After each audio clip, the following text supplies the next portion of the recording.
Chapter 1. A New Arrival to Yun. Yes, kids, it's me. This book does not break CP. David and Lucy, Vincent and Panam are not separated. Provisional single female lead company. V. Valerie. Brain storage. March 2077. Badlands, Night City border. Hidden beneath an inconspicuous hill is a long-abandoned secret laboratory. My head. Hichishwan, temporary name, struggled to get up from the bed, enduring the pain, and upon opening his eyes, he saw a strange ceiling. Where am I? Is this still the country? The last few seconds in his memory were of being hit by a Yun truck. The trench to Yun, Hichishwan complained while looking around in an attempt to find some clues. According to the logic he had learned from years of reading novels, he must have crossed over, as an ordinary person couldn't possibly survive such a violent impact from a fully insured semi-truck. When he saw a military technology symbol on the wall with some paint peeling off, he fell silent. But how? Don't tell me I've ended up in 2077. Damn, this is all messed up. 2077, officially titled Cyberpunk 2077, is an open-world game under the banner of Dumbass Donkey. The main game background revolves around the story of the protagonist V. Valerie, or Vincent, searching for a chance to survive alongside the digital soul Johnny Silverhand A. Washed-up rockstar and a rebel. It is well known that getting involved in cyberpunk rarely leads to good endings, mainly because the world under this background is excessively distorted. Large corporations almost control all resources, land, and even attempt to control souls. Some high-end individuals drink pure water that costs more than the daily wage of a person at the bottom of society. Some have thought about rebellion, but is rebellion useful?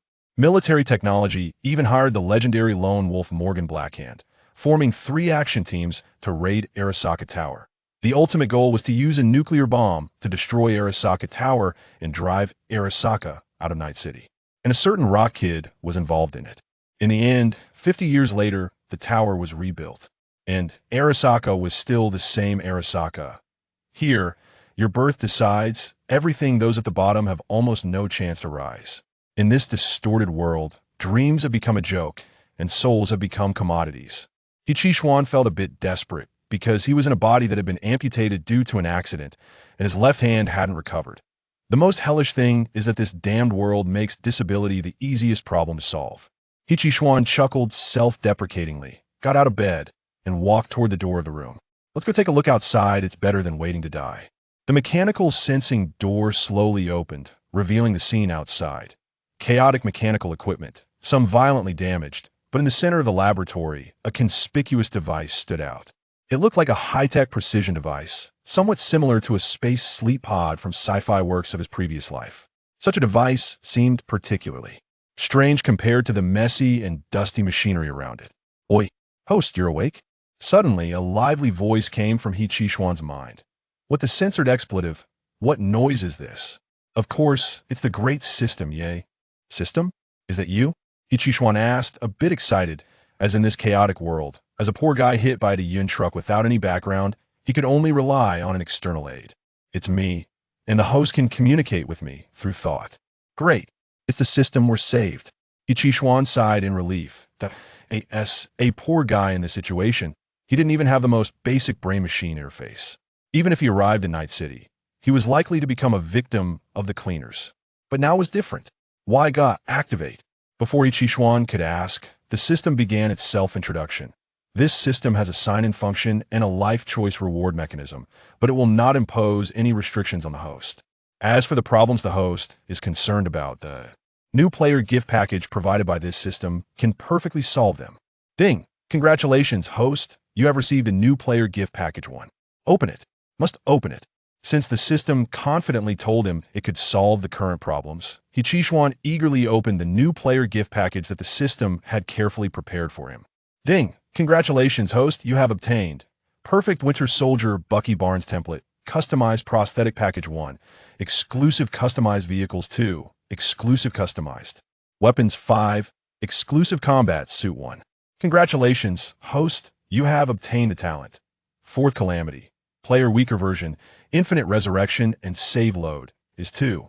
Overpowered, flesh and blood body, arc. Perfect Winter Soldier template, all combat experience of Winter Soldier Bucky, possessing perfect super soldier serum enhancement, without undergoing brainwashing. Fourth calamity player. You will have a dataized health bar, and you will only die when the health bar is empty. 2077 compensation. You won't be disabled, and your prosthetics and weapons won't have to worry about wear and energy consumption. Flesh and blood body. The prosthetics you install on your body will be conceptually assimilated by your flesh and blood. The prosthetics you install will increase corresponding attribute points. Uninstalling will also return them, and the attribute points you increase will also strengthen your prosthetics. The attribute points provided by the same prosthetic are not included. Arc Kamen Rider 01 version. You are the human form of Arc, a walking supercomputer. You possess the supercomputing power of Arc, and the computing power will increase as you absorb malice negative energy, but this negative energy will not affect you. In the field of hacking, you will surpass the black wall. Wow, what a thick gift! Hichishwan was shocked as he read the simple information displayed in the new player gift package. His worldview shattered. System, is this really a new player gift package? Of course, this system is famous for being good to the host. It's no wonder Hichishwan was so out of sorts, mainly because this talent ability was too overpowered. Not to mention anything else, just the computing power of Arc and its growth potential could make one invincible.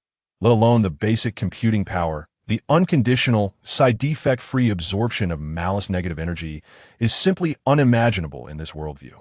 Not to mention the basic computing power of Arc can stack with impact.And in the cyberpunk worldview. Aside from the oppression from large corporations, the most terrifying thing is the rogue AIs outside the black wall.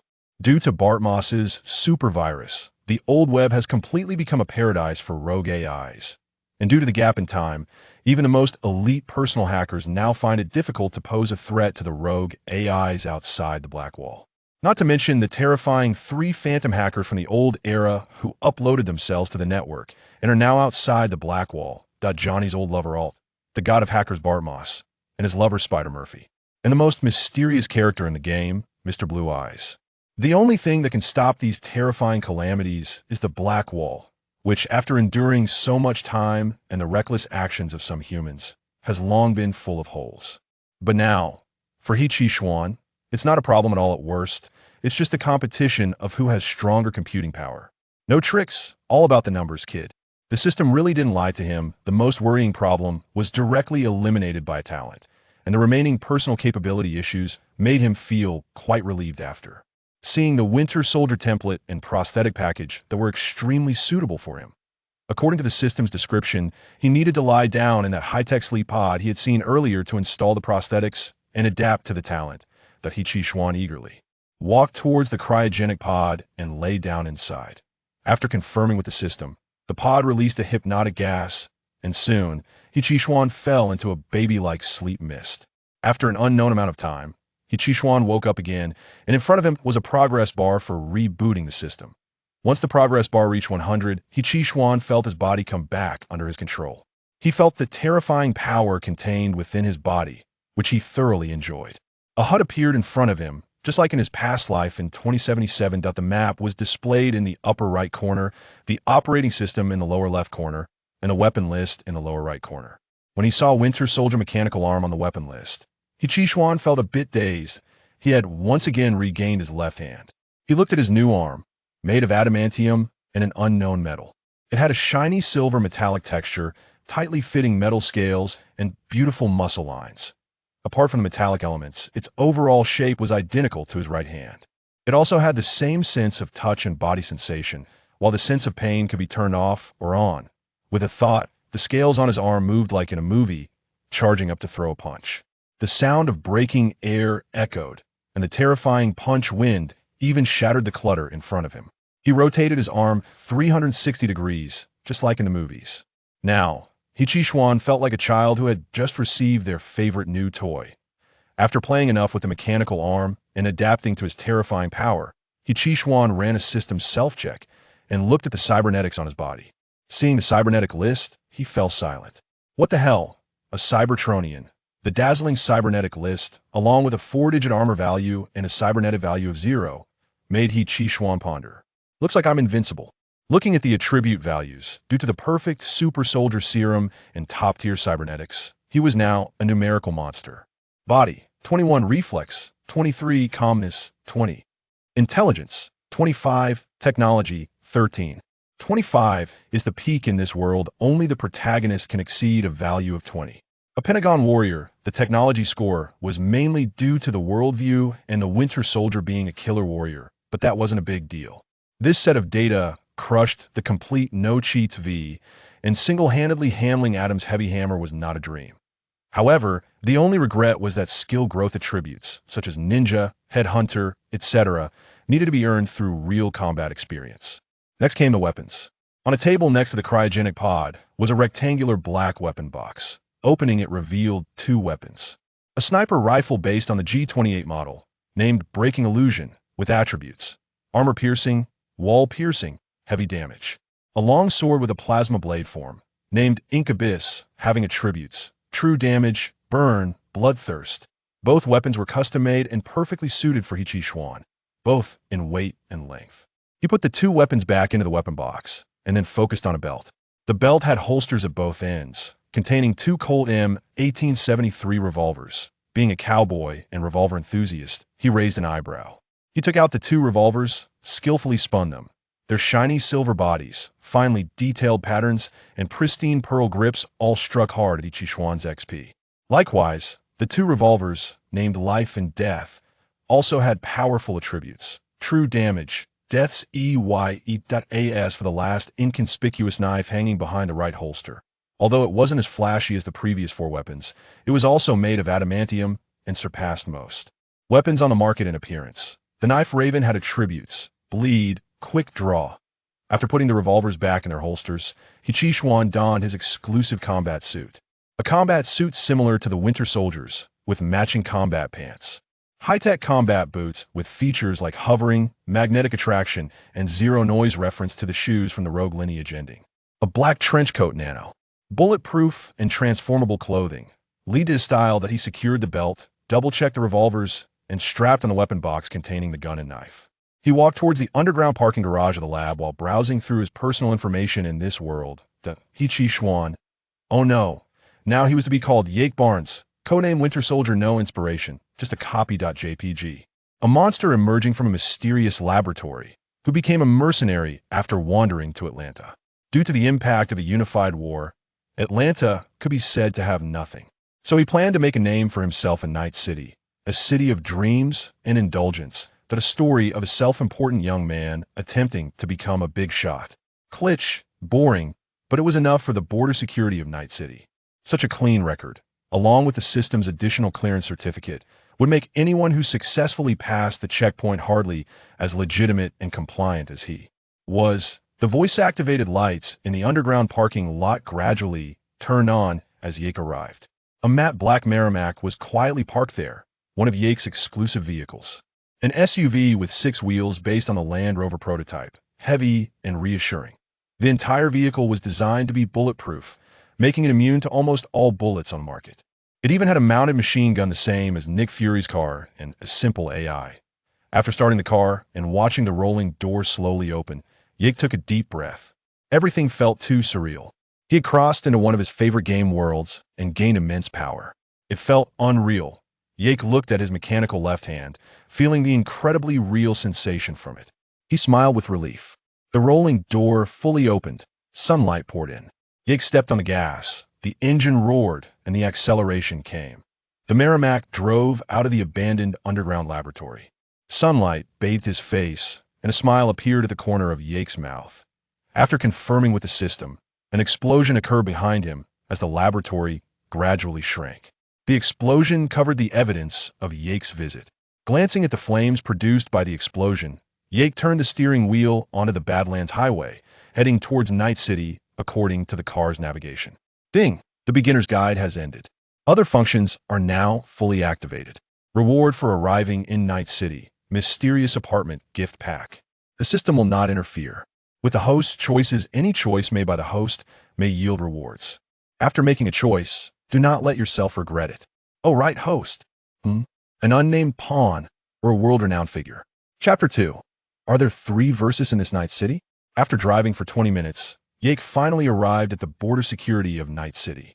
No surprises, the staff glanced at the certificate and let him through.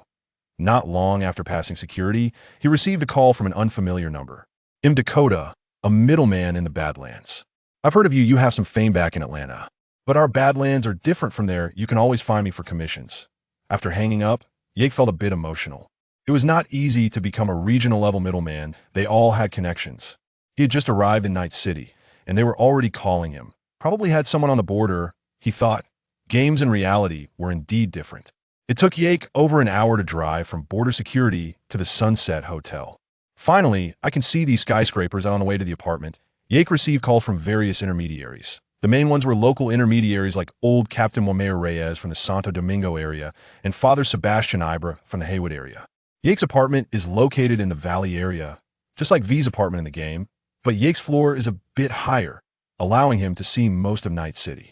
After parking the car in the underground garage following system verification, Yake picked up his weapon case and headed for the elevator.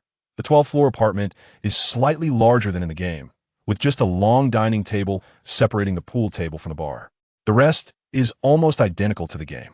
At the same time, he felt the mystery of the system's apartment gift pack. The water resources in Yake's apartment are up to the standards of tap water from his previous life. Even the food in the fridge is the same as before, not synthetic food, but pure organic products. However, only Yake can enjoy this, that is to say, the water Yake collects is clean, while others getting water from the same location in the apartment are getting the local tap. Water of Night City. Unless Yake personally provides it, like cooking or pouring tea. This made Yake very happy. The cyberpunk world was devastated by nuclear missiles during the Fourth Corporate War. The natural conditions are comparable to Chernobyl from his previous life. Birds are extinct, poultry is nearly extinct, and here, without background or money, one can only eat synthetic food. Water resources are compromised due to the industrial emissions from Arasaka. Especially hard in Santo Domingo, other areas aren't much better. To drink cleaner water, one has to buy real water, which is extremely expensive. As a bit of a foodie, Yake cannot accept this, but the problem has been resolved thanks to his previous life. Although he can't make money from it, it's still pretty good. After putting his things in the weapons storage room, Yake went upstairs to take a shower and get a good night's sleep. After all, it was already 7 p.m., and although the day's experiences excited and thrilled him, he was also a bit tired. Lying on the bed with his upper body bare, Yake stared at the ceiling. I hope this isn't a dream.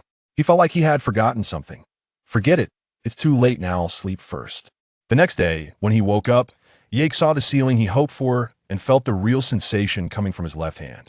He knew this was not a dream, he had been reborn. In a good mood, Yake went to the first floor, humming a tune while making himself breakfast. A flash of blue light caught his eye, and the TV in the living room turned on. He saw a documentary about Subaru Arasaka.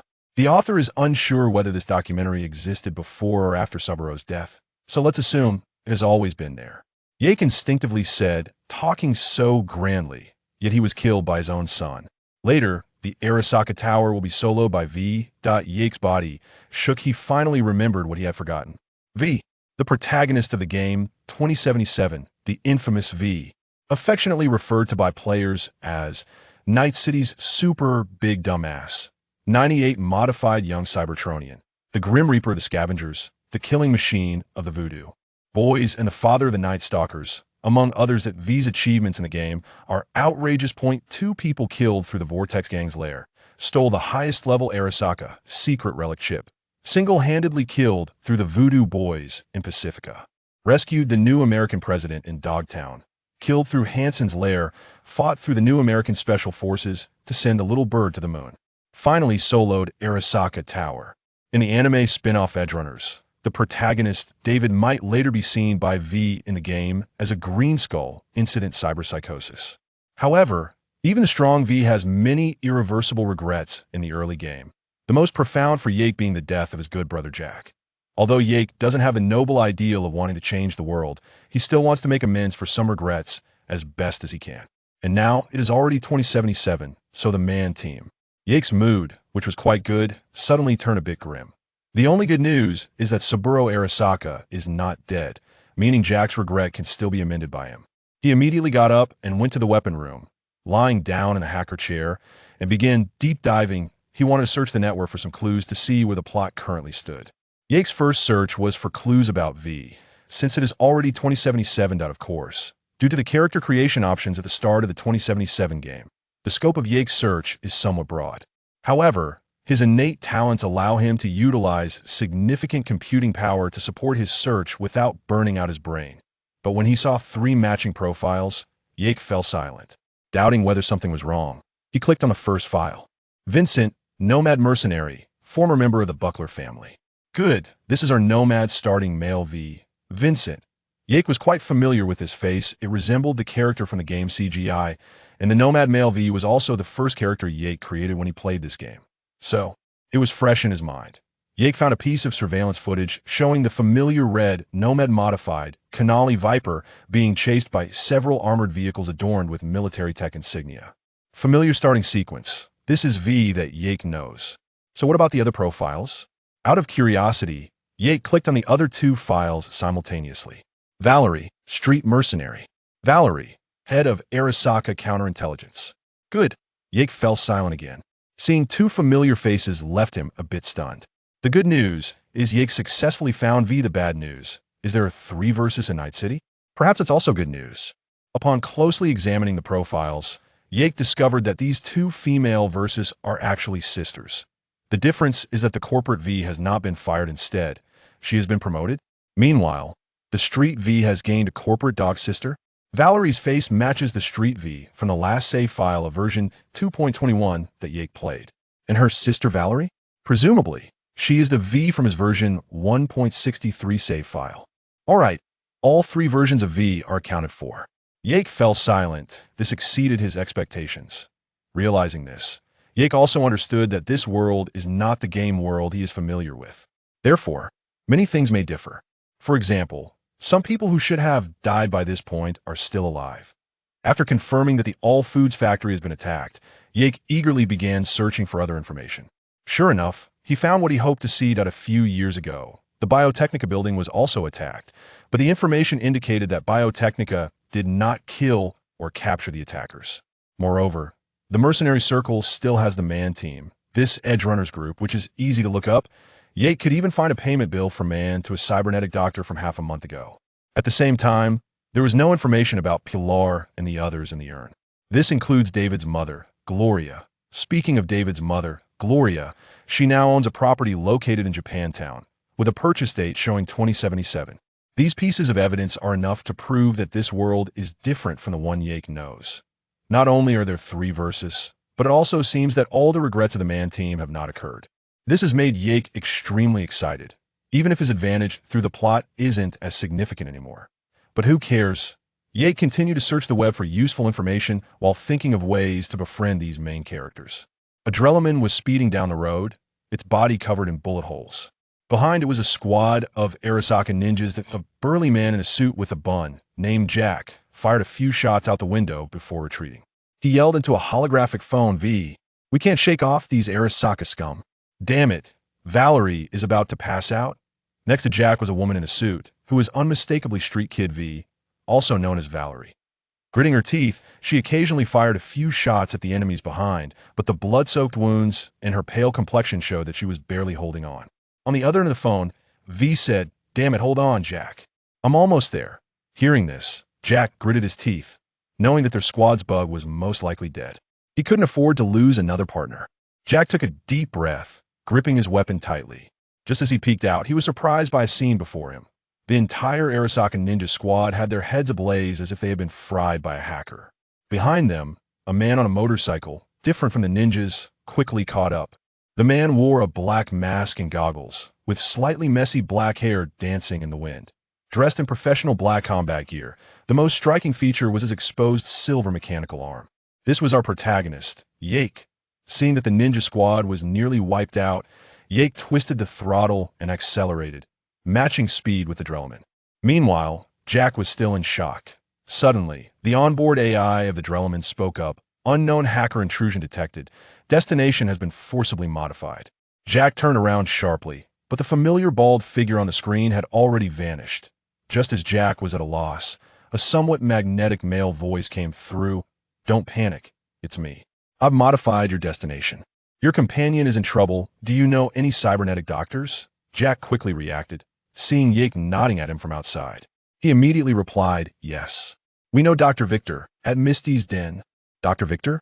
"Got it," the voice said. "Destination confirmed." Jack sighed in relief, but he had no idea who the man was. Just as he turned to ask, the Drellman had already turned around and left. Jack had no choice but to set aside his confusion and call old Vic, worriedly glancing at Valerie, who had already fallen unconscious. "Hang in there, girl. Don't let anything happen." Yake saw Jack leave. He intended to head to the Keep It Under Wraps hotel alone.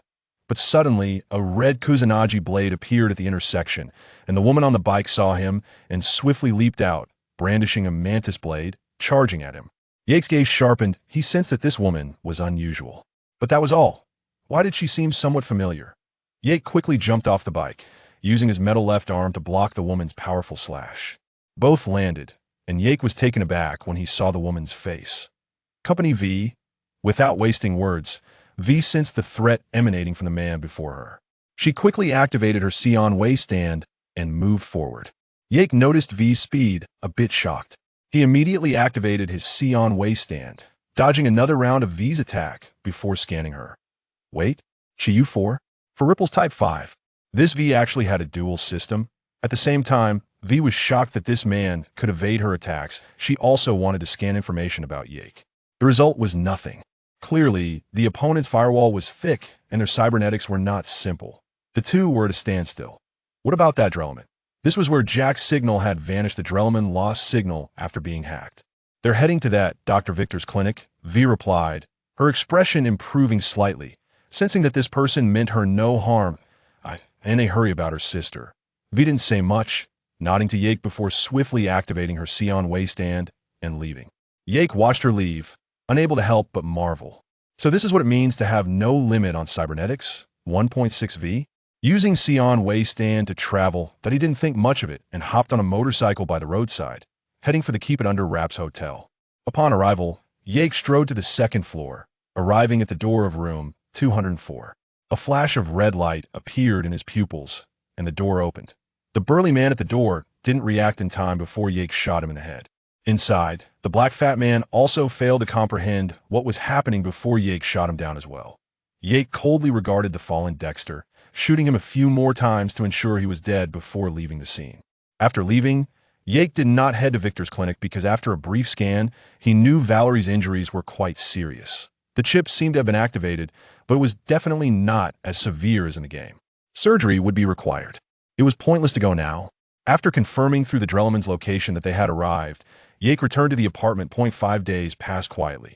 Based on the monitoring system of the Drellman that was delayed due to being hacked by Yake, he learned that Valerie had slowly recovered post-surgery.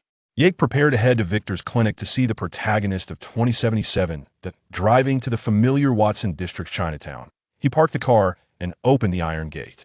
Heading down the stairs, he heard Jack's voice before reaching the door. "I'm telling you, sis, it's not like we had a choice," old Vic said. "It was impossible to take this thing out now." "What do we do? I'm about to be driven crazy by this washed-up rock star." "This should be Valerie." A familiar voice. "Who told you to take that unreliable commission? Now look where we are. You got a parasite in your head, and it's the terrorist version." That was definitely a condescending voice. "It should be Valerie's sister." Sorry, Valerie, this chip is stuck here. If we try to forcibly remove it, the mortality rate is as high as 90%. We can't take that risk." A familiar calm voice. It was Victor. The gate sensed someone approaching and opened automatically, and the four turned to see Yake standing at the entrance. "Looks like I came at the wrong time. I hope I didn't disturb you." Yake observed the four inside. To be precise, there was also a digital ghost. Upon seeing Johnny Silverhand, Yake was momentarily stunned. He didn't expect to see Johnny. But he quickly realized this was a result of Yake's special ability, as he was now considered a half-super AI. Johnny was also a bit confused because this man seemed to be able to see him and even made eye contact.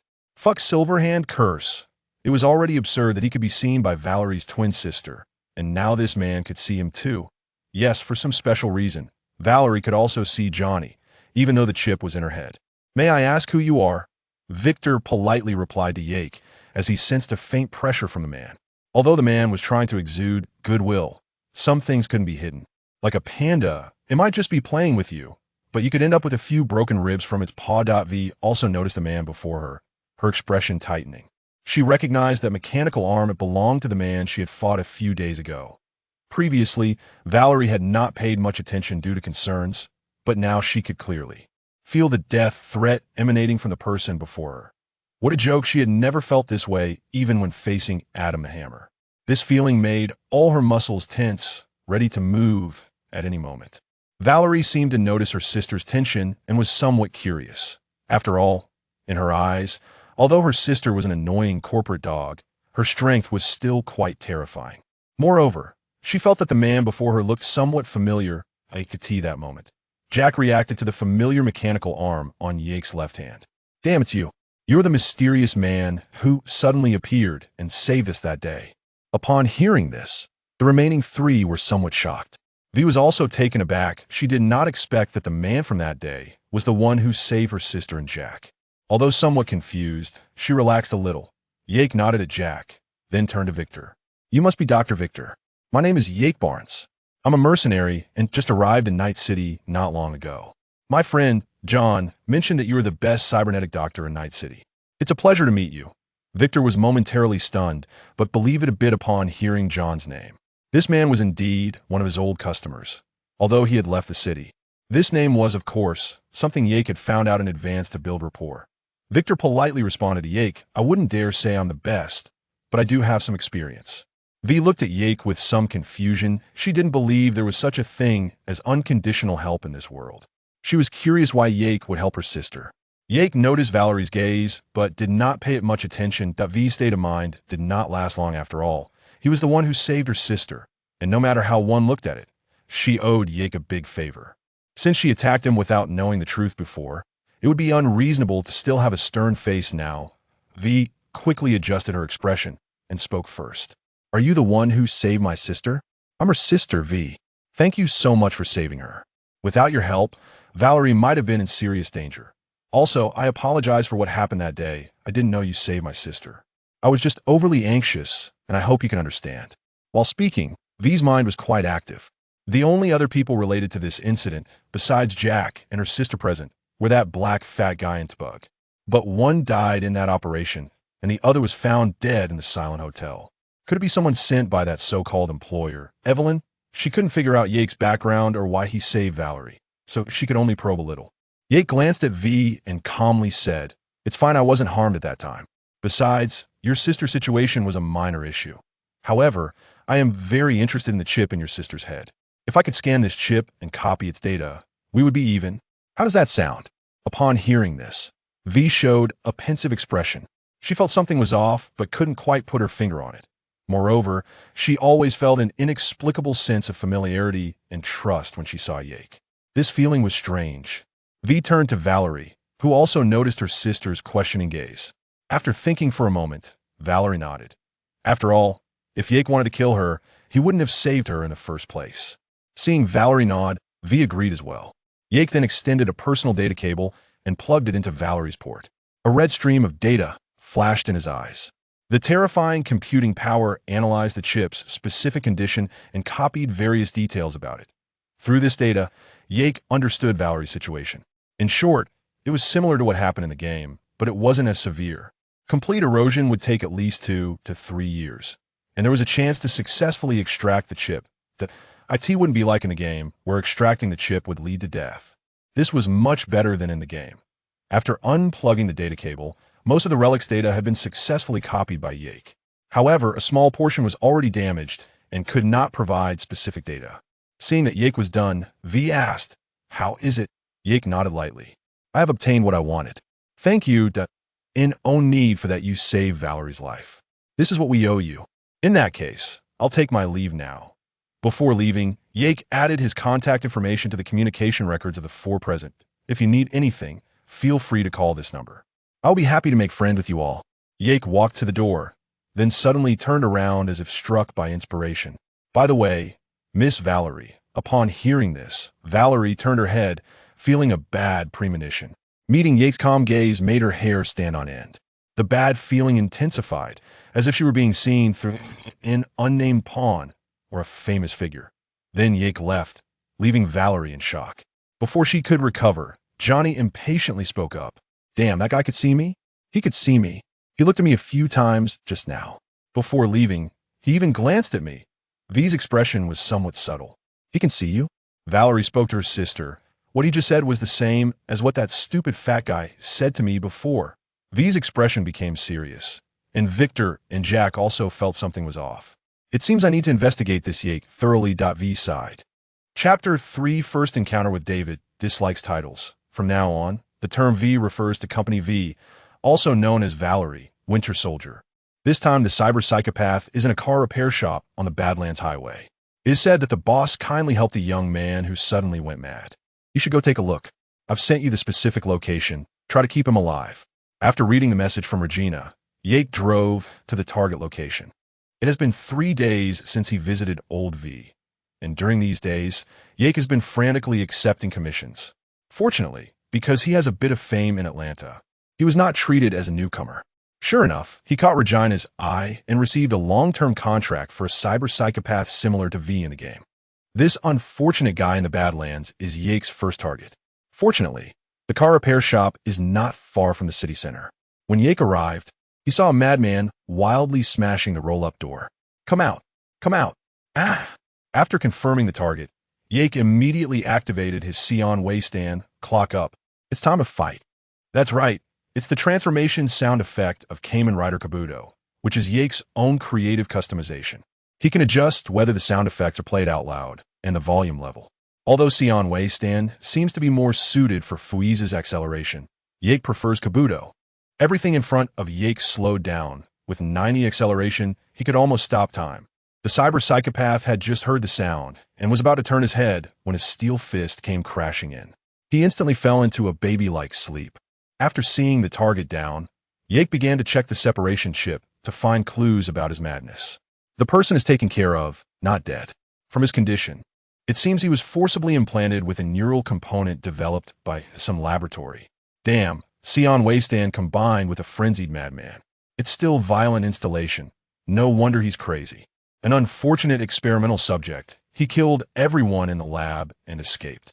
Originally, after the car repair shop boss helped him, he had improved, but he happened to encounter a night stalker robbing the boss, and his emotions flared up, causing him to lose control again. However, the boss's family should be fine. This kid has potential. What a pity. Regina, receive, thanks.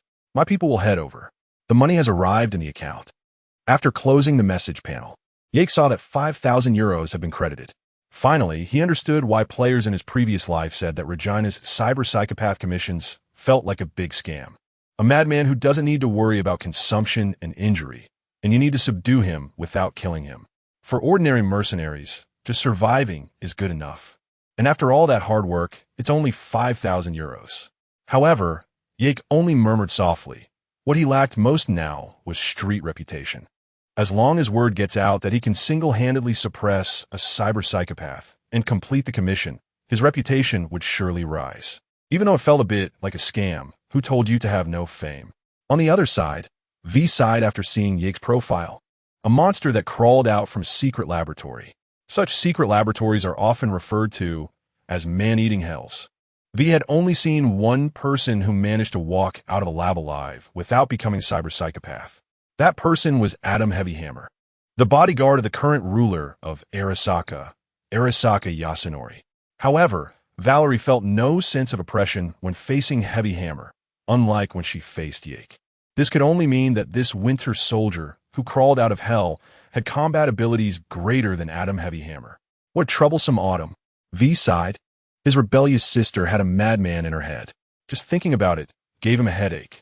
Seeing a contact that appeared mysteriously in his phone book, V chuckled self-deprecatingly. Meanwhile, Valerie, after recovering, with old V's help, found that the relic no longer caused side effects like migraines and nosebleeds. However, it still couldn't be removed. After contacting Evelyn yielded no results, she and Jack went to find Judy. After obtaining clues, they headed to Cloud Top and found Finger Boy through the wooden man at Cloud Top. Knowing that Evelyn had been taken to shoot a super dream, the three successfully rescued the already unconscious Evelyn. Through the clues in Judy's super dream, they locked onto the Voodoo Boys. However, through Jack's narration, the two believed it would be difficult for just the two of them to find anything among that group of Haitians. They had no choice but to temporarily give up and go back to rest while trying to find out if there were any leads. Thus, half a month passed, and Valerie was still waiting for news from intermediary Mr. Hans in the Pacifica area. During this half-month, Yake received several substantial commissions and helped Regina capture 3 cyber-psychopaths. The reputation of the Winter Soldier gradually increased, and intermediaries praised him, describing him as efficient, fast, and reliable. At the same time, the Queen of the Afterlife, Rogue, also took notice of this formidable lone mercenary. The line of laziness Badlands, a large cargo truck, and 3 modified armored vehicles from the Badlands were driving along the highway. Leading with a Wataru Hayabusa, 2 Colby mules were at the back, protecting the large cargo truck in the middle. All 3 modified vehicles were spray-painted with Night Stalker designs. It was clear this was a cargo convoy of the Night Stalkers. Heavy metal rock was blasting from the Wataru Hayabusa, and the guy in the passenger seat seemed to be high, dancing wildly. The somewhat speechless driver glanced at his companion, and then turned his head to look ahead. Suddenly, he noticed a figure ahead. But what are Night Stalkers? They're a gang made up of the scraps that wanderers discard, just like the scavs in Night City. Hated by everyone. So, the driver's bad humor surged, and he slammed the gas pedal, wanting to ram into it. The guy in the passenger seat seemed to notice everything too, cheering and swearing, urging the driver to accelerate. However, when they finally saw the figure ahead, their expressions changed instantly, and the High Brother became sober in an instant. There stood a man wearing black goggles and a mask, with somewhat disheveled black hair blowing in the wind. He was dressed in black combat gear and holding an unknown weapon in his right hand. The key point was that the man's exposed left arm was actually a silver mechanical arm. Although everyone has cyberware, that iconic silver mechanical left hand and the red star emblem on the shoulder symbolized that the man in front of them was none other than the recently hot lone mercenary, the Winter Soldier. With a 100 completion rate on commissions, it was astonishing. No matter what the commission, as long as the money is right, he could complete it even without any clues or information. Efficient and reliable, he wouldn't ask too many questions, which reassured many employers. And now, such a figure appeared fully armed before them. Without waiting for them to recover from their shock, Yake raised his weapon and fired at them. A black circular device was launched, instantly getting stuck under the vehicle. Bang! With a loud blast, the lead vehicle, Wataru Hayabusa, was instantly blown away, flying through the air in a perfect arc towards Yake. Yake, however, took a leisurely step to the right and sidestepped it, referencing Captain America, the Winter Soldier, where Winter Soldier assassinates Nick, looking extremely cool. The people in the back of the convoy reacted and slammed the handbrake, preparing to fight back. But, clock up, bang, bang, bang. In the next second, Yake appeared behind the truck, his revolver still smoking from having just fired. The 4 Night Stalkers and the 2 Colbys ahead were all shot in the head, losing their lives. Bang, bang. Then, 2 more shots took down the drivers who were preparing to get out of the truck, and a throwing knife dispatched the passenger in the truck. With his weapon returned to its holster, Yake calmly walked towards the back of the truck. According to the highlight function of his cyber eye scan, there were still 2 enemies inside the cargo hold. Inside the carriage, 2 Night Stalkers were aiming their guns, staring intently at the back door. As soon as the door opened, they would turn the person who opened it into a sieve. With a click, the door lock automatically unlocked. And both of them looked tense, their fingers already on the triggers. As the door suddenly swung open, they disregarded everything and began to fire wildly. When one of them noticed something was off, both reacted to find nothing outside the door. Suddenly, a flashbang landed at their feet, and they were blinded before they could react. 2 gunshots later announced that no one in the convoy had survived. After scanning the area and finding no living souls, Yake reloaded the 2 revolvers, performed a flourish, and holstered them. He activated the scanning mode to search for the target of the commission within the carriage. Finally, he spotted the target cargo in an inconspicuous corner. Picking up the cargo, his eyes flashed with blue light. A black motorcycle drove over automatically. It was his other exclusive vehicle. After securing the cargo, he rode off elegantly on the motorcycle. At the Afterlife bar, Yake parked the motorcycle, took off his goggles and mask, grabbed the cargo, and headed downstairs. He encountered no obstacles and greeted the security at the entrance before walking in. Familiar with the route, he arrived at Rog's private room, where Wayland, acting as the doorman, also let him through. "Hey, Rog. Here, The cargo the client wanted. Yake placed the items on the table, and Rog glanced at them before nodding. Okay, commission completed. The money has been transferred. By the way, there's a new job. Want to hear about it? Yake nodded and ordered a tequila, preparing to listen to Rog's new commission. There's a well-known mercenary team preparing for a big job. They'll be handling the frontal firepower, but they need a reliable lone wolf for the flank. It's high risk, but the rewards are considerable. Interested? Yake took a sip of his drink, realizing that the lone wolf's role might just be cannon fodder or a distraction. Many times, commissions for lone wolves are like this. If you don't prove that one person can match a whole team, no one will want to hire you for serious work. The V in the game had survived the daring raid on the Kanpiki Plaza, which earned him a reputation, and Yake had fame in Atlanta as well. Otherwise, ordinary lone wolves wouldn't receive such treatment. After a moment of hesitation, Yake accepted the job. After all, he truly could match a whole team. At worst, he could activate his brain machine interface and wash the data stream clean. Seeing Yake agree, Rog sighed in relief. After all, even if that team had a good reputation, not many were willing to take such a task. Without strength, it was just a death sentence. Yake's strength reassured her. Thanks, this one's on me. Yake nodded, and Rog's eyes flashed with blue light. They're here. Upon hearing this, Yake turned to look around and saw a boy with a buzz cut, somewhat youthful, wearing a yellow jacket walking over. David? Chapter 4 First encounter with the Mann team. David was in a bad mood today. His mother found out about the injuries he sustained during a commission in the afternoon. Gloria, who was already somewhat dissatisfied with her son becoming a mercenary, was both worried and angry upon seeing the wounds. She lectured David, making him feel miserable if Mann hadn't called just in time to rescue him. Who knows how long his mom would have gone on. He quickly used the call as an excuse to slip away. Gloria felt a mix of relief and worry as she watched David's disappearing figure, with the latter feeling more prominent. Although they had moved to a better apartment and Gloria no longer had to work long hours, David's job was still one that walked the knife's edge. One misstep could cost him his life. She lived in constant fear of receiving a call from the NCPD to identify David's body.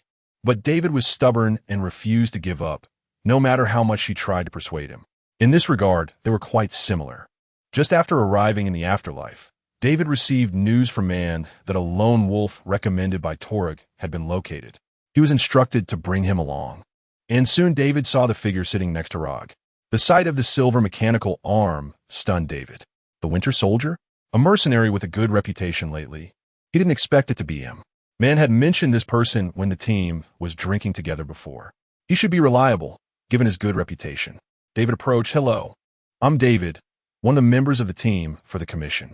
Hello, you can call me Yak. You're the Winter Soldier who's been quite famous recently? Our boss Mann mentioned you too. Yak nodded, and after greeting Rog, the two headed to the Mann team's private room. Boundary line man. Do you think the lone wolf Rog found is reliable? A petite girl sat on a bench, swinging her little legs while sipping on a drink, asking her team leader. Don't worry, Rog wouldn't casually recommend a lone wolf to tarnish his own reputation. Mann, a muscular man, took a sip of his drink.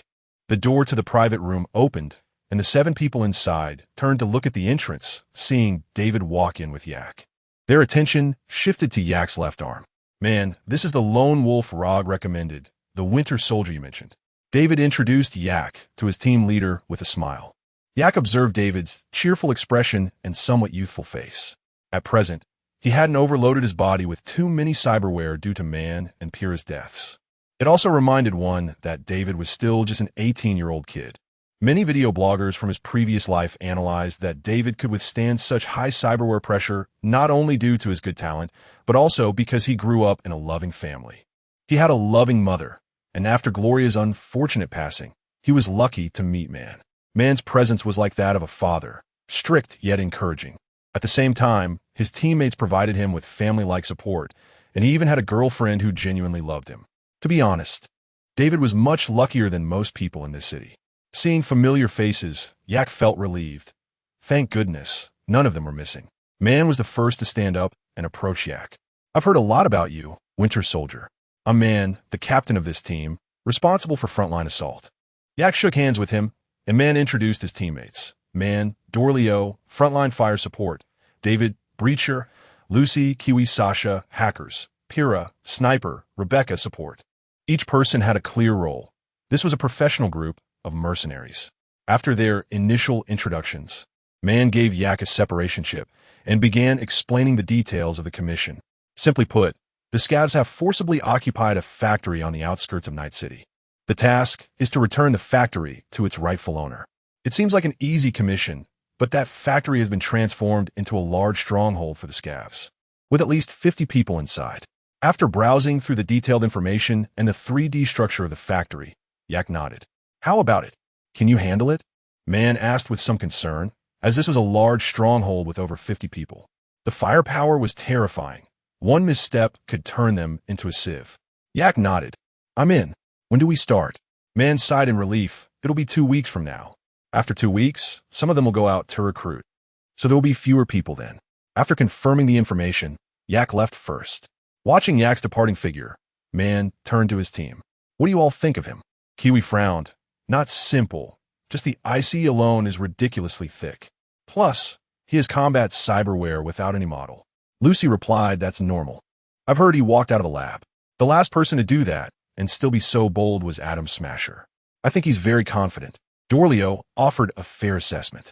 His mechanical arm is really cool. Pyrrha chimed in, still a bit scattered, but as someone knowledgeable in this area, he could tell that the arm was impressive. Mann nodded. Looks like we've struck gold this time. After Yak returned to his apartment, he saw that it was getting late and prepared to shower and sleep. Just then, an unexpected phone call came in. Valerie? A few minutes earlier, at the Wasteland bar, Jack and Valerie were drinking in a booth on the second floor. Hans has news. The Voodoo Boys want to do a job.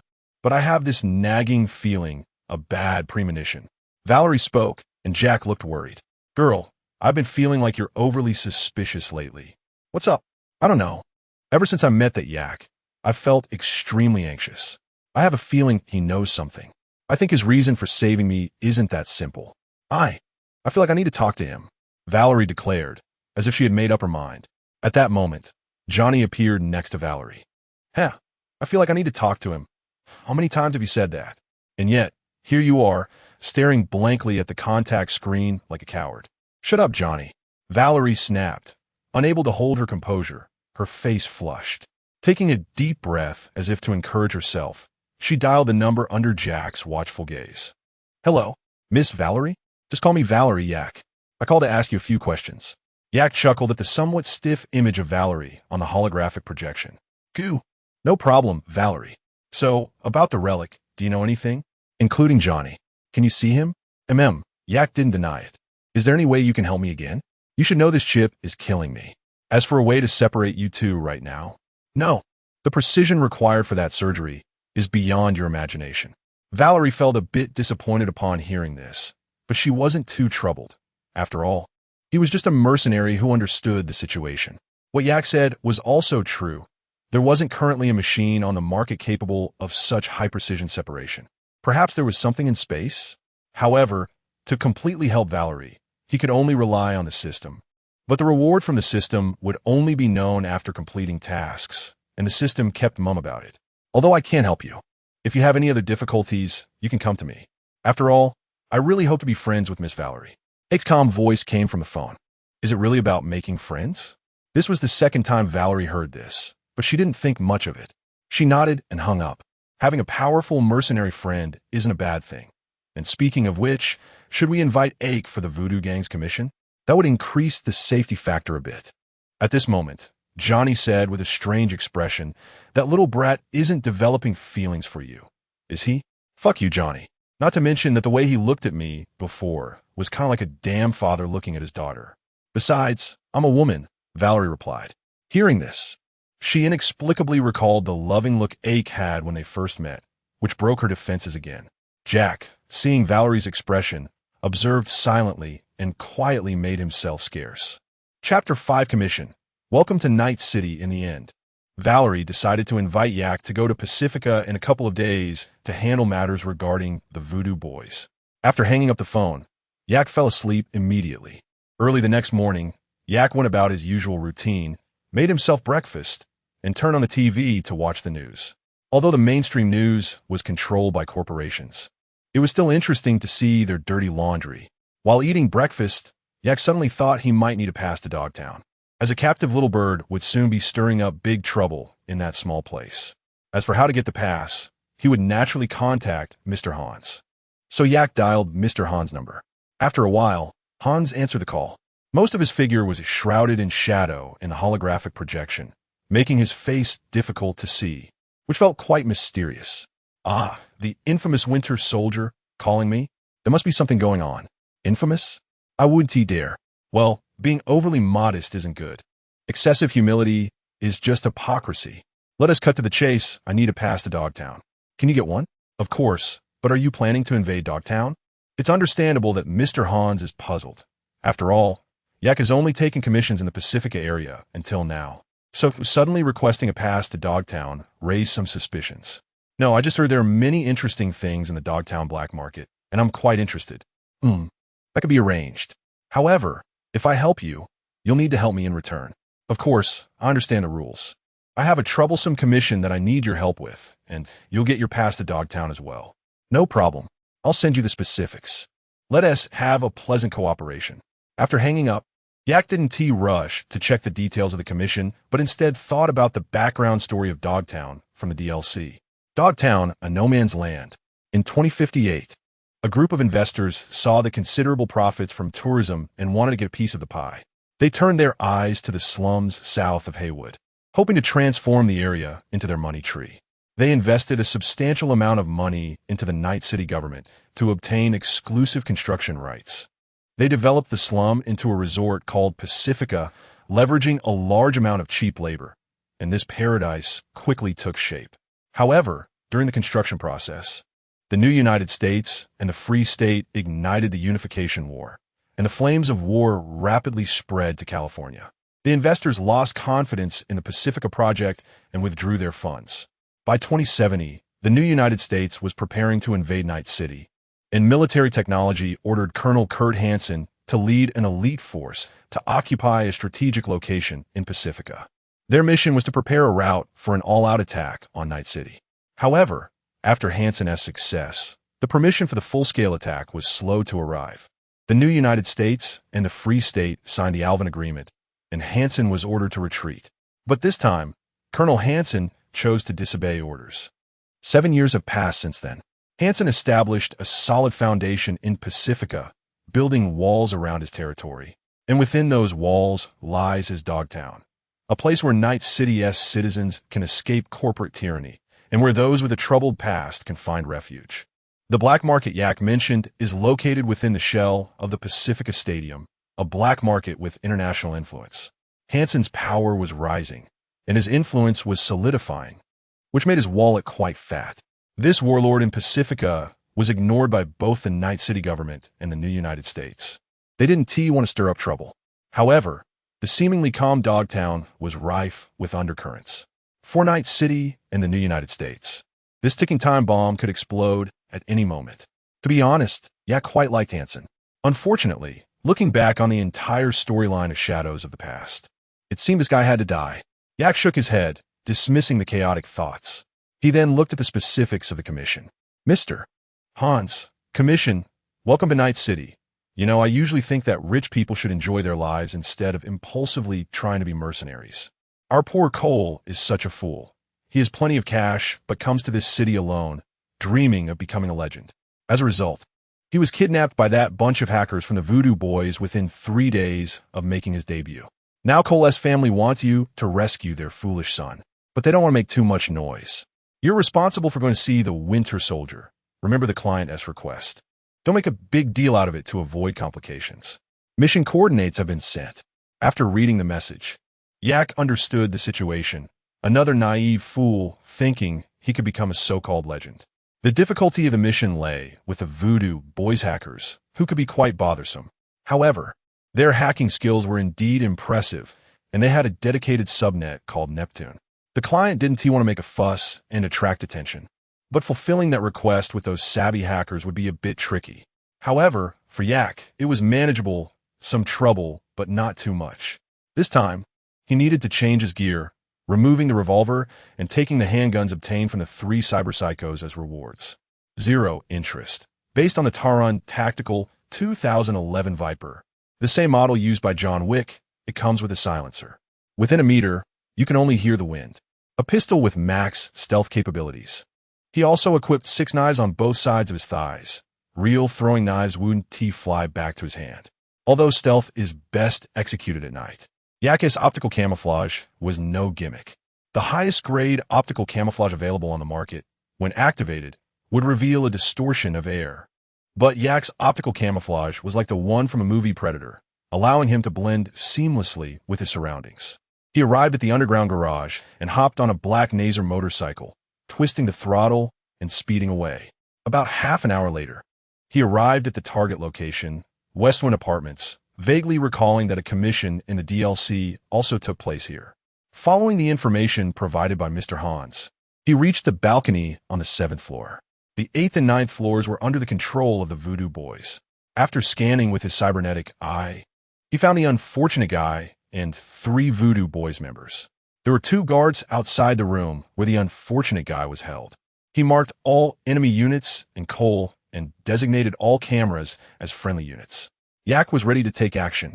He used a double jump to reach the balcony on the 8th floor, activated his optical camouflage, and stealthily crept inside.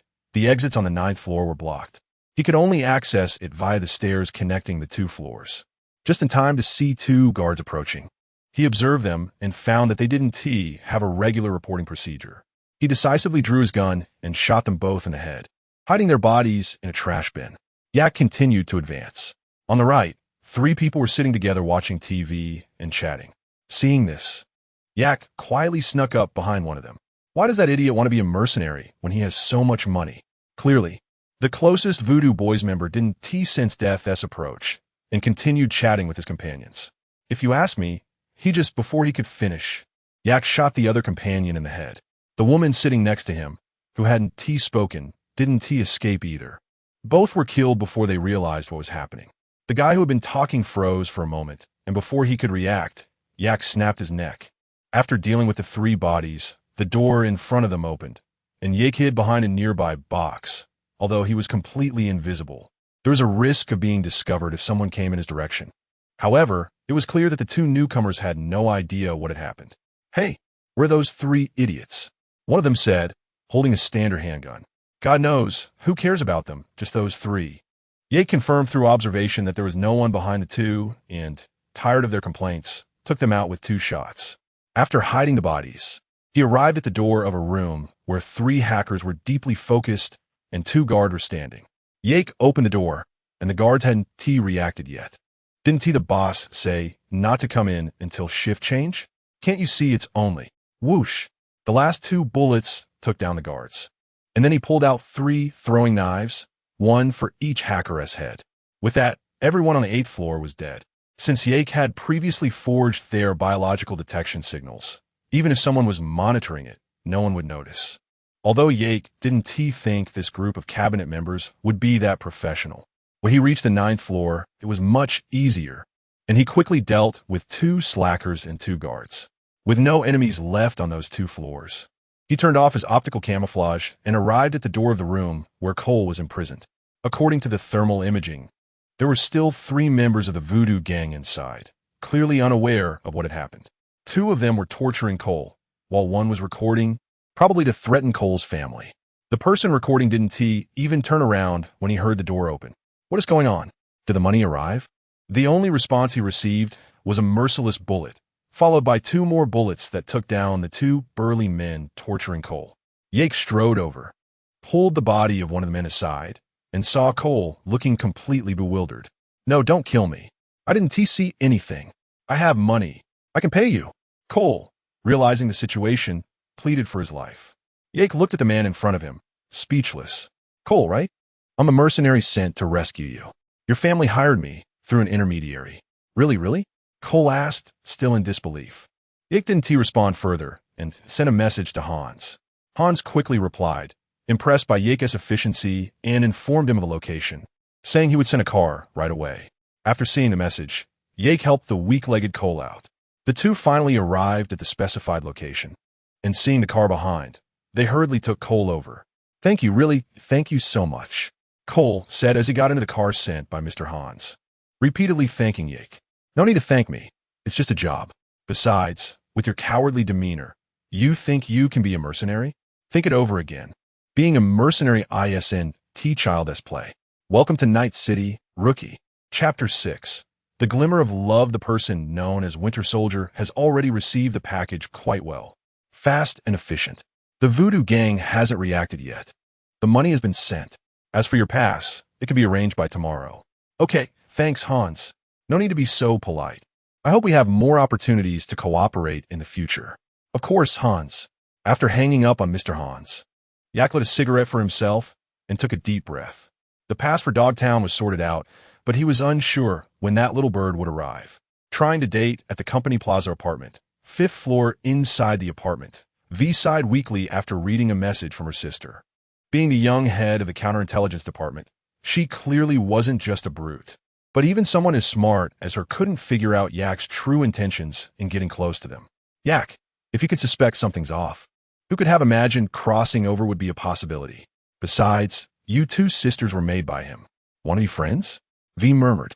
Due to the death of Arasaka Saburo, she, as the head of the counterintelligence department, would surely have to take some blame. Being said to be temporarily suspended was just a no-pay vacation. As part of the royal family, she was valued by Arasaka Raisin for her strong personal abilities.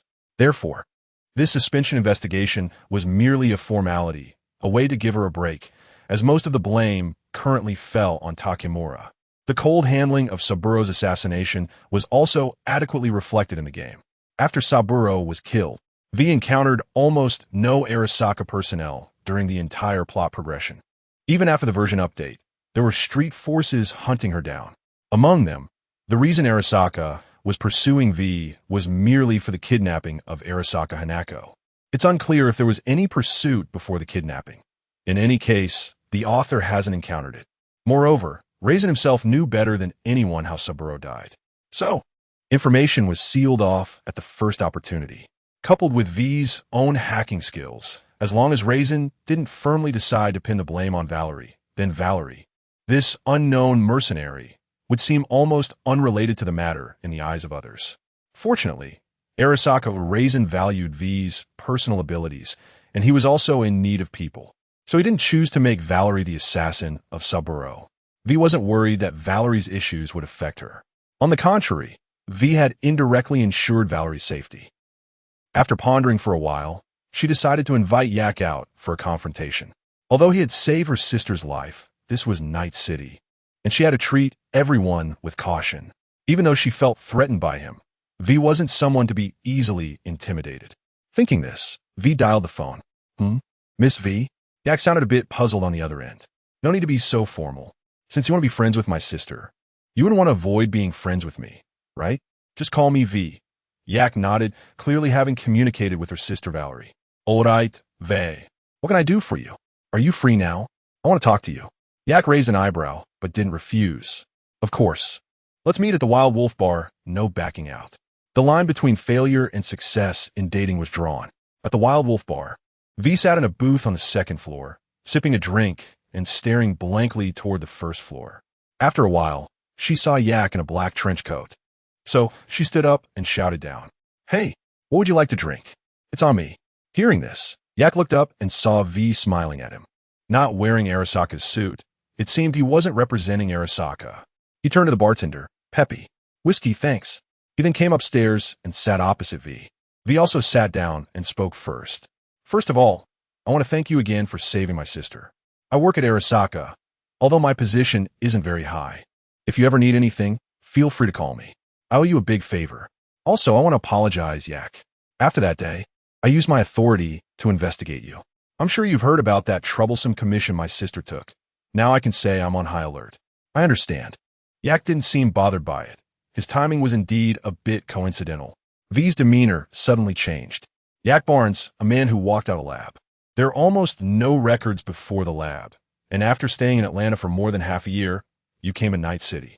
With outstanding abilities, you quickly became a popular middleman, working decisively and efficiently. Yak nodded, showing no sign of anger over V's investigation. Do you really just want to make friends? Of course. A mercenary who can escape from the Vortex Gang's lair and successfully steal a chip from the Azure Building must have considerable skills. More friends mean more paths. Yak couldn't just say he wanted to see the game's protagonist. That would make him seem like a cyber psycho. V stared intently at Yak, who showed no fear. Finally, V nodded, reluctantly accepting this explanation. I'm sorry. Although Valerie can be a bit scatterbrained and rebellious, she's ultimately my biological sister. As her sister, I have a duty to protect her safety. Yak looked into V's eyes and noticed a hint of envy.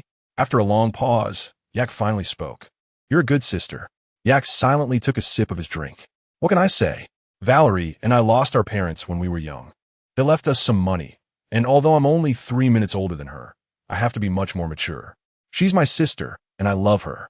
Sometimes I feel like I'm not her sister, but her mother. Seeing the envy in Yak's eyes, for some reason, V seemed to lower some of her guard. At that moment, V finally understood why she was so wary of Yak, whom she had only met once. Because Yak at this moment was more like a person. His expression was no longer like usual, resembling a stagnant pool of water. No matter what happened, there was no change in him. He seemed like a robot cold, just like his codename. V opened up and chatted a lot with Yak about how she worked hard to become an employee at Arasaka, the help of the neighbors in Haywood, and the strict yet gentle guidance of Mrs. Wells. Most of the time, it was V talking while Yak listened.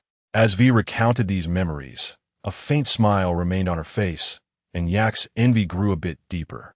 In fact, ever since confirming his information, many memories had surfaced in Yak's mind. Those were all the memories from that information, as if he had personally experienced a part of life he would never want to recall. Thus, he envied David for having a loving mother, envied Valerie for having a caring sister, and envied the two sisters for having neighbors willing to help them. Seeming to notice Yak's emotions, Valerie also chose not to continue. Adieu, hikt? V looked at Yak with some concern. Yak came back to himself and looked at V. I'm fine, just thinking of some things. V noticed Yak's aversion to this topic and didn't press any further. Anyway, I hope you're as you said, with no ill intentions toward my sister. Of course, I believe Valerie would also be willing to be friends with you. V paused and extended her hand to Yak. Of course, that includes me too. Jack, so? Yak politely shook her hand. Of course. Let us get to know each other again. I'm V, head of Arasaka's counterintelligence department and Valerie's sister. You can also call me Valerie. Yak was taken aback. He remembered that V didn't really like others calling her by her real name in the game, except for close friends like Jack and Old Way. Now, did that include him as well? V herself didn't know why she said that, but she felt an inexplicable trust and an indescribable feeling towards Yak. Don't underestimate the bond formed through over 700 hours of gameplay, you bastard. Yak Barnes, I actually have quite a few titles, Zero, Winter Soldier, but I prefer you to call me Yak. The two exchanged smiles. Ding. Achievement unlocked. The darkness named loneliness. The glimmer of love. Chapter 7. When will the prey arrive? This conversation brought the two closer together, already placing them in the ranks of friends. At this moment, a familiar voice came over. Sister? Why are you with Yak? Valerie looked at the two with a puzzled expression. It's nothing, just met up to chat. By the way, how did you end up here? Valerie didn't feel anything unusual upon hearing this, as V had always been suspicious due to her job, and her sister was on high alert because of the trouble she caused. Jack was tinkering with his motorcycle in the alley, and I came out for a drink and saw you two chatting. But at that moment, Johnny suddenly appeared and said something that broke the sister's defenses. Is this kid planning to be your brother-in-law? Fuck you. Yak almost fumbled his drink upon hearing this. Why the hell are you always thinking about that kind of crap? Valerie looked displeased, her gaze towards Yak slightly defensive. Yak was confused by her look, huh? Me? Shut up, Johnny. You're a digital ghost, and I don't want to die yet. Yak spoke helplessly, like V. He could see Johnny, but couldn't communicate with him telepathically like Valerie could. Who knows? You had that stiff face when we first met. Even your smile looked a bit forced, like a damn phony. Just now, when you were chatting with her alone, you looked quite human. Upon reflection, Valerie realized this was true. Damn it, this dog man doesn't want to be my brother-in-law, does he? Could it be that it wasn't an old father looking at his daughter, but a brother-in-law looking at his sister-in-law? Thinking of this, Valerie's defensiveness intensified. Yak's face darkened upon hearing this. Old scumbag, don't talk about me. Huh, an old scumbag is still better than a little chick. You probably haven't even held a woman's hand. Yake was about to snap. Being a single dog in 2 lifetimes left him speechless. The analysis from netizens was correct. Johnny was born before he had a high compatibility with V. Yake remained silent, just giving Johnny the middle finger. V looked at Yake curiously. She seemed less resistant to what Johnny had said, not knowing why. What are you looking at me for? Our relationship is purely platonic, maybe occasionally involving some money, but nothing on the bed, V said, slightly speechless. After seeing Yake's genius remark, Johnny was dumbfounded, then suddenly enlightened. You're invincible, kid. Valerie felt very relieved upon witnessing this. Stable, all stable. As 2 single dogs, Yake and Valerie were completely unaware of V's resentful gaze. Yake didn't understand, only focused on drinking. Valerie squeezed her sister to the inside seat, sitting across from Yake. Yake, are you busy lately? Not busy. Why? Do you have work to introduce to me? Hey, since you're not busy, how about helping a friend out? Friendship price, 20 off. Seeing Valerie's disappointed expression, Yake rolled his eyes. So, she treated him as a tool man. I'm not like the V in the game, blindly trusting. Trust doesn't need a reason. In the end, being made a fool. But your price is one that would empty my small treasury. This felt a bit strange. What is something that the famous Miss Valerie can't handle? Valerie knew this was Yake's sarcasm, but the commission from the Azure building was indeed crap. So, she recounted the commission regarding the Voodoo Gang. You dare take a commission from the Voodoo Gang? Not a single good person in that cabinet. Outsider mercenaries will only be treated as doormats. I feel weird too, but what can we do? It's a matter of life and death. So I wanted to ask you, Valerie said, slightly acting coy. Yake looked at Valerie in surprise. She seemed even more innocent than in the game. It seemed her sister had protected her well. But don't be fooled by Valerie's current demeanor. It was because she had already regarded Yake as a good friend, as long as he wasn't her brother-in-law. If her sister could smile and chat with him, it meant he was a friend worth making. After so many years of being sisters, she could see whether her sister's smile was sincere or just a polite facade. It definitely wasn't because she had been beaten too much. When it came to doing commissions, she was still a top-notch professional mercenary. V also felt a bit uneasy. How much? My vacation is ending, and I can't accompany Valerie. Please help. Yake glanced at V, thought for a moment, and decided to go take a look. After all, who wouldn't want to participate in a potential anti-gang storm? Plus, he could sell V a favor. No need, I'll go take a look. As for the rewards, we can discuss that later. Valerie felt a bit happy upon hearing this, relieved. V nodded, not knowing what she was thinking. Yake looked at Johnny. Thinking about what Valerie might encounter later made him want to laugh. After agreeing on a time, the group prepared to leave, and Valerie went back to find Jack. Yake and V walked out together. I'll need to trouble you with the Voodoo Gang matter. Thank you, V said gratefully to Yake. Yake shook his head. I'm very interested in causing trouble for the Voodoo Gang. Anyway, thanks. V wasn't foolish. She noted this matter in her heart. Do you need me to see you off? Yake's eyes glimmered with blue light upon hearing this. No need, I rode my motorcycle here. All right, goodbye. After saying their farewells, the two left in their own directions. The next morning, after preparing some equipment, Yake set off for the agreed location. Because he arrived quite early, Valerie and Jack had not yet arrived. Yake simply began to scan the entire chapel. Luckily, their surveillance system wasn't covered by the subnet Poseidon. There were just some people keeping an eye on it, which was easy to resolve. In less than a second, Yake obtained most of the surveillance permissions. The small part he couldn't see should be their hideout and underground base. Yake also found Placid slaughtering chickens through the surveillance. Although he really wanted to hack and burn his head off, he thought it was better to let the plot proceed smoothly. Soon, Valerie and Jack arrived. Hey, you're here. Didn't T keep you waiting long? No, I just got here a little while ago. Hello, brother. I'm Jack Wells. Nice to meet you. Yake shook hands with Jack. Valerie pointed to the chapel, saying that Hans said to wait for people there. Seeing this, Yake didn't stop them and nodded. You guys go in. I'll watch outside. Valerie and Jack had no objections, nodding as they walked inside. Yake observed his surroundings and noticed a few gazes directed at him. He thought to himself that the people of Peaceful Island were indeed not very hospitable. Inside the church, Valerie felt a bit speechless upon learning they had to go to a shop to find Placid. She came out and complained to Yake and Jack. Do these people have to make things so complicated? What else with the mystery? This fits my stereotype of the voodoo gang. All right, let us go find him. The following plot was quite similar. After the three met Placid, he stated the requirements of the commission.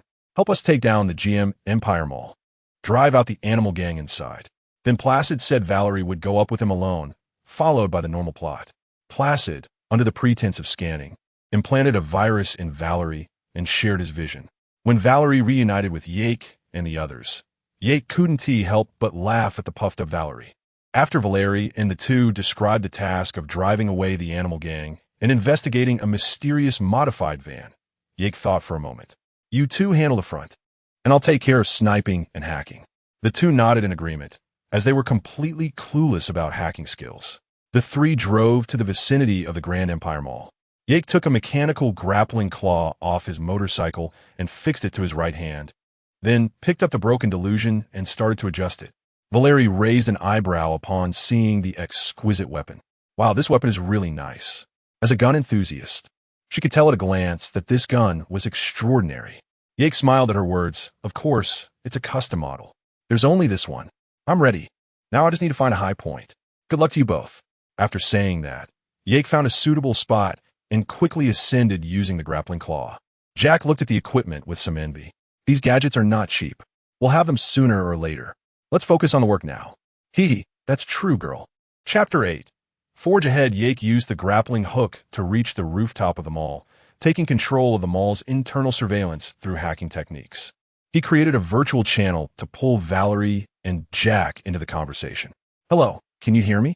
No problem, brother. Okay, I've established a virtual network channel with you and shared visual markers. I've marked all the enemies in the mall. The surveillance is handled. There are quite a few, around 20 to 30. My personal suggestion is to go stealth. Okay, Jack and I just took out 3 members of the animal gang outside without making a sound. All right, I'll keep an eye on you from above. If you can't take them all out at once, I'll help you. This gun of mine is not a toy. Valerie and Jack quietly entered through the back door, where they encountered a member of the animal gang. Jack made the first move, choking the gang member and pulling him back, twisting to finish the fight. After exchanging glances, they moved forward. To the right of the corridor leading out, several members of the animal gang were boxing, making it inconvenient to sneak in. So they prepared to go around. Keep it quiet. I'm watching for you. Those big fools haven't noticed you, Yake reminded them. Unfortunately, both Valerie and Jack were focused on a boxing ring and didn't notice another member of the animal gang who just finished a call and turned around in an abandoned store next to them. Valerie noticed just in time, but it was too late. What? The member was about to speak when suddenly shot in the head. The two sighed in relief. Don't think marking the enemies means you're safe. Stay focused. There are still 2 of you. Don't both look in the same direction. Got it, hee. Valerie felt a bit embarrassed, and Jack scratched his head. The two continued to move cautiously. After successfully taking out a few guards, they reached the center of the mall. There are too many people on your left. It's hard to deal with. Try going through the few shops on the right that are open, Yake advised. Listen to advice, eat a full meal. Without saying much, they took the detour. Shoo, there are 3 people ahead. I'll take one out, and you handle the rest. I'll count to 3, and we strike together. Once they were in position, he counted 3, 2, 1, go. With a whoosh, one member of the animal gang fell to the ground, and before the other 2 could react, they were taken down as well. After pushing forward for a while, Valerie suddenly saw flickering lights. What is happening? What do you think? Someone spotted you. It's that damn network surveillance. Placid, who had been silent, finally spoke. What do we do now? They found us. Why do you think I installed ICE on you? Go to that vehicle. I see the car. After spotting the modified vehicle, Valerie linked in while Jack kept watch. Placid accessed the data on the van through shared hacking. It's data from Peace Island. They're after Poseidon. You need to find that agent. According to the map, he's in the cinema. Suddenly, an alarm went off, and a strange male voice came through. Get out of here. Don't get involved in this. Damn, what is happening, Placid? The communication was cut off. He knows you're here. Go find him. Damn, I don't want to clash with network surveillance right now. Leave this to me. You just deliver the message.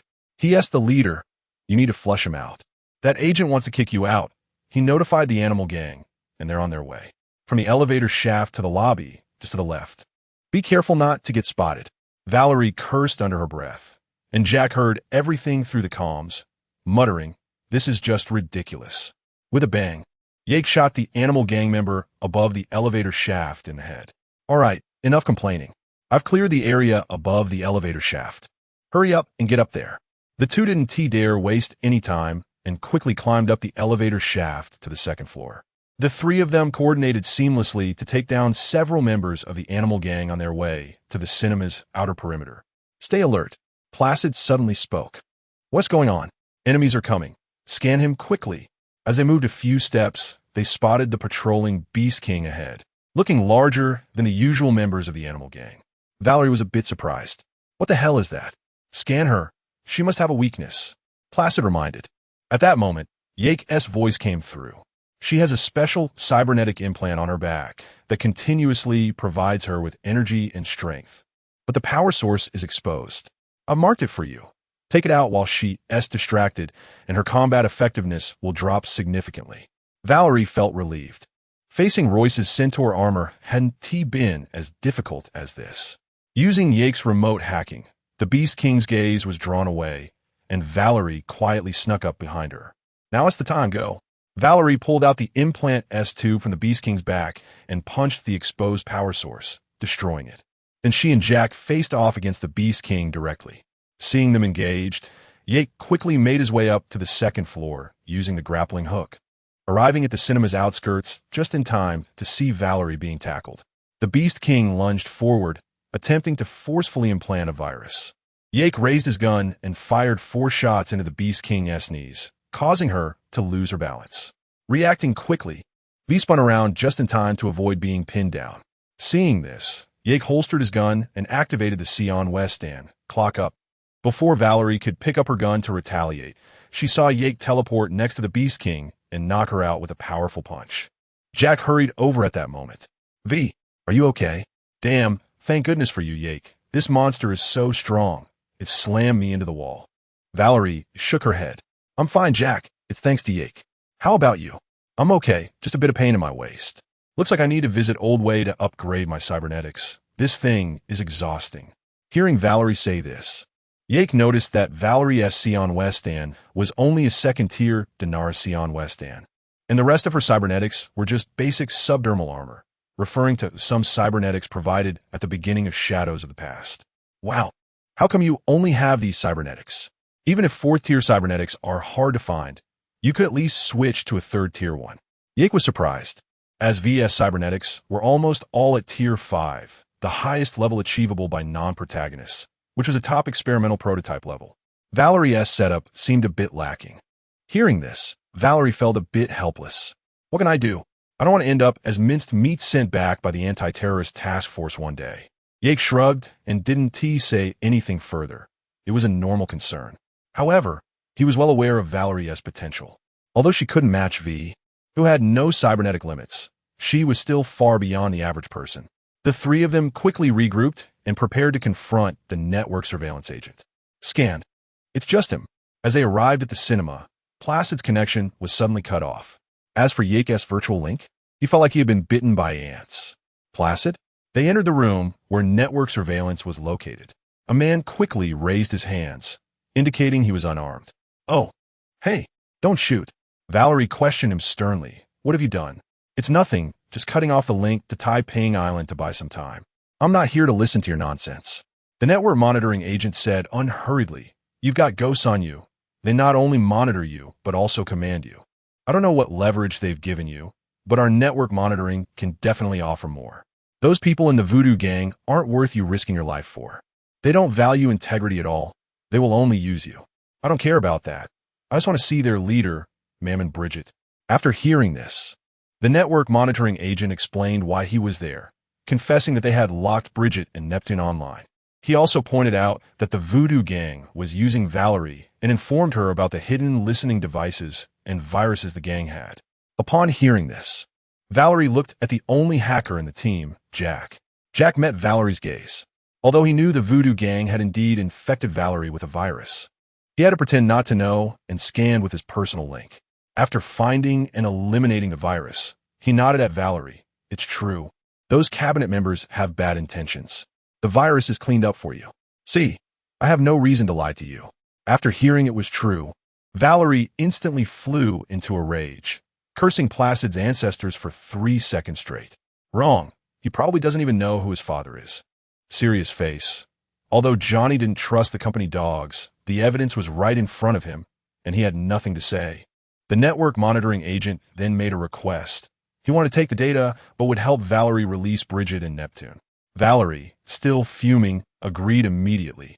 Both sides successfully completed the transaction. Soon after, the 3 of them left the mall, and Placid reconnected, questioning them without a word. Hearing this, Valerie's anger flared up. They've already released Bridget. Let's talk about why you deceived me. Placid snorted coldly and hung up the phone. Jack scratched his head, feeling a bit annoyed despite usually having a good temper. Hearing the previous rumors about how the Voodoo Gang treated outsiders, it seemed they were all true. Those idiots think too highly of themselves. I can't swallow this anger. It definitely can't end like this. Unlike the life-threatening chips in the game, Valerie wasn't as humble as in the game, doing anything to survive. Of course, she had her own temper. Jack snorted coldly. Don't they like planting viruses? I'll implant a data bomb for you later. At the right moment, I'll fry their brains. Valerie's eyes lit up, and she nodded in agreement. Jack scratched his head, but didn't oppose. When you see Bridget and get what you want, you can manually detonate it. Don't worry, this thing won't affect you. Jack quickly created a simple data bomb with his personal link. It was powerful enough to blow their subnet, Poseidon, to bits without affecting Valerie's safety. Soon after, everyone arrived at the base of the Voodoo Gang, where Jack and Jack were stopped. The two didn't say much. Jack sneered and waited for the data bomb to explode. Jack felt uneasy seeing Jack's sunny smile, relieved he hadn't provoked him. Chapter 9. Voodoo and the Black Wall, similar to the storyline in the game. A conflict arose between Valerie and Placid due to network monitoring issues. Just as the two sides were about to fight, Bridget, who had been released by the network monitors, came out to mediate. Bridget believed that the chip in Valerie's head could greatly assist their plan, so she directly took Valerie into the Voodoo Gang's secret room. After some operations, Valerie and Bridget successfully deep-dived. Valerie then learned that the Voodoo Gang wanted to use the Johnny Silverhand's imprint in her chip to lure out V, who was located beyond the Black Wall. After some theatrics, Bridget enhanced the neural link between Johnny and Valerie to facilitate memory extraction. Following that, V watched a segment from Johnny's perspective that depicted the connection between V, Johnny, and Rogue, as well as Johnny's story of rescuing V after he was captured. Valerie also learned about the complicated emotional entanglements between Johnny, V, and Rogue, and understood Johnny's reasons for blowing up Arasaka Tower back in the day. In the final segment of their one-on-one conversation, their bond, or perhaps fusion, deepened, and Valerie's old self began to resemble a human more. After Bridget copied Johnny's memory fragments, she brought Valerie to the edge of the Black Wall. Here, Valerie directly faced the terror of the Black Wall. The red data streams and the towering super dam that seemed to stretch endlessly above brought her immense visual shock. The protruding shapes on the Black Wall symbolized the wild rogue AIs attempting to break free from its constraints. After Bridget finished her explanation, Valerie realized she had to face the Black Wall alone. If it weren't for the ice and water cooling the environment outside, she would have definitely overheated by now. However, since she was already there, Valerie could only give it a try. Upon reaching out to touch the Black Wall, Valerie felt as if she had been spun around and looked back, only to find that Bridget and the others had long disappeared, leaving only a void behind. The world seemed to consist of only red and black colors. To be honest, I still don't understand how V in the game managed to easily pass through the Black Wall with just a touch. A normal person would have their brain fried upon contact. My personal explanation is that Bridget helped by using the hole they made in the Black Wall along with the assistance of the already summoned V. This is the world outside the Black Wall. It seemed like there was nothing out there. Hollow, helpless, and panic-stricken feelings enveloped Valerie's heart. She hesitantly called out, "Bridget?" A burst of electromagnetic noise made Valerie even more anxious. Recalling Bridget's words that the memory fragments of Silverhand were meant to attract V, she tentatively called out, "V?" At that moment, "Hey Valerie, why so scared?" A sudden voice startled her, and then she realized how familiar it sounded. Valerie mustered her courage and turned around. "Yak, What are you doing here? Well, that data bomb buried a little something. I can use it as a data anchor point to share my data form here. Valerie steadied herself. Although she still had many questions, it was clearly not the time to ask them, and having a companion by her side was comforting. However, Valerie didn't notice that Yak's data form was somewhat different from hers. He was covered in various mysterious symbols and texts, symbols representing malice. This was Yak's data form created using malicious energy, which, although not as powerful as his original, was still adequate. Just then, V appeared before them. Looking at the enormous figure of V, Valerie was somewhat surprised. Johnny, an ethereal female voice echoed. It was V's voice. Focused on V, Valerie didn't notice that Yak had disappeared a second before V's arrival. V waved casually, "You can't stay here." Valerie's data form was instantly sent back inside the black wall, while her physical appearance manifested on the black wall. The network monitoring attack followed, but for V, it was trivial. With a casual wave, V brought Valerie into the data fortress of relics. Johnny's digital soul was waiting here, as in the original storyline. They found Valerie without the locator installed by the network monitor, instead tracking her through data remnants. This allowed Bridget and the others to still be alive but trapped in cyberspace. The perspective returned to Valerie. After Johnny's heartfelt inquiry, it was clear that V was no longer the V she once was. Now, she resembled an AI. The cold response left Johnny a bit vulnerable. Just as Valerie was about to say something, Yak suddenly appeared beside her. "All right, you jerk, stop being sentimental. V is no longer your old lover. 50 years can change a person, let alone someone who has consumed countless AIs outside the black wall." "What the hell, how did you?" Ignoring Johnny's shock, Yak turned his gaze to V, who did the same. "You're different." V's ethereal voice carried a hint of human-like confusion. "I am indeed different." "No, you are different from me, from Johnny, from the others outside the wall. You are unique. I think before we continue chatting, we should first see how to solve Valerie's problem. There will be time for the rest. Guide me. Let me enter the divine realm. I can help you." V shifted her focus to Valerie. "Damn, are we going to storm Arasaka Tower?" Valerie quipped. Yak said nothing, but Johnny completed the deal for Valerie. They would help V enter the divine realm, and in return, V would help them separate and be reborn. V provided Valerie with a BBS address for secret communication, which was similar to Yak's virtual link, but Yak's was a one-time use. After refusing Johnny's private chat, V left, and with her departure, the digital fortress began to collapse. Just as the two were about to be kicked out of cyberspace, Yak waved his hand, bringing them back to the foot of the black wall. Valerie looked at Yak in confusion, as it seemed their task was completed. "Interested in watching a nuclear explosion from cyberspace?" Yak said teasingly. Valerie then recalled Yak's customized data bomb for the Voodoo Gang. Watching Valerie get a bit excited, Yak didn't waste time and waved his hand. A massive mushroom cloud appeared above the Voodoo Gang's subnet, completely obliterating it. The data fluctuations affected many nearby networks, and Yak casually erected a barrier to shield against the data waves. "Wow, that's so cool. So satisfying," Valerie exclaimed, looking as excited as a little girl. Yak smiled gently. "All right, the fireworks are over. Get ready for battle. I and Jack will come to assist you. I doubt the Voodoo Gang will warmly send you off after taking a data bomb." Valerie nodded and exited cyberspace.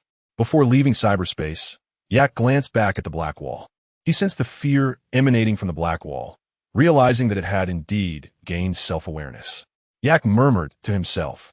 He then tossed out a small burst of data, and upon contact, the black wall's demeanor suddenly became more terrifying, its computational power significantly increasing, and the holes drilled by the Voodoo Gang were all repaired. Even a certain little bird was caught off guard. "Huh, what's going on?" The lark looked puzzled. Yak felt the black wall's delight and affinity, as if he had adopted a pet.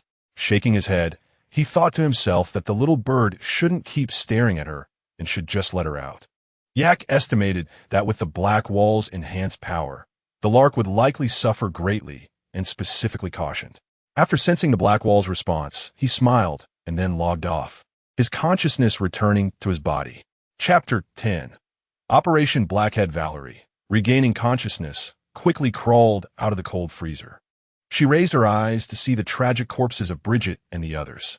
The massive data stream was no longer just fried brains. It was exploded brains. None of the hackers sitting in their chairs had intact heads. Johnny's projection jumped out as well. Good to be dead. They deserved it. That guy named Yak was quite to my taste. It was clear that our comrade Johnny Silverhand had a fondness for Yak's vengeful methods. Damn.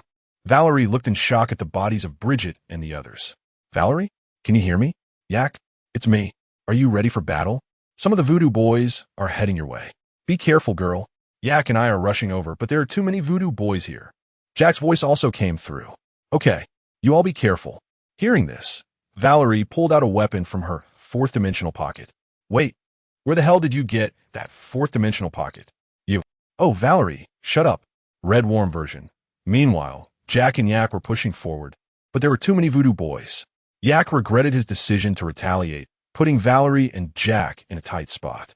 Seeing many voodoo boys running toward Valerie, Yak quickly told Jack, take a detour to help Valerie. I can handle this alone. Are you sure? Hurry. Jack wasn't one to be overly sentimental. After throwing 2 grenades to attract attention, he chose to withdraw and take a detour. Once he saw that no one was paying attention to him, Yak let out a sigh of relief. He then turned to face the several enemies in front of him. I'm too lazy to play house with you guys. Yak decisively activated brain machine hyperfrequency, and countless invisible malicious energies surged toward him. The terrifying increase in power made Yak feel like a deity.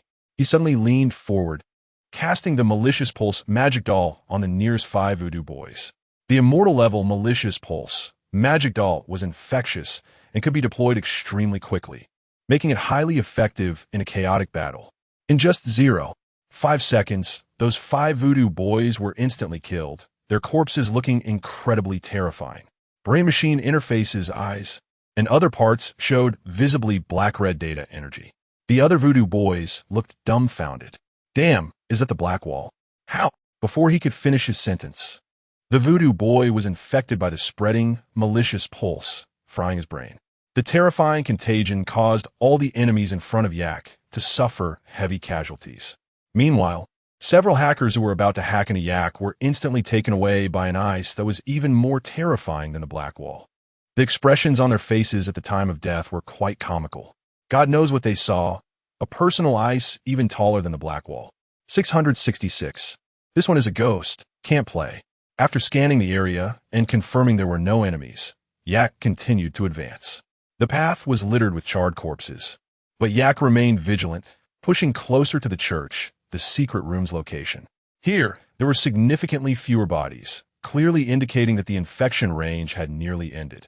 As expected, a voodoo boy suddenly jumped out from behind a door, attempting to ambush Yak, but he underestimated Yak's reaction. I, Yak, am not a numerical monster. I am a boss. In an instant, he fired a bullet, and even without the suppressor, the silent damage was still considerable. One shot hit the enemy's hand, causing him to drop his weapon, and 2 more shots to the head sent him to the afterlife instantly. Next came the hunting time. The blackhead specialist Yak was on. He switched to an extended magazine with 16 rounds. The bullets in this magazine had higher damage, but were not suitable for a suppressor, which was better given the current environment. Yak used the car's tactical holding system to quickly advance. Coming to a corner, he scanned and noticed an enemy with a small knife behind him. He dodged to bait the hidden enemy to strike, stepping back to avoid the knife attack. He didn't give him a second chance. Bang, bang, bang. 2 shots to the body and 1 to the head instantly killed the enemy. The Mozambique shooting method, a highly lethal shooting style at close range, maximized the chances of killing the enemy. Along the way, he continued to headshot several voodoo boys, feeling his blood boil. Yak, was born a black fighting warrior. He fought his way to the church entrance, and before he opened the door, he heard Valerie's roar, "Super durable big fool, come on." Yak hid behind the door and saw Placid being restrained by the agile Valerie, while Jack was outputting damage from the side. Every time Placid tried to trouble Jack, Valerie would throw a grenade at him. The two were like walking a dog. However, Yak could see that Valerie's stamina was somewhat overused, and Jack's weapon was struggling against Placid's subdermal armor. Moreover, Placid was also a combat hacker, occasionally causing cybernetic malfunctions and weapon failures, which made things tough for Valerie. Without saying a word, Yak directly caused 4 cybernetic malfunctions, leaving Placid standing in place. Just as Valerie realized something, "Clock up," echoed with a familiar voice. And a familiar iron fist elbow knocked Placid out. "Yak, you're finally here. Phew, this big fool is really tough to beat. I shall call him the legendary tough guy. This is just the beginning. Are you all okay?" "I'm fine, just a little hurt." "I'm fine, brother. By the way, how did you get here so fast? Is everything outside sorted out?" "Yeah, don't you see who I am? The famous Winter Soldier," Yak said playfully, not even realizing how relaxed and emotionally rich he felt when with Jack and Valerie. At least he didn't seem like a cold machine anymore. "All right, since it's all over, let's hurry and leave. I'm afraid their reinforcements will arrive." Valerie felt relaxed all over and turned to Yak. Yak and Jack nodded. Before leaving, Yak pulled out Silent, loaded it, and shot Placid dead. The three of them arrived at the vehicle parking area. Valerie drove the car with Jack, noticing Yak standing there, seemingly lost in thought. So she drove over to check. "Yak, what are you still doing here? Aren't you leaving?" A flash of red data flowed through Yak's eyes. "Nothing. Just left them a big gift." "Haha, I bet they'll love it." Seeing Yak's joyful expression, even with a mask on, Valerie became curious. "What gift?" Hearing this, Jack also looked over. Yak pressed the accelerator. "Let's go. You'll find out soon." Valerie followed suit. After a while, Valerie suddenly heard a bizarre song coming from the Voodoo Boy's lair. "You are that. Valerie froze for a moment and then completely lost it. "Ha ha ha, Yak. You are truly a genius." Johnny appeared in the back seat. "Damn it." Jack laughed along, and just like that, the three of them drove happily to the Wild Wolf Bar. Don't ask me why there are sunshine, rainbows, and little white horses in 2077. Author's power, kid. Until they reached the Wild Wolf Bar, Valerie was still unable to recover, her smile nearly splitting her face. Yak followed behind, still smiling. Jack patted Yak on the shoulder. "Brother, you are simply a genius." The three of them reached a booth on the second floor and began drinking. Jack thought of something and said to Yak, "Brother, how about we have dinner together tonight? I'll introduce you to my mom." Valerie nodded. Sure. Mrs. Wells' cooking is also exceptional." Yak had no reason to refuse and agreed. But just then, a pleasant voice rang out, and the content made Miss Valerie's spine chill. "Oh, isn't this the famous Miss Valerie? You caused quite a stir in Taipingshao with that data nuclear bomb, and now you still have the mood to think about dinner?" Valerie turned her head stiffly and saw the last face she wanted to see. "Sister, what a coincidence. You're here too." V looked at her flustered sister with a smirk. "Unfortunately for you, sister, I was just assigned to field work on my first day back. Can you guess why? To investigate the source of the data nuclear bomb from the Voodoo gang in the Taipingshao area." Valerie's cold sweat poured down. Damn it. As expected, V directly twisted Valerie's ear and turned it 90 degrees. "Oh, sister, it hurts. Now you know it hurts? What did I tell you? Be low-key during this time. Do you forget what mess you made before? I haven't even dealt with the previous issues, and now you've gotten into this kind of trouble?" V shouted angrily at Valerie. The latter, knowing she was in the wrong, could only look to Yak and Jack for help. All right, V, don't do this. We're still outside." Good brother Jack stepped up, while the culprit Yak quietly blended into the background. After giving Valerie a lesson, V also sat down and thanked Yak for his help. After hurriedly drinking a glass of wine, she left. After all, she was a busy person now. Valerie pouted in dissatisfaction. "It was clearly Yak who caused the bomb, yet I get lectured," she said, casting a resentful glance at Yak. Yak could only shift his gaze elsewhere. "Oh, this table is really something." Chapter 11, Similarities. After the incident with the Voodoo gang, the relationship among the three of them quickly grew closer. Occasionally, they would take on some commissions together. 5 days passed just like that. However, what Yak didn't expect was that during these 5 days, Valerie met someone. At the Wild Wolf Bar on the second floor in the familiar spot, the same 3 people were there. "You mean Saburo Arasaka's bodyguard Takemura found you? He suspects that Saburo Arasaka's death is not simple. He wants to search for clues?" Yak was somewhat surprised. He had thought that Valerie wouldn't be found by Takemura, especially with V's help. But Takemura found her.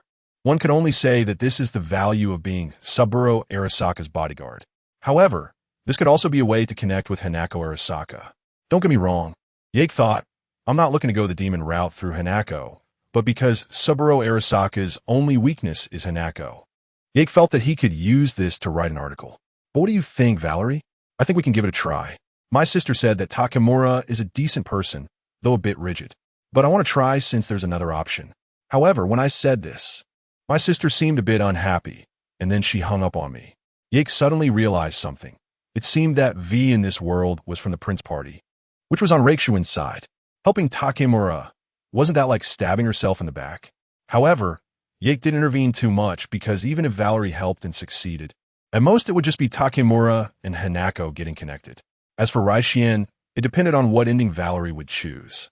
He didn't believe that just Takemura could shake Reikishuin's almost dictatorial position in Arasaka. Johnny was also a bit unhappy. None of the people in the company have a good ending. Yake ignored Johnny and nodded at Valerie. I can help. Having another option is better. But don't just rush in blindly. Know when to retreat. Valerie nodded, mumbling softly, Got it. Why are you like my sister, so motherly? Yake rolled his eyes. You're right. Girl, who knows if those people in the company will stab you in the back the next second. There's a saying, it's easy to take off the suit on your body, but hard to take off the suit in your heart. Jack also agreed with Yake's statement. Valerie nodded again and thought of something. Oh right, Takemura told me that the relic chip was developed by a guy named Anders Hellman. He said he has the prototype schematics for this chip. I asked Rogue to help me look it up, but she said it would require me to help her with something. Yake, do you have time recently? Upon hearing this, Yake immediately understood Valerie's ulterior motives.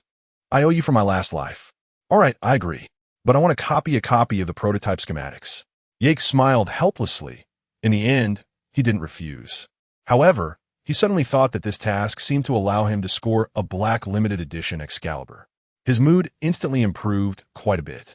He decided to use this to fund the commissions for these two tasks. Just thinking about Valerie's expression when she saw the Excalibur but couldn't keep it made Yake very happy. I have a large commission tomorrow night. I won't have anything else after that. You can call me anytime. Valerie was very happy to hear that Yake agreed.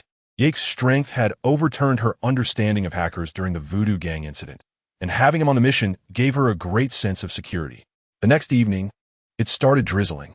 If you're in Night City, it's best to carry an umbrella when it rains because the harmful substances in the rainwater allow you to clearly see how the rain is corroding your clothes. However, as a cyberpunk with an edge, Yake had no such worries. Yake rode his motorcycle to the agreed meeting point and saw Mann and others, along with someone he hadn't seen before, Falco. When Falco noticed Yake looking at him, he nodded back. Looks like I'm late. No, you're right on time. Mann nodded upon seeing Yake's gear. For this commission, Yake had carefully organized his equipment. He had 2 revolvers at his waist, 2 bought Stormburner pistols tucked beneath his ribs, tactical pants equipped with 6 throwing knives, the Ink Abyss on his back, and a modified Sidara shotgun. There was also a heavy machine gun, the Defender, on his motorcycle, along with several throwable weapons. Rebecca looked enviously at Yake's excellent gear, while Lucy stared thoughtfully at Yake's mechanical arm. So how's it going? Just like before. We'll create a distraction first. You then attack from the side to divert their attention. Yake nodded, and the group prepared to act. They hid the motorcycle and took the Defender to the factory wall. For Yake, who had a charge jump and double jump, this mid-low height wall was almost non-existent. He easily jumped over the wall and landed on the ceiling of the security room he specifically chose. He made no noise during the process. First, he hid the heavy machine gun, then focused on the vending machine outside the security room. Using a simple hack, he created a disturbance. And as one person's attention was drawn outside the security room, Yake instantly jumped down from the ceiling and silently snapped that person's neck. He then approached the security room's door, and at the moment he opened it, he used 2 throwing knives to take out the other 2 security personnel. Thus, Yake took control of the security room. By linking his personal connection to the regional subnet, Yake modified all hostile systems, including turret robots. After informing Mann's team, he picked up the heavy machine gun and slowly waited for Mann and the others to create a disturbance. After receiving Yake's message, Mann reminded everyone and signaled Falco and David. The 2 nodded in understanding, driving 2 cars straight through the barricades into the factory. The group quickly got out of the cars, using them in nearby containers as cover to start attacking. The sudden assault caught the scavengers on patrol off guard. Some unfortunate ones didn't even have time to react before being turned into porcupines by bullets. Taking advantage of their slow reactions, several patrolling guards were killed, but the scavengers quickly regrouped to counterattack. As one person raised their weapon, they found it had been hacked and malfunctioned, only to be shot in the head by a sniper shot from Pilar. Similar situations befell several others who had their cyberware malfunction and rebooted ocular implants. They have hackers. However, upon discovering this, the scavengers quickly had their hackers retaliate. After their 3 hackers were detained, the front line became quite uncomfortable. Due to the numbers, Mann and the others were suppressed and could only relieve some pressure through David's military-grade C-Andes. Yake, now's the time. We can't hold on. Understood. At that moment, the automated turrets hidden above the main entrance and nearby surveillance turrets suddenly activated. With the scavengers caught off guard, they fired bullets at them. This was also the plan Mann and Yake had agreed upon, maximizing casualties when the enemy was unprepared and outnumbered. Reality is not like a game. The suppressive power of automated turrets is much greater than in games, which forced the scavengers to divert some hackers to deal with them. The pressure on Lucy and her companions suddenly decreased, giving them time to occasionally send a few puppets to the scavengers. Meanwhile, another group of scavengers, trying to provide support from the other side, was on their way. We're almost there. Don't rush us, we. Before the leader could finish their sentence, they were shot in the head, and the others barely had time to react before being met with another round of gunfire. Yake, wielding the defender machine gun, crazily suppressed the scavenger reinforcements, alleviating the pressure on Mann's side. However, after killing a few enemies, they quickly reacted and took cover to prepare for a counterattack. After Yak finished firing over 100 rounds from the defender's weapon, he casually tossed it aside and threw a few smoke grenades to the ground. The scavenger, seeing that Yak had run out of bullets and wanted a counterattack, could only see a large cloud of gray smoke, feeling powerless and furious. Not everyone had advanced cybernetic eyes with thermal imaging, so they could only spray bullets into the smoke. However, Yak, equipped with thermal imaging, transformed into a demon in the smoke, drawing his revolver. The death's eye activated instantly, quickly marking 6 enemies. Bang, bang, bang, bang, bang, bang. The King of Hell swiftly took them down, returned the empty revolver to its holster, and switched to another to continue firing. After killing 4 more enemies, he dual-wielded the blizzard and continued the assault. The explosive effect of the high-explosive rounds significantly increased the pressure on the enemies. However, the inability to penetrate walls meant that Yak only killed 9 enemies with 16 bullets. He then picked up the Satira shotgun and performed a slide tackle to take down another one. By this point, all the scavengers who had come to support were dead.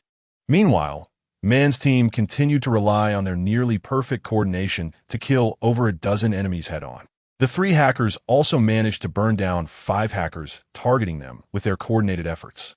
On Mann's side, only Mann, Dorio, and David sustained some minor injuries. But for them, it was a common occurrence. After giving himself an injection of recovery type 1, Mann inquired about Yak's situation through the communication device. Yak, how's it going over there? I'm fine, just some small fry, too many of them. It's all taken care of, Yak replied, taking a deep breath of recovery type 5 to quickly restore his condition. Even someone as tough as him couldn't avoid getting hurt when facing over 20 armed enemies. But it's not a big deal, he added, mumbling, not a numbers monster. Okay.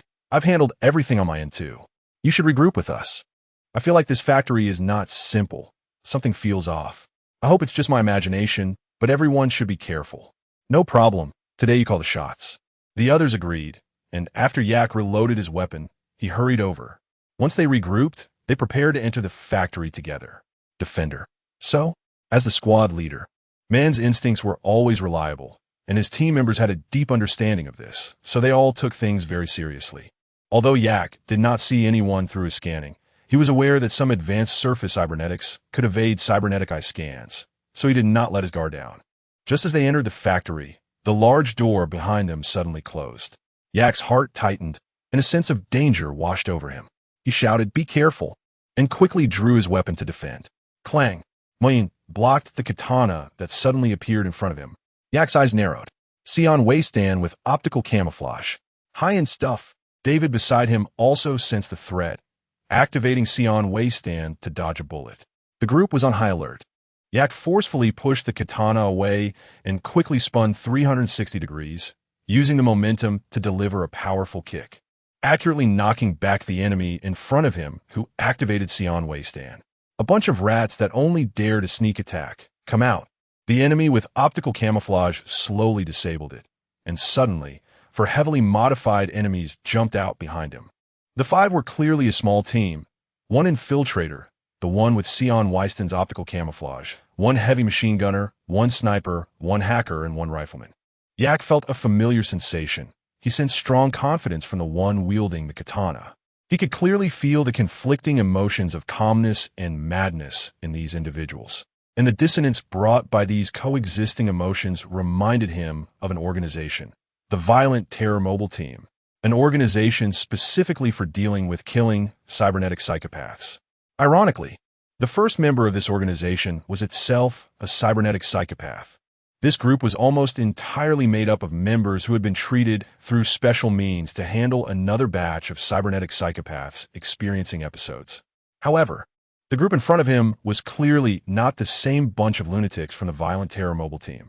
While they might enjoy killing, there was no reason to send a small team to protect the scavengers. Moreover, with all the scavengers outside already dead, they hadn't come out to help. This led him to consider another possibility, one that also explained why he felt a sense of familiarity with them. Mann raised his weapon seriously and said, "Be careful. They are very dangerous. Lucy Cybernetic, I was flashing crazily with data streams. I can't scan their implants. They're all unknown models. This situation can only mean one thing." Yak picked up the thread. They're a special squad that came out of the laboratory. His cold voice seemed devoid of any emotion as he continued. Each of them is equipped with laboratory-grade combat cybernetics. He paused before adding, "just like me." Chapter 12. Mutual Destruction. How could Yake not be aware? The five people in front of him were clearly products of the company's secret laboratory. Hearing this, the Mann team immediately became serious. After all, there was a living example among them, and none of the people coming out of the laboratory were weak. Yake glanced at in his hand, his expression cold, his eyes seemingly holding an endless abyss that was hard to look into. The experimental subject number one, wielding a katana, noticed Yake's expression and raised his blade, making a couple of provocative gestures. The atmosphere between the two sides froze to an icy point. Yake raised his head, his gaze calmly locking on a number one. A somewhat hoarse voice emerged. "Let's add a splash of brilliance to mine, with the blood of the arrogant and the tears of humiliation." Upon hearing this, number one, who was already confident to the point of arrogance, was instantly enraged and activated his Sandweisten, charging at Yake. Seeing Yake still standing there, Mann's expression tightened, and he opened his mouth to remind him. David was also ready to activate his Sandweisten to save his teammate. Clock up, the crowd heard the mechanical sound, and a white light flashed. Yake, unbeknownst to them, had already positioned himself in front of number one, turning his back to him while facing the remaining four. Number one stood in Yake's previous position, maintaining a strange stance as if he wanted to raise his sword in defense, completely motionless. The blood remaining on the blade of him seemed to narrate what had just happened in that fleeting moment. Gradually, Mann noticed the look of terror on number one's face and the bloodstains appearing on his neck. A few seconds later, number one's head fell to the ground, followed by his body. The corpse was severed. In an instant, everyone present was stunned, especially the other four members of the special team, whose expressions grew particularly grave. They had initially thought it was just a simple trial mission. The purpose of the mission was to assess their abilities after leaving the laboratory for potential reemployment by the company. But they unexpectedly encountered someone who had also come out of the laboratory. Moreover, it was clear that they were not on the same level, which made them feel that their future was bleak. They had thought this mission was like an egg hitting a stone, and they were the stone, only to find out that the egg contained Edelman alloy. Without any hesitation, the four began to take action. The machine gunner raised his gun and started fire suppression, while Mann and the others quickly dodged. David activated his Sandweisten, looking for an opportunity. However, he was surprised to find that all three remaining opponents, except for their hacker, were equipped with Sandweisten, and their performance was not weak either. David had no choice but to seek cover to evade. The hacker on the opposing side seized the opportunity to attempt to hack into Yake's implant to alter data. only to laugh in relief upon seeing Yake's ice. 666. What do you want with this? Is this even human ice? Yake ignored the fact that his ice seemed to have been bumped by that ant. He instantly inflicted 4 weapon malfunctions on the machine gunner before activating Sandweisten and charging forward. Clock up. Seeing this, the machine gunner also wanted to activate Sandweisten to counterattack. But for Yake, his speed was still too slow. Your Sandweisten isn't fast enough, and it's definitely not ruthless enough. With a slash aimed at the front, after injuring him, Yake stepped forward to deliver a fatal blow to the throat. Knowing that such actions might not be fatal in the cyber world, he stabbed into the heart as the enemy instinctively protected his throat. To prevent a secondary heart from reviving, he followed up with another stab to sever the head, maximizing the prevention of further survival. Once the other 3 opponents reacted, Yake's Sandweisten had cooled down again, allowing him to charge towards the hacker, number 3, who posed the greatest threat to Mann's team. Meanwhile, David entangled with the rifleman, number 4, trying to assist, while the others focused their fire on the sniper, preventing him from using his sniper rifle to assist his teammates. Clang! Yake blocked the knife attack from number 3. Just as number 3 was about to continue using body techniques to grapple, he noticed the red data streams flowing in Yake's eyes. This gave him a bad premonition, and his premonition proved correct. In a moment of their standoff, Yake inflicted 3 cybernetic malfunctions and 1 synaptic melt on number 3. Number 3 instantly became immobile due to the 3-layered cybernetic malfunction, and a synaptic melt quickly took his life. To prevent resurrection, Yake stabbed several times into his heart, ensuring he had no chance of winning a resurrection match before turning to help David. David was still tangled up with the rifleman, number 4, and upon seeing this, Yake quickly stowed away and drew out the Sadala to start charging. David, get down! Upon hearing Yake's words, David immediately reacted, rolling away from his previous position. Number 4 was just about to retreat when Yake had already charged in front of him. The Krunchikov instantly accelerated, delivering a fully charged Sadala directly to number 4's chest, creating a large hole. After shooting him again in the chest, Yake discarded the empty Sadala to the side and pulled out a revolver, shooting 3 times into his heart and head respectively. At this point, only 1 sniper, number 5, remained on the field. Before Yake could take action, the 3 hackers successfully breached the opponent's ice, and Mann, in cooperation with David, managed to kill him. The special team was completely wiped out. Seeing this, the members of Mann's team breathed a sigh of relief, and David even collapsed onto the ground to rest. After the situation was resolved, Yake silently reloaded his revolver and Sadala. Once he finished reloading, Yake approached to examine the corpses of those individuals, primarily concerned with the installation methods and compatibility of their cybernetics. By analyzing the installation methods and compatibility, he could better judge the nature of the 5-person group. For instance, Zeta Technology, Dinara, and More Technology were known for forcibly installing cybernetics and employing various means to drive people insane to observe comprehensive combat data and rejection reactions of the cybernetics. The 3 major families, Qinshi, Kongtao, Huangban, and Junki, also exhibited such phenomena, but these 3 usually had more terrifying experimental-level cybernetics and were more inclined to create special teams. This means that the first 3 companies were more focused on violent implantation for the sake of collecting cybernetic data. And the cyber psychopaths on the streets typically had cybernetics from these 3 companies, which could also be prototypes or experimental models. In contrast, the latter 3 families were primarily focused on assembling high-level special teams, so their experimental-level implants generally wouldn't appear on cyber psychopaths. For example, Junki's Nightingale and Huangban's Atom Heavy Hammer. From these individuals, Yake could only determine that they were a special team, at least not for testing cybernetic performance, the kind that would be used once and discarded. However, he could not ascertain which company they belonged to, as there were no identifiable cybernetic models. Nevertheless, from the craftsmanship, they seemed somewhat reminiscent of Zeta Technology. Not wanting to linger on this, Yake turned to Mann. Man, are you all okay? Not much, just some minor injuries. But you surprised all of us. Mann looked at Yake in shock. With so many of them targeting the weakest sniper, it was expected that they wouldn't suffer any casualties. But dealing with him still required considerable effort. Yake had single-handedly resolved 3 and even helped David take down another. This specialized team would likely take some time to deal with, even for Adam Heavy Hammer. Q's cold voice rang out, her gaze fixed on Yake, filled with surprise and curiosity. It seems the people on the street have underestimated your strength. At first, many thought you were a fan of Johnny Silverhand just because of your silver arm and hairstyle. David, with his hands behind his head, said loudly, "Lucy." David looked bewildered at his girlfriend. Lucy had a dark line appearing above her head. She knew that people with such immense strength hated being seen as imitating others. Moreover, Yake's arm was not necessarily something he volunteered for. He walked out of the laboratory after all. Did those scientists care whether you were willing?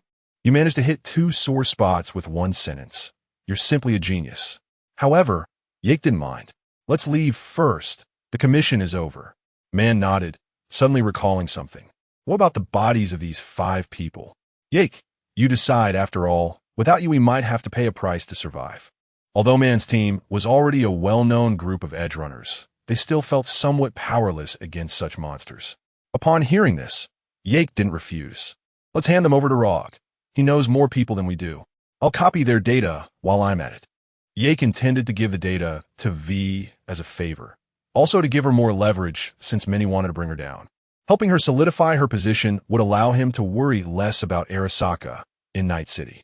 Mann and the others didn't ask why. They just waited quietly. After Yake copied the data, he didn't give it to V right away, but contacted Rog first. Hey Rog, the commission is over.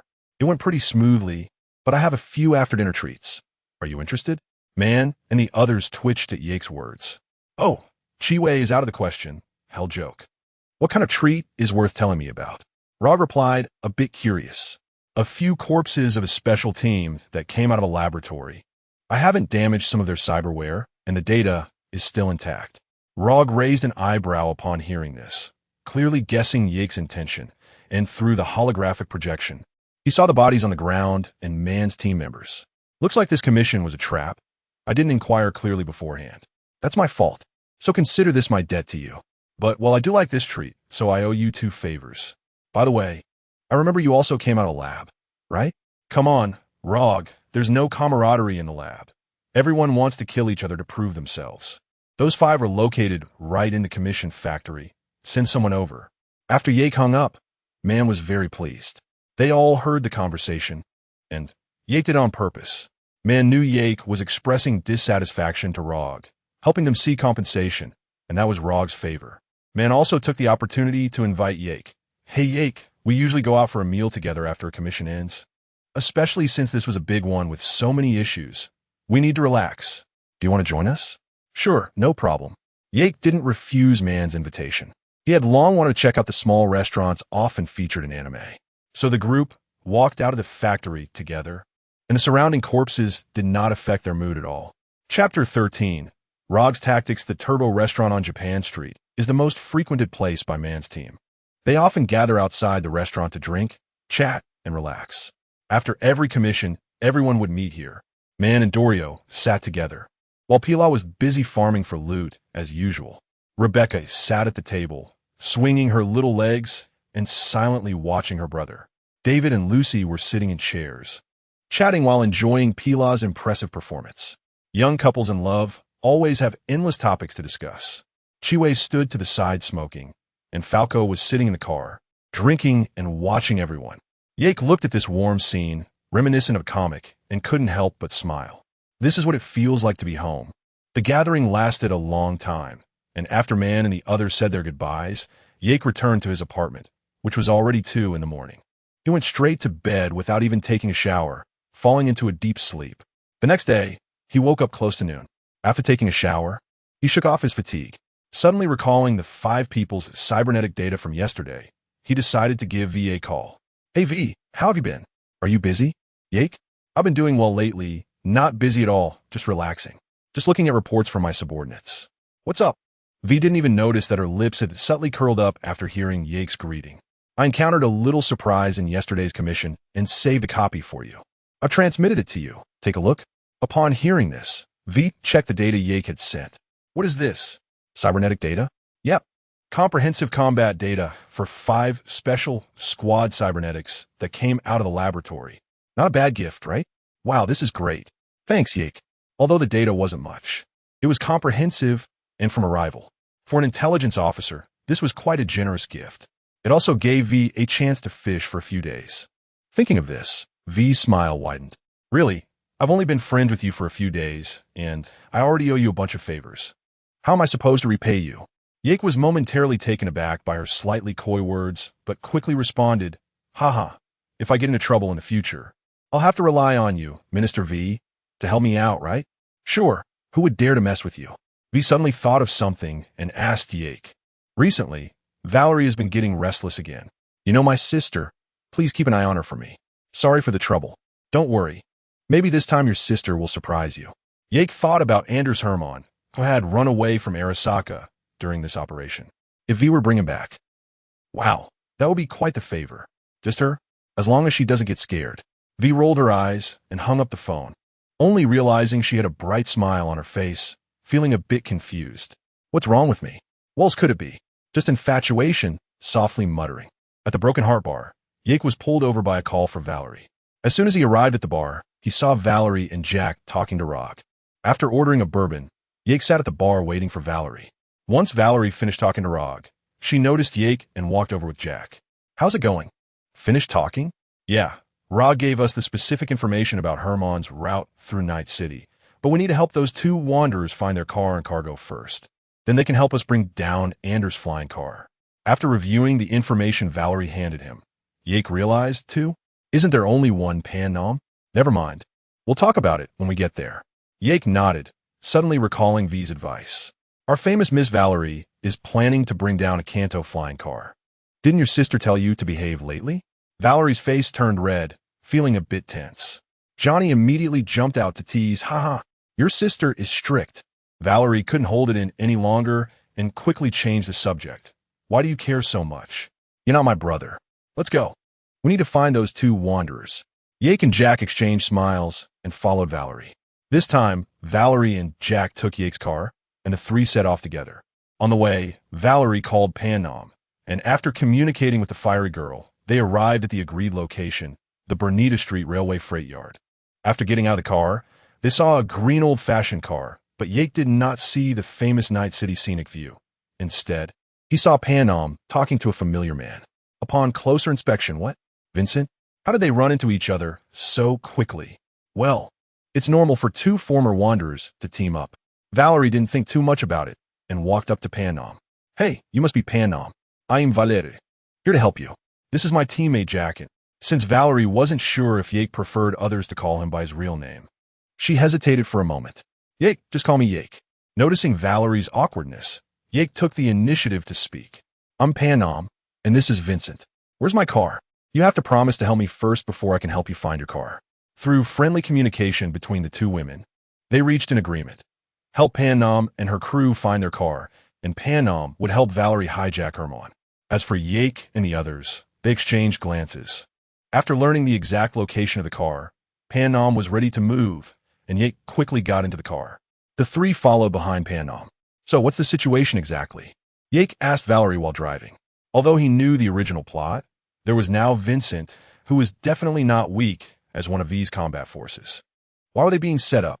They had a teammate named Nash, who betrayed them during a mission. Nash is a small boss from the Ripperdock gang, with a dozen followers. Using their numbers, he embezzled the car and cargo. Now, we need to go to Panam's former wanderer camp, the Aldecaldo, to grab some equipment, then help her retrieve the car and cargo. She'll help us with the hijacking. Valerie briefly described the situation, and Yake nodded. At that moment, Johnny appeared in the passenger seat. Ah, this is Night City. What it has in abundance is betrayal. Yake, why do you think Rog didn't tell Panam that Nash is from the Ripperdock gang? Or why didn't she inform them after Panam and Vincent were deceived, but instead told me? Valerie asked curiously. Rog doesn't care about what her mercenaries did in the past, nor does she care about betrayal or any such drama. She doesn't care about what a rookie mercenary encounters during a commission. All she needs is to ensure someone delivers the goods, and who it is doesn't matter to her. Plus, her commission as a middleman has already been received.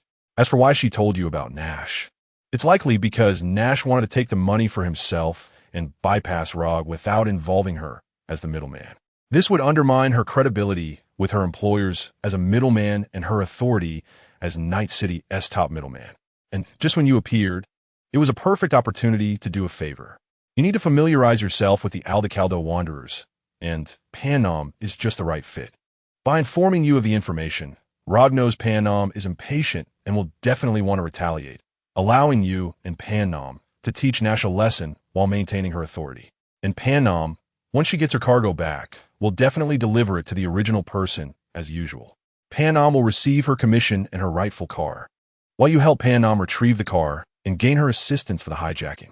However, the reward for Panam's hijacking commission is for you to help her get her car back. It seems like you and Panam are trading fairly, but in fact, Roger is playing both sides and also maintaining his position as a trusted intermediary employer in her eyes, as well as the respect from the mercenaries under him. Valerie scratched her head after hearing Jack's analysis. With an intelligence of 3, she felt like she needed to think more. Although Jack didn't understand, he pretended to agree and nodded. Jack rolled his eyes at their reactions. Chapter 14 Hijacking, Part 1. A few people arrived at the Atacado camp and saw 2 men standing not far away. They were Mitch, wearing military green clothes with a slightly long hairline, and Scorpion, dressed in a hooded outfit that gave off a mysterious vibe. Scorpion and Mitch were friends of Panam and Atacado, but Scorpion had only appeared briefly in the game before going offline, leaving players with only a motorcycle, creating the impression that his appearance was solely to provide players with a motorcycle. Panam briefly introduced the group, and Valerie mercilessly exposed Panam's betrayal, causing Panam to be laughed at by Scorpion and Mitch. Panam turned red on the spot. After Vincent and Valerie helped Panam move her belongings out, everyone headed to Stone Spine Mountain, an abandoned town in the wasteland. They decided to ambush the Night Wanderers here, which was also a clue provided by Rogue. After getting out of the car, Yak followed Panam to hide their vehicle, and everyone had clear assignments. Panam and Valerie were responsible for securing the power station to give the Night Wanderers a big surprise. Yak and the others each found a place to hide. Yak took his braking delusion, and Jack equipped his golden fierce woman with a silencer. Vincent couldn't afford good gear, so he was still using the game's beginner network access pod. They found a good angle on the dilapidated signal tower behind the power station, preparing to wait for the arrival of the Night Wanderers. Watching the clumsy Valerie below, Yak couldn't help but twitch his mouth. With an intelligence of 3, Valerie was terrifying. He really didn't know how V had survived all these years. Finally, Panam and Valerie completed the preparations at the power station. The two took their positions, and Panam confirmed the plan with everyone over the communication device. The plan was simple. Once the Night Wanderers arrived, Panam would suddenly power on the lights to attract their attention, while Yak and the others would take the opportunity to launch a surprise attack. As night fell, after Yak lit countless cigarettes, he finally spotted the Night Wanderers through his scope. The Night Wanderers have arrived. Everyone be careful. The group quickly prepared. Panam immediately spotted her modified Thunderbolt just as the Night Wanderers parked their vehicles and got out. Valerie pulled the power switch, and all kinds of lights suddenly lit up. The Night Wanderers were caught off guard by the scene. They all drew their guns in alarm, but Yak and the others remained still. After a while, seeing that nothing unusual happened, the Night Wanderers relaxed their vigilance somewhat. However, some were still on guard, and one sniper climbed onto the roof of the gas station to keep watch. Seeing this, Yak, who was wearing optical camouflage, aimed at the sniper. I have a sniper in my sights. When you plan to act? The others also found their targets, and Yak instantly took out the sniper silently. No one noticed anything unusual. Jack took out a nearby patrolling member with 2 shots. Valerie activated her Silent Wind, throwing a knife to take down one, then instantly appeared behind his companion and twisted his neck. Panam also used her watch to silently eliminate a lone machine gunner. Vincent created a noise with a simple hack on a vending machine, luring a hapless guy over before snapping his neck and dragging him away. Seeing that the remaining Night Wanderers were still unaware, Yak began searching for a second suitable target. After Yak killed the 3rd person, all the Night Wanderers had been eliminated without a sound.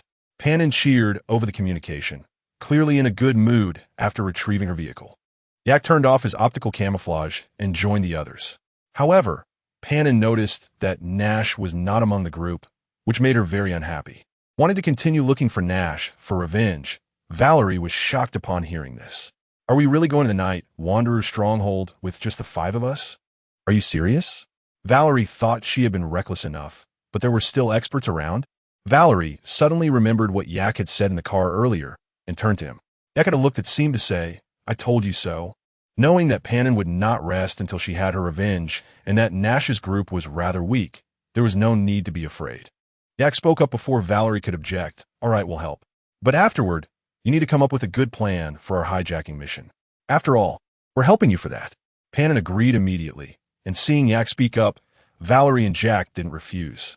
After all, this was a tough person who had crafted a data nuclear bomb. Even if Jack didn't know the situation at that moment, he could guess from the news later. They arrived at a cave where Nash was hiding. Without a word, Panam drove straight in. Valerie and Jack exchanged glances, both seeing the shock in each other's eyes. Yak smiled and said nothing, then accelerated to follow them in. Once inside, they found Panam and Vincent being suppressed by the Night Wanderers. The 3 quickly got out of the car. Yak raised his gun and took out 2 snipers aiming at them in an instant. Valerie activated Silent Wind and charged into the crowd, while Jack threw a flashbang to cover Valerie and support Panam. Since a large portion of the Night Wanderers had been killed by Yak and the others at Stone Spine Mountain, there were only a few left at the base. So they quickly dealt with the remaining Night Wanderers. Panam personally killed Nash, and Vincent happily collected his loot, the Widowmaker, which was also Nash's gun. Valerie pouted, feeling a bit displeased. As a hoarder, she loved collecting unique weapons. She even set up a display case in her apartment to showcase these weapons. Seeing Valerie's expression, Yak understood why she felt that way. This gun was an immortal-level weapon, regardless of its effectiveness. At least it was immortal. No player would refuse to pick up an immortal-level weapon once they saw it. Even if they didn't use it, they would take it back to collect. The group went to the Sunset Inn to rest for a while. Panam and Vincent were in high spirits, drinking and chatting, while Yak and the other 2 felt a bit tired for their own reasons and decided to head back to their rooms to sleep. The next morning, the group gathered at the repair shop next to the Sunset Inn. Panam briefly explained a plan she had come up with all night. They were preparing to utilize the satellite energy power station. Yak and his team needed to break in. By using an EMP pulse, they would disable the engines of the hovering vehicles, causing them to plummet to a typical California desert landscape, a vast open area without cover. This way, once the hovering vehicles crashed, they would be sitting ducks. Everyone confirmed the target and got into their vehicles. On the way, Panam and Vincent chatted the whole time while calibrating the vehicle-mounted cannon. The group arrived near the power station, and Yak thought of the chip in Valerie's head, connecting with Panam over the communication device. Panam, you might need to go to the power station by yourselves. Valerie has a chip in her brain. It will be affected by the EMP from the power station. After Panam agreed, Yak and the others headed to the ambush location in advance. On the way, the cute Valerie with an intelligence of 3 couldn't help but ask, Yak, how did you know there would be a problem with the chip? Yak rolled his eyes in exasperation. Did Panam not say it before? The EMP affects all electromagnetic devices. Do you think the relic chip is excluded? By then, don't say you. Even Johnny will feel uncomfortable for a while. Hearing this, Johnny jumped into the passenger seat. What the hell, Valerie? What do you have in your head? Go to hell, Johnny. Chapter 15. Hijacking Part 2. A few people arrived at the agreed-upon hilltop. After half an hour, Vincent and his companion from Panam also arrived. Okay, everything is ready. Now we just wait for the airship to arrive. At this moment, Yig suddenly thought of something. Panam, have you ever hijacked an airship before? What's wrong? Are you worried I'm not professional? Panam replied. Although I've only done it once, I'm confident this time.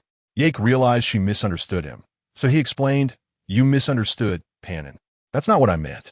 I was saying, if Arasaka has such business, then will your people also get involved when we take down the airship? I overheard that your tribe's business hasn't been going well lately. Just a reminder, this airship we're targeting is an armed transport for Kanto, specifically carrying a VIP client. So I estimate the firepower won't be simple. Panam's expression changed upon hearing this. Yesterday, Scorpion had complained to her about not having much to do lately. If the airship really caught their attention, given Scorpion and Mitch's personalities, they would likely call a group to go after it. Moreover, based on Yake's information, this airship was likely not a small-time operation. Panam quickly thanked Yake, and then contacted Scorpion and Mitch. Hey, Scorpion, listen to me first. I have a big job. We need to take down an airship. For a while, keep an eye on the tribe members, and don't let them get involved. This airship is a Kanto-armed airship, and the firepower is beyond what you can handle. Tell Mitch and Bob not to get involved in this. Scorpion understood the seriousness of the situation. A downed airship could indeed yield a lot of benefits, but if it was armed, they could all end up in trouble. After hanging up, Scorpion informed Mitch and the others. They had a good relationship with Panam and believed she had no reason to deceive them, so they took it seriously. Ding! Achievement unlocked. A warm heart beneath a cold exterior. Successfully altered a predetermined fate and saved a minor, main, character. Seeing the achievement, Yake felt a bit better. Although he had no grand ideals of changing this messed up world, he would protect the people he cared about. After finishing the call, Panam sighed in relief and thanked Yake again earnestly. Yake waved his hand dismissively. Meanwhile, Valerie, who had been watching, felt the gap between people was really vast. With her intelligence, she couldn't think of so much. Johnny appeared beside them, mocking, "Come on, you're comparing yourself to him? His IQ is on a different level from yours." Johnny and Valerie had become more integrated and less naive, but his tongue remained sharp, quickly breaking Valerie's defenses. However, she could tell that Johnny recognized Yake as a person of merit. After waiting for about 10 minutes, Vincent, who was in charge of observation, spotted their target. The airship was coming. Everyone quickly got into position. The detonator button was pressed by Jack, who was so excited he was practically dancing. As the airship drew closer, everyone except Yake became tense. When the airship reached the expected range, Jack pressed the detonator. The massive EMP shockwave caused the Kanto airship to lose control, and everyone thought they were about to succeed. However, everyone underestimated the quality of the Kanto airship. After losing control for a moment, it gradually regained stability and was slowly recovering. Seeing this, Valerie realized they were in trouble.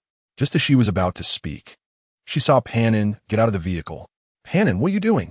Panam aimed a rocket launcher at the airship and fired, hitting it directly, causing Valerie's eyes to widen. "Wait, you even have one of those?" The airship, which hadn't fully recovered, was finally overwhelmed by the fatal blow from the rocket and began to fall uncontrollably in the direction the group had estimated. Although it veered slightly off course, it didn't matter much. Seeing this, the group quickly drove over. On the way, Yake noticed that a group from the Mad Blade Society had already arrived at the crash site, and he couldn't help but smirk. He could already imagine the dire situation they would face. Sure enough, as soon as they got out of the vehicle, they heard several screams. After grabbing, breaking illusion, Yake moved to the slope above and began to set up his weapon. Since they had already left the EMP's range, everyone's communication was restored. Yake shared what he saw with the others. It was clear that the Mad Blade Society couldn't hold on much longer, but the Kanto people seemed intent on extracting their VIP, Anders Herman. Yake had no intention of letting them have their way.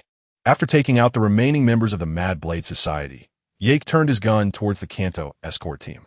After quickly killing 2 of them, the Kanto escort team took cover and began to use combat drones to suppress Yake's position. But Yake wasn't alone. Jack and Valerie worked together to quickly approach the airship itself, while Vincent and Panam provided remote support from another side. Although Valerie, with an intelligence of 3, wasn't good at hacking, she had the virus Yake had provided her earlier. Once they uploaded the virus, the turret instantly became a friendly unit. And before the Kanto personnel could react, the betrayed turret had taken out most of the non-human units. The Kanto hacker had no way to deal with Yake's virus and could only blow it up. However, without firepower suppression, Yake's situation improved significantly. The Kanto combat team was indeed formidable, but after some effort, Yake and the others managed to take them all down. In the terrified gaze of Anders Herman, Yake knocked him out cold with a punch. "I'll leave these things to you. I believe they will help you and Arasaka. We'll take the person with us. Thank you." "Panam," Yake said to Panam, who didn't refuse. "Thank you, Yake. Although I want to be polite with you. You know our situation, so I can't say that. Consider this a debt I owe you. Feel free to reach out if you need anything," Panam replied. Vincent chimed in, "Don't forget about me, bro." Although they had only spent 2 days together, Vincent felt that both Yake and Jack, as well as Valerie, were people he wanted to befriend. After fist-bumping with Vincent and Panam, They all exchanged contact information. Before leaving, Yake reminded them, "You guys better move quickly. The Kanto people are not to be taken lightly." At the Sunset Inn, Anders was gently awakened by Yake. During their conversation, which resembled the game's storyline, it was revealed that Herman had judged Arasaka during the experimental phase of the new relic chip in Valerie. He explained the chip's corrosive nature and its potential dangers in a living brain, and everyone understood the chip's uniqueness, referring to the custom version made for Subaru Arasaka. After a detailed scan, Anders informed Valerie about the trouble with the chip. If forcibly removed, there was a high chance of severe nerve damage. In the worst case, it could lead to paralysis or even death. In the end, Yake and the others obtained the prototype blueprint of the relic. Once Yake had it in hand, he immediately began to refer to the blueprint and conduct a deep scan of Valerie's specific situation for simulation analysis. Yake did not need to connect to a personal link. After an unpleasant conversation, Jack was in charge of watching over Anders, while Yake contacted V after securing their agreement. V was shocked to receive the news and was so excited that she couldn't speak, putting down her work and immediately setting off to Sunset Hotel with a few trusted confidants. Meanwhile, Valerie found it hard to accept that Anders was also unable to help and left the room, feeling down, which also affected Johnny's mood. Seeing this, Yake followed her out, noticing that a person and a ghost were communicating in Valerie's mind, but chose not to interrupt. Instead, he immersed himself in the data world, fully activating his computing power for simulation analysis. Half an hour later, Yake arrived at an optimal solution. After analysis, he found it to be the best approach at the moment. However, the problem lay in whether Valerie and V could accept it. At this time, V also arrived and hurried upstairs upon seeing Yake, not noticing Valerie's troubled expression nearby. "Yake, where's the person?" "Don't worry, Minister V. Jack is watching," Yake replied. "He won't get away." Yake led V to the room, where Anderson appeared somewhat terrified upon seeing V. "Why did you call this woman here?" Yake raised an eyebrow, slightly surprised, and said, "Looks like you're quite famous." V didn't waste any time, instructing her subordinates to take Anderson away. As for V, she stayed behind, and once her subordinates had left, she happily gave Yake a big hug. "Thank you so much. I really don't know how to repay you. If you need anything in the future, just let me know, and I will definitely help you." Yake felt a bit awkward under V's overwhelming enthusiasm, but quickly adjusted. "Of course, helping you is also helping myself." Valerie then walked in and saw the intimate interaction between V and Yake. For some reason, it didn't seem so unpleasant anymore. She even entertained the thought, "If Yake became my brother-in-law, could I get a top-notch fighter and bodyguard for free? Plus, I wouldn't have to pay back the commission money I owed." Valerie shook her head, dismissing the strange thoughts, and called out to V, "Sister." V released Yake and nodded at Valerie, noticing the conflict on her sister's face. In a good mood, she gently asked, "What's wrong?" Valerie briefly recounted Anderson's words, causing V to frown, which dulled her earlier joy. Jack also sat nearby, looking worried. Yake felt it was time to speak up, clapping his hands to attract the attention of all three. Based on the blueprints provided by Anders, after more than half an hour of intensive calculations and simulating at least hundreds of times, I've come to a conclusion. This conclusion has good news and bad news regarding the difficulties Valerie is facing. "Valerie, which one do you want to hear first?" Valerie, feeling indifferent, replied, "The good news. I guess. The good news is that after understanding the relic's prototype blueprint, I can modify part of the relic's underlying code and neural matrix logic, allowing a portion of the chip's properties to change. This can reduce its corrosiveness to almost none, but fusion may still exist, albeit to a limited extent. For example, you might develop a liking for smoking and drinking after spending a lot of time with Johnny, but you would still be yourself, just with some habits fused. However, it's important to note that any unexpected incidents could potentially break this limit, like getting shot in the forehead.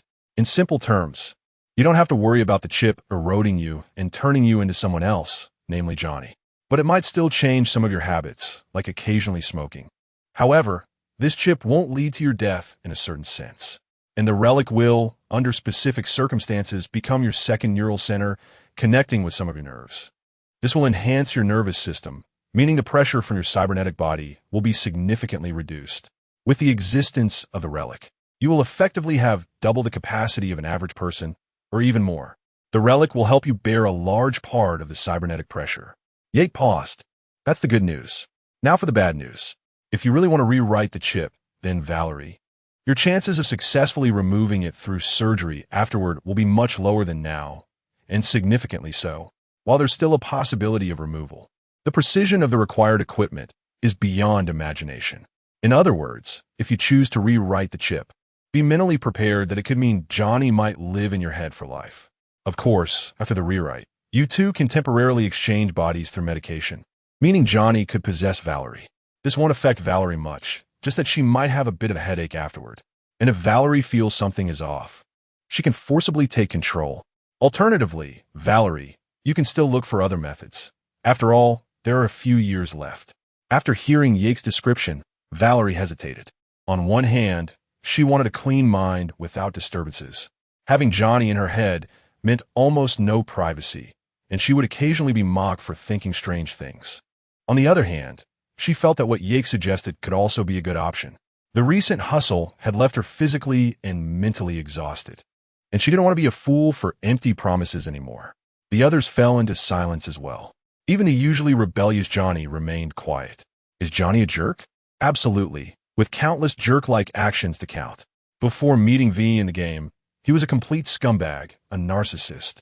However, later on, he became the only trustworthy person, especially in the Phantom of the Past DLC. Most people have long since stopped being impatient with Johnny. His comforting presence during V's face surgery and the sudden panic during the ending of the lid line, along with the last line in the tower ending, "Good night, Valerie." How many people instantly regretted and reloaded their saves? However, now that Yake hadn't established a bond with Valerie or seen Johnny truly grow, he didn't dare to release Johnny, even if he had a solution. After being locked up for 70 years, combined with his hatred for corporations, it wouldn't be surprising if he caused chaos upon being released. He might even storm back into Arasaka Tower. But Yake really had no way out at this moment. After a long silence, V finally spoke up. "Were you thinking, Valerie?" Valerie bit her lip, unsure of what to say, instinctively looking to Yake and Jack for advice. "When you make a choice, don't let yourself regret it. Whatever choice you make, I believe in you, sis.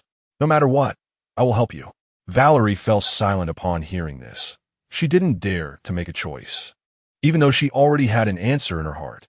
Johnny, seeing this situation, couldn't hold back anymore. "Valerie, stop being a coward. If you're going to do it, just go for it. What are you afraid of? Are you worried that making a choice will cost you something? You're willing to trust those empty promises. Can't you trust a brother or friend who truly cares for you just once?" "All right, Johnny, that's enough. Let Valerie think about it alone." The others left the room, giving Valerie space to herself. Seeing this, Johnny couldn't curse anymore and could only patiently advise her. "To be honest, Valerie, I really envy you. You have a sister who truly loves you and treats you like family. You have a brother and friends who trust you and are willing to have you back. I once had all of this, but I didn't cherish it. I spent 50 years in a digital prison, and I have seen through many things.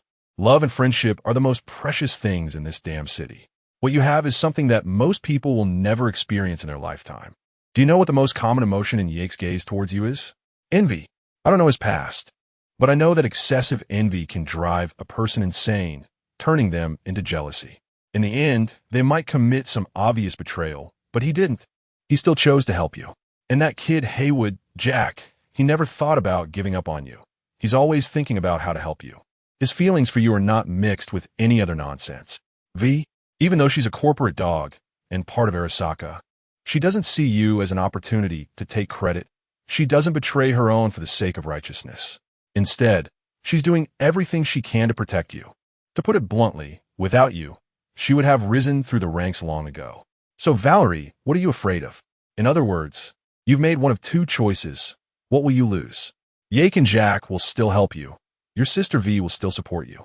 What is there to be afraid of? Valerie, remember, being weak is not scary.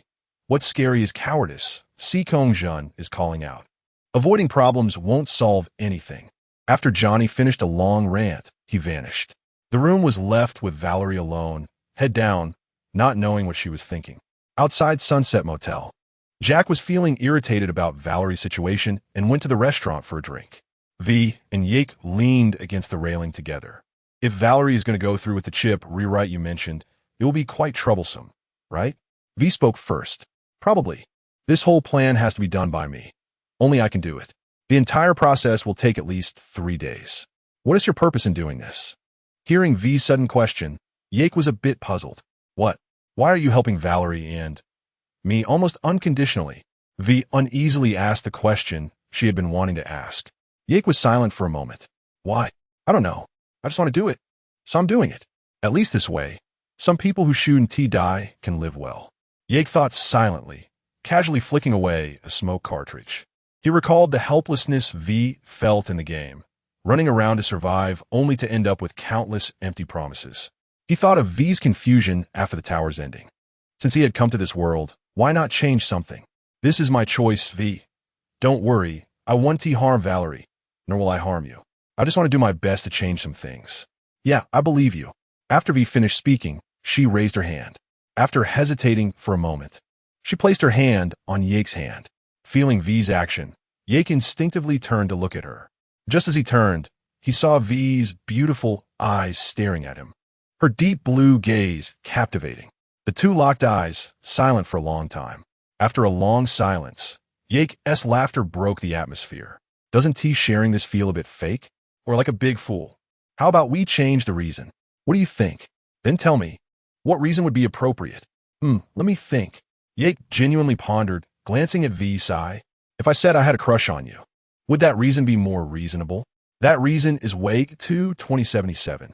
Yake thought to himself, not noticing that V was blushing, not out of anger, because of his words.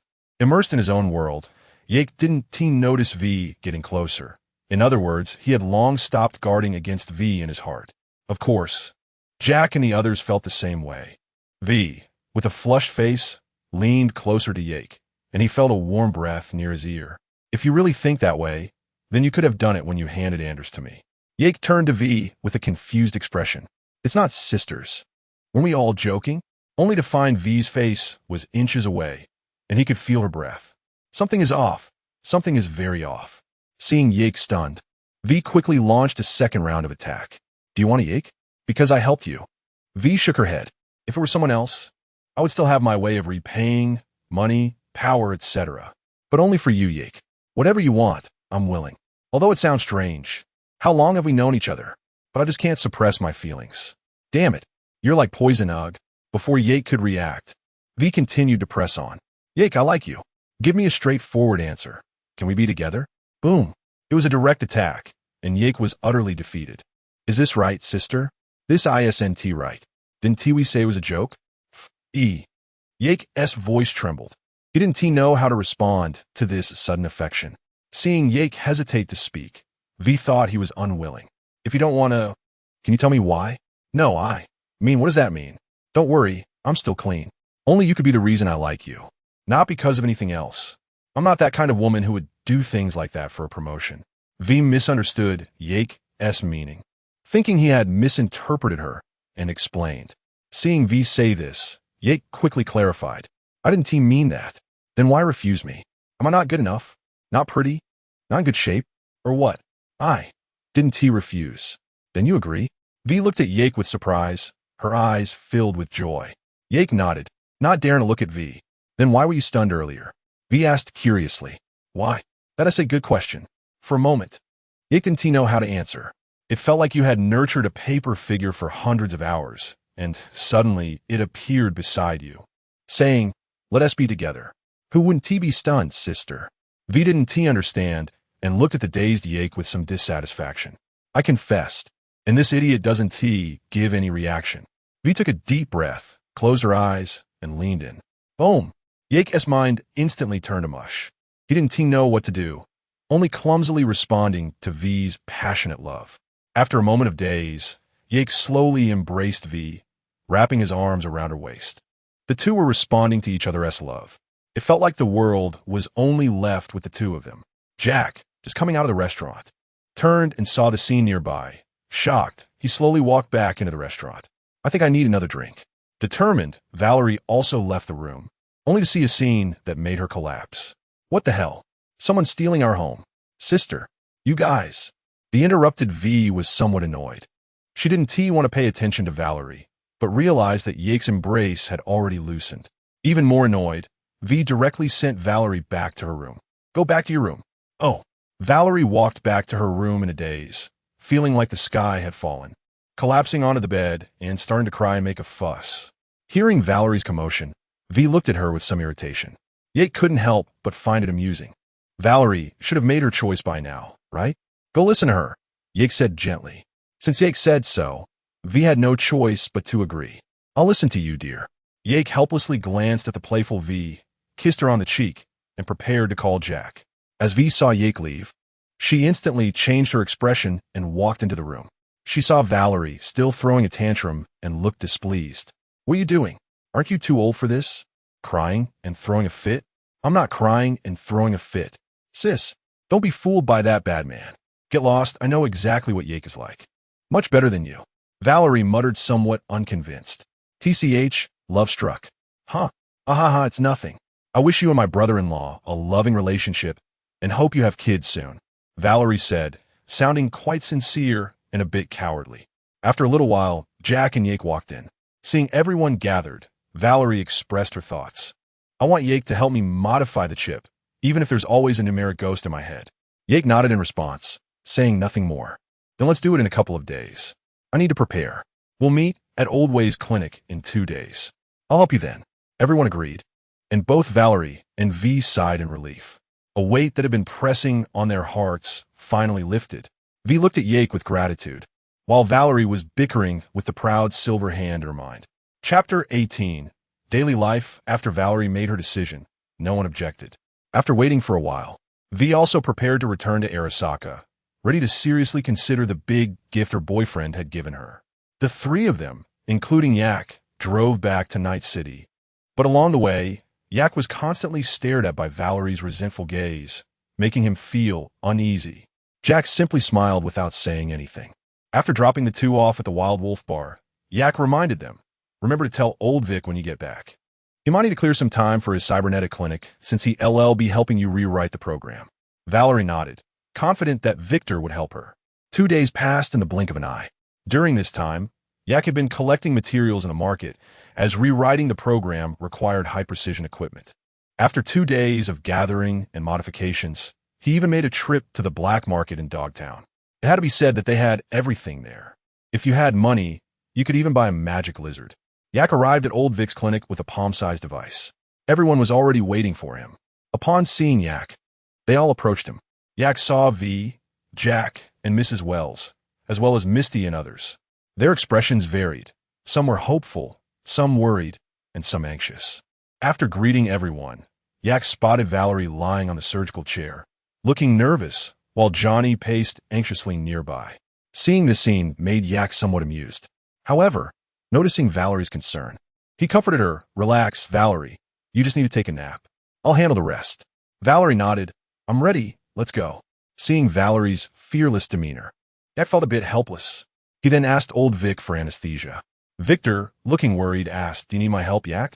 Yak shook his head, reassuring everyone to relax, and then administered the anesthesia to Valerie. As her consciousness gradually faded, Yak began rewriting the program. With Yak already at work, the others felt it was best not to disturb him and gradually left the clinic. Relax, Jack. The divination shows that Valerie has a good chance of getting through this. Misty comforted Jack, seeing his deep concern. V also nodded. Even she felt helpless at this moment and could only trust her boyfriend. 3 days passed quickly. During these 3 days, Yak hardly rested, using his homemade device to rewrite the relic chip. He also played the role of a cybernetic doctor, performing a craniotomy to connect some nerves to the rewritten biochip, while also fixing the previously messed up nerve interface. This left Yak quite exhausted. However, the good news was that the rewrite was very successful. When Valerie opened her eyes again, the first thing she saw was her sister V's caring face. Valerie, how are you feeling now? Everyone turned to look at her, while Yak was focused on the tablet displaying Valerie's body data. I feel better than ever. It feels like the invisible pressure that has always existed is gone. Plus, my cybernetics feel like a part of my body that I can use freely, she replied. Johnny chimed in, Phew. I feel so damn good. It feels like my body is unburdened. Much better than before. Yak took over the conversation. That's normal. The rewrite was very successful.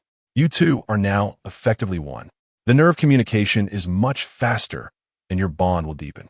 Also, the chip will no longer corrode Valerie's brain and will help alleviate a significant portion of the nerve pressure.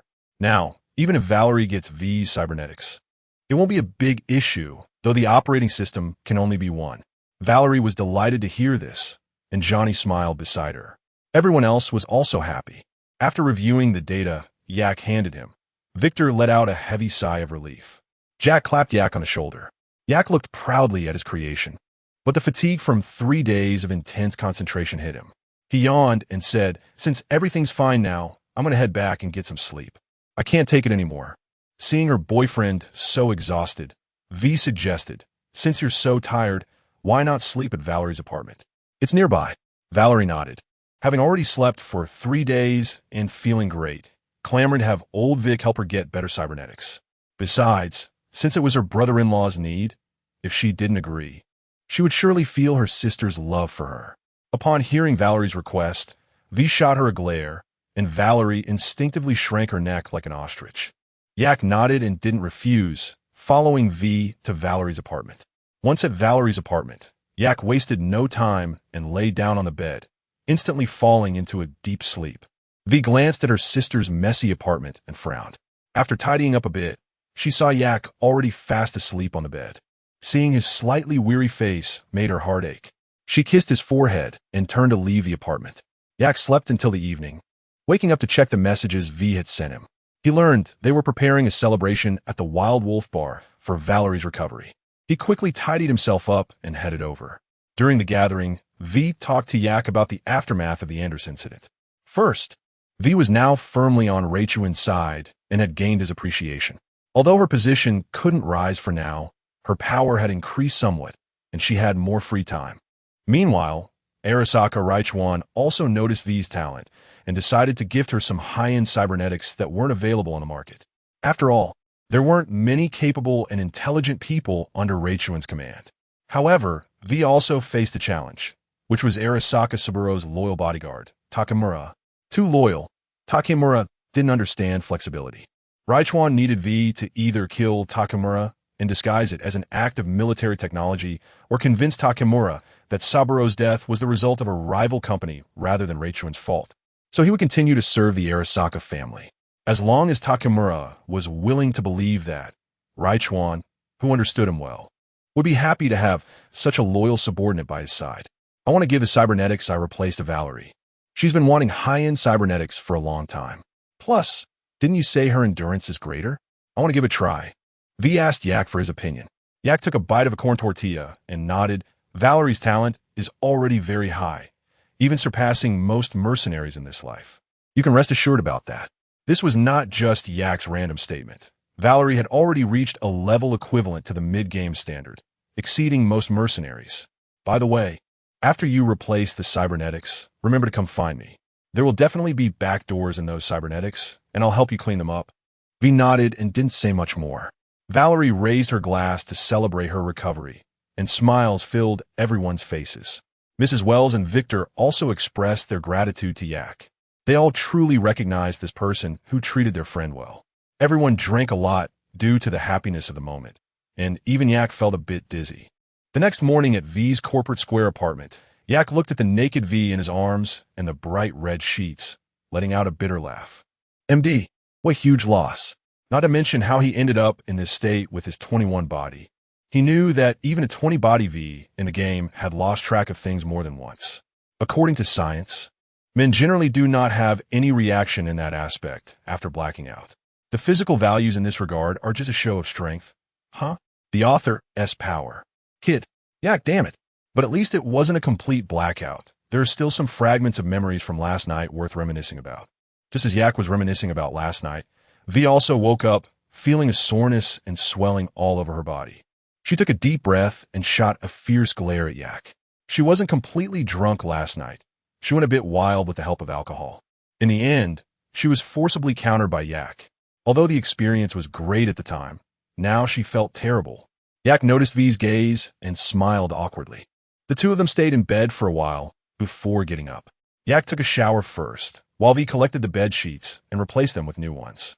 After washing up, Yak made himself a cup of coffee, but V hurriedly finished her shower and declined Yak's breakfast suggestion.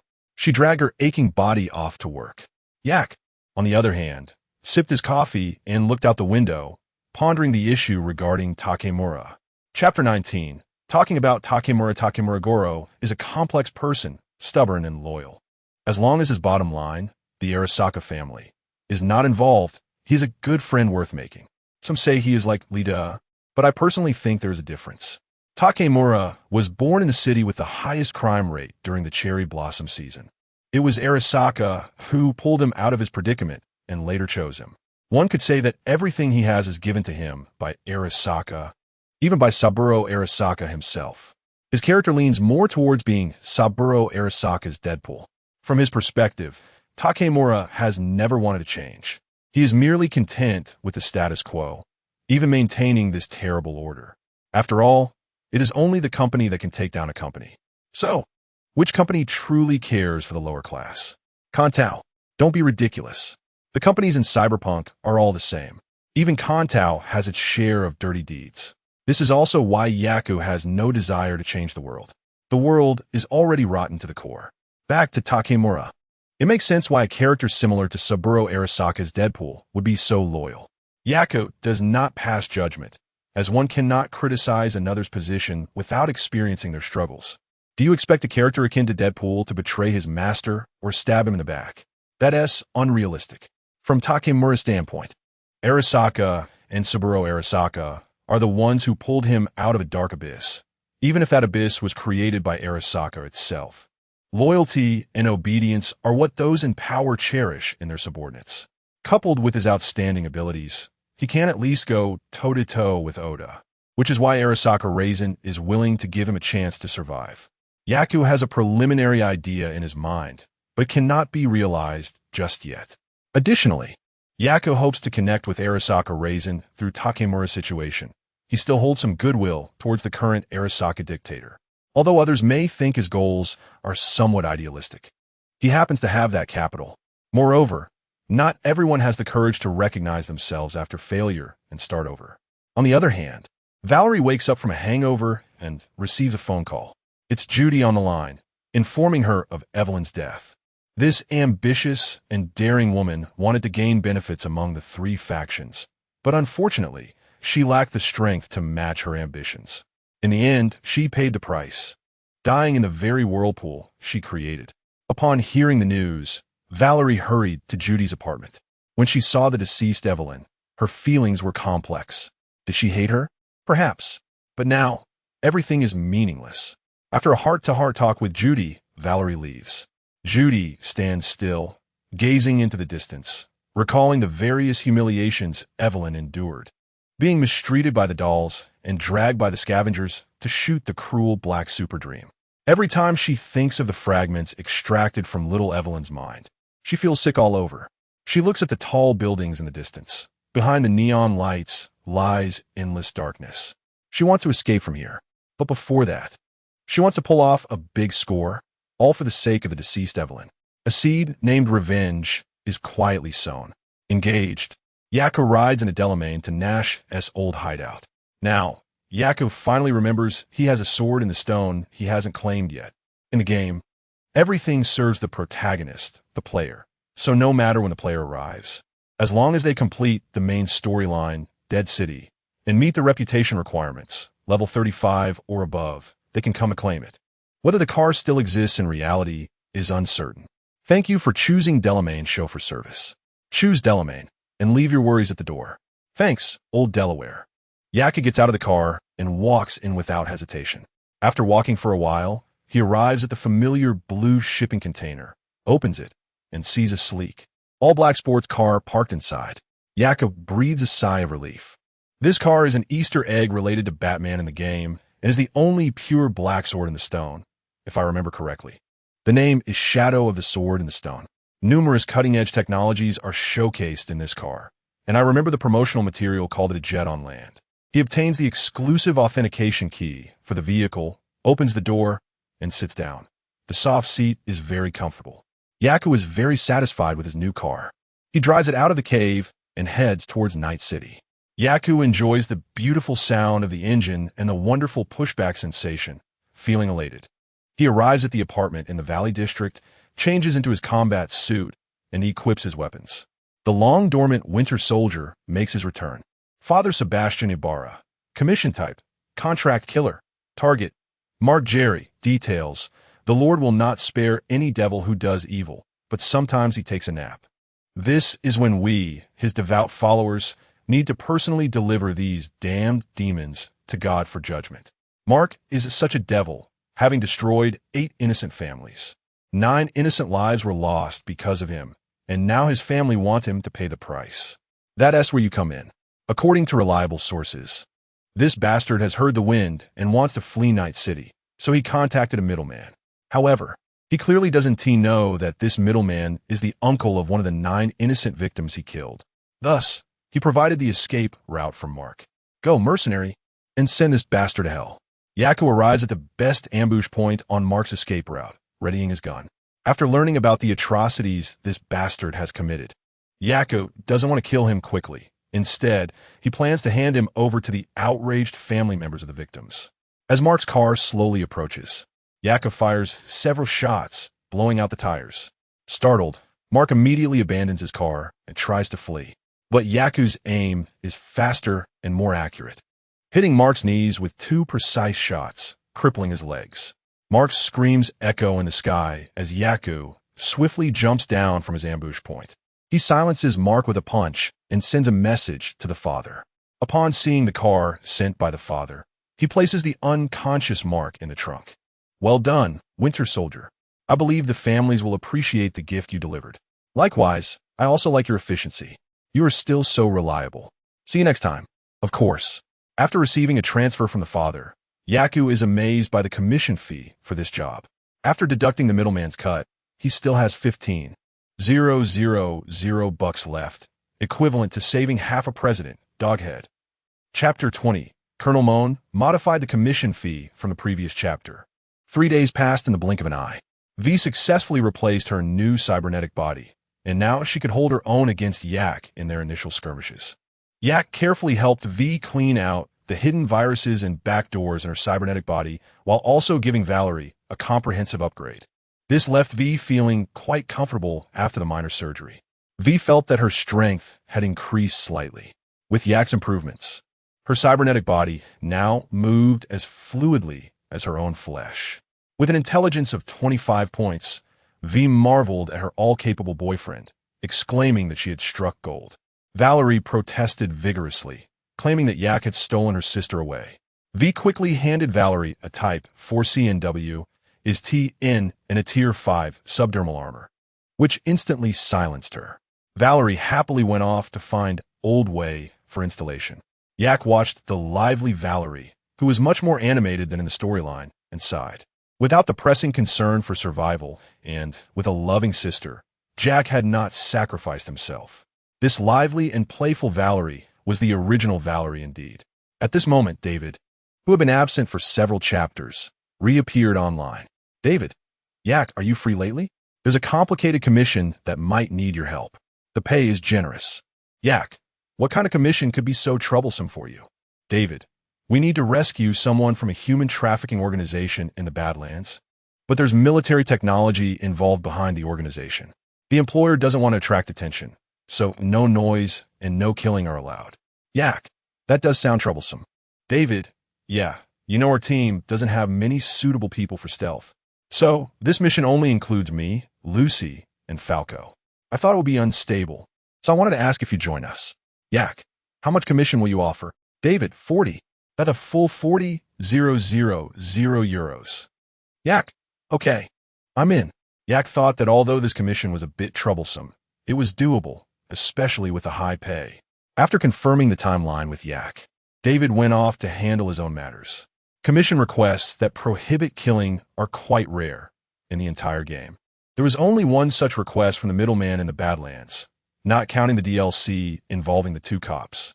Such outrageous demands would earn any mercenary a scolding. Although Yak couldn't understand why David would take on such a troublesome commission, it was about making money, after all. Company Plaza. The sidewalk was bustling with people who often kept their heads down, focused on their own affairs and oblivious to others. However, this could cost them their lives. Colonel Mann had once been a highly decorated officer in military technology. He made significant contributions during the Unification War, but after the war ended, he vanished without a trace. The end of the war was the dirtiest. Both sides were busy killing and covering up. Lida. No one knew what he had gone through. And now he suddenly appeared in the center of Company Plaza, standing there with a vacant expression, like a living corpse. Suddenly, Mann's pupils flashed an orange light, and he pulled a high-explosive grenade out of his pocket. Ridiculously, the pedestrians nearby didn't even notice him. He pulled the pin from the grenade and casually tossed it onto the nearby sidewalk until a lowly-headed office worker noticed the black grenade suddenly appearing at his feet. His face changed dramatically, and just as he opened his mouth to warn and dodge, the grenade exploded. The blast startled those around, and they quickly realized what was happening and began to flee in panic. Mann seemed unconcerned. After throwing several more grenades and killing several civilians, he continued to stand his ground, like a robot that had completed its orders. The NCPD quickly arrived at the scene. After all, this was Company Plaza. Who knew which high-ranking company official he might kill next? The NCPD surrounded Mann, but dared not act hastily, as he could very likely be a cyber psycho. Just as the NCPD nervously aimed their guns at him, Mann's pupils once again flashed an orange light. Mann raised his head, staring directly at the NCPD before him, making one of the officers feel a chill down his spine. Suddenly, the mantis blades on both sides of Mann's arms sprang out, and before the NCPD officer could warn or shoot, they appeared right before his eyes. The blue blade flashed, and the NCPD officer was sliced into 3 pieces. Seeing this, the crowd quickly opened fire, but Mann was too fast to be caught. Every few moments, an NCPD officer fell. It's C&W is TN. Damn cyber psycho. Call the riot control team. A squad leader immediately reacted and called for the riot control team. The operator didn't hesitate and reported it right away. Soon, a hover vehicle arrived at the scene, carrying 4 members equipped with high-level combat gear. The riot control F4 team was on the scene. The hacker on the hover vehicle attempted to hack into Mann's system. Something's wrong. This person's ICE is military grade, and there's a hacker helping maintain it. I can't handle him. The hacker from the riot control team discovered the anomaly. Then we can only confront him directly. After saying this, the team jumped out of the vehicle, leaving the hacker behind to continue breaching Mann's ICE. Meanwhile, in a mysterious room, several people in lab coats watched a holographic screen displaying Mann's first-person perspective. On the right side was a full-body status diagram of Mann, along with the usage patterns and calculated values of his cybernetics. Sir, the hacker from the riot control team is attempting to breach Subject 5's ICE. Stop him. He can't die yet. Yes. Meanwhile, Mann was already entangled with 3 members of the riot control team. Damn, this psycho is equipped with C&W is TN and has a violent dual system. What a ridiculous combination. The riot control members, struggling against one man 3-on-1, felt quite frustrated. Damn, he is not someone we can deal with. Contact headquarters and have them send a higher level team. Each riot control squad has different levels, just like the final riot control F4 team being much stronger than a regular 5-star team. But before reinforcements could arrive, Mann's pupils flashed orange again, and he swiftly ambushed and severely injured one member before making a quick escape. Damn it, because they had to look out for their teammates. The other 2 members couldn't pursue him. This cyber-psychotic attack incident came to an end. After hiding and taking a detour, Mann arrived at an inconspicuous warehouse. After multiple scans, he found himself in a hidden basement, which was the mysterious room. Mann walked towards a room like a robot, undergoing examinations and evaluations by a group of people in white coats. Outside, a middle-aged man watched everything unfold. Just wait, teacher, I will prove to you. I will create an even more terrifying Subject 0 at a wedding. Hello everyone, this is WNS News. We interrupt this broadcast with an urgent announcement. A shocking massacre just took place at Company Plaza. The perpetrator is Colonel Mann, affiliated with military science. This raises suspicions about military technology. Yak shook his head while watching the news, feeling that something was off. But it had nothing to do with him. However, what he did not know was that a mad scientist was attempting to create a monster. Chapter 21. Fury Yak arrived at the Sunset Inn, the meeting place he had arranged with David. After waiting for a while, he saw Falco honking at him while driving a modified mule. The group went to the hotel restaurant, casually ordered some food, and shared intelligence. Yak took the separation ship, looking at the 3D model of the trafficker's hideout and the basic patrol positions marked by the intermediary. He frowned. A militarized management style?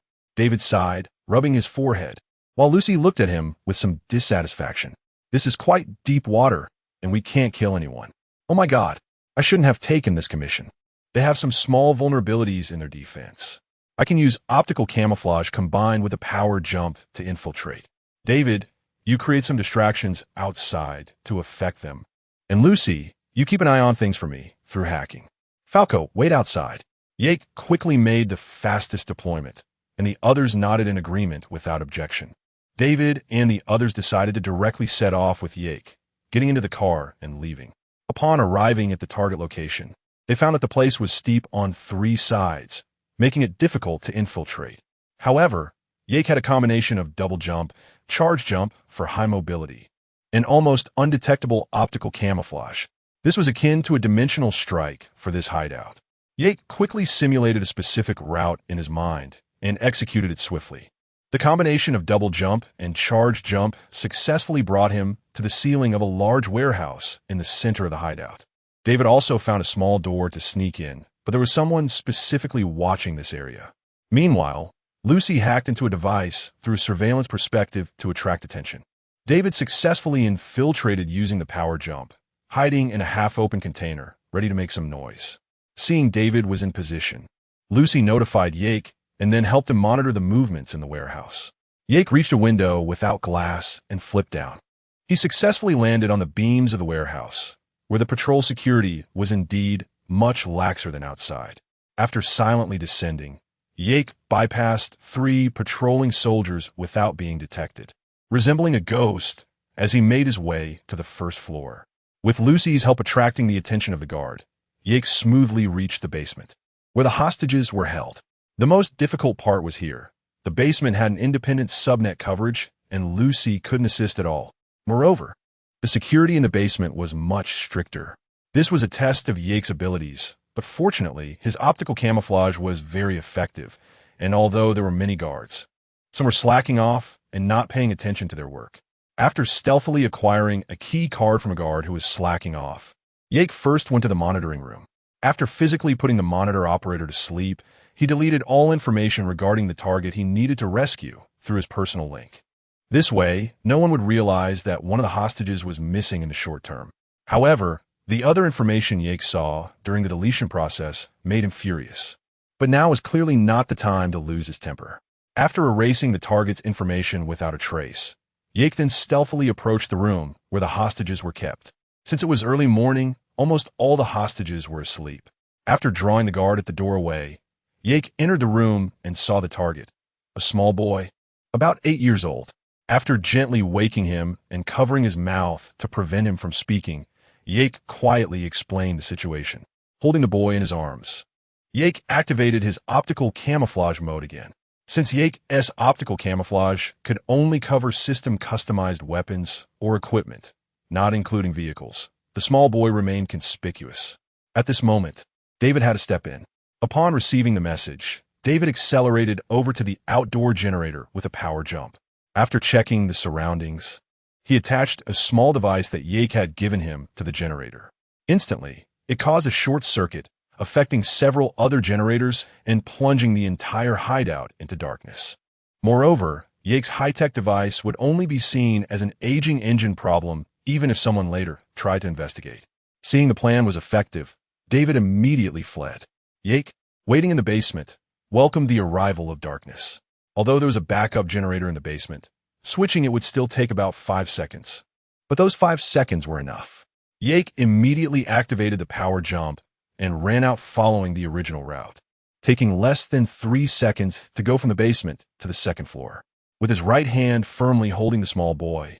He executed a charged jump and double jump to leap out of the window, grabbing the ceiling with his left hand. With a strong pull, both of them successfully reached the top of the ceiling. Although the boy was scared, he remained silent. Jake reached the position he had initially envisioned. Taking a deep breath, he made a running jump. Thanks to his tactical shoes, he made no sound at all. Then, in midair, he executed an aerial thrust to close the distance and performed a double jump, successfully grabbing a remote spot on the lowest slope. The small boy was well protected by Jake, suffering no injuries. Jake's mechanical left arm exerted force, bringing both of them to this small, steep slope. Jake observed the area above and performed a charged jump, connecting it with a double jump at the highest point, successfully reaching the top of the mountain. He let out a sigh of relief. A blue light flashed as Falco arrived, carrying David and Lucy, who had gathered at the mountaintop. Jake hurriedly got in the car and handed the small boy over to Lucy. "Wow, big brother Jake, you're amazing. Climbing walls and roofs." David, feeling relieved that the operation was nearly successful, started chatting with Jake in the car. Jake could only force a stiff smile and remain silent. It was clear that he was not in a good mood. Lucy noticed this and felt puzzled. Did something happen in the basement? You seem unhappy. Jake, hearing this, did not hide it. The people kidnapped at this hideout are all goods sent to the lab. In their database, the youngest child in this batch is only 5 years old. Lucy's expression changed drastically upon hearing this, as it reminded her of some bad memories. David's face also showed anger. Damn, these bastards. Falco's grip on the steering wheel turned white from the force. The previously relaxed atmosphere instantly froze due to this heavy news. When they arrived at the agreed location and returned the small boy to his family, witnessing the joy of reunion brought tears to their faces. It somewhat eased the tension. After seeing the family South car drive away, they also got into their vehicle to return to Night City. Suddenly, Jake spoke up. "I will go back again. Wait for a while."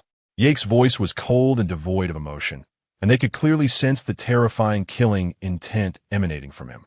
Upon returning to the apartment, Jake ignored the 70,000 yuan David had called to offer. This was their voluntary concession, after all, as they hadn't done much for this commission. He looked out at Night City, thinking of the several hostages in that basement, recalling their next delivery time. Jake's eyes were filled with endless fury and killing intent. When he saw that 5-year-old child, a long-suppressed memory was forcibly awakened. He seemed to see that child trapped in the darkness again. That boy also 5 years old. Chapter 22. Breaking out of the storm, 3 days passed in the blink of an eye. Jake was in a good mood this morning and specially cooked himself a bowl of egg noodles.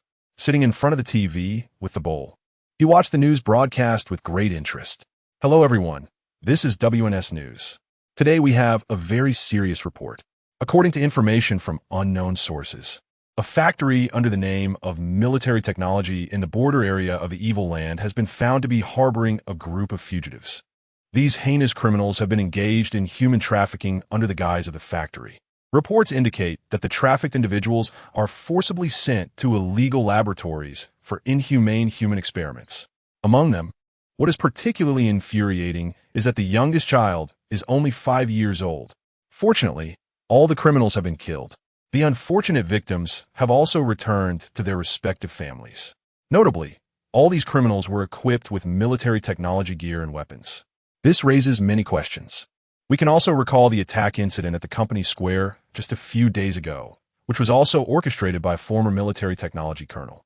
What exactly is military technology hiding? Jake couldn't help but smile at the news on the TV. Indeed, it's more interesting when the opponent spills the dirt. Meanwhile, in a hidden laboratory, a middle-aged man angrily slammed his hand on the table. Damn it, who did this? Is your intelligence team just sitting around doing nothing? The two people in front of him trembled and dared not speak. The higher-ups are very busy right now, and we hardly have any manpower. I don't need excuses. If you can't find out who did this, then you'll become test subjects yourselves. At the same time, David and Lucy also noticed the news. Damn, that's amazing. David felt quite exhilarated. These people were born to be like this. Lucy didn't speak, but the smile at the corner of her eyes was quite evident. Jake finished his breakfast and wasn't worried that military technology would retaliate against those who were trafficked. Not to mention that several among them had complicated backgrounds.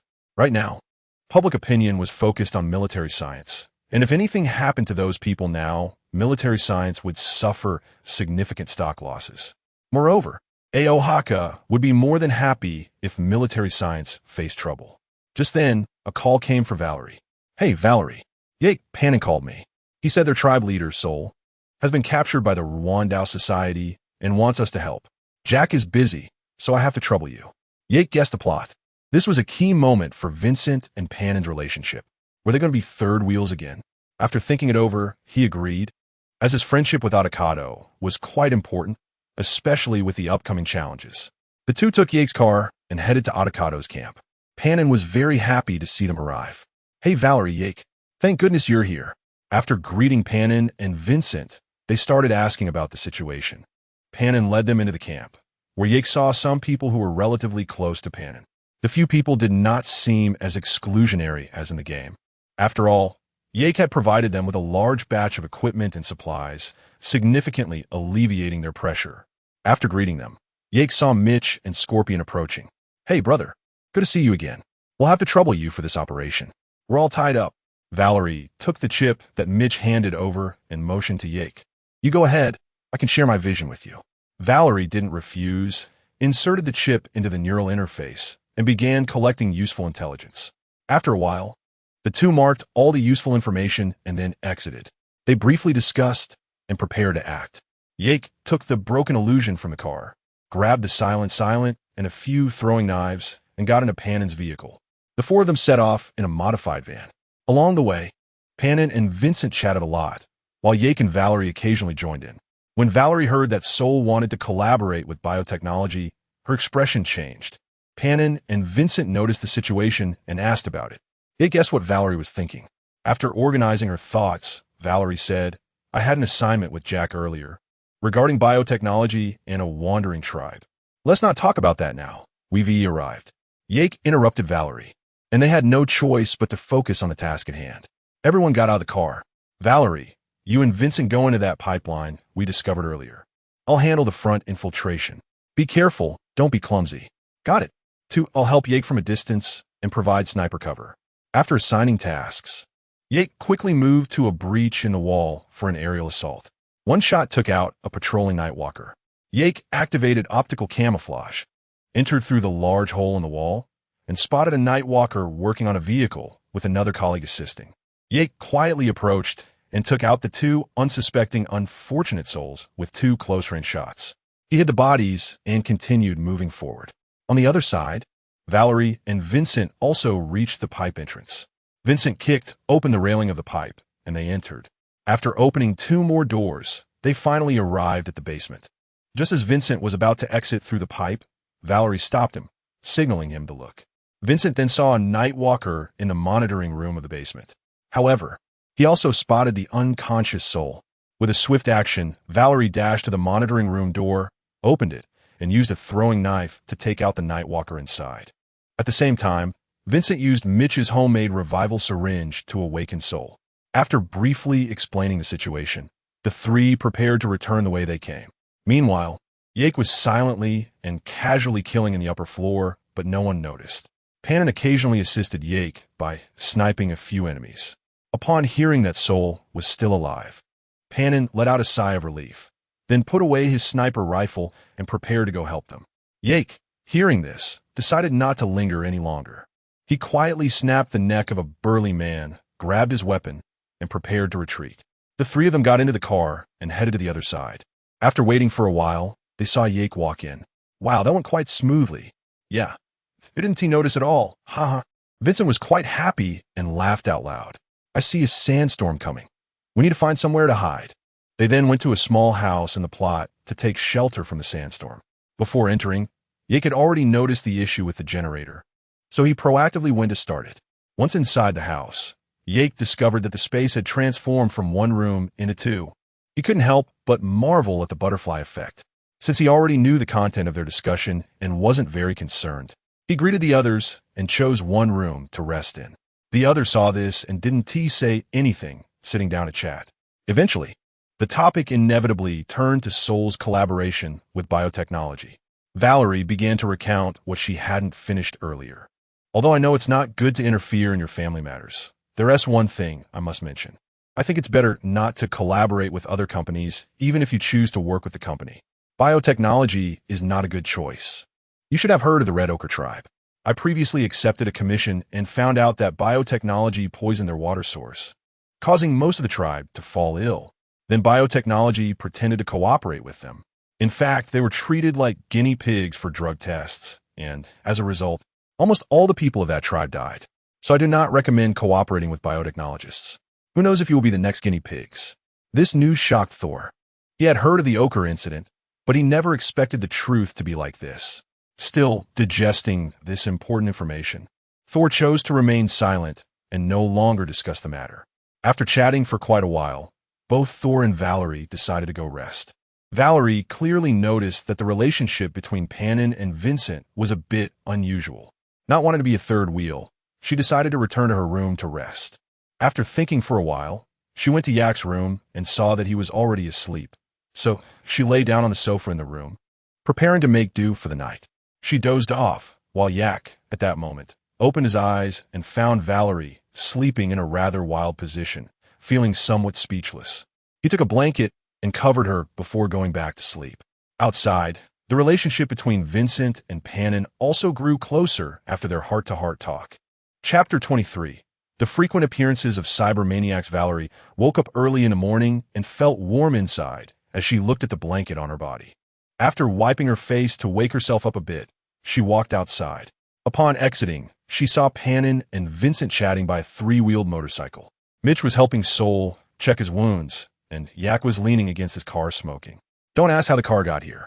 It was summoned by long pressing the V key, doghead. Panam greeted Valerie when he saw she was awake. Hey Valerie, how did you sleep last night? Not bad. Are you leaving? Uh-huh. The kidnapping by the Chaos Blades is just the beginning. I have a feeling something big is going to happen. All right. Thanks for your help. This, Watchman, is a gift for you. Don't worry, she's very obedient. Treat her well. Panam handed Valerie a sniper rifle that was set aside, and she accepted it without hesitation. After saying goodbye to Valerie and Yak, Edcado and his group left, along with Panam and Vincent. Yak discarded his cigarette, and couldn't help but chuckle at Valerie, who was still playing with her new weapon. All right, let us get in the car and head back. I don't like eating sand outside. After saying that, Yak got into the car. Valerie, giggling, stuffed the gun into the trunk of Yak's car and hopped in cheerfully. The two drove away from the place. Yak glanced at Valerie, who was still grinning in the rearview mirror, finding it hard to keep a straight face. I say, are you that happy? You wouldn't understand. I don't have your money. The ice bomb is worth a lot. Plus, it has a silencer and wall-penetrating capability. This gun is like adding wings to a tiger for me. Yak shook his head in exasperation, suddenly remembering something. With his left hand on the steering wheel, he opened the glove compartment. Dangerous move, do not imitate. He pulled out a modified M221 Saratoga in the style of Night Stalker. Look, since you're so pitiful, I'll give you this gun. It's a trophy from the Night Stalker camp yesterday. It's called Brick Flying with great strength, has a fast rate of fire, but the recoil isn't small. I woke up early today and made some simple modifications, so at least you 1 TB sent flying after a few shots. Valerie's eyes lit up upon seeing the gun, and she snatched it up. Really giving this to me? My dear brother-in-law? Yak rolled his eyes at Valerie's puppy dog expression, but she didn't mind, grinning at her new weapon. This thing fires fast. I need to prepare more ammo. I know. The wife is strict. 5 days had passed since rescuing Sol, and Yak had been idle, not taking any commissions. He spent his days in the apartment, working out, modifying weapons to practice, and upgrading his skills. He cooked for himself daily, and thanks to his level 25 intelligence, Yak's cooking skills improved rapidly. If it weren't for the fact that most tutorials on the market focused on synthesized food, he could have learned even faster. Occasionally, he accompanied the busy V, and life was quite enjoyable. Meanwhile, Valerie had been called by Judy to share a revenge plan targeting Cloudtop, which left Valerie feeling uncertain. However, she ultimately agreed and decided to discuss it with Yak, hoping to snag a meal in the process. As soon as she arrived at Yak's apartment, Valerie shouted, "Brother-in-law, I'm here to mooch off you again." V, who was on the phone with Yak, frowned upon hearing her voice. This made Valerie, sitting on the sofa, feel a chill down her spine. With Valerie arriving, they couldn't continue their phone conversation. V reluctantly hung up and started scolding her dear sister. In the apartment, Valerie had a bad feeling. Seeing her expression, Yak felt a bit helpless, but still asked her what she wanted to eat. Noodles, egg and beef noodles. Upon hearing this, Yak took out the ingredients and began cooking leisurely while Valerie started discussing Judy's plan. Yak shared his thoughts on Valerie's idea. Using the principle of the sex doll chip to make combat chips? That is a good idea. Many companies have their own military-grade sex doll chips. When there's no mission, you're one person. You don't even know you have this thing. But when a mission is on, and it's activated remotely, you instantly transform from an innocent civilian into a cold-blooded killer with battle experience. But your friend Judy's idea is a bit naive. Killing the upper echelons of the Tiger Claw gang will bring severe retaliation. Even if you kill a batch of high-ups, there will be more rising to take their place. And those killers will be the best candidates to establish authority once the new high-ups are in power. My suggestion is to negotiate with them after you break in. Those high-ups definitely don't want to die. You could replace the Cloud Op leadership and reach an agreement. Valerie thought Yak's points made sense and realized Judy was a bit naive. However, she didn't think as deeply as Yak. She just felt the plan was a bit hasty. It could be said that he was indeed her brother-in-law. At that moment, Johnny popped up. Huh, you were saying he took your sister away and that you'd never forgive him. Now a few meals have bought you off? Get lost. Valerie. In her red-hot version, Yak smiled at the banter between Valerie and Johnny. He enjoyed this pressure-free, no scheming atmosphere. After taking Yak's advice, Valerie left his apartment after mooching a meal. Outside, it was drizzling. Yak stood by the window with a glass of whiskey. Rain always matched cyberpunk perfectly, and Night City in the rain had a different kind of beauty. Of course, this was assuming you were looking from a high vantage point. Yak had always liked rainy days. He felt they allowed him to calm down, and he particularly enjoyed zoning out while listening to the sound of the rain. After a long time, he finished his drink, and the rain got heavier. Yak turned on the TV to see if there were any interesting news stories. It was the familiar WNS news. Breaking news. A cyber maniac murder incident has erupted in the Santo Domingo area, marking the 5th such incident this month. Yak frowned upon seeing the news. He knew that the number of cyber maniacs had risen dramatically in 2077, and the reasons were suspicious. Yet, he felt that these incidents were not simple. Out of the 5, 3 had escaped under the siege of the terrorist tactical unit. Yak had a bad premonition, sensing that someone was scheming something, and it felt like it was aimed at him. Shaking his head, he thought, the enemy is in the dark while I am in the light. He still needed to wait for the other side to make a move or wait for a 6th similar attack to find clues. Yak wasn't afraid that someone would trace back to him from the laboratory he came out of, as he was the only one alive from that lab. Moreover, due to its high confidentiality, not many knew about the experimental project. So no one knew he was the one who came out of that lab, and they didn't even know anyone had survived. On the other side, in that mysterious laboratory, a middle-aged man looked at the dying test subject in a room, who was the 5th cyber maniac that had just escaped. The middle-aged man took the data analysis report handed to him by an assistant, and upon seeing the data far from his expectations, he was incredibly angry. Damn it, why can't we achieve this? What exactly is the problem? The assistant silently closed his mouth, watching the agitated superior, secretly cursing him. Chapter 24 Rainy Night. How long has this rain been falling? A day and a night, right? Yeah. When the hell is this damn rain going to stop? 2 low-level employees from different companies were walking home, and it was already early morning due to working overtime. Have you heard? The cyber psychos have been attacking frequently lately. It's making me a bit scared. Scared? Scared of what? Aren't there patrols from the NCPD? One of them pointed to the police car ahead. The other nodded, but still quickened his pace to get home. Inside the NCPD police car, an officer took a sip of coffee and complained, "This is so damn annoying. I have to work overtime every day because of these damn cyber psychos. And there's no overtime pay." His partner in the passenger seat agreed. The two glanced around and noticed only 2 hurried company employees passing by before they stopped paying attention. They were about to inform dispatch and drive to the next area when they suddenly heard a scream. Followed by another voice, "See cyber psycho. Help." The 2 exchanged terrified glances and quickly called for backup. Dispatch? Dispatch. Suspected cyber psycho sighting at B103 in Haywood. requesting backup, requesting backup. After calling, they didn't get out of the car right away, but stayed inside. They could see the fear and anxiety on each other's faces.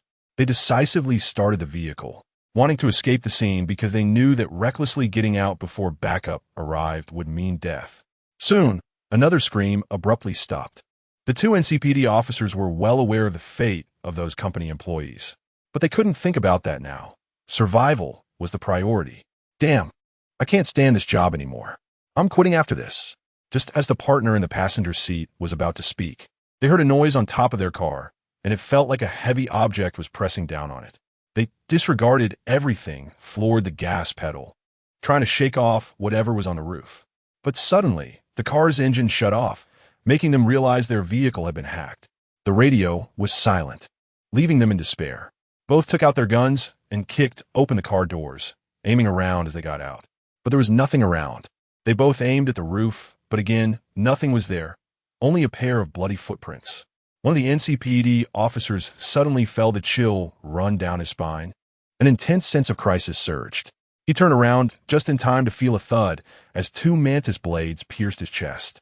The NCPD officer met his demise in fear and despair. His partner reacted quickly, firing several shots, but the attacker dodged with a Synopsis.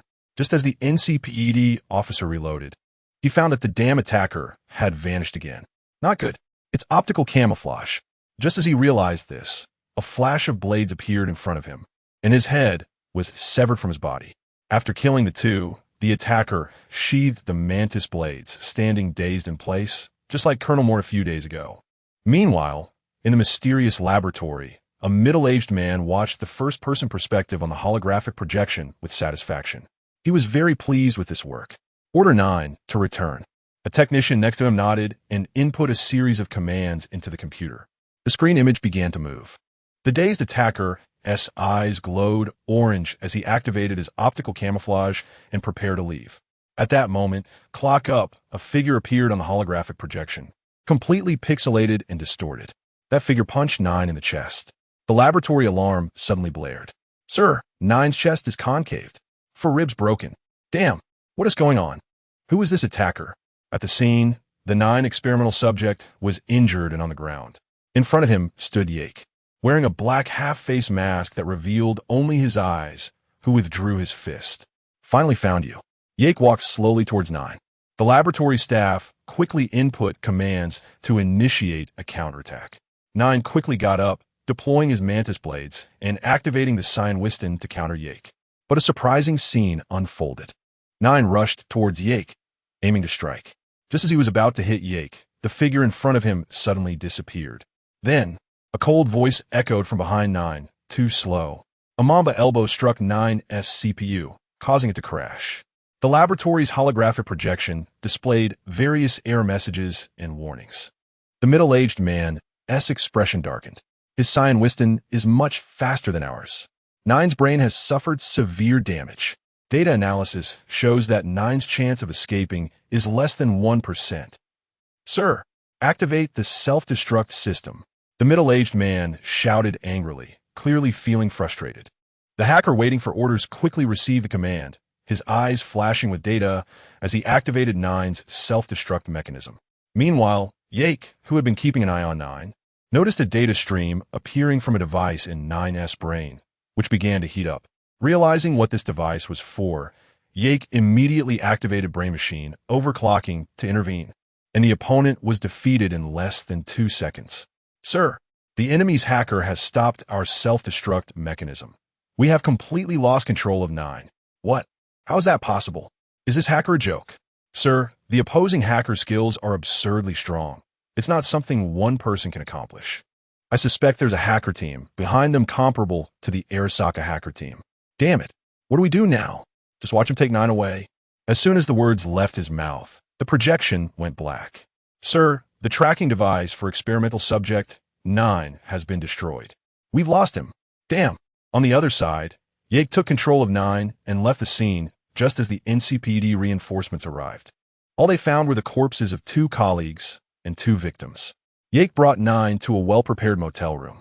Inside the room were a makeshift surgical chair and some surgical equipment. Yake placed 9 on the improvised surgical chair, ready to begin an exhilarating vivisection. By the way, can this even be considered a living being? It feels more like a walking corpse to me. Chapter 25. Declaring war on the law. The surgery on 9 lasted a long time, and 9 was completely dismantled. The prosthetics were gathered on one side. Now, Yake focused all his attention on the craniotomy. After much effort, Yake finally removed a chip from 9's brain that looked a bit charred on the outside. This made Yake breathe a sigh of relief. After all, it was only the exterior that was a bit burnt. The internal data was still intact. Yake guessed that this was the chip controlling 9's behavior. Turning a person into a robot is something only a laboratory could achieve. At the same time, while cracking the chip, Yake saw the same encryption method used in the basement of the human traffickers' camp. He was almost certain that it was a secret laboratory under military technology that had released its monster to test its effectiveness. Yake placed the chip into a device and secured it, then began to study other items. He packaged up part of the combat prosthetics that had been copied, data-checked, and disinfected to take away. These things were worth a lot of money, and besides, Yake had a tendency to hoard. However, most of the immortal weapons from the game were not very useful in reality. So, he temporarily suppressed his nature. But now that he saw laboratory-grade prosthetics, it was worth collecting, and these might also help his friends. After all, there was no cost, all thanks to the friendly sponsorship from military technology and other companies.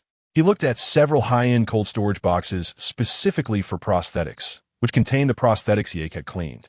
The smallest box held the most valuable unknown model, the Sion Weist. Although its effectiveness was relatively poor, it had a low cooling requirement, making it a poor imitation of the Chantu 4.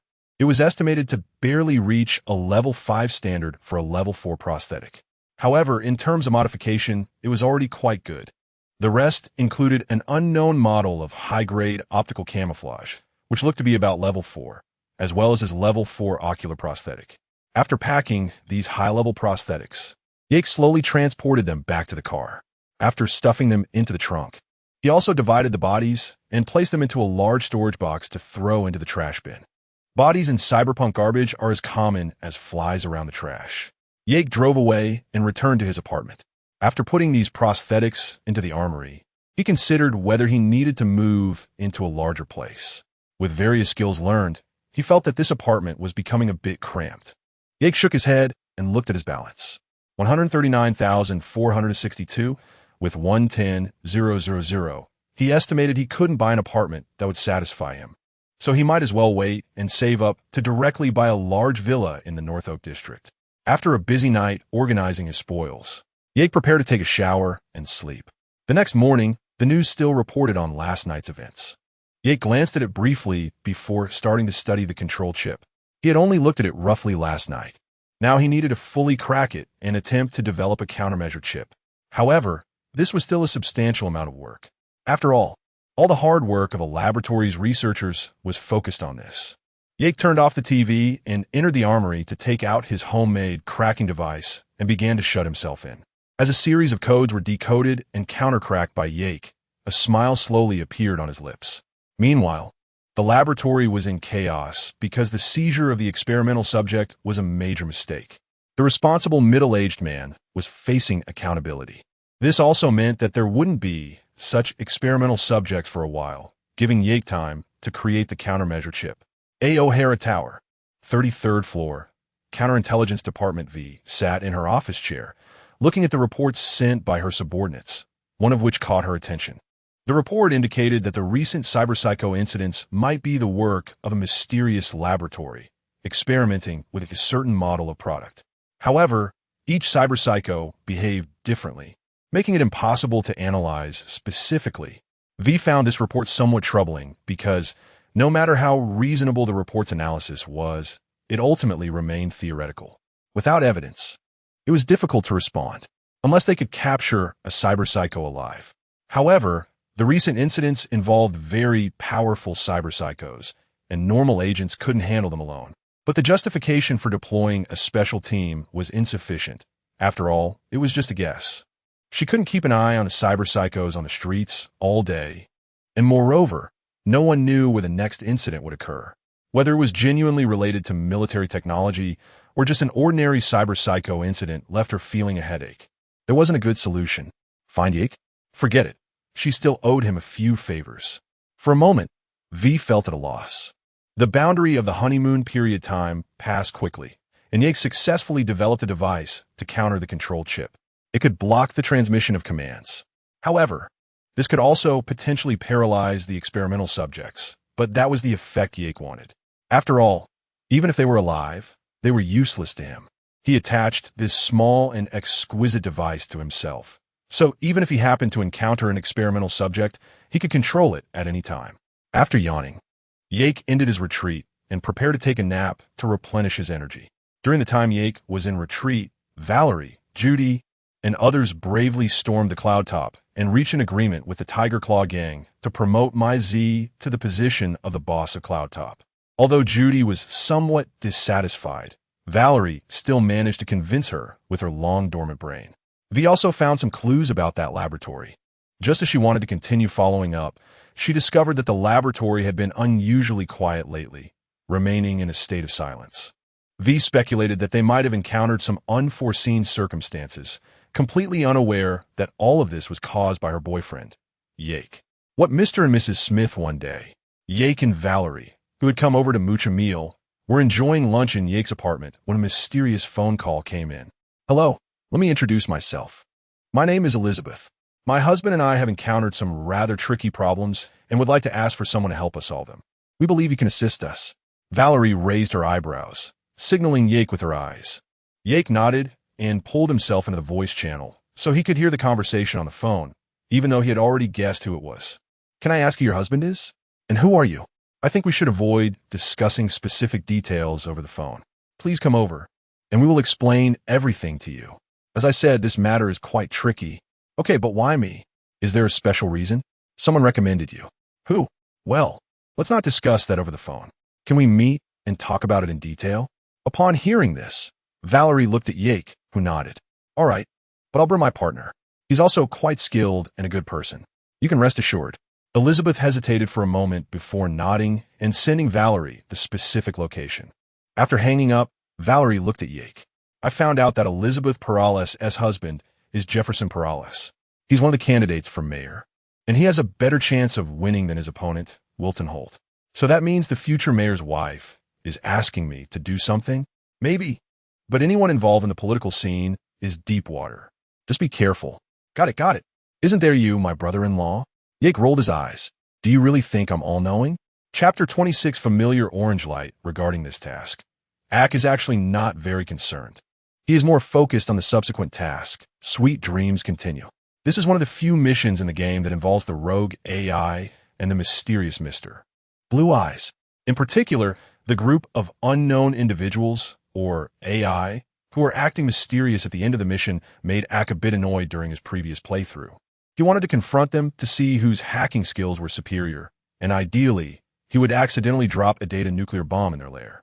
Ak, never hold grudges. JPG, after the two finished their meal, they prepared to set off. On the way, Ak, driving, said to Valerie, "You will go down alone to meet them. I will sync the link so I can hear your discussion. If there are any issues, I can arrive immediately." Valerie nodded, and soon they arrived at their destination.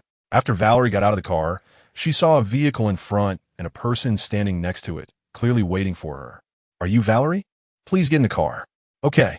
After getting in the car, Valerie saw the Perales couple. After greeting each other, Perales began to explain in detail what they wanted Valerie to do. Meanwhile, Ak also synced with Valerie, allowing him to listen to their conversation. Similar to the game's plot, the Perales couple felt that the death of former Mayor Lucius Lane was very suspicious. This left them feeling uneasy, and they believed Lucius's death was related to the mischief of Jefferson's competitor, Holt. Therefore, they wanted to ask Valerie to investigate Lucius's death and showed her a recording of Lucius's previous assassination attempt that had failed. After watching the recording, Valerie felt it was quite suspicious. From the video, it was clear that if it hadn't been for a police officer who appeared by chance at the last moment, this assassination would likely have succeeded. Meanwhile, Ak, who was synced, was shocked to see the familiar orange glow in the eyes of that cybermaniac. But the glow only appeared for a moment before disappearing. However, it still caught his attention. After discussing for a while with Johnny, Valerie exited the super dream. She felt Ak was right again. The situation was deeper than the Mariana Trench. After getting out of the car and returning the super dream to Jefferson, she inquired about the Red Queen's Race Club that appeared in the super dream and the police officer who saved Lucius. Upon learning that Jefferson didn't know about that club and got the contact information for Detective River, she bid farewell to the Perales couple. After looking at the slowly rising floating car, Valerie arrived at the roadside where Ak had been waiting in his car. Ak, what do you think about this matter?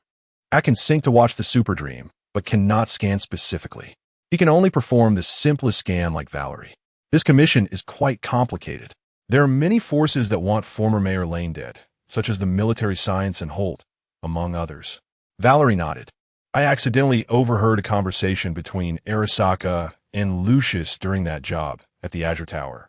They didn't seem to have a pleasant discussion. I think Arasaka also wanted him dead. Ak nodded. Our current analysis is meaningless. We first need to determine the cause of Lucius's death. Ak had one more thing to say. The Knight Corporation also wanted Lucius dead. However, this could not be determined at the moment.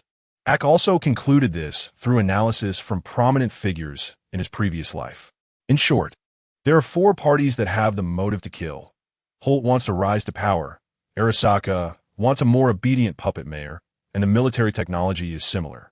Lucius's fence-sitting character, wanting to play both sides, made both companies unhappy. The last one is the Knight Group, or rather, Mr. Blue Eyes. Ak couldn't make a judgment, but he had a bolder guess. In any case, let's call that detective named River. River is a decent person in general, but as Valerie's current brother-in-law, Ak had to be a little wary of him. After all, River's side quest is too short, and he can inexplicably be with V in the game. Be cautious of the blonde. Aren't you similar? Whispers, Valerie contacted River, and they arranged to meet at a restaurant called Fat Chicken Wings. Upon hearing this, Ak turned the car around and drove there. When they arrived, they saw River and his partner Han sitting at a table. Valerie went over first to greet them, and Ak followed her in. So you must be Valerie. I didn't expect you to have a companion. This is my partner, Detective Han. River introduced as he saw Valerie speak. How about we talk privately? Han is one of us. There's no need to be cautious. Are you really going to work with a mercenary? Han expressed his doubts. I don't know the specifics. I just want to know what other suspicions there are regarding Lane's death. Han was somewhat annoyed to hear that River was still investigating this matter. You're still looking into this? The boss has already told you not to investigate. He doesn't like to repeat himself. If you really don't care about anything, you should listen to your friend's advice. Just drop this case. Han still wanted to dissuade River. He knew how deep the water was behind this case. Sometimes, pretending to be ignorant is the wise choice. Unfortunately, River's character was just like that. I haven't done anything. I'm just here drinking coffee and chatting about gossip. Do as you wish. I can't be bothered to talk to you. I have to pick up my daughter, Han said as he prepared to leave. Before leaving, he reminded them, if you're going to discuss this, it's best to find a safer place. At least there won't be ears on the other side of the wall. After saying this, Han turned and left. Ak and Valerie then took their seats opposite River. River glanced at Han and turned to Ak and Valerie. All right, you can speak. Valerie spoke first before Lane was attacked that day. You wanted to speak with his bodyguards. There must have been something you wanted to discuss. What was it? Before discussing this, I have to ask you a question. Why are you investigating this matter? And who sent you? I mean, no offense, but you're aware of the current situation. I have to be cautious. Valerie was about to refuse when Ak pressed her down. We are investigating this matter on behalf of the current mayoral candidate Jefferson Perales and his wife, Elizabeth. Our future mayor? I should have expected this. Then River pretended to be indifferent, but quickly scanned the surroundings. Actually, Han is right. The soundproofing here isn't good. My car is outside. Ak and Valerie exchanged glances. Okay. The 3 stood up and exited the restaurant, getting into the car together. Ak sat in the passenger seat, Valerie in the back seat. And River took the driver's seat and started the vehicle. After driving out of the parking space, River began sharing what he knew. A few brothers from the River Valley district saw Peter Hova's shooting at a trash can. He was shouting that he had an appointment to meet the mayor. So they brought him back to the station. Who? Peter Hova's, the cyber psycho who attacked the mayor later. But once he was brought into the city, they didn't even take his statement, and he just disappeared. So you think he's a potential threat and wanted to warn the mayor? Just because of that? Because you have a good heart? Valerie questioned from the back seat. The way you put it makes it sound like something shady. Yak answered River's question. Because there are very few conscientious people in this city. They're a rare breed. Valerie nodded, agreeing with Yak's statement. River had nothing to say in response. What do you mean by disappeared? It means someone doesn't want to see him in prison. Don't ask me. I don't know who it is. All right, now it's my turn. Why is Perales investigating this matter? And why is he doing it secretly? First, he doesn't trust the NCPD. Second, he doesn't want the murder of Ryan to fall on him. Third, he wants to smear Holt to boost his own approval rating.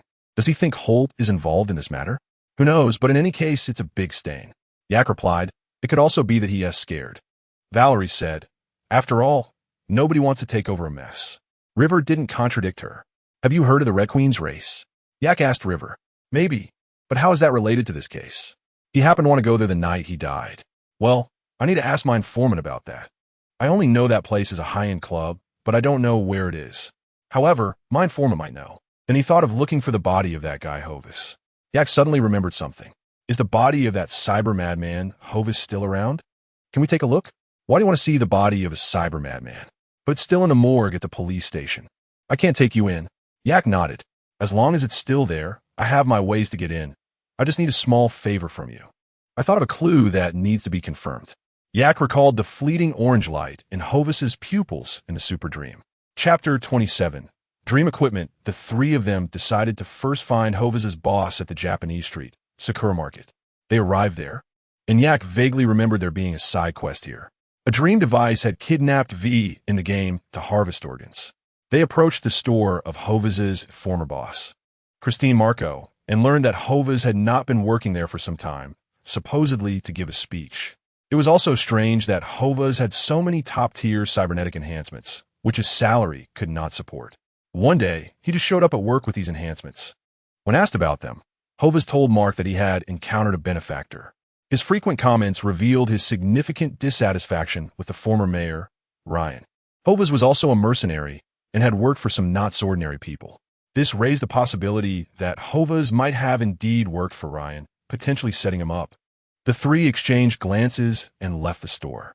It seemed he had a sponsor planning investments behind him. Although there was no progress, sometimes it's essential to understand the background of things. Reifer then gave a vivid example to support his point, leaving Valerie momentarily stunned. After returning to their parking spot, Yak was disappointed not to see the two members of the Tiger Claw gang, who seemed to be doing well. The three got into the car and prepared to find Reifer's informant.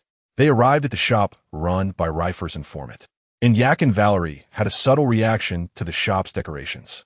Reifer said nothing upon seeing this. Go ahead, Valerie. This challenging task is up to you. Good luck. Valerie looked at Yak, who was serious, speechless. She rolled her eyes and got out to walk inside. Yak and Reifer also got out and stood by the small alley next to the shop, waiting. After a while, Reifer's informant, Neil, indeed ran out. Caught off guard by the two, Neil looked defeated, knowing he couldn't escape today. After some friendly greetings from the three, Neil finally revealed the address for the Red Queen's race, located outside the city near the river, close to Bonita Street.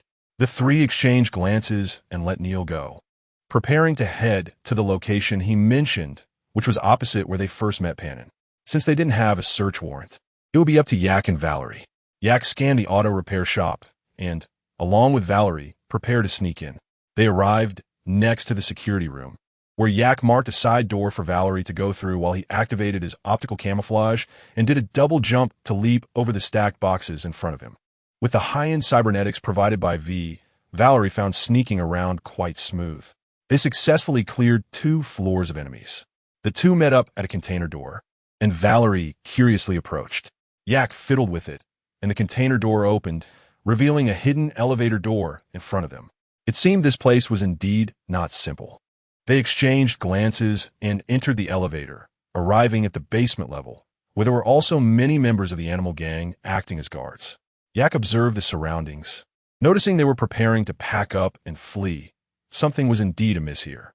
They tacitly assigned their tasks. Valerie was to handle the security on this floor while Yak collected information.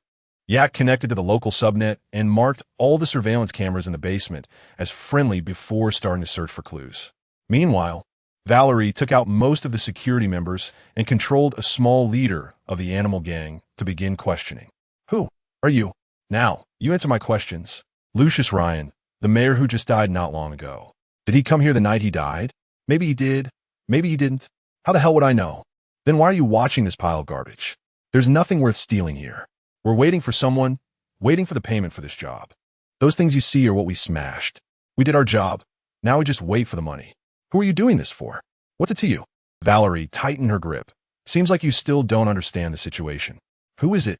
The animal gang leader panicked. She didn't want to die. Wilton Holt. That lapdog of Ryan? Yes. That waste.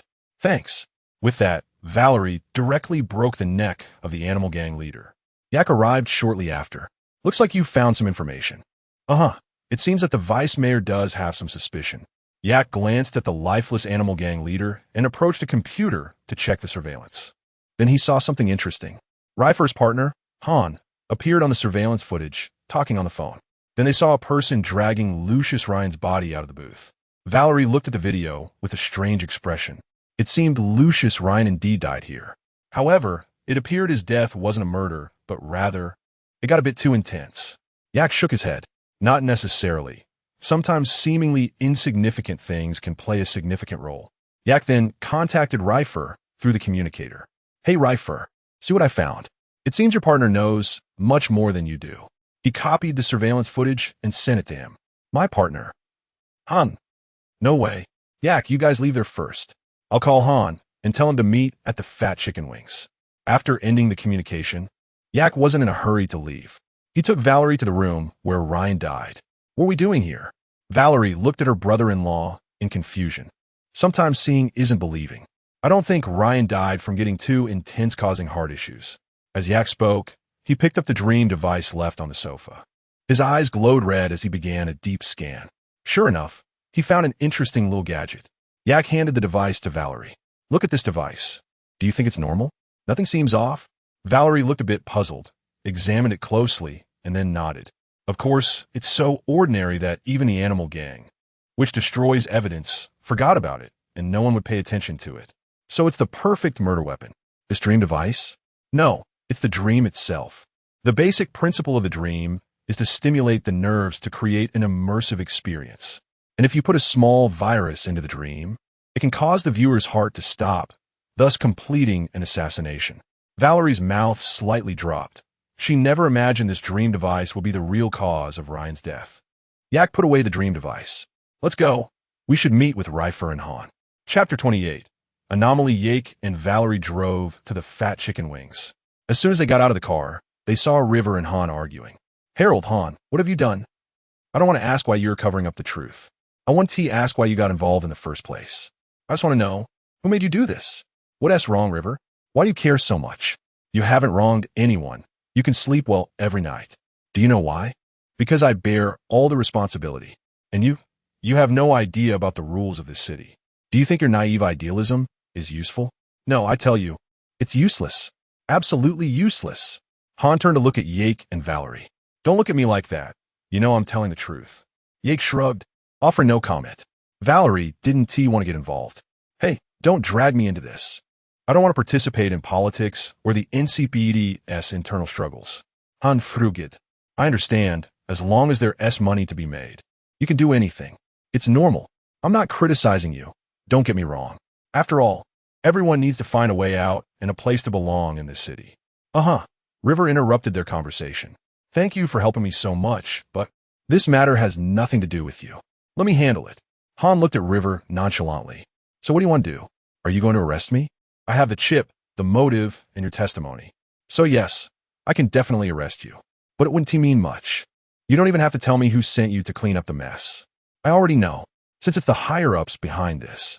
I can only report it to the internal affairs. Han was extremely speechless. They won't even care about this mess, nor will they lift a finger against me. On the contrary, they will focus on you. He threw away the cigarette, and turned to get into the car. Go home, Ward River. Get a good night's sleep, and when you wake up in the morning, you'll feel much better. Actually, I'd like to do that too. Then Han drove away. Damn, River was very frustrated, leaning against the railing, looking at the distant city. Sigh. Valerie stepped forward. So what now? I want to give up. I can't. Holt murdered Ryan. He wants to take his place. It's the most kitsch and outdated motive for murder. Because of this, I find it credible. He also used the NCPD to cover his tracks. Holt is indeed the prime suspect. Only he stands to gain from this. I need to hand the materials over to Internal Affairs. It's enough to get the higher-ups to look into this case again. Seeing that River was still stubborn, Valerie didn't know what else to say. Well, you go for it. And you? Are you planning to go back to report to Pilar's? Yeah. All right. Here's a piece of advice. Be careful, Valerie. Good luck. Valerie nodded and got into the car with Yake. She called Elizabeth. I think I've figured out what happened with Ryan. Great. Please come over. You know this matter is very sensitive. We need to talk in person. We'll wait for you. After saying a word to Yake, they set off for the Pilar's couple's upscale apartment. On the way, Valerie curiously asked Yake, brother-in-law, do you really think Holt is the killer? Yake gave Valerie a deep look. That's hard to say. Just tell Elizabeth what you think it is. But I believe they definitely want to hear that it was all orchestrated by Holt. Sometimes the truth doesn't matter, Valerie. Although Yake didn't believe that Holt was the one who killed Ryan, who did it wasn't important. Ryan's death was an inevitable outcome. It was enough to satisfy those who set up the trap. The rest, Yake would play along slowly. Seeing the cold smile at the corner of Yake's mouth made Valerie feel uneasy. She didn't know what was happening. Only that someone was going to be in deep trouble. But it wasn't her concern. After dropping Valerie off at the apartment building, Yake parked the car nearby and linked up visually with Valerie. Valerie walked to the main entrance of the apartment building and rang the doorbell. Valerie? We're upstairs. As soon as the voice fell, the glass door opened. Valerie walked in and pressed the button for the 25th floor elevator, heading to the top apartment. Once the elevator doors closed, Johnny appeared. I just want to tell you one thing. I'm listening, go ahead. Be careful, don't get yourself involved. This mess is deeper than you think. One misstep, and you're in over your head. Don't worry, I'm smart. Valerie dismissed his warning. Johnny looked at her in disbelief. You? Smart? Do you even fit those words? Forget it, do as you please. After all, you're just relying on your brother-in-law to bail you out. The elevator quickly reached the top floor, where Elizabeth was waiting outside. Hello, Valerie. Come in, please. Make yourself comfortable. Jefferson will be here to see you shortly. Valerie sat on the sofa in the living room, looking around. Yake began scanning the area and soon noticed a strange signal source on the second floor. Although it was very inconspicuous and the data flow was small, it caught Yake's attention.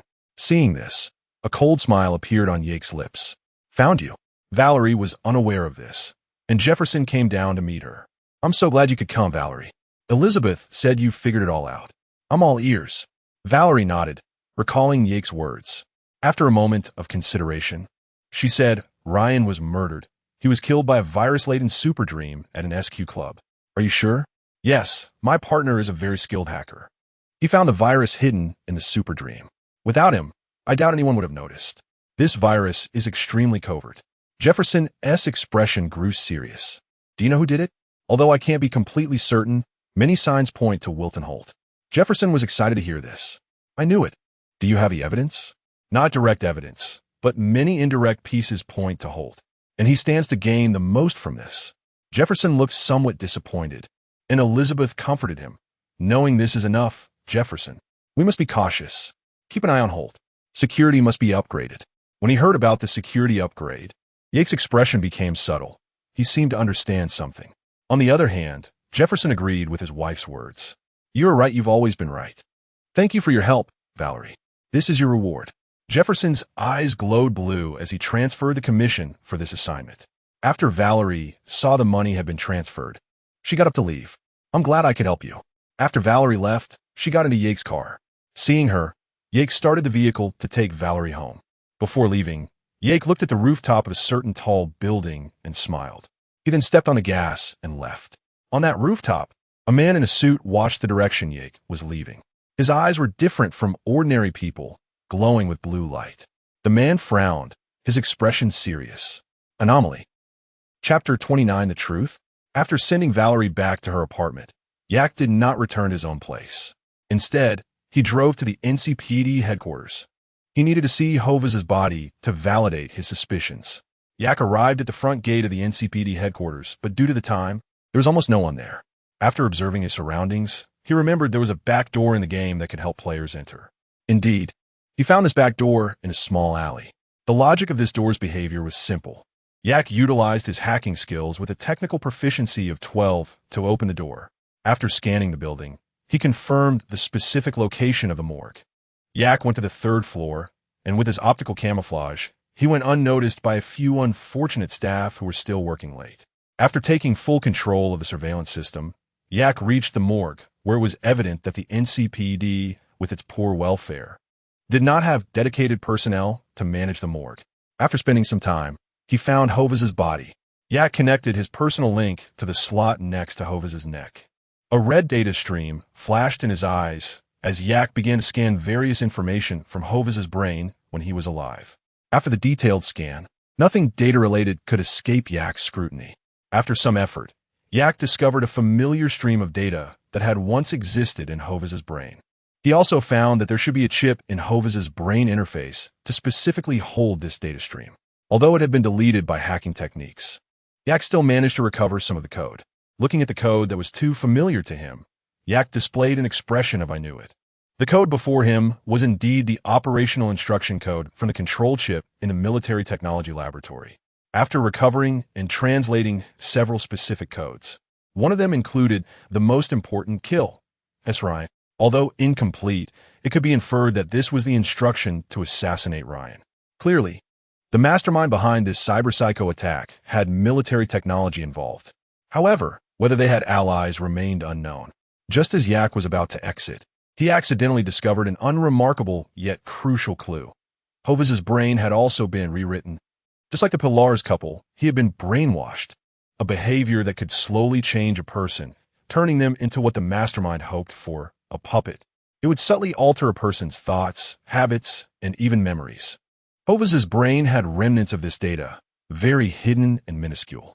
Had Yak not seen the same source data stream in Jefferson's apartment, even he might not have noticed it. This discovery shocked Yak, but also clarified some things for him. He immediately stood up, restored the morgue to its original state, and left. After returning to his apartment, Yak began analyzing the truth behind the assassination incident, including original and derivative elements, differing from the game. Starting from the first cyber-psycho assassination incident, the apparent murderer was Hovis. But behind the scenes, military technology was secretly stirring the pot, and Oat was also a suspect. However, the military technology's plan was also guided by someone, turning it into a pawn of the true mastermind, which was the Knight Corporation, the most mysterious entity represented by Mr. Blue Eyes in the game. Military technology initially used Oat's hatred towards Ryan as a setup, sending someone to approach him and offering top-tier combat implants, making him believe he had support. They also exploited Hoviz's unstable mental state and bizarre behavior, leading others to think the whole incident was due to Hoviz's cyber-psychosis under pressure, cleverly clearing their suspicions. But they didn't care where Hoviz's mental issues originated. This seemingly trivial detail was caused by Mr. Blue Eyes and the forces behind him. By using their brainwashing technology and implanting some false memories, they turned Hoviz into a madman who hated Ryan, shaping him into a perfect assassin. Thus, the bait was successfully laid, and the plan to use someone else's hand to kill began. Military technology was the one who hooked the bait, funding and implanting Hoviz, who had been brainwashed, transforming him into a killing machine. They then implanted their chip, turning him into a true machine. They began executing the assassination plan, and Mr. Blue Eyes distanced himself from the whole affair through this method of using others to kill. The sudden appearance of River disrupted their plans. A clever hunter often does not set just one trap. If one plan fails, another will follow. They aimed to use the Red Queen race, where Ryan liked to go for the assassination. The addition of a virus to the Super Dream device was rare, and with their advanced network technology, they easily evaded detection. This time, there was no other Detective River to intervene. Their plan succeeded. Moreover, this incident had nothing to do with them either. Even if someone investigated, they would only suspect Oat, who knew Ryan was there, rather than them, who had not shown themselves at all. This was a cleverly executed plan to use another's hand to kill, perfectly distancing themselves from suspicion. If it weren't for Yak's previous life, where he had seen the entire process from a god's eye perspective, along with his top-notch hacking skills, no one would have been able to deduce this truth. This illustrates the methods of Mr. Blue Eyes and his forces. Although there was no direct evidence to prove all of this, Yak felt he was getting closer to the truth. He also caught a glimpse of the iceberg's tip of this most mysterious existence from his past life. No one knew what they had been doing all these years. However, even if they did know, they would be powerless. Yak sighed, but now was clearly not a good time to act rashly, even though Mr. Blue Eyes had already noticed him outside Pilar's apartment building. He did not know what Mr. Blue Eyes' forces were ultimately trying to do or what their goals were. They had been lurking in the shadows for a long time, and acting recklessly could be counterproductive. He could only wait for a suitable opportunity. Yak believed this opportunity would be during the follow-up mission of Pilar's Sweet Dreams Continue. This organization would warn V because of the truth V learned in the game. Yak needed to wait for the moment they voluntarily revealed themselves. He was confident he could catch them off guard in that brief moment. As for now, it was time to sleep.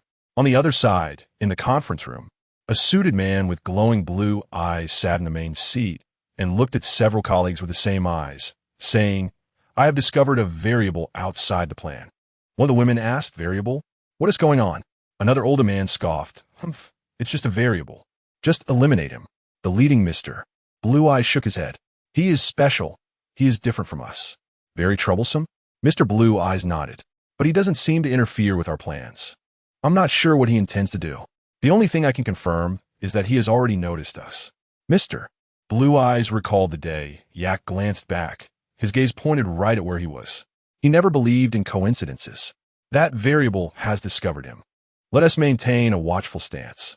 Mr. Blue Eyes sighed and said no more. As for what he was thinking, no one knew. Chapter 30, Tundra Mouse Yake, Daily Life. After some time, nothing much had happened these days. Yake, along with Jack and Valerie, continued to take on commissions to earn money. After completing another commission, Yake drove back to his apartment. As the elevator doors opened, a graceful figure suddenly appeared and hugged Yake tightly. Feeling the familiar softness, Yake wrapped his arms around V, who was nuzzling against him. The two of them started kissing right there at the elevator door and didn't part until some time later. Looking at the sultry V in front of him, Yake found it hard to resist the charm she exuded at all times. "What brings you here today?" Yake asked. "I just happened to finish an easy task today, so I thought I'd take a break and relax a bit. Besides, I missed you," V replied, leaning against Yake's neck and taking a deep breath. Revealing a satisfied expression, her delicate hand began to wander. "And you Haven T submitted your homework in a long time, dear." Teased. Her playful tone making Yake feel hot all over. He lifted V up and sprinted to the second floor, putting the alluring fairy down on the bed. Then he pounced on her. This time, he was determined to complete his homework thoroughly. The next morning, Yake woke up to find that V had already gone to work. However, seeing the breakfast she had prepared on the table warmed his heart. Only a good student who submits their homework on time gets rewards. As Yake ate breakfast, he watched the news. It reported on the mayoral election predictions. Due to various reasons, Jefferson currently had a significant lead, and Yake believed that the people behind him also hoped he would win. After all, very few people from the lower class would want a corporate sycophant as mayor. Thus, Oat had little chance of winning. Even in the game, he would not be able to succeed. However, Yake wasn't too concerned about who the mayor would be. Recently, he didn't have many matters to attend to, so he could relax properly. After finishing breakfast, Yake drove around aimlessly, enjoying the car's music. The light rain in Night City gave it a unique flavor. Yake drove from the Valley District all the way to the corporate plaza, feeling a bit bored. He tuned the car radio to the NCPD internal channel to see if anything was happening. But the NCPD channel was also quiet. With nothing to do, Yake continued to drive aimlessly around the city, pondering what he could do. Suddenly, he thought that if Valerie hadn't collaborated with Takamura, then no one would have broken into the Arasaka Industrial Park. That meant he could go and retrieve one of the immortal firearms, prototype, Shinjin V-type. As mentioned before, while some weapons in the game 2077 do not have the same power in reality, Shinjin was clearly not among them. As a prototype weapon, Shinjin V-type was designed to counter the Kanto's Inglong submachine gun. As an intelligent weapon, there were no aiming issues to worry about. The bullets used high explosive rounds, significantly increasing its power. The 3-round burst design ensured its precision. Unfortunately, the 3-round burst design also meant that this gun couldn't provide effective fire suppression, and its magazine capacity was quite limited, holding only 30 rounds, which made its endurance poor. In summary, this gun could not surpass Kanto's Inglong. However, that didn't stop Yake from wanting to collect it. After all, the weapon in the industrial park was a prototype and had great collectible value. Without further ado, Yake turned the car around and set off for the Arasaka Industrial Park. The Arasaka Industrial Park is located in the Coronado Farm area of Santo Domingo, one of Arasaka's key industries. Security was tight, and it was nearly impossible for ordinary people to enter without being detected. However, Yake was different. Upon arriving near the industrial park, he activated his optical camouflage and executed a double jump to land on the roof of the security room at the park's entrance. He then dashed across the roof, using the double jump to swiftly advance to the floating vehicle parking area. Standing on the roof, he spotted the platform where floating vehicles were parked. Below him, there were several containers filled with goods, and among them was the Shingen he sought. After observing his surroundings and noticing that the patrolling security had moved on, Yake jumped down from the roof, rolled to slow his descent, and arrived at the entrance of container. There was an anti-personnel mine in front of him, so Yake quickly set it to friendly mode. The mine instantly switched sides, and Yake entered the container. Behind a large box, he found a small weapons crate that had not yet been opened, marked with the Arasaka logo. Opening the weapons crate, he found his target, prototype, Shingen V-type. After a quick inspection and confirming that the firearm was in good condition, Yake closed the case, the small weapons crate, and took it with him, returning to his car without any obstacles. Feeling pleased, Yake drove back. Checking the time, he realized it was still early. Since he had nothing to do, he decided to collect some equally powerful immortal weapons in reality. After placing the Shingen in the trunk, Yake prepared to retrieve a second immortal weapon of considerable power. It was still one of our old friends, Arasaka's immortal intelligent handgun, Ginger. As another Arasaka intelligent firearm, it could fire 4 bullets at once and aim at 6 targets simultaneously, with a magazine capacity of 40 rounds. The difference in firepower compared to Shingen was truly shocking. Its power was also considerable. This handgun was quite good both in the game and in reality.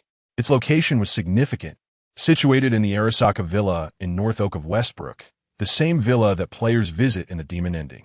It was also the place where Arasaka Haka was kidnapped by Takamura and subsequently held under house arrest by her brother. The guards here were no less formidable than those at the Arasaka Industrial Park, but upon arriving, Yake discovered that Haka was not residing there, which allowed him to take the weapon more easily. Arriving at the lawn next to the villa, Yake activated his optical camouflage in advance and successfully vaulted over the villa's fence using a charge jump combined with a double jump. Standing on the fence, Yake surveyed the layout of the villa. Even though Haka didn't live there, numerous guards were patrolling, and an array of luxury cars parked outside made Yake's mouth water. This villa was much larger than the one in Kiri, and after some time, Yake finally reached the front door of the villa. Taking advantage of the lack of people around, he quietly opened the door and entered. Moving forward, he noticed a room on the right side where Ginger was stored. Yake entered the room, used his personal link to access the villa's small subnet, erased all traces of surveillance, and set the friendly units. He then took Ginger from the table and left smoothly. Having obtained 2 immortal-grade weapons, Yake was in a great mood. He planned to return to his apartment, check and sanitize the 2 guns, and see if he could enhance them. In fact, Yake was even more eager to obtain the immortal weapon, Inglong, which had remained strong from the ancient version to the new version. However, it was unlikely that the blueprints for Inglong would be found on a small-time gang leader. Therefore, Yake believed that acquiring this weapon, which was extremely useful for beginners, would be quite challenging. Thinking this through, Yake recalled another powerful weapon, compared to Inglong, which might be found on a small-time boss. The other gun's location required more reasonable prerequisites to access. Thus, Yake believed that this gun was likely to be in the same place as in the game. With that in mind, Yake decisively opened his navigation and set a new target location, Ebbing Dock. Chapter 31V's Commission Ibunic Dock. Those who have played this game are no strangers to it. In the mission, Infiltration, players will sneak into this place with Rogue to look for information about Atom Smasher. During this mission, players can obtain Johnny Silverhand's exclusive weapon, the Immortal Energy Pistol Malorian 3516, as well as Johnny's vehicle from his lifetime, the Porsche 911 Turbo. The exclusive weapon Malorian, in 2023, can almost one-shot any enemy, except for Adam and the dog. However, in 2077, it remains a top-tier weapon, still ranking T0 in game version 1. 63. Its wall-penetrating feature is somewhat overpowered. In the eyes of many, it is only slightly weaker than the god-tier weapon Comrade's Hammer in version 1. 6. Even after the 2.0 version, although the wall-penetrating feature was nerfed, some of its outstanding base stats and 50 armor penetration still keep it in T1 or even T0. 5. The only downside may be that it cannot be fitted with a silencer. But will Johnny's personality allow you to play stealthy?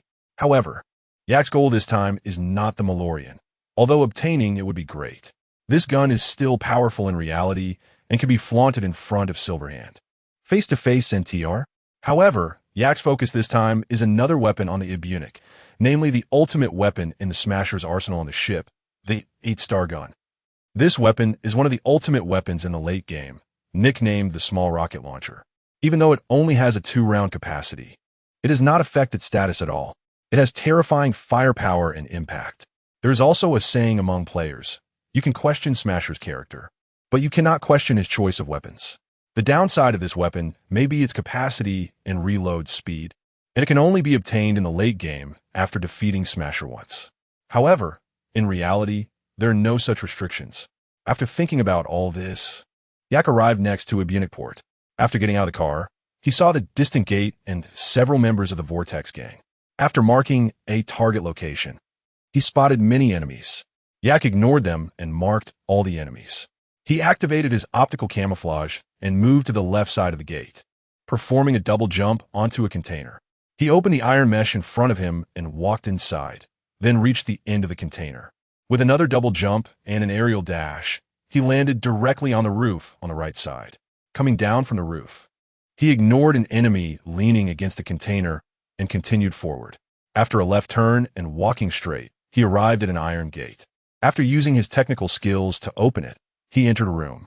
This was the room with a computer in the stealth route of the game mission Infiltration. After briefly checking the computer's messages, he left the room and prepared to go aboard the Ibunic. Outside the house, he performed an aerial dash over 2 iron tracks and arrived at the stairs. He climbed the stairs to the Ibunic. Moving left, he reached the stern of the ship. At the stern, there was an iron door, behind which was Smasher's private armory. Using his personal hacking skills, he successfully opened the iron door. Upon entering, he was greeted by Smasher's mechanical body and 4 heavy machine guns. To the left, there were 3 sentry turrets without machine guns. To the right were various weapons.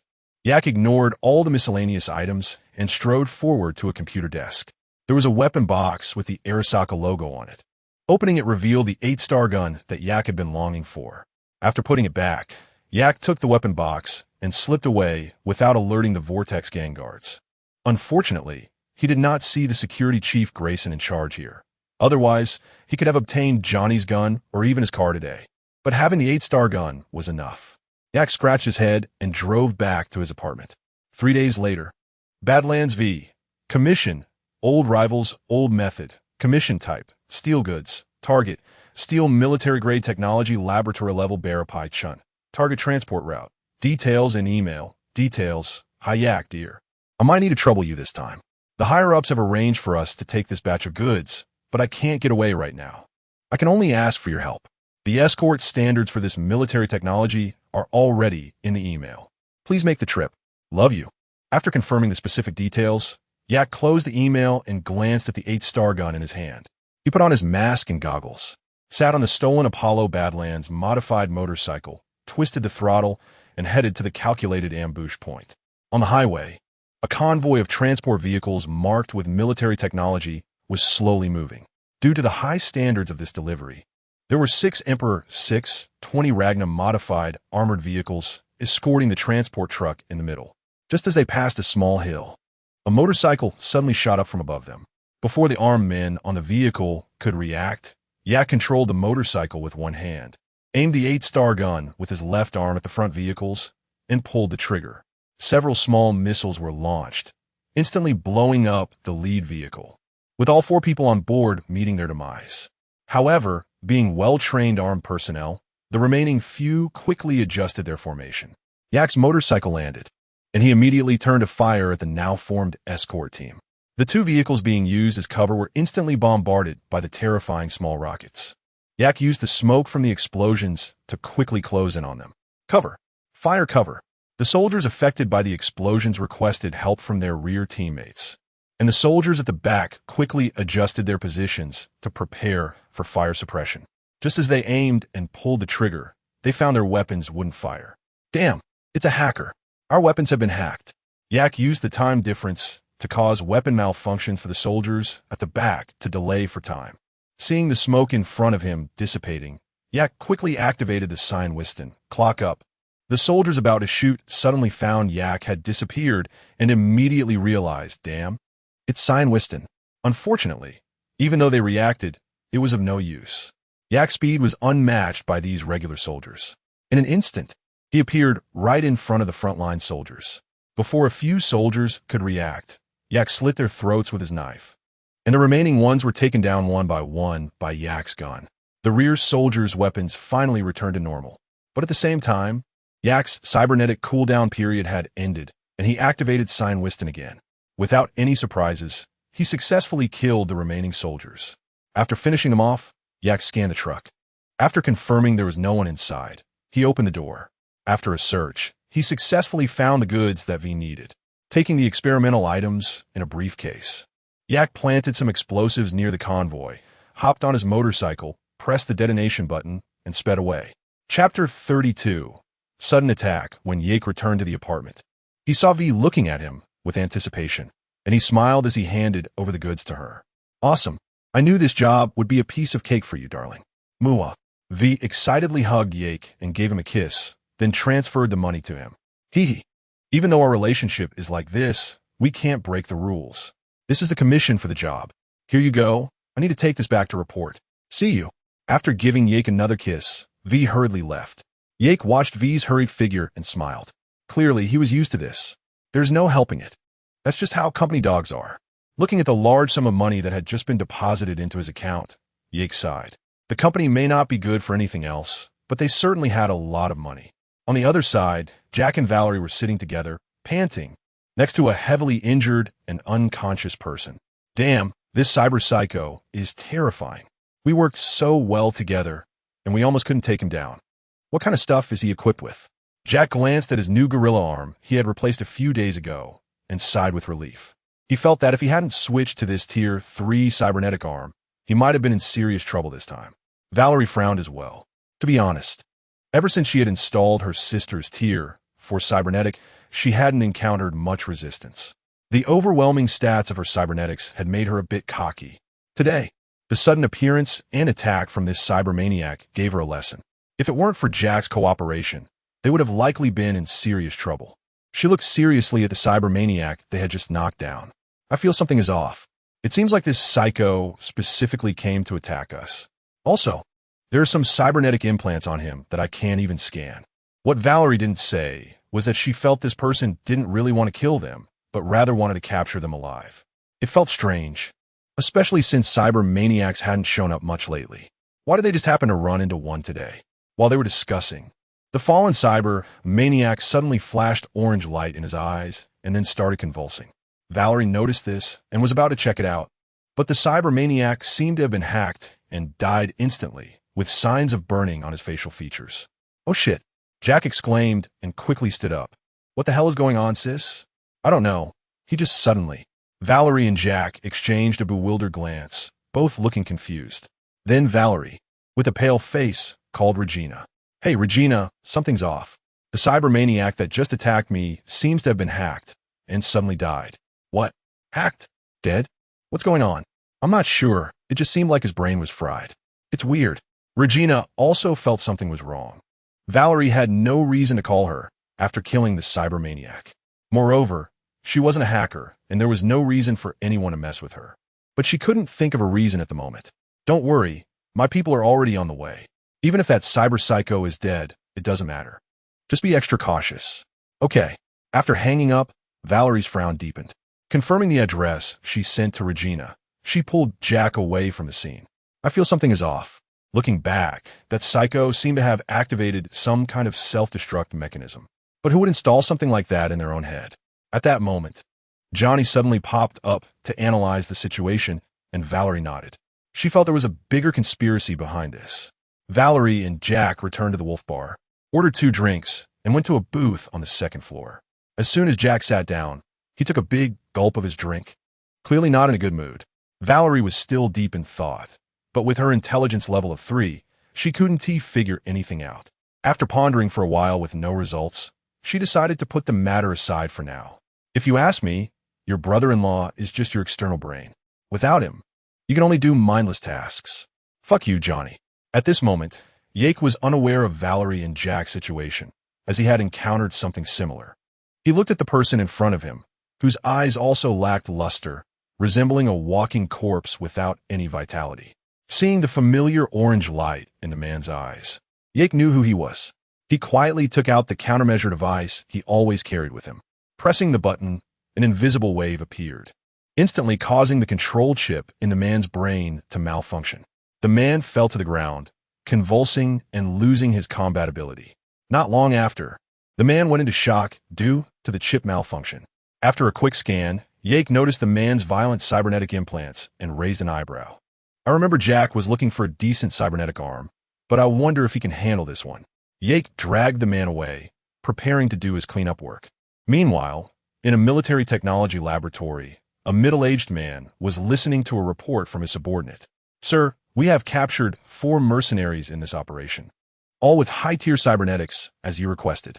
However, 3 of them failed. One was knocked out on the spot, and another escaped. The last one seems to have lost connection due to a high-level hacker intrusion. Lost connection? How is that possible? What are hackers for? Find out what happened. Yes, sir. After the subordinate left, the middle-aged man took a deep breath. This reckless capture operation was a decision he made without reporting to superiors, which would certainly cause dissatisfaction. But he had no choice. He had to go all in. His experimental project had been deemed unworthy, and the test subjects had been intercepted, leaving him in a desperate situation. If he didn't produce results soon, the entire project would likely be shut down. He was unwilling to accept that. He had invested nearly 10 years of effort into this project. That was why he chose to take a gamble. The middle-aged man looked at the project plan on the table, the white paper already yellowed, with the words Project Zero written at the top. In the evening, at the booth on the 2nd floor of the Wolf Bar, Yake looked surprised at Valerie. You mean, you guys also encountered someone who suddenly attacked you? Meanwhile, Jack was excitedly examining the cybernetic arm Yake had brought him. Damn, bro, this cybernetic is awesome. Don't worry, man. I'll definitely save up to buy it.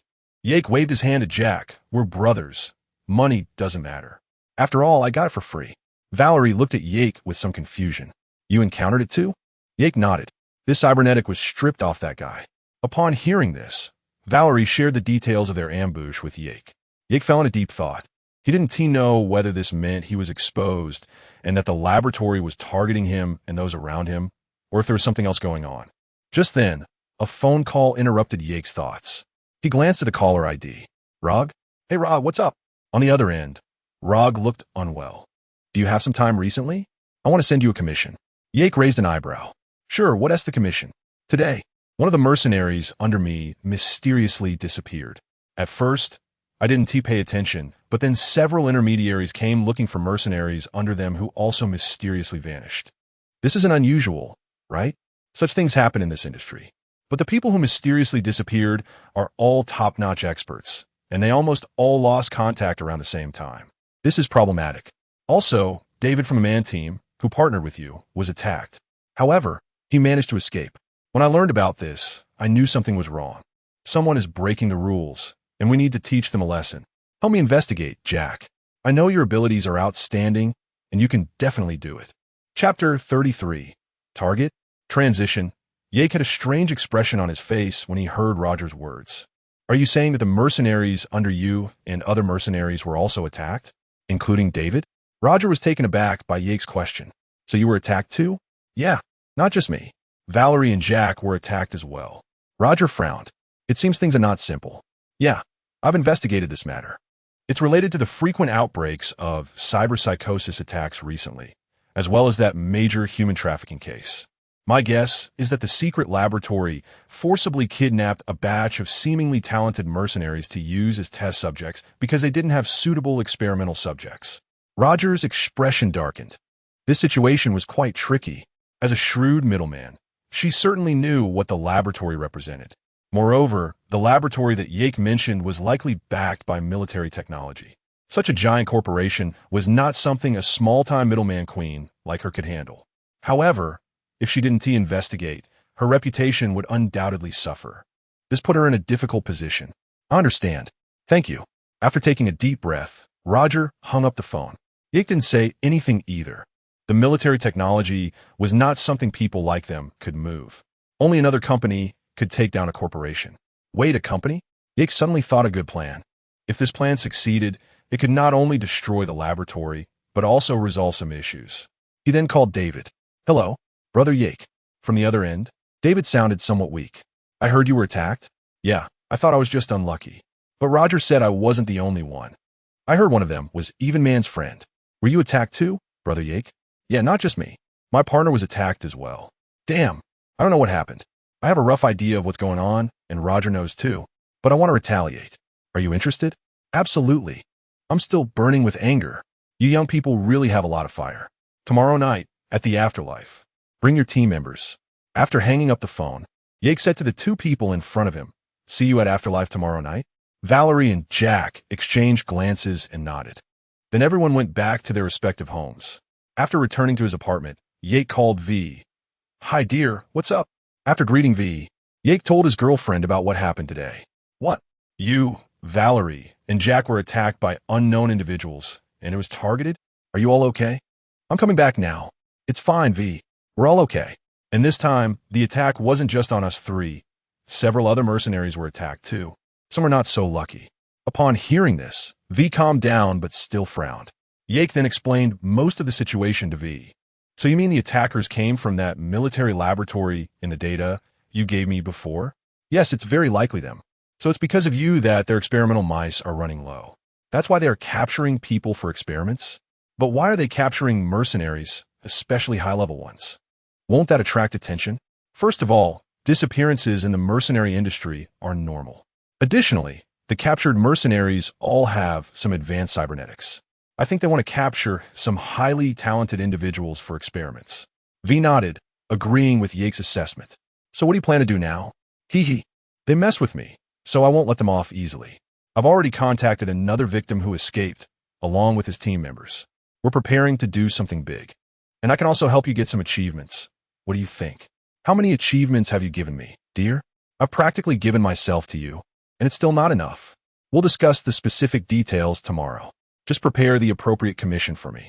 I think there might be some unexpected surprises. Okay. V's previously serious expression instantly brightened, as if she had eaten honey. The assistant beside her witnessed this dramatic change in her mood. Did the minister also have the mysterious ability to change expressions like that from the East? On the other side, David also called Mann. The conversation was about Yake. Okay, I'll tell Dorio and the others. We'll meet at the Afterlife bar tomorrow night. After hanging up, Mann felt somewhat uneasy. His longtime friend was inexplicably attacked and then disappeared. There was still no news, and his team member David had also been attacked. If David hadn't had military-grade cybernetics, he probably wouldn't have escaped either. This left Mann feeling somewhat powerless, but his body could no longer withstand any more combat enhancements. Dorio noticed her boyfriend's emotional fluctuations and sat beside him to keep him company, letting him know that she would always be by his side. David, on the other hand, wasn't too worried. With his carefree personality, he didn't have much concern. He just thought he was caught off guard, which was why he was so flustered. He believed that if it happened again, he could at least escape unscathed. Lucy looked at David with a speechless expression. If he weren't still injured, she would have wanted to give him another lesson to make him understand the concept of what goes around comes around. At the same time, she felt a bit anxious. Something about this situation didn't feel right. There must be a larger conspiracy behind it. However, everything would have to wait until she met Yake tomorrow night to be revealed. As for Jack, he didn't return to his apartment, but went to Old V's clinic. He sensed that a tough battle was ahead, so he took the violent cybernetics that Yake had given him and wanted Victor to install them. However, Victor felt that it was too risky since it was the laboratory cybernetics. But Jack insisted, leaving Victor with no choice. He could only proceed with the surgery. While Misty looked at Jack with some concern, but Jack remained resolute in his decision. He wanted to become stronger to protect those around him. He didn't want to hold back his friends and brothers. Victor didn't say anything further. After anesthetizing Jack, he began the surgery. However, he was somewhat surprised that Jack's abilities seemed quite impressive. His post-operative recovery was going well, retaining about 80% of his humanity. Jack woke up the next morning and felt something strange in his spine. Victor noticed this and gave him a bottle of flexible stimulant as a remedy. Once Jack recovered, he excitedly felt his newfound strength, sensing that his combat power had increased a notch. He slowly exhaled. This sense of power gave him some confidence, as well as the resolve to continue fighting alongside Yake and Valerie. Chapter 34. The raid on the laboratory at night. In the private room of the Afterlife bar, Yake, along with 3 others, gathered with Mann and his team. Yake shared the intelligence he had gathered. Upon realizing that the possible mastermind behind everything was that laboratory, Mann and his team appeared somewhat uneasy. The others shared similar sentiments.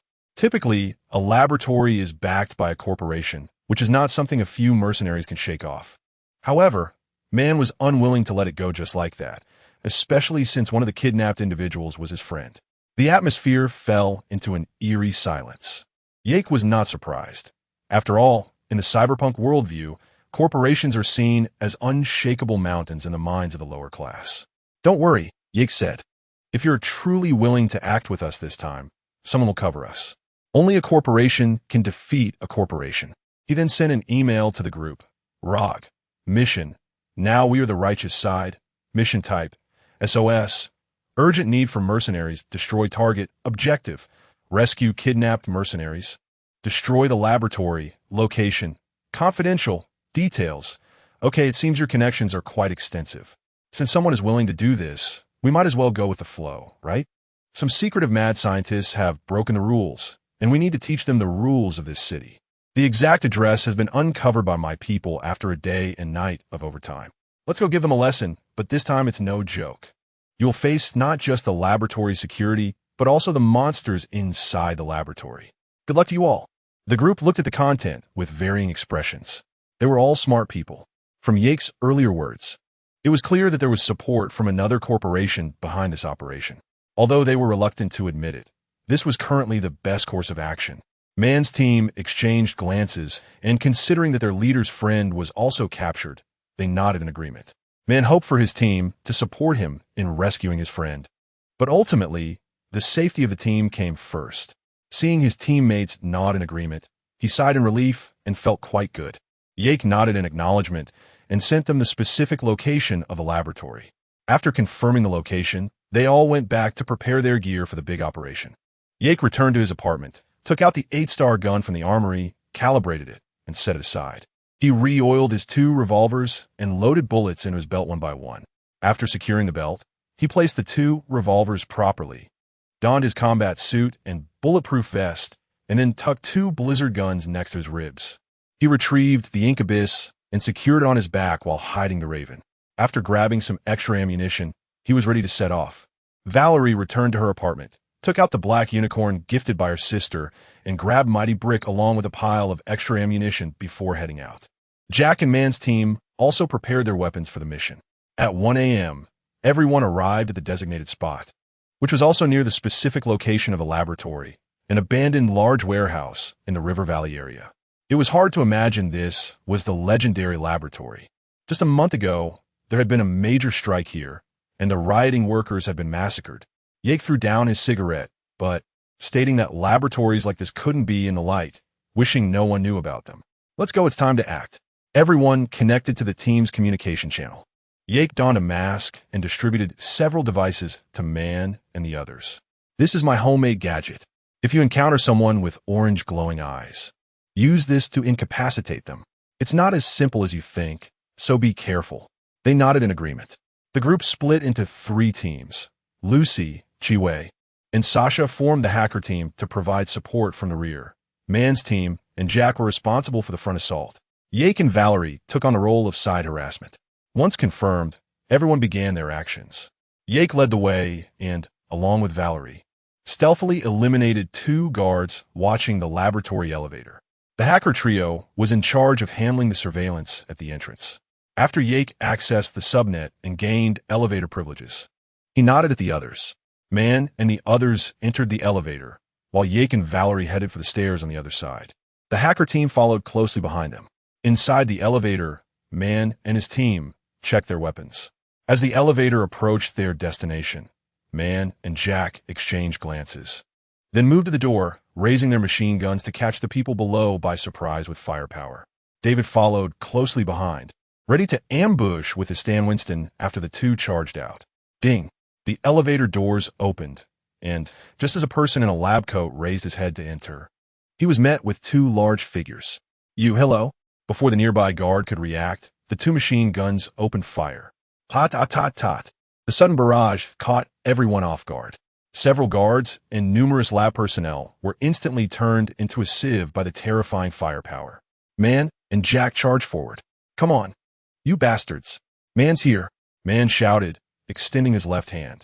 The projectile launcher in his left hand was instantly ready. A single projectile caused an explosion. The others quickly rushed out of the elevator to provide fire support for Jack and Mann.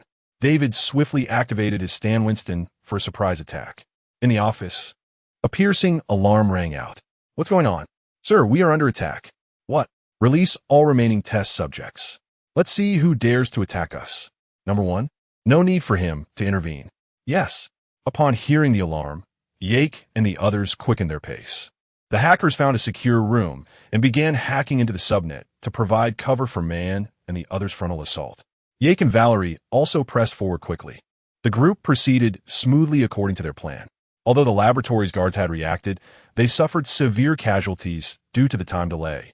Just as David was about to continue his ambush with Stan Winston, a sudden sense of crisis surged.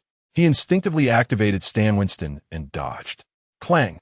Turning around, David saw a person wielding a katana slicing toward the spot he had just occupied. David's expression grew serious as he looked at the enemy before him, momentarily stunned upon seeing the orange glow in their eyes. Was this the person Yake had mentioned? David felt that this individual looked very similar to the one who attacked him yesterday. Without hesitation, David pulled out the device Yake had given him and pressed it lightly. The enemy in front of him instantly convulsed and then collapsed to the ground. Meanwhile, a middle-aged man watching the situation in real time looked utterly baffled. What the hell is going on? Chapter 35, Number 1. The middle-aged man stared blankly at the suddenly disappearing signal, his expression darkening. The technician beside him was sweating profusely, frantically typing on the keyboard in an attempt to find answers. Sir, our control chip has completely lost its function. I suspect this attack was premeditated, and they have already mastered the countermeasure chip device. What? How is that possible? Our chip is something even the Arasaka cannot counter. Not to mention them, we haven't even developed a countermeasure ourselves. How could they possibly have it? The middle-aged man shouted angrily. But sir, the data indicates that this is the only possible outcome. The middle-aged man still refused to believe it. However, what happened next made it impossible for him to evade reality any longer. The other experimental subjects on the screen were being countered one by one after launching their attacks by Mann and his team using devices provided by Yake. In an instant, the signals of the experimental subjects on the field lost more than half. The middle-aged man's expression darkened. He couldn't understand why these attackers had such devices. The situation on the battlefield had also reached a stalemate. Although the experimental subjects were restrained by the devices provided by Yake, they still inflicted some damage on Mann's team. However, the casualties on the other side were also significant. But a laboratory couldn't possibly have only ordinary guards. 5 elite special operations members broke the balance on the field. This squad, modeled after a violent terror mobile unit, possessed the strength of a BA-level violent terror mobile team. Lita's violent terror is SSS level. Game's 5-star B level. Although this strength was nothing in Yake's eyes, it was quite challenging for Mann's team to handle. David had to activate the C and waste C-Tan again to respond, but he could only barely hold off one of the infiltrating members. Seeing this, the 3 hackers immediately reported to Yake and Valerie while starting to assist their teammates. However, They were soon restrained by the hackers from the opposing team in coordination with the hackers in the base. For a time, Mann's team gradually found themselves at a disadvantage. However, they were not without support. Soon, a figure rushed in and stealthily struck a heavy blow before the Special Operations Team's rifleman could react. This figure was Valerie, who had come to provide support. She wielded the black unicorn katana and launched another attack. The terrifying mobility of Qian TC was showcased. Valerie worked in tandem with David, pushing back the advancing Special Operations Team members and riflemen. Meanwhile, Yake twisted the neck of another person and connected his personal link to the subnet. After marking several hackers, a massive data torrent poured out in an instant. Half of the laboratory hackers were instantly burned to death. Lucy and her teammates felt relieved, quickly launching a counterattack in perfect coordination, not forgetting to marvel at Yake's terrifying attack just moments ago. The middle-aged man listened to his subordinates report one bad news after another, his expression darkening as he watched the guards on the big screen decrease one by one. In fact, they had already detected Yake's presence through biological detection and holographic maps. But he was like a ghost that no one could deal with. After thinking for a moment, the middle-aged man made an important decision. Release number one. Let him take care of this damned rat. Number one, in the middle-aged man's words, was his proudest creation and the experimental subject he believed was closest to his goal. This experimental subject had no control chip and possessed self-awareness. At the same time, his combat abilities were formidable, making him a veritable human weapon. Upon hearing this order, the subordinate's expression improved slightly. In his eyes, number one was comparable to Adam's heavy hammer. Even if he couldn't defeat Yake, he could at least hold his own for a while. Yake stopped at the entrance of a corridor, calmly looking ahead. The wall ahead seemed to have undergone some changes. And after a distortion, a humanoid figure emerged. The two silently stared at each other, neither making a move. Number one looked at Yake with a hint of mockery, confident that he could kill this intruder before him. His arm moved slightly, and a pair of beautiful mantis blades extended from his arm. As the mantis blades fully extended, the blades began to glow, and the surrounding air warped. Number one tilted his head at Yake, unsure if it was a provocation or something else. Yake, seeing this, said nothing. His metal left arm began to change, with the mechanical structure moving slightly, making a sound. Then, a part of the metal scales slowly rose. After reaching a certain height, it stopped, and with the sound of rotating metal, a silver-black chainsaw sword slowly extended from the center. Once the chainsaw sword reached a certain length, a row of small saw teeth at the blade's edge began to rotate slowly. After a brief exchange of glances, both activated C10 almost simultaneously. In the command room, the middle-aged man watched this scene. He had already noticed that number one's opponent was the experimental subject number 9 who had defeated him on that rainy night. The middle-aged man clenched his fists. He had already suffered twice at the hands of this mysterious individual. He had to win back. Number one's C10 matched Yake's speed, both slowing down by 90. However, the somewhat arrogant number one clearly did not expect someone to match his speed in C10. Due to Yake's terrifying reaction values, his speed was significantly faster than number one's. Yake executed a jump slash directly targeting number one's head. The latter hurriedly lifted his mantis blade to evade. The terrifying strength, combined with Yake's own gravity, caused number one's legs to bend. The mantis blade also began to wear down due to the operation of the chainsaw sword. Seeing this, Yake increased his strength. After feeling Yake's terrifying power, number one thought to himself that it was bad news and suddenly rolled to evade the attack. Yake quickly reacted with a kick, but the swiftly rising number one defended and counterattacked. The two were locked in a stalemate for a moment when number one realized he couldn't match Yake in terms of strength and sought another way out. But how could Yake give him that opportunity?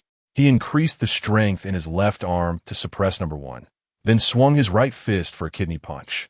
The terrifying force sent number one crashing into the wall. However, with a pain editor, he quickly recovered. The two engaged in rapid exchanges again, but each encounter left number one injured. At this moment, the gap in their cybernetic enhancements also became apparent. Although number one's cybernetic body matched Yake's speed, its maneuverability was far inferior. Number one's cybernetic enhancements were even less effective than Qian T5's reality distortion.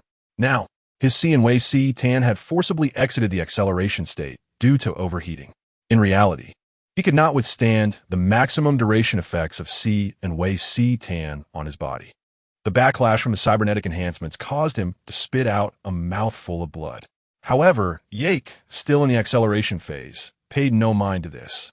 With a direct slash, he severed number one's head from his body. Chapter 36 Method. The middle-aged man in the command room finally felt his heart sink when the perspective of number one went dark. His 10 years of hard work was completely shattered in 10 seconds. The adjutant beside him also became anxious and said, "Commander, number one has already sacrificed. We should retreat quickly." The adjutant's words snapped the middle-aged man out of his daze. Although he was unwilling, he knew that they could no longer stay here. After hurriedly issuing the order to cover the retreat, he rushed to his office to grab some extremely important documents. Even if this retreat succeeded, he would still be held accountable, but at least he could save his life. Upon receiving the order, the guards immediately adjusted their formation to retreat. The experienced man quickly saw through their intentions. "They want to retreat, Jack. Let us push forward." The two stepped forward in unison. And since the covering fire was noticeably weaker than before, they quickly suppressed the guards with their heavy machine guns and advanced. Valerie's Chinchi C displayed its terrifying power. By the time David Sanwazi was cooling down, Valerie had already fired twice in succession. David was dumbfounded. "Aren't they sisters? Is your whole family this formidable?" First, there was Brother Yak, and then there was Brother's sister-in-law Valerie. This family is truly outrageous. Valerie, with her Chinchi C and her own ability to use her cybernetic enhancements indefinitely as long as they didn't exceed the limits, moved like a dragon on the battlefield. She and David killed 4 members of the special forces on the field.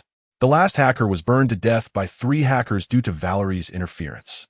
The situation on the field gradually turned into one-sided slaughter. The guards in the laboratory found it very difficult to retreat. On the other side, the retreating researchers and a small number of bodyguards were blocked by Yak. The researchers, who had little combat capability, and the few bodyguards posed no obstacle to Yak at all. After dealing with them, Yak searched for every surviving researcher and security personnel like a killing machine. As for Mann, he had already begun searching for the kidnapped mercenaries and other unfortunate souls. Mann and the others arrived at the pig pen of the laboratory, the place where the experimental subjects were held. The door had been burned down, and the hackers had no way to fix it. Anxiously, Mann waited outside the door. "Step aside, man." Jack forcibly opened the door with his gorilla-like arms. The scene inside shocked everyone. Astonishing bloodstains on the walls, sparking mechanical devices that had been damaged by external forces, and chaotic bodies on the floor. Mann's face turned terrifyingly dark, although it was already dark, and the others were also in a bad mood.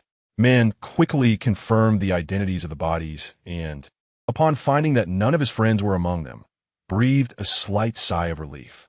"Mann," David called out from the corner of the room outside a door. Mann rushed over immediately. Inside the room, he saw 4 culture dishes, 2 of which were open, and the people inside had been shot in the head and died. The other 2, seemingly due to time constraints, could only hastily fire a few shots in their culture dishes without any follow-up. Because of the top-level security of the culture dishes, it seemed that the bullets did not affect the people inside. Among the 2 who had miraculously survived was one of Mann's friends. "Oh, thank God. You should thank me. If it weren't for my quick kills, your brother would have died too." Yak's voice came through the channel. At that moment, he had arrived at the middle-aged man's office, but it was already empty. He used his cybernetic eye to scan the layout of the office and discovered a secret passage hidden behind the bookshelf. Cursing under his breath, he approached the man's computer and copied all the files inside. Although the important ones were already gone and what needed to be deleted had been deleted, Yak still managed to copy some data. However, he unexpectedly encountered a trap virus. Damn, this is really sneaky. If it weren't for Yak's terrifying firewall, he probably would have lost his mind to this virus by now. After copying what he wanted, Yak notified Mann and the others. Although he couldn't retrieve the most important information, he had copied most of it. Seeing this situation, everyone began to retreat. Mann and Jack each supported a comatose mercenary, while David and Pyrrha carried 2 other bodies. The remaining few provided cover as they retreated. After everyone had evacuated, Yak took number one's body and left the scene. He needed to use number one's identity to accomplish something. Everyone got into their vehicles and left the scene. Yak stayed behind for a moment to send a message to V. Yak, V, the laboratory is done. Most of the data is intact, and we haven't touched some of the experimental subjects' bodies. You can send someone over. V. Okay, I'll send someone over right away. Thanks for your hard work, dear. Yak. No problem. After shutting down the chat, Yak drove towards the afterlife. The boundary of honeymoon cheers. In the afterlife private room, everyone was celebrating the success of this commission. Everyone was in a good mood. Ha ha, this was really thrilling. I'm glad we succeeded, Jack laughed. This was really too perilous. Thank you all for being willing to participate in this commission with me. Mann solemnly expressed his gratitude to the team. He still distinguished between his own matters and the group's. Come on, don't say that, boss, David said casually. All right, let us drink. I hate sentimental stuff. Valerie chimed in, and everyone nodded in agreement, continuing to celebrate. As for the commission fee, it was quite substantial. Due to Yak's influence, Rob only took a 40 cut this time.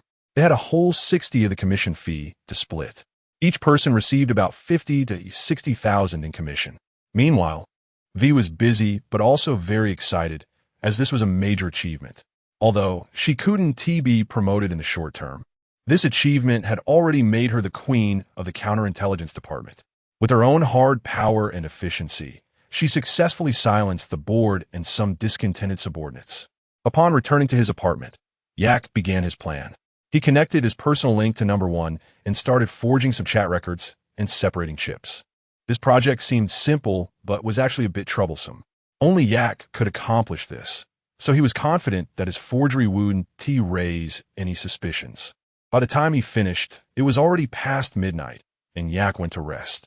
When he woke up the next morning, he had a simple breakfast and opened the TV while also checking his chat records with V. Yak. Hi V, still busy, babe? V, just finished a while ago. What is up, dear? Yak, do you remember the last time you mentioned Arasaka Raisin asking you to deal with Takamura? V, of course. I'm still troubled by that. As Saburo Arasaka's bodyguard, he is quite capable and not foolish. He has already begun to suspect Arasaka Raisin. V, I'm considering whether to just take him out directly, but I think if I can handle him, Arasaka Raisin would be even happier. Yak, I already have a way to help you deal with this. Let us discuss the details of my apartment. V, wait, really? I'll come right over. V hurriedly arrived at Yak's apartment. As soon as the elevator arrived, she couldn't wait to ask, dear, do you have a plan? Yak took V to his weapons cache, which was much more upscale than the small room in the game, and handed her a chip. What is this? V curiously looked at Yak, but Yak didn't answer her question. Instead, he asked her, doesn't Takamura want to find the murderer of Saburo Arasaka? Who do you think has the strongest motive to kill Saburo Arasaka, given the current situation? Is it the conflicting Arasaka Raiden, or... V took the cue. The company, or rather, the rival company. Just like military technology. Yak snapped his fingers. That's right. The rival company wanting to assassinate Arasaka Saburo makes more sense. And it's also the truth that Takamura wants even more. So we just need to create the truth he wants. V saw the corpse lying in the middle of the room. So you want. It's not difficult for a high-end humanoid weapon from the laboratory to carry out an assassination plan. It has a level 5 optical camouflage. It's very logical. At the same time, behind this laboratory is military technology. V's eyes lit up, and the one that helped them infiltrate the Kanpiki Plaza subnet is the flathead robot from military technology. Yak nodded. Military technology is hiding in Night City's secret laboratories, specifically developing these obedient humanoid weapons. And these experimental subjects only need to execute various assassination plans.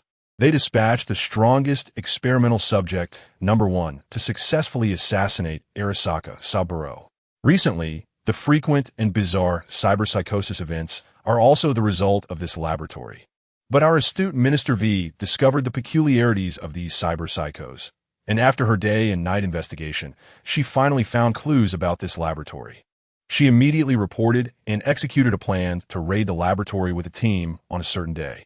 At the same time, she encountered and killed that number 1. With her superb hacking skills, Minister V found the task record of number 1 assassinating Arasaka Saburo. She also restored the deleted assassination records using her hacking skills. At this point, she finally found the truth about Arasaka Saburo's death. Yake looked at V, whose expression was excited. What do you think of this story? It's simply seamless. Darling, but how do I find that so-called record? Calming down, V asked Yake. Yake smiled and pointed to the separation chip in V's hand. Realizing this, V trembled slightly as she inserted it into her brain-machine interface. Task ID, AR2E9Z6, Task Category, Assassination, Task Target, Arasaka Saburo Executor, Mariko Hughes, Number 1. Task Details, Damaged, Special Provision, 1 vial of neurotoxin, Chat Record, Encrypted, Number 1. How is the operation progressing? Number 1. Report, sir, the target is dead. Encrypted, good. Now evacuate Kanpiki Plaza. Number 1. Received, encrypted. Content damaged, encrypted. Content damaged after reading the separation chip. V's expression was excited. Did you forge it? Yake nodded. The highest level of technical forgery. It took me a long time. I guarantee that besides me, no one can tell this is fake. Not even Arasaka's elite hacking team. Of course, I know you Arasaka have a soul killer that can extract others' memories or replicate personalities. So I use a little trick to ensure that our assassin's personality imprint memory fully matches the content on the chip. That said, Yake's eyes still showed a hint of fatigue. It was clear that handling this personality imprint's memory was quite troublesome. No did, as she couldn't see any abnormalities with the separation chip. It seemed just like it came from Number 1. She had no reason not to trust Yake. V excitedly hugged Yake and gave him a hard kiss. That's great, darling. With this, I believe Takemura will also believe this truth when he sees this evidence. Thank you so much. What kind of relationship do we have? All right, you go find Raiden to explain the plan, as it needs his cooperation. I'll go rest first. V nodded and no longer disturbed Yake's rest, immediately taking the separation chip and heading out. Arasaka Tower. Arasaka Raiden looked at the separation chip. Your plan is quite good. Even if there are some flaws, they can be easily solved. Well done, V. Raiden looked at V with satisfaction. As for the corpse of Number 1, find a time to bring it over quickly. I need to prepare. No problem, Lord Raiden. Arasaka Raiden watched V leave, lost in thought. According to her, this was her boyfriend's idea. Winter Soldier Yake Barnes. Interesting. Then his eyes flashed with blue light. It's me, Takemura. The murderer who killed my father has been found. You need to come back and report immediately. All right, Lord Raiden. I'm on my way. NUS, Military Technology Headquarters Building.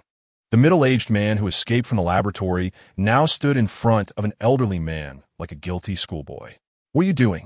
Such a precious laboratory was actually breached by a few unknown mercenaries. And all the experimental subjects are dead. Is this what you call top-tier combat strength? I'm very sorry, General Kamen. This batch of mercenaries has very strange equipment.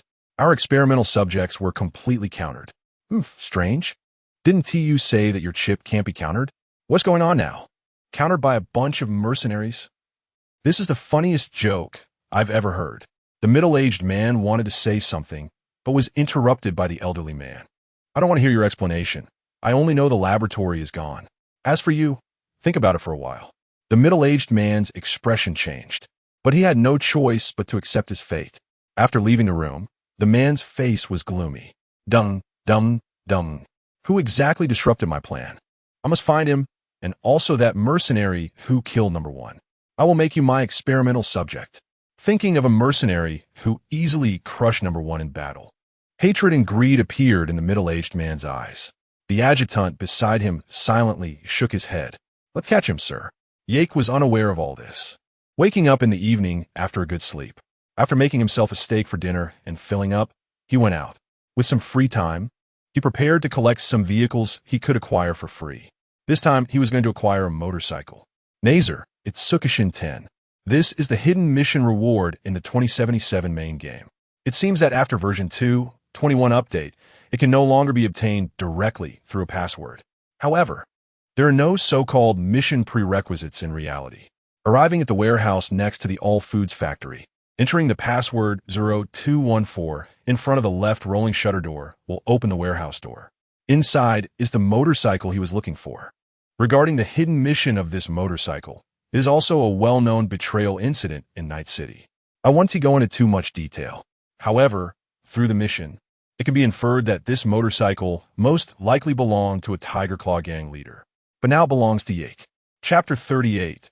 Thousand Temple Fox. After successfully getting a motorcycle without paying, Yake wandered around, thinking about finding some fun.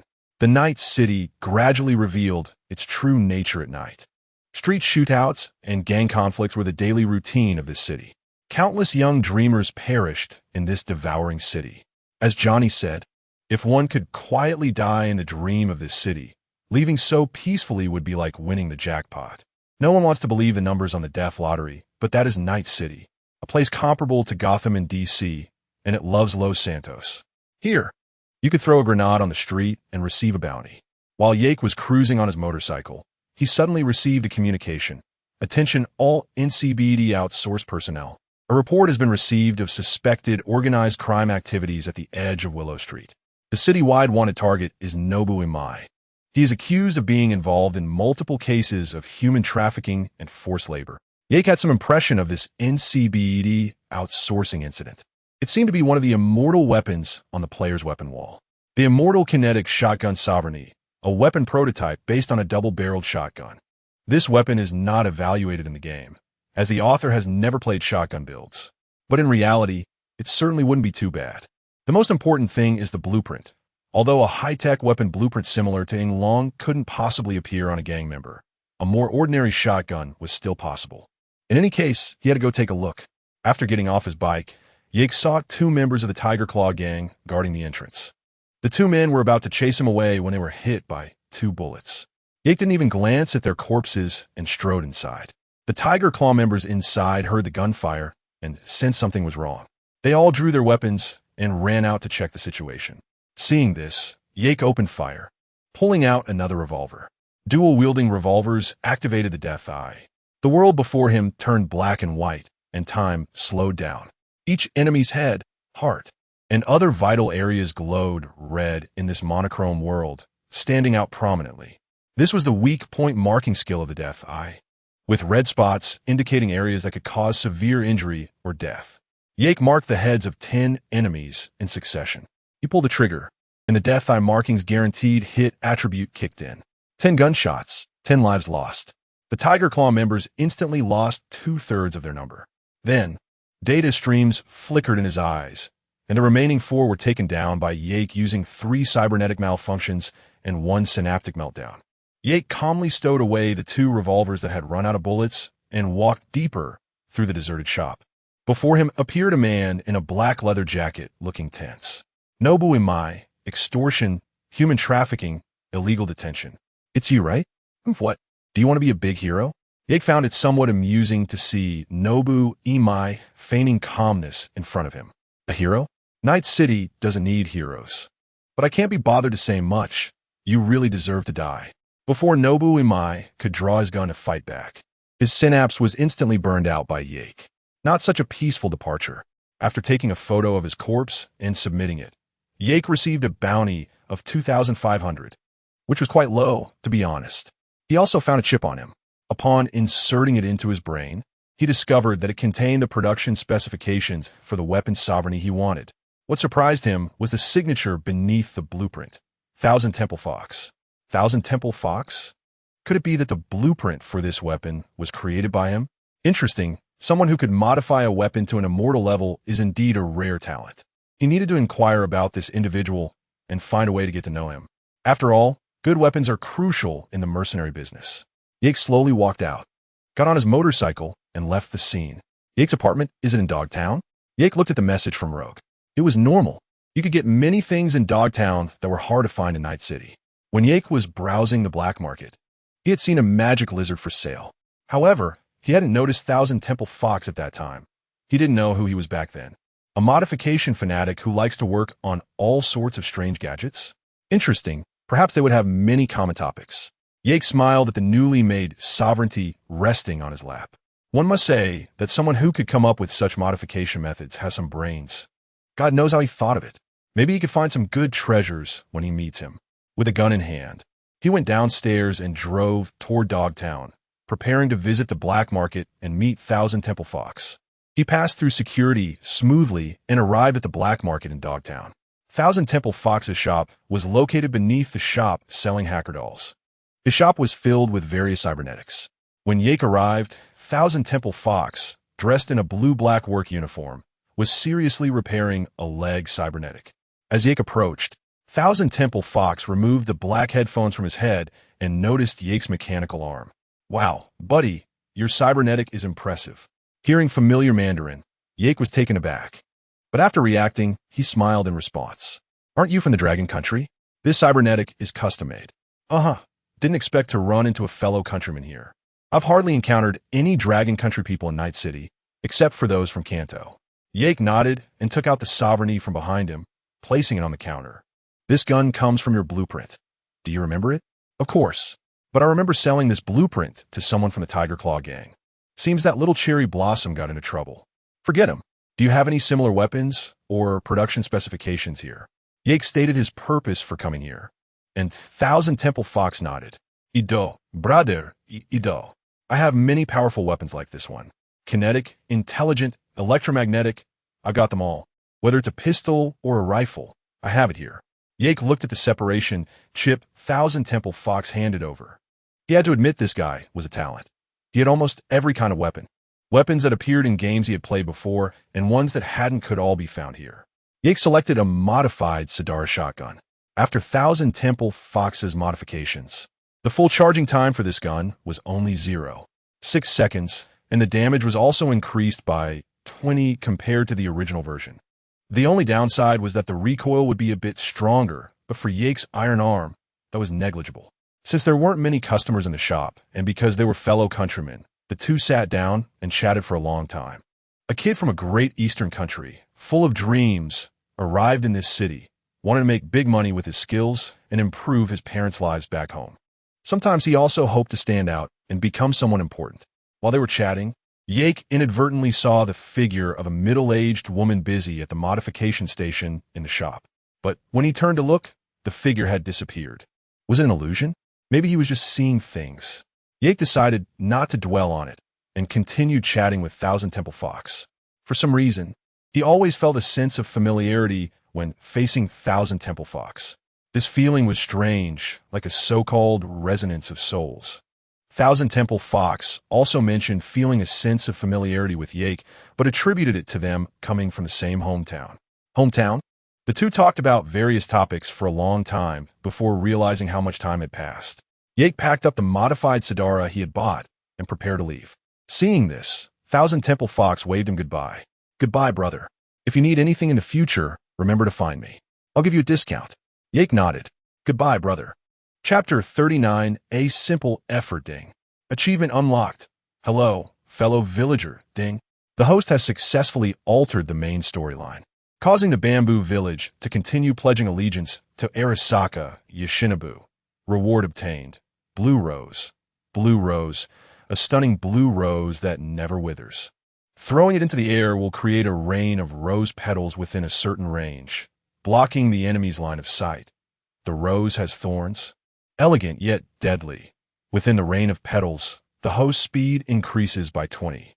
Bleeding damage is increased by 10 in his apartment. Yak stared at the blue rose in his hand after reading the long-awaited notification from the system. He threw it into the air, and the flower instantly vanished. In its place, countless blue rose petals floated down, appearing extraordinarily beautiful. However, after landing, the petals slowly dissipated, and after a while, the flower rain gradually ceased. The blue rose reformed in Yak's hand. It was a nice item that could greatly affect the enemy and provide a surprising effect. After putting away the blue rose, he took out the modified Sidara. A red light flashed in Yak's eyes, and an invisible red data stream surrounded the Sidara. A few seconds later, Learning End successfully learned the technology to add 3 mod slots to non-immortal weapons. Removable version. Reward. All hot weapon plugin production specifications. Attribute. Technology level 3 now. With the attribute points gained from his recent skill learning, Yak's technology level had reached 20. He was now a true hexagonal warrior. The red light in his eyes gradually faded, and he could now modify weapons just like Chito's Fox. This method involved weapon plugins from a game. However, after learning, Yak could create weapons with up to 3 plugins and the plugins could be swapped out. This greatly enhanced the power of Yak's weapons. For example, Chito's Fox had modified SAT Arrow by installing 2 rapid charge plugins, increasing its charge speed by 40. It could be fully charged in just 0.6 seconds. This was almost instantaneous charging, allowing for rapid maximum damage output. After learning through his innate abilities, Yak continued to improve this gun, changing its weapon slots to 3. He also used the system's rewarded weapon plugin production specifications to create another rapid charge. Once the modification was successful, this Satira now had 3 rapid charge plugins, and its charge speed increased to 60. This meant it could be fully charged in just 0.4 seconds. Instant charging was no longer a dream. Just as Yak admired his masterpiece, Valerie's phone rang. "Hey, brother-in-law, are you busy right now?" "What's up, Valerie?" "Panam wants us to come to their camp for something. Jack is coming with us too." "All right, shall we meet at Panam's camp?" "No problem." Yak picked up the modified Satira and set off for the Adacardo camp where Panam was located. At this time, the issue at hand was likely that Panam and Mitch wanted to seize the military technology armored vehicle, the Demonic Lizard. The Demonic Lizard was a military tech armored transport vehicle, a product from around 2060. The one at the top of Adacardo was sold to other underdeveloped countries. Although the Demonic Lizard was somewhat outdated by 2077, it posed a significant threat to the Wanderers and the Raging Blades. Thus, Panam and his group wanted to seize the Demonic Lizard to greatly enhance their camp's firepower. However, it was easy to guess that the conservative soul would definitely be reluctant to take the risk of seizing military technology, especially since the tribe was in a difficult period. Profits often come with risks, and the risk of this operation was greater than expected. Moreover, he did not want to oppose the company. On the other hand, Panam, as a member of the Radicals, believed that if they succeeded, their tribe could get back on track. He also hoped that the tribe would not really collaborate with the biotech company, especially after hearing about Valerie's commission. Therefore, they wanted to keep this operation a secret from Seoul, which was why Panam sought outside assistance. When Yak arrived at the camp, Valerie and Jack were already discussing the plan for this operation with Panam and others. Valerie stood up and waved when she saw Yak. "Hey, Yak, over here." Yak walked over and greeted Panam and Vincent. He nodded at Carol and the others as a form of greeting. "So what are we doing this time?" Yak pretended not to understand. Valerie and Panam briefly summarized the plan for this operation. Both looked at Yak with anticipation, as this Cybertronian could move undetected even in the large camp of the Raging Blades. Panam felt that with Yak's presence, this operation could be completed easily. Yak nodded, agreeing to help. Seeing this, Panam continued without delay, stating his plan. "Okay, listen up. The military technology will dismantle the Demonic Lizard and transport it with 2 trucks. Although they already had a corresponding plan and the help of good friends, Panam was still a bit nervous, his voice trembling. This small detail was noticed by Mitch. "Wait, why do I hear your voice shaking?" "Shaking code." Ignoring Mitch, Panam continued. "We will intercept the transport team at the intersection of the railway and Highway 101. Then launch a rear attack and quickly withdraw. Do you have any questions, opinions, or suggestions on this plan?" Cassidy and the others had no objections and expressed their support for Panam's plan. "Well arranged, little son." Carol also agreed. Simple and direct. No unnecessary chatter, unlike Soul, who just talks nonsense all day. Yak exchanged glances with the 3. "How do you plan to stop the military technology's armed transport team?" Yak asked, even though he already knew the answer. "There's an abandoned train on the railway. We can get that big guy moving to block the transport team." "I'm fine with that." Seeing this, Valerie quickly agreed. "Okay, we'll join this plan." Panam looked at the 3 with gratitude. Okay, thanks. First, we need to get to the train station. The engine we will use to block the transport team is there." Then everyone prepared to set off, with Valerie and the others getting into Yak's car to follow him to the railway station. On the way, they connected to an encrypted communication channel. Valerie asked a question she had been wanting to ask. "Panam doesn't like Soul, I know that. But what about you guys?" The veterans also expressed their dissatisfaction with Soul. In short, several veterans were quite averse to Soul's idea of cooperating with the company and were somewhat frustrated with his indecisiveness, believing he did not get things done. Yak's group did not want to comment on this, and Yak quietly changed the subject. "If you guys aren't around, what will the Raging Blades do?" Will they come to take advantage of the chaos? Sol thinks they will. He stationed sentries around the camp. Yak sensed the dissatisfaction in Panam's voice. What's wrong with that? What's wrong is that he always does things that only treat the symptoms, not the root causes. Soon, the group arrived at the train station. After getting out of the car, they saw a yellow locomotive parked on the tracks. Are we all ready? Okay. The transport team will set off from Night City to meet the buyer. We'll intercept them at the railway intersection. Mitch chimed in, pointing at the locomotive. Let this beauty block the road. Jack curiously asked, how do we get this big guy moving? Same old trick. Carol will hack into its system. Carol picked up the conversation. I'll find a way to trick the control tower into giving me access and get out of here. But I see the control tower is already shut down. Valerie looked at the long-abandoned tower in front of them. Leave it to us. As long as Vincent and Panam can get the authorization code. Okay, then let's get to work. Vincent followed Panam toward the control tower, while Jack followed Mitch and Scorpion to fiddle with the control tower's generator. Yak and Valerie stepped forward to look at the massive structure. Valerie curiously asked Yak, why do you think the company hasn't taken this train engine away? Instead, it's been abandoned here for so long.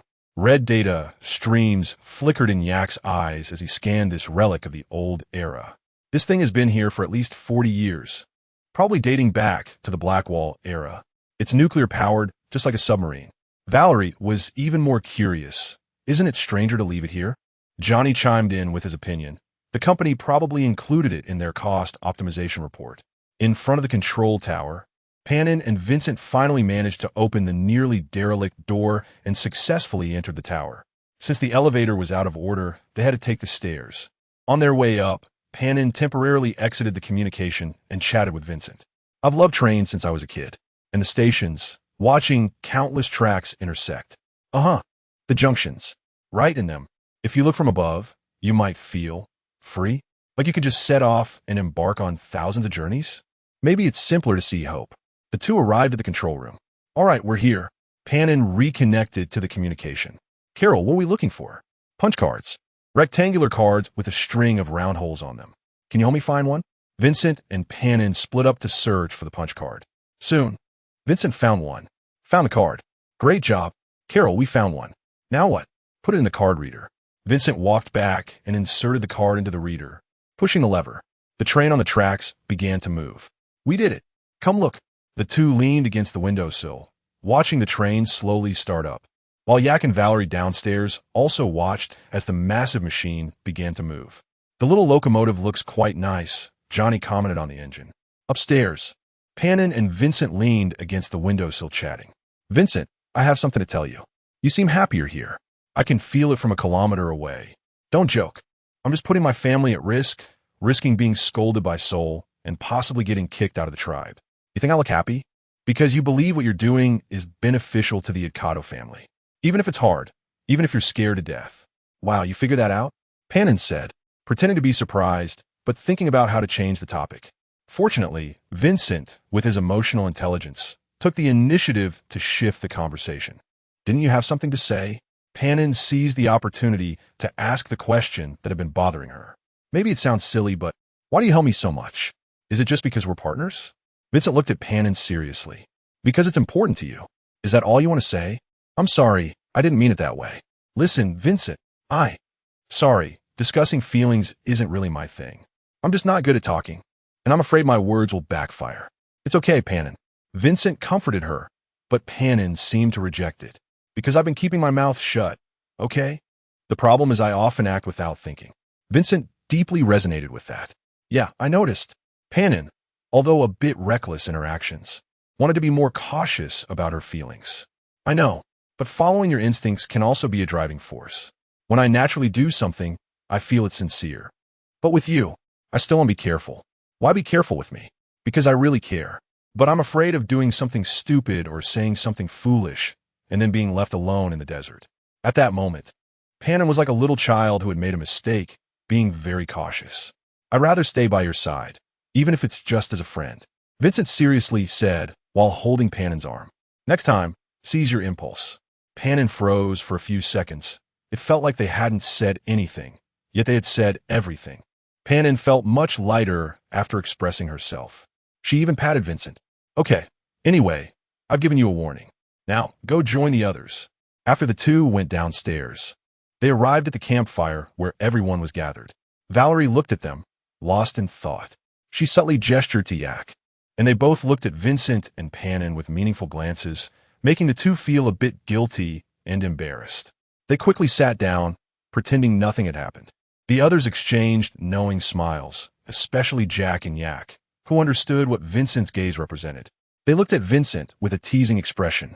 Meanwhile, Carol, Mitch, and others looked at him with some caution and scrutiny, like family members assessing a son-in-law, leaving Vincent feeling a bit at a loss. Seeing this, Panam quickly changed the subject. How's the plan going? Bob chimed in. Everything is going according to plan. The transport team is on its way to us. Panam's nervousness eased a bit as she took a sip of beer, enjoying the moment of peace. Chapter 40 Success. Cassidy was strumming his guitar while Valerie lay on the ground, gazing at the starry sky. Yake, Mitch, and a few others were smoking and chatting, while Jack and Vincent were engaged in conversation. The atmosphere felt calm and harmonious, as the transport team still had some time before they would arrive. So everyone decided to rest for a while.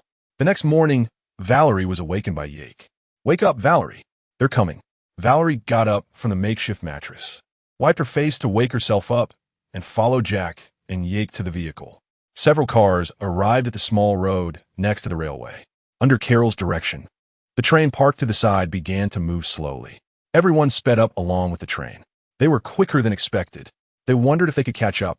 Panam immediately reacted, releasing a vehicle to increase speed. Vincent, stop dawdling. Use the mounted machine gun to disconnect the train's coupler. Vincent moved closer to the vehicle-mounted machine gun, quickly aimed at the train's coupler, and opened fire. Soon, he severed the last coupler. At that moment, Cassidy also spotted the military tech transport team. I see them. Panam immediately gave the command. Once they disconnect, surround them quickly. Up front, Yake saw two military drones. Drones. Two military drones. Vincent, take them out. The drones, having detected something unusual, opened fire first, but their bullets had little effect on Yake's vehicle.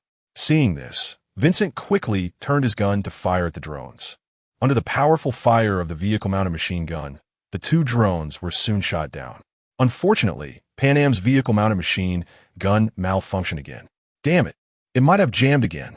The military tech transport team was already intercepted by the train, and Panam couldn't afford to worry about the machine gun issue any longer. Everyone got out of the vehicle, ready to fight. After Yake and Valerie exited, they activated their weapons and charged into the crowd.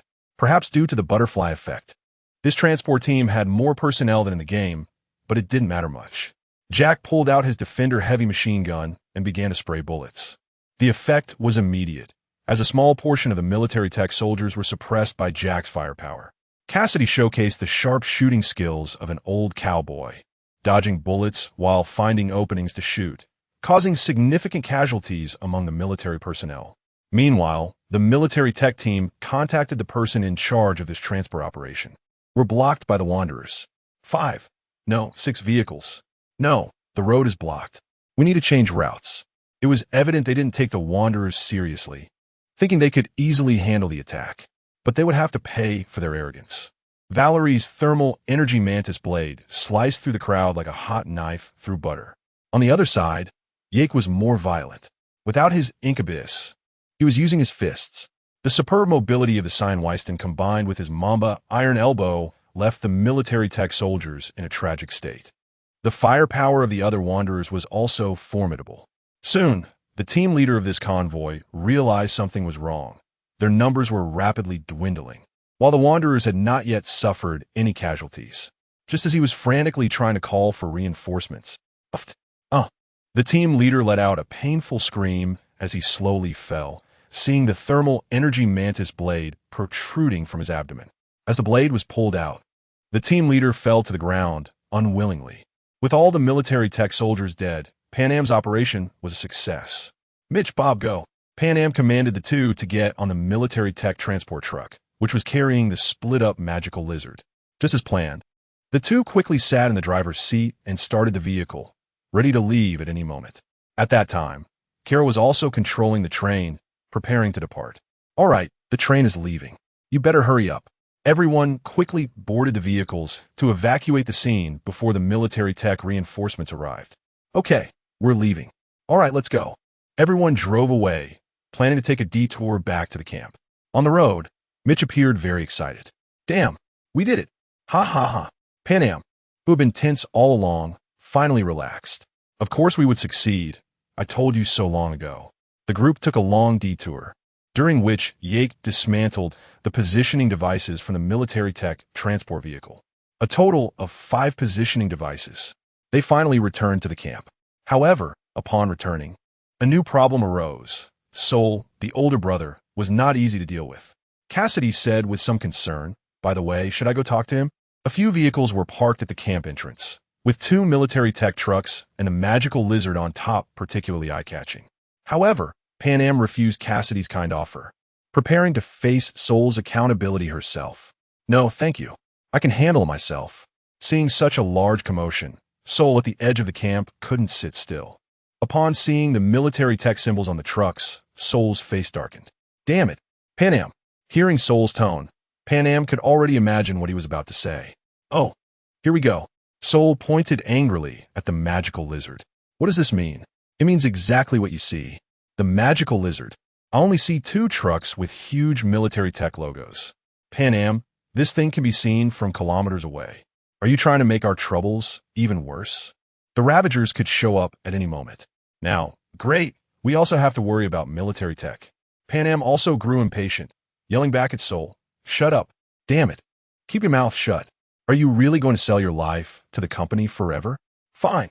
Then you can have the magical lizard as a keepsake of this family's existence. But with it, we'll have the ability to retaliate next time we are attacked. Do you understand?" Sol sighed, knowing that Panam meant well, but still thought she was reckless.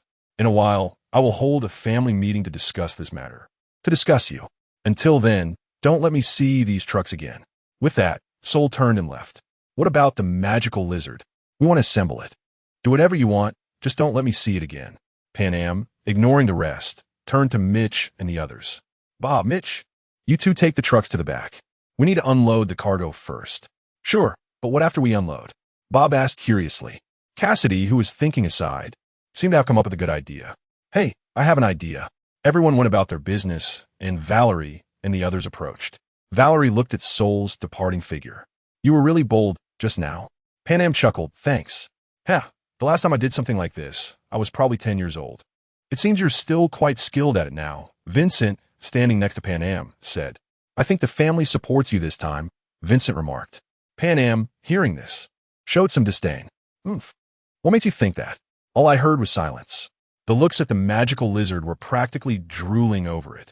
The Wanderer's armored vehicles. They had their eyes on it from the start. Panam didn't refute, just shrugged. Valerie glanced at the time and noted it was getting late. Before leaving with Yake, I said to Panam, "If you need anything, just call me." "I will, Valerie. You better wait for my call." "Okay, I'll wait for you. Remember to let me try that big thing too. Take care." Chapter 41. Children are forever the most precious. In the early morning, Yak got out of bed. After checking his email, as usual, he yawned and walked into the bathroom to take a cold shower. After a simple wash, Yak did a few light exercises before heading to the kitchen to make himself breakfast. While cooking, he also looked for suitable commissions. Sitting in front of the TV, he ate breakfast while watching the news.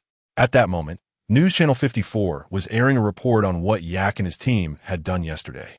Interestingly, they were praising the achievements of the squad leader in the transport team to highlight the attackers as the evil side, without mentioning what the transport team was actually carrying. In the eyes of the company, only dead heroes hold value. Yak chuckled at the female host's speech on TV, feeling not the slightest bit of guilt. What a joke. Even the once-renowned colonel was captured for experiments. These so-called honors were nothing but a joke. Yak glanced at the latest messages on his communicator, silently turned off the TV, and stepped out. "Regina, hey Yak, the cyber madman who had been quiet recently is back. There's a lunatic attacking passers-by indiscriminately near the Pacific beach. Reportedly, 4 unfortunate souls have already died.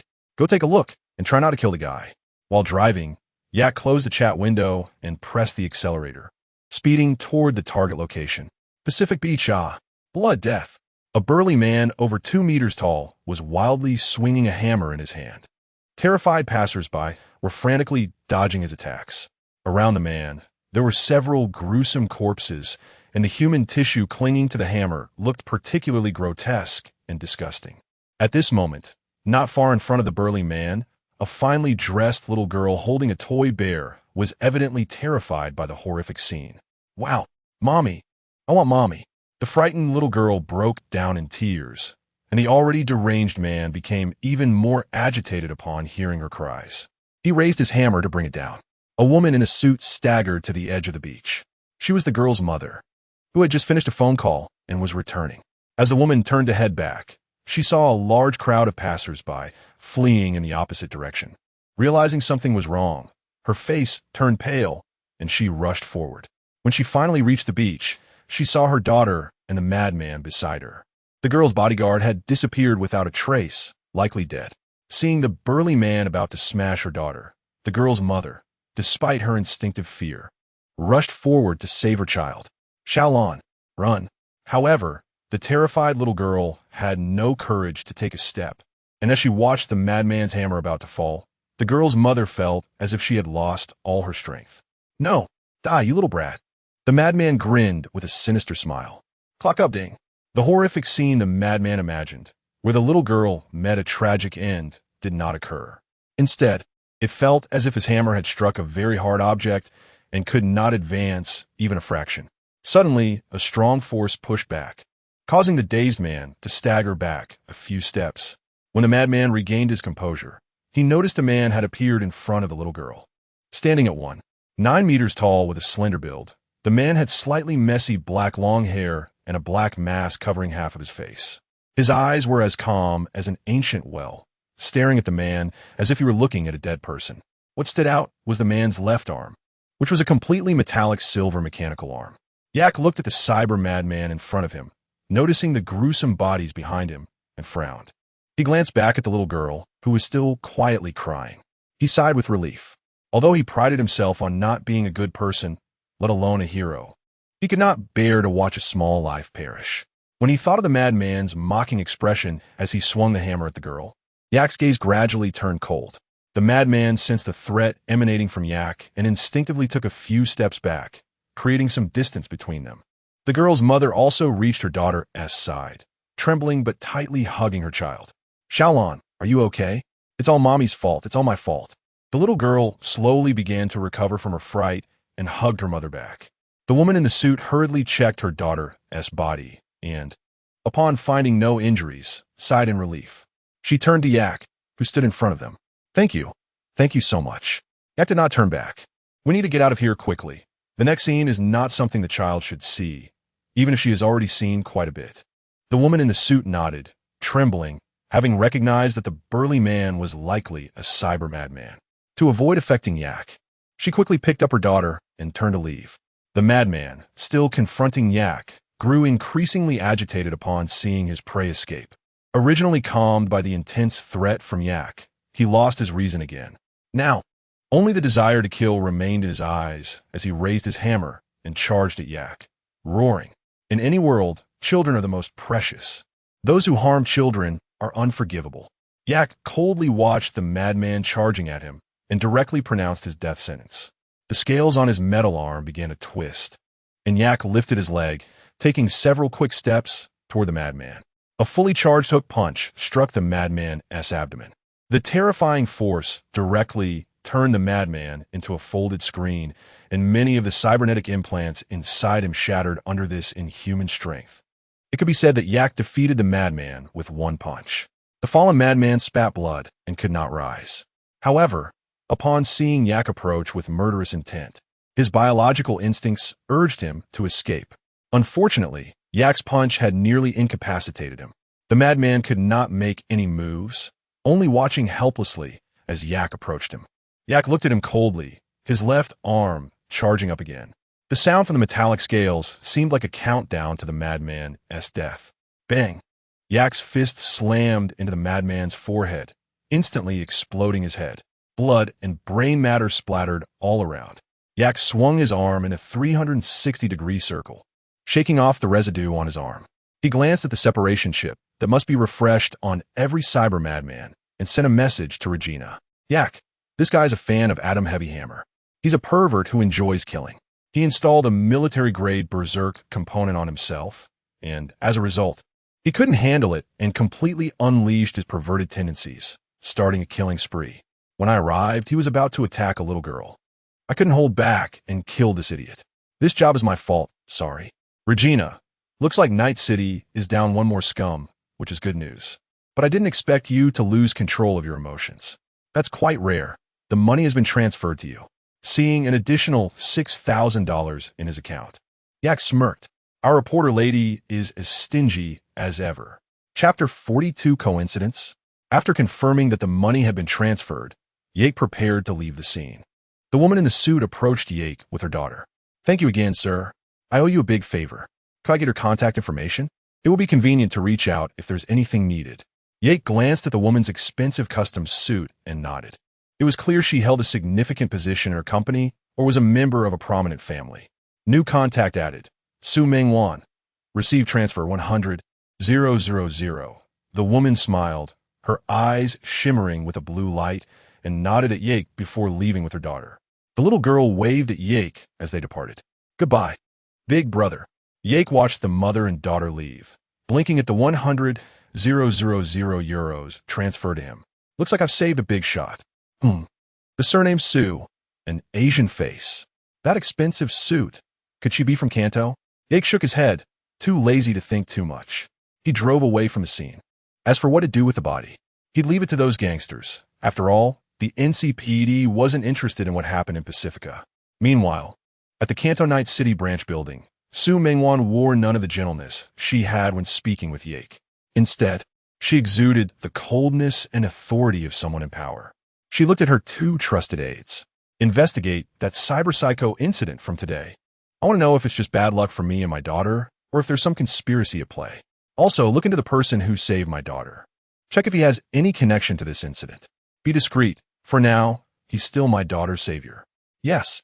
After her aides left, Su Mengwan walked to the floor-to-ceiling window overlooking the city. She gazed at the nearby Arasaka Tower and the military tech building, her expression turning cold. Anyone who threatens my family will die. At that moment, a phone call came in. Upon seeing the caller, Su Mengwan's expression softened. Hello, honey. Mengwan, I heard you and Xiaolan encountered a cyberpsycho. Xiaolan was attacked. How are you both? We're both fine, but suddenly a man appeared and saved Xiaolan. He even dealt with that cyberpsycho. Phew, that's good to hear. You don't know how worried I was when I heard the news. As long as you're okay. By the way, who is that man? Have you had someone check? I've already had people check, but we still don't know who he is. I hope it's just a coincidence. The man on the other end nodded. As long as you're fine. I booked a ticket as soon as I heard the news. I'll be back in Night City tomorrow morning. My hover car broke down for some reason. Damn it. Su Mengwan nodded and hung up. She planned to spend some time with her daughter, as such a scare could cause significant psychological stress for a 5 or 6-year-old girl. The next few days went by normally. Yake didn't take on any new commissions and instead stayed in his apartment, doing nothing. The previous attack had caught the attention of many companies. Military Tech Arasaka and other companies' intelligence departments had also received reports about Su Mengwan and her daughter encountering a cyberpsycho and being rescued. After all, there were plenty of people on the beach at the time, so investigating wasn't difficult. Yake's information found its way onto many desks. However, some people didn't care about a small mercenary, while others thought differently.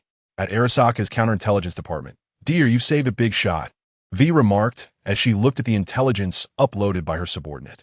She raised Yake's confidentiality level to the highest, hoping it would lessen her boyfriend's troubles. Then she examined the detailed description and analysis of the incident. Unexpected, V felt something was off but couldn't pinpoint it. In the Kanto president's office, Su Mengwan reviewed the information her aides had gathered. Just a skilled mercenary? Am I overthinking this? She put down the paper file and looked at the computer report detailing the cyberpsycho attack. After a moment of contemplation, she slowly closed the page. I must be overthinking it. It's just a coincidence. But too many coincidences often suggest something deliberately orchestrated. Su Mengwan knew this, but had no solution. In Yake's apartment, he sat on the sofa, pondering the information displayed in his optics. When was my IC attacked? He looked at the report of the attack on his IC, somewhat confused, as he didn't recall anything happening in recent days that could lead to an attack. Feeling uneasy, Yake walked to the weapons room, lay back in the hacker chair, and entered deep dive mode. He began checking his firewall. After much effort, he finally found a small, inconspicuous hole in the wall. Interesting. Yake started to take this seemingly minor attack seriously. Someone had attacked him without his knowledge, leaving a small hole in his firewall. Though it hadn't penetrated fully, it still left a mark. Yake's firewall was so robust that it wouldn't even spark from an ordinary hacker's attack, let alone leave a trace. The person who attacked him must be a master. Or perhaps the attacker wasn't even human? Yake scoffed, waving his arm as a dark red data stream flashed by. The thickness of his personal IC instantly increased several levels. The already intimidating IC data wall grew even more formidable. Satisfied with his newly upgraded IC, Yake exited deep dive mode. Now, even if those unruly things outside attacked together, it wouldn't matter. It was like ants trying to breach the Great Wall. Yake confidently felt his personally upgraded IC and then decided to slack off. You know, this Coconut City is filled with talent. At Night Corp's top-level conference room, Mr. Blue Eyes looked sternly at the report. The virus was blocked by his IC, and it was completely annihilated by ICE's counterattack? How is that possible? Could he also be a rogue AI? Or is someone helping him? But who? The Alter Gang? Or that existence? No, that's impossible. That existence explicitly stated it wouldn't interfere in mundane affairs. So what is really going on?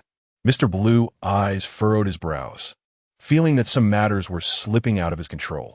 This anomaly was more terrifying than he had imagined. He sighed, "It's a time of troubles. I hope you don't disrupt my plans. Let's keep our distance. Otherwise," a look of determination flashed in Mr. Blue Eyes' eyes. "No one can disrupt my plans." Outside the black wall, Alter was regularly consuming wild, unconscious rogue AIs when she suddenly felt something. She looked into the distance, her hollow eyes seeming to penetrate the black wall, gazing into a certain spot within it. Anomaly. Unique. Great terror. Chapter 43, The Cost of Revenge. Haywood, Valley District. Downtown Park, an elderly man dressed as a monk suddenly felt something. A blue data stream flickered in his pupils, as if he had seen something intriguing. Then the blue light in the monk's pupils disappeared, as if nothing had happened. He continued his meditation. However, he was completely unaware that his upgraded self-ice had attracted so much attention. After enhancing his ice, he thought of the black wall, as his ice was very similar to it. The black-red data high wall, a terrifying defense that could kill on contact, was akin to being humanity's last dam. Thus, he also thought about some things regarding the black wall. Specifically, he recalled the Little Big Dipper project mentioned in the later stages of the Shadows of the Past DLC. This project mainly relied on the hacking skills of the Larksong Xiaomei, combined with military-grade experimental hacking cyberware, to traverse the black wall and capture the rogue AI lurking beyond it as experimental weapons. However, for some reasons, the project was halted later on, and the entire Little Big Dipper laboratory was abandoned. Through the storyline of the DLC's Lita line, it can be understood that Song Xiaomei was targeted by self-aware rogue AI due to her long-term activities outside the wall, which slowly eroded her. Similar to the process experienced with relic chips, those conscious rogue AIs wanted to use Song Xiaomei to enter the world inside the wall. But the terrifying computational power of the rogue AI would instantly kill her. In a bid to survive, this poor little bird resorted to the taboo of network hacking, which was the power of the black wall, naturally capable of resisting some of the rogue AIs. However, the terrifying data volume of the black wall and its own AI nature caused immense neural pressure on the Lark. It would also continuously erode the Lark, meaning that each time she used the black wall, she was burning her lifespan. However, the only reason she could survive outside the wall was that she could utilize the power of the black wall, and Miles obviously wouldn't allow her to stop. In this desperate situation, the Lark bet almost everything and devised a crazy plan. This is the background story of Shadows of the Past. Setting aside other matters, Yake was still very interested in the military technology that created weapons with the power of the black wall. Players could obtain the immortal kinetic submachine gun, Erebus, and the immortal level network access pod, Military Technology Chapter 6, in the storyline of the lead line.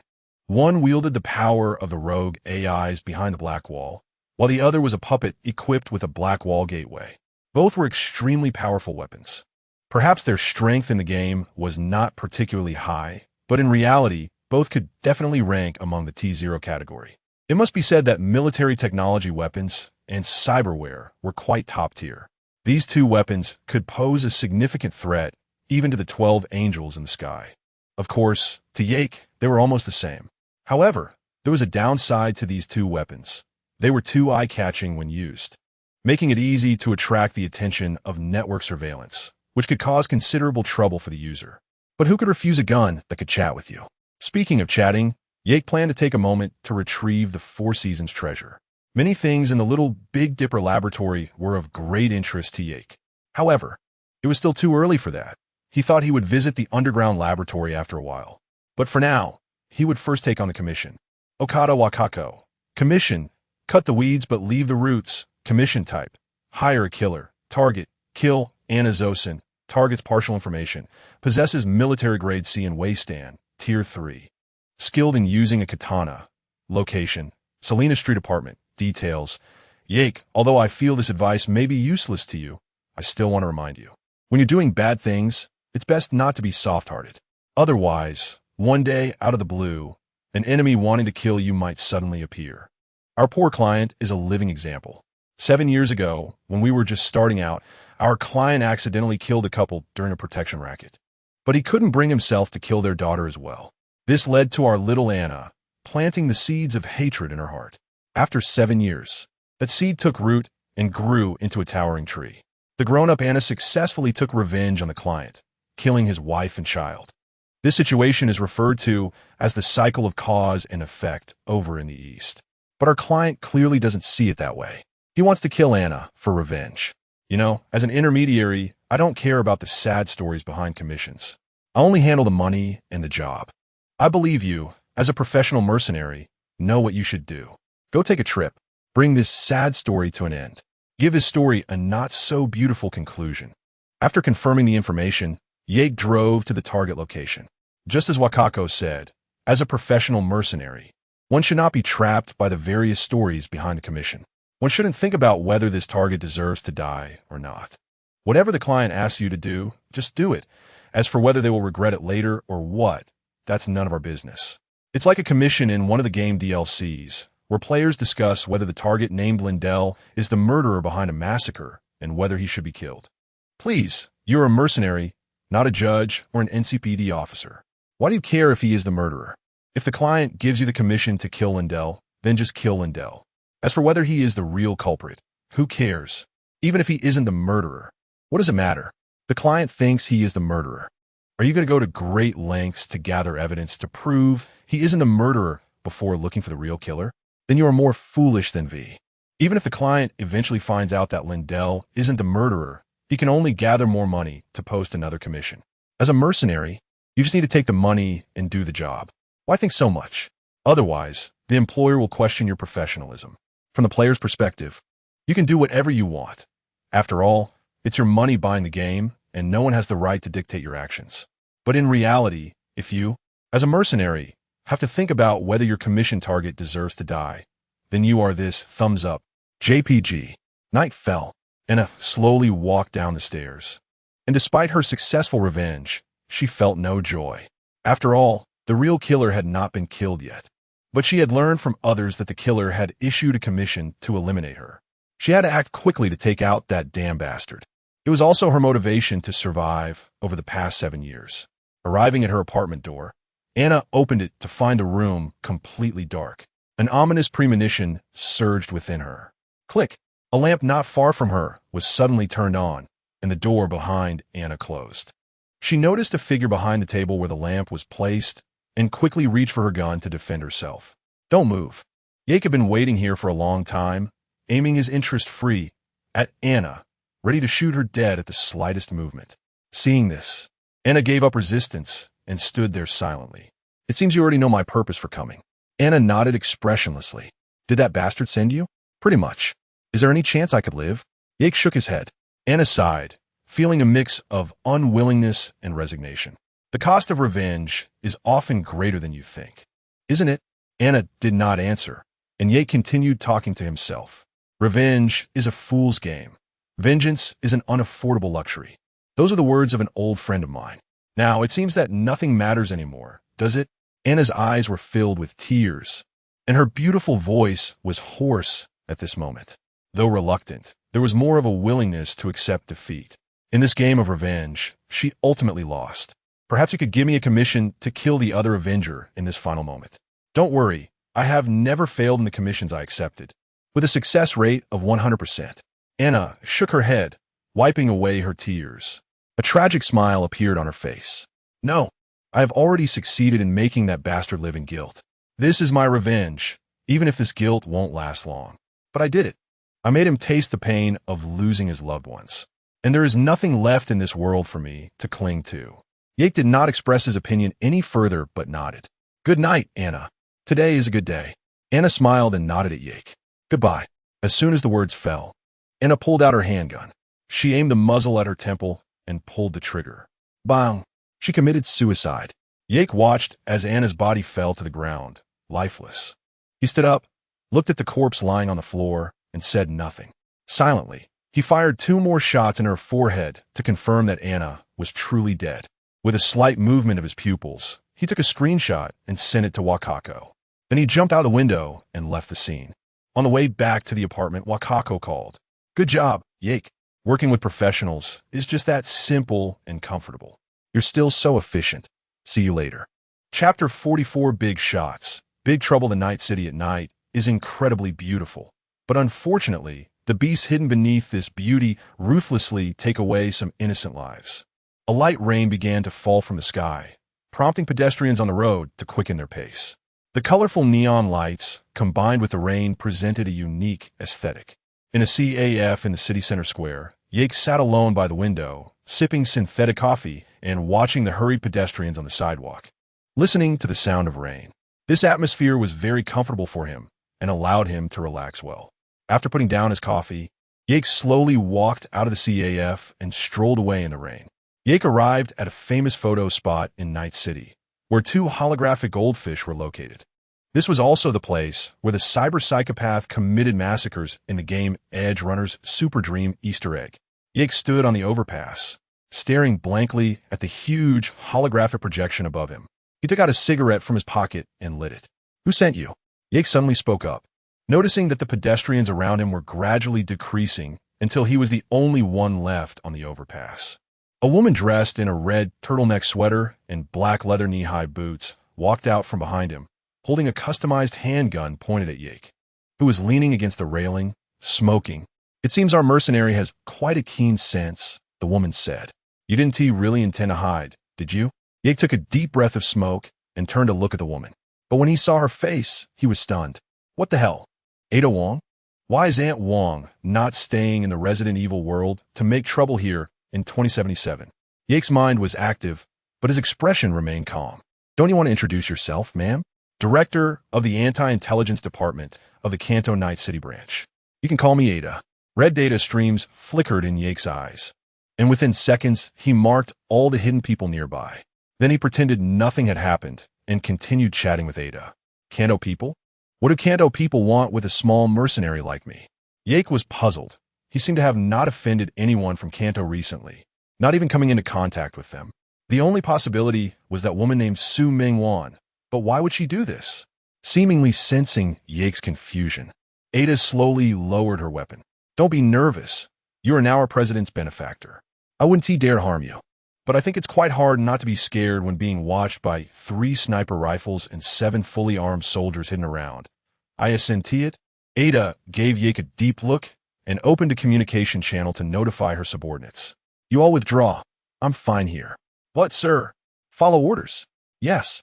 Ada shrugged helplessly and put her handgun back into the holster on her thigh. Sorry, although you did save our president Su's daughter. We in the Anti-Intelligence Department also need to consider whether this attack was caused by human intervention. To be precise, whether it has anything to do with you. This is just my job. I hope you won't speak ill of me in front of President Su. After speaking, Ada winked at Jake, appearing innocent. However, she received no response, which made her feel a bit bored. No wonder your title is Winter Soldier. Cold as ice, like a machine. Yake did not respond to Ada's teasing. So was that just a test? Ada nodded, then shook her head. Consider it a test from me, but it's clear you are very confident in yourself. What does your shaking head mean? President Sue wants to meet you, so she sent me to invite you. Yake looked at Ada, who appeared obedient and innocent, feeling a bit speechless.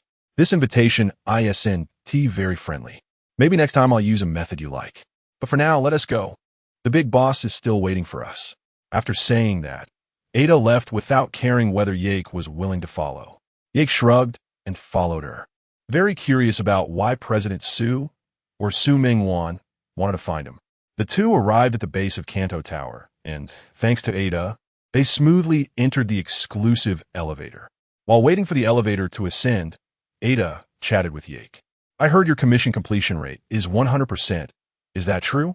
Do your anti-intelligence agents really collect this data? We aren't that idle. We gathered it while investigating you. You have quite a reputation in the mercenary circle. Are you that legend? The legends of Night City are all lying in their graves. Anyone could be a legend if they want.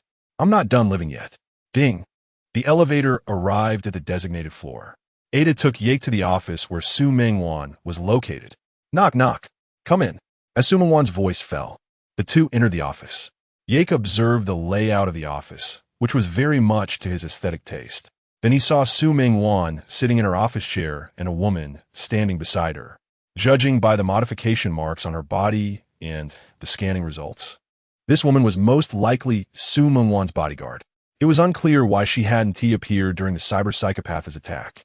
Su Mingwan appeared pleased to see Ada bringing Yake back, and gestured for the two to take a seat. Hello, Mr. Barnes. I apologize for the abrupt invitation. I hope you don't mind. It's fine. Seeing that Yake didn't say much, Su Mingwan quickly moved on from that topic. Mr. Barnes, the reason I invited you here is that we have learned from intelligence that you are an experienced mercenary with a very high commission completion rate. Or rather, you have not failed to complete a mission so far. Yake nodded, wanting to hear Su Mingwan's next words. Therefore, I have a commission I would like to ask you, or your team, to complete. What do you think? What are the specifics of the commission? Yake was not foolish enough to accept any commission, especially those related to such a megacorporation, which needed to be approached with great caution. Su Mingwan nodded, understanding, and then explained the situation to Yake. It is like this. On the day my daughter was attacked by the cyber-psychopath, my husband rushed back overnight. However, he was attacked on the way. If it weren't for the bodyguard, this lady next to me, and another gentleman who is currently with my husband might have died in this attack. This attack was rather coincidental. We suspect someone deliberately used the cyber-psychopath's attack on our daughter to take advantage of my husband's concern and guide him to rush back to Night City, then assassinate him. In fact, without your intervention, my daughter and I would have likely been in danger, and my husband might not have escaped either. Therefore, we would like to ask you to investigate who is behind this and wants our family dead. Yake pondered for a moment, taking a deep breath. To be honest, he did not like commissions of this nature. The subsequent entanglements were too many, very troublesome, and difficult to handle. However, obtaining a favor from the president of the Kanto branch through this matter was worth a try, and Yake vaguely felt that Su Mingwan's identity might be much greater than he imagined. His instincts had always been accurate. Su Mingwan looked at the man in front of her, who was deep in thought, with anticipation. Mr. Barnes, you can absolutely rest assured regarding the commission fee. We, Kanto, or rather I, am not short on money. Moreover, the troubles behind this matter will not fall solely on your shoulders. Su Mingwan has also demonstrated the demeanor expected of someone in a higher position. She is not just a vase relying on family background. I can take this commission, but I hope you can assist me with some of the information. Of course, if there is anything needed regarding this commission, you can contact Miss Ida beside you. She will help you unconditionally. However, there are some matters she cannot address directly, which is when we need mercenaries. Yake nodded, and seeing this, Su Mingwan quietly breathed a sigh of relief. If it weren't for the many eyes on her right now, she wouldn't need to find a mercenary to handle this matter, but at least Yake is someone she can trust. Of course, she would also have Ida discreetly monitor his actions. Su Mingwan took a separation chip and a money chip from the drawer of her desk. The separation chip contains some of the information and materials we have gathered for this commission, while the other is the deposit for the commission. There's a total of 200,000 euros inside, with an additional 300,000 upon completion. Yake inserted the separation chip into his neural interface and browsed through it briefly before nodding and taking it out. He then stored the 2 chips away. Seeing this, Su Mingwan also extended her hand to Yake, wishing for a pleasant cooperation. Yake shook her hand, pleasant cooperation. Ida took Yake out of the office, and Su Mingwan turned to her bodyguard. Xiao Meng, what do you think of him? The bodyguard, referred to as Xiao Meng, responded seriously, boss. This mercenary named Yake is very strong, extremely strong. I feel a strong sense of threat from him. I sense that if I were to become his opponent, I wouldn't last 5 seconds. Su Mingwan's expression tightened upon hearing Xiao Meng's words. Is it that outrageous? Xiao Meng nodded. Su Mingwan was somewhat surprised. After all, she is a member of the Su family's main lineage, and her identity is naturally extraordinary. Her bodyguard is not to be underestimated either. Although she was urgently reassigned from headquarters, Xiao Meng's strength is still formidable. According to those mad scientists, Xiao Meng could exchange a few blows with Adam. Yet now, she feels threatened by Yake. Truly, a monster that has escaped from the laboratory. Su Mingwan looked at Yake's information, her mind filled with unspoken thoughts. Chapter 45. The man behind the scenes. After leaving the Cantao building and greeting Ada, Yake prepared to leave. Before departing, the two exchanged contact information for intelligence sharing. Upon returning to his apartment, Yake didn't rush. After taking a nap in bed, he was ready to start analyzing the commission. Before that, Yake first called Valerie. Hey Valerie, are you busy lately? Not really. What's up, brother-in-law? Come to my apartment. I have a complicated commission. Sure, I'll be right there. After hanging up, Valerie placed the small child she was holding aside. She changed her clothes and headed to Yake's apartment. A few minutes later, ding, the elevator doors opened, and Valerie walked in, greeting Yake, who was sitting on the sofa. Hey brother-in-law, what commission did you get this time? Yake took out the separation chip from his head and tossed it to Valerie. Take a look, it's quite complicated. If you don't want to, I can manage it alone. Valerie didn't pay much attention, inserting the separation chip into the brain-machine interface. Commission, big shot, big trouble, commission type, intelligence gathering, objective, find out the mastermind behind the assassination and the nature of the cyber-psychopath's attack, accidental or intentional. Partial information. 1. The person who attacked Xiaolan, alias, seems to have been deliberately guided to become a cyber-psychopath. The source of their cybernetics is unknown, as is the reason for their madness. 2. On the day of the attack, Xiaolan's father urgently returned to Night City. He was attacked on his way to his residence after arriving. The attackers left no survivors, and a portion of them were eliminated by hackers after the mission failed. 3. It's unclear how the mastermind learned about Xiaolan's father's route. Investigations of bodyguards and related personnel yielded no clues. 4. The attackers were highly professional, equipped with military-grade combat cybernetics. They worked in perfect coordination with extremely high combat proficiency. At the same time, the identities of the attackers could not be traced, likely erased intentionally. Moreover, the other party exhibited very high hacking skills. Wow, this commission is indeed quite troublesome, but it's manageable. Brother-in-law, let me think about it. The client is the president of the Cantao branch in Night City, which has a significant background. What? Valerie was stunned. She didn't expect such a big shot. The highest-ranking person she had interacted with was her own sister. She also understood why Yake emphasized the complexity of this commission. There were too many unsavory elements in commissions issued by people of this level. One misstep could lead to being silenced. Moreover, there would definitely be many forces involved behind the scenes. For a moment, Valerie truly felt hesitant and uncertain. After thinking for a while, she finally nodded in agreement. After all, one should not turn down money. The sky could fall, and I still have my brother-in-law around. I'm in on this commission. Yake stared at Valerie without saying anything, and somewhat sheepishly, Valerie didn't avoid Yake's gaze. In the end, Yake nodded. Then brother-in-law, how are we going to investigate? There are unknowns here and there in this information. There's no way to proceed. Just because they can't find anything doesn't mean I can't. Yake was very confident. With his abilities, he could be considered the strongest hacker on the planet. He believed that as long as there were manipulations, there would definitely be traces left behind.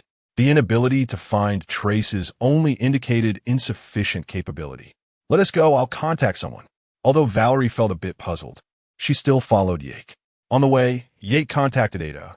Ada, I need to check the bodies of those attackers. Can you prepare them for me? What do you need those bodies for? Our hackers have checked them at least 3 times and found no clues at all. What is the point of you coming over? Don't worry about that. I can guarantee I won't be doing useless work. Seeing that Yake was unyielding, Ada felt a bit helpless. All right, I've sent you an address. The bodies are there. I'll be there soon too. Okay. Yake drove with Valerie to the address Ada had sent. It was an abandoned warehouse located in Santo Domingo. Arriving at the warehouse entrance, they saw Ada riding a motorcycle approaching. Looks like I arrived just in time. So how do we get in? When Valerie saw Ada's face, she became starstruck. Wow, it's a beautiful sister. Ada walked to the warehouse's rolling door and opened it using a pupil scan. The 3 then entered, and after descending the stairs, Yake saw 3 bodies on the operating table. Only 3? Ada guessed Yake's confusion. These 3 are the most intact. The others are beyond recognition. Most of the data is also severely damaged. Yake could only relent, walking to one of the bodies. He directly connected to the body's interface using his personal link and began a complete scan. Red data streams flickered in his eyes as the body slowly got analyzed before him, with no detail overlooked. Interesting. Yake found something unexpected, a very concealed data residue. By reverse engineering, he began to simulate the entire data structure. What surprised him was that this data had a familiar, yet different feel. It seemed to be a combination of military technology control chip code and the brainwashing code of the Yi Family Corporation. It appeared that this assassination was a masterwork of the Yi Family Corporation. After all, Yake didn't believe that the military had mastered the brainwashing technology of the Yi group. The terrifying aspect was that these individuals didn't even know they were assassins for the Yi Family Corporation before receiving orders. They were just ordinary mercenaries, similar to sexual companionships. During the assassination, they had one personality and a segment of memory. In normal times, they were another person with completely different lifestyles and habits. Moreover, this thing was much more clandestine than those chips, and with extremely high hacking skills, it was very hard for other hackers to detect. This greatly enhanced its concealment and security. At the same time, after the host lost vital signs, they would self-destruct. Yake was somewhat surprised. It was clear that the Mr. Blue Eyes in the real world and the forces behind him were much more terrifying, with an absurdly high learning ability. However, the good news was that this level of brainwashing would take a long time to succeed and also carry the risk of failure leading to death. Moreover, once this code was exposed, it could easily be countered. So Yake didn't have to worry too much. How is it? Any findings? Yake nodded. I found something interesting. Ada tilted her head in confusion, but didn't ask further. Yake had no reason to deceive himself. Valerie looked blank and didn't know what to do. Valerie, you go investigate some intelligence near Pacific Island. Focus mainly on that cyber psychopath, Almonds Green. Valerie nodded, finally having something to do. Without further ado, she left the warehouse and prepared to head to Pacific Island for information gathering. Once Valerie left, Ada approached Yake. Did you find something? Ada noticed that Yake was clearly looking for an excuse to send Valerie away, probably wanting to tell her something. This matter is quite complex, but this assassination incident has likely identified the true culprit. Who? Mr. Blue Eyes, or rather, the Yi Family Corporation. Chapter 46 the same means Mr. Blue Eyes? The Yi Group? Ada was somewhat puzzled, as there was no such figure as Mr. Blue Eyes in her intelligence network. Moreover, she couldn't understand why the Yi Group would plan this assassination case. This matter was quite complex, and I might need to discuss the specifics with your boss. Yake was also considering whether to tell Su Mengwan what Mr. Blue Eyes and the forces behind him represented. This matter was deeply entangled, and Yake did not know why Mr. Blue Eyes wanted to assassinate Su Mengwan. Rationality told him that it would be better to extricate himself as soon as possible. After all, his task was merely to investigate the mastermind behind the scenes. Otherwise, as the situation became increasingly murky, it would be difficult for him to escape, and he would end up getting dirty himself. Seeing that Yake was unwilling to say much, Ada didn't press further. She had no choice but to report this intelligence to Su Mengwan. Upon seeing the news, Su Mengwan frowned. The Yi Group? Why would the Yi Group do this? She had heard of Mr. Blue Eyes, a very mysterious figure, said to have considerable connections. Could he actually be related to the Yi Group? This matter was becoming increasingly complicated. Su Mengwan sighed, feeling somewhat exhausted. After finding what he wanted, Yake prepared to head to Taiping Island to meet up with Valerie. After all, he still needed to investigate the information about that cyber madman. Ada followed suit, and the two of them walked out of the warehouse together. Mind if I tag along? Ada approached Yake's car. Yake nodded, having already guessed that Ada was there to monitor him. However, he didn't mind. The two drove to the West Wind apartment on Taiping Island, where the deceased Amens had lived, according to the intelligence. As soon as they got out of the car, they saw Valerie running towards them. Hey Yake, I found some interesting information. Yake nodded, signaling her to continue. That guy named Amens is a scum. At least that's what his neighbors say. He has a tendency for violence and often abused his wife. It's because of this that his wife ran away one day. Upon learning of this, Amens was furious and even injured one of his neighbors. Many people said that Amens idolized Adam Hammer and often boasted about his love for killing. Others thought he was a madman and kept their distance. Oh, by the way, they said a man in a suit came to see him some time ago, but they don't know what they talked about. All they know is that after the man in the suit left, Amens was very excited and seemed quite happy. Yake nodded, a fan of Adam Hammer who loves body modifications. So if someone delivered a high-level body modification to him, it would definitely make him happy. Ada nodded in agreement. It's about what we found, but we can't find any information on that man in the suit. This only indicates that someone provided him with that body modification, possibly using him to test the body modification data. But it doesn't clarify whether Amen's madness and his encounter with the boss were coincidental. Yake suddenly thought of something. Let's check out the apartment where Amen's lived before. Maybe we'll find something. Valerie had no objections, and Ada said nothing. The three of them arrived at Amen's apartment. A red light flashed in Yake's eyes, and the apartment door opened. Upon entering the apartment, they looked at the messy and dirty room, unsure of what to say. Johnny suddenly popped up to complain, Valerie, this madman is even messier than you. Our coconut juice city really produces a lot of talents. Shut it, Johnny. Ada remained calm. How should I put it? This is expected. Yake directly activated his brain-machine interface to begin a comprehensive scan. Valerie noticed a high-end body modification containment box placed aside. This should be the most valuable item in this apartment. It was too conspicuous to be left aside. Valerie observed the high-end containment box, but the body modification inside had long been taken away. However, an empty slot next to it piqued Valerie's curiosity. This empty slot looked like it was for holding a chip. So what chip is this? Yake heard Valerie's mumble and suddenly had an idea. He closed the scan and began searching for what he had in mind. Eventually, Yake found a super dream device under Amen's blanket. After restarting the scan, he carefully scanned the super dream chip plugged into the super dream device. Indeed, he found something interesting. Valerie noticed that Yake seemed to have discovered something and curiously leaned over. Ada came over as well. What did you find? Yake did not answer Ada's question, but handed the super dream device to Valerie. What do you think of this super dream? Valerie was taken aback, looking at the seemingly ordinary super dream device in her hand, momentarily unable to react. Wait, ordinary? Valerie suddenly recalled the super dream device used during the Pereira Commission, where the Red Queen was racing. She immediately understood what Yake meant. Yake, are you saying this super dream? Yake nodded and turned to see Ada's confusion. He explained to her, Valerie and I previously took on a commission where the murderer used very advanced hacking techniques to hide a virus in the victim's super dream. This way, as long as the victim activated the virus while watching the super dream, they would immediately die.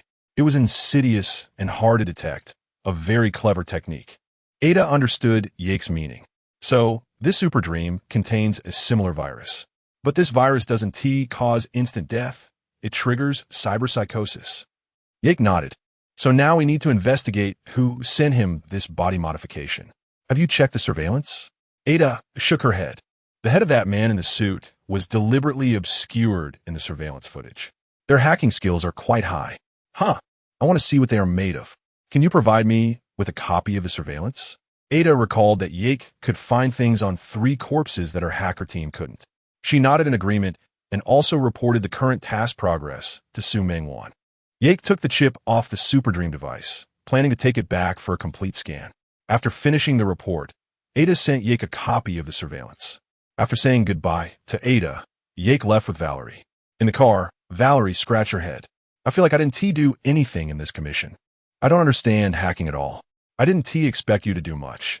The main purpose was to bring you along to go through the process. We can't let the task appear too easy or too perfunctory. In fact, if it weren't for my excellent hacking skills, this commission would have been almost unsolvable. Valerie nodded. Without hacking skills, she had no way to tackle this commission and could only gather information through inquiries. Just leave the rest to me. This involves too much messy stuff. The less you know, the better. I don't want your sister to scold me later. Valerie pouted. With the level of sweetness between you two, I have no doubt that my sister would beat me to death and wouldn't say a word to you. Chapter 47. No such person, all right.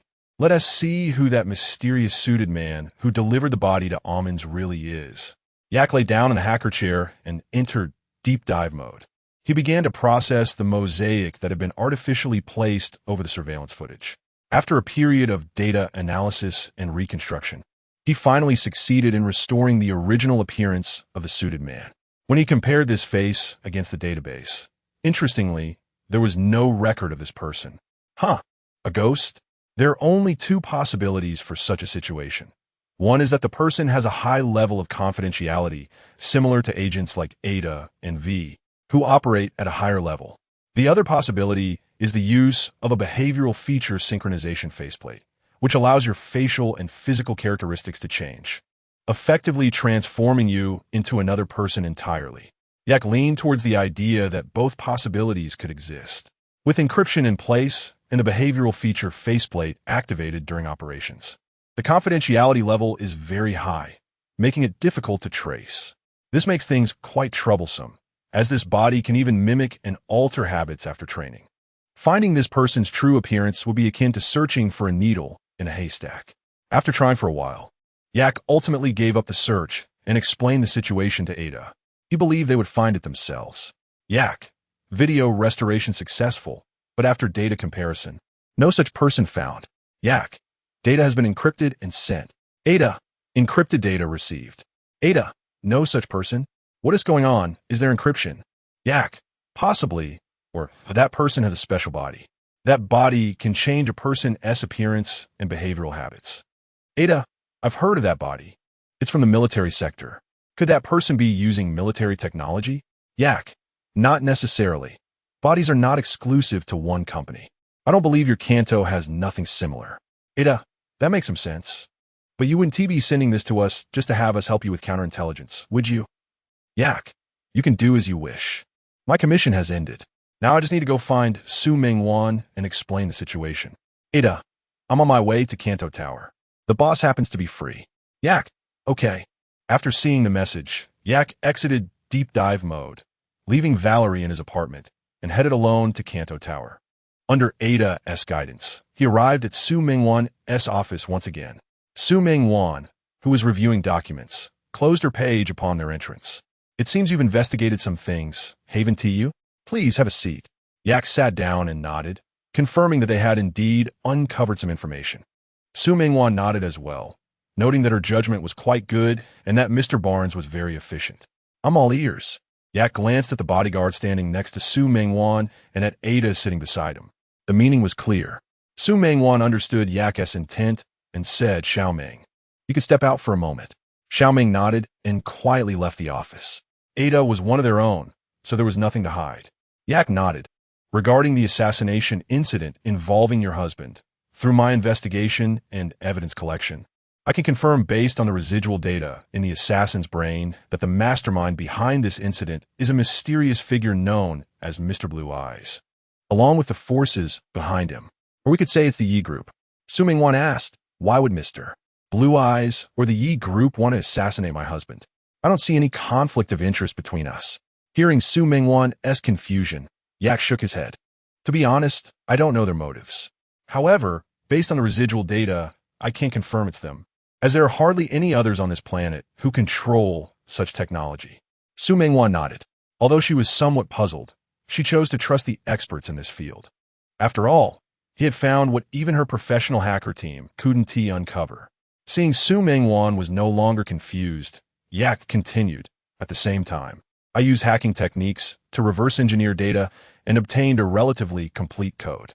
After my analysis, I found that this code can give a person two different consciousnesses. This means that when the other consciousness is not activated, the person is still themselves. Once activated, that person could instantly become a battle-hardened warrior or an experienced assassin. Meanwhile, the other consciousness is completely unaware of the existence of the first, nor do they have any memories or habits related to it. It's similar to the sexual chips installed in high-end sex dolls to protect client privacy. What I mean is, perhaps someone close to you might also have this situation. However, the mastermind might be hiding them away, waiting for a deadly strike. Therefore, I recommend you be cautious. Su Mengwan's complexion changed dramatically upon hearing this, and Ada's expression also turned serious. They both understood the terrifying implications of such a scenario. Even polygraph tests would be useless in this case. So, do you have any solutions for this situation? Su Mengwan asked nervously. Of course, as a professional mercenary, one would assist their client in a timely manner, while also protecting their commission. Yak smiled and handed Su Mengwan a chip. This chip contains data I reverse engineered, which I hadn't mentioned before. The downside of such data is that once someone completely opens it up and obtains the original code, it becomes easy to create specialized counter-detection devices. I believe your company's hacker team should have the capability to handle this. After receiving the chip, Su Mengwan sighed in relief. Thank you so much, Mr. Barnes. You truly are a renowned mercenary in the field. I assure you that your commission won't be lessened. Of course, I believe that President Su wouldn't mind my small share. Now, back to the commission. Sometimes, one must learn to play dumb. Even though he knew Ada had already reported to Su Mengwan, he still felt it necessary to reiterate regarding that cybermaniac. I'm more inclined to believe that we found a super dream device in Amon's apartment, which contained a virus in the super dream chip. This virus enhances neural responses and emotional feedback, which in certain cases can induce cyberpsychosis. We also learned through surveillance that Amon's advanced body and that super dream chip were given to him by a mysterious man. I have reason to suspect that someone is trying to induce cyberpsychosis in Amon's. However, I couldn't find that man in the database. Su Mengwan understood Yak's implication. In other words, someone was protecting him, likely Mr. Blue Eyes or the Yi Group, who used their hacking technology or company-level data encryption to hide his personal information. Yak nodded, noting that it was pleasant to converse with someone intelligent. God knows how high his blood pressure was when communicating with Valerie, who had an intelligence level of 3. Su Mengwan was satisfied with the report Yak had given her, as she had already learned about the mastermind behind her husband's attack. As for the cyberpsychosis incident, just having a rough idea was good enough. Sometimes, it's unnecessary to delve too deeply. Those who understand, understand. Su Mengwan smiled and transferred the remaining 300,000 to Yak. Thank you very much. You did an excellent job on this commission. After seeing the commission payment credited, Yak stood up and prepared to leave. I hope we have the opportunity to collaborate again. Perhaps. Chapter 48, The Hideout in Dogtown, Daily Life. After completing Su Mengwan's commission, Yak's wallet could be said to be bulging. Coupled with the money he had saved before, his savings had approached 700,000 euros, which was quite a fortune. Looking at the balance in his account, Yak was in a good mood. The purchasing power of the euro in this world was still quite good. However, he was still far from his goal of buying a luxury mansion. After all, the cheapest large villa in the North Oak district would still require nearly 3 million euros to purchase. The road ahead was tough. He hoped that future system rewards would include a big villa. Otherwise, how long would it take to save up money? Yak shook his head and drove back to the apartment. Valerie had already left on her own, and Yak was also ready to sleep. When he opened his eyes again, it was already the next morning. Following his routine, Yak browsed through the messages sent by the intermediary, filtering through the commissions worth doing. After looking around, he shook his head. It seemed that today could be a rest day. There hadn't been any high-reward commissions available recently. After a simple breakfast, Yak drove to Dogtown. He copied and packaged a small portion of the weapon chip manufacturing specifications he received as a system reward, preparing to exchange and learn from Chin Si Hu. Upon arriving at the black market in Dogtown, Chintzy, whose eyes lit up upon learning that Yake had more weapon plug-in manufacturing specifications. She bought the chips in Yake's possession at a reasonable price. The two gathered together to discuss knowledge related to weapon modifications. With Yake's superbrain combined with Chintzy, whose creative ideas, this academic discussion was quite invigorating, and both gained a lot from it. The most direct result was that Yake's technical attribute point increased by 1. It's worth noting that attribute values become increasingly difficult to raise after reaching 20 points. Exiting the black market in Dogtown, Yake looked at the dirty and messy doghouse. He contemplated whether to find a place to settle down here. After all, he would definitely need to follow the plot of the Shadow of the Past, but the hideouts in the game left him at a loss. However, Dogtown was so small that there were too few places to stay, and he found himself hesitating. At that moment, a loud horn sounded above Yake's head. He looked up to see a fast-flying hovercar dropping an orange airdrop box. Oh, our philanthropist Hansen is once again giving benefits to unknown little thieves?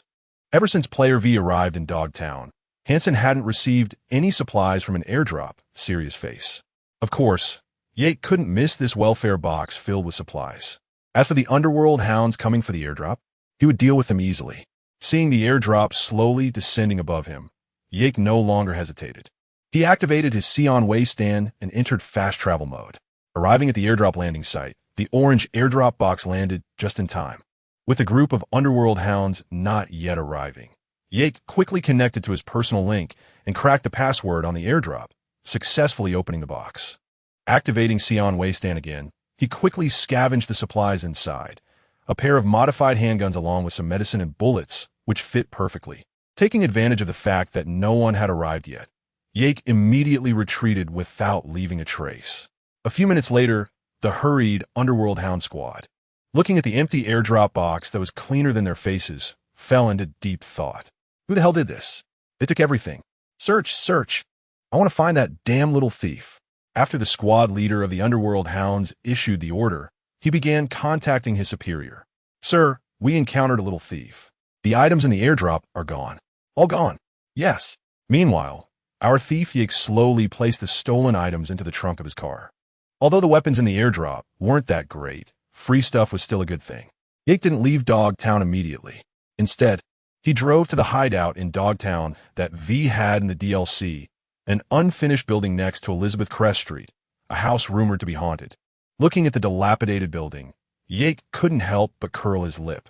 No wonder Lita didn't like this place. This thing was a dangerous building in his past life. Without much effort, Yake easily obtained the elevator access permissions within the building. He reached the 8th floor, walked through the corridor, and glanced at the wall beside him. No tarot card images. Pushing open the handmade iron door, the layout inside was similar to that in the game. This house once had several residents, all of whom were homeless drifters. You could even find a chip in one of the rooms, containing messages left by those people and some useful little items they left behind before they left. Yake scanned the facilities in this shabby apartment. He entered a room and observed an old Thunderwave generator placed there, wondering whether to add some new CHOH2 batteries to it. Following the game's plot, Yake first removed the battery from the drone located in the living room.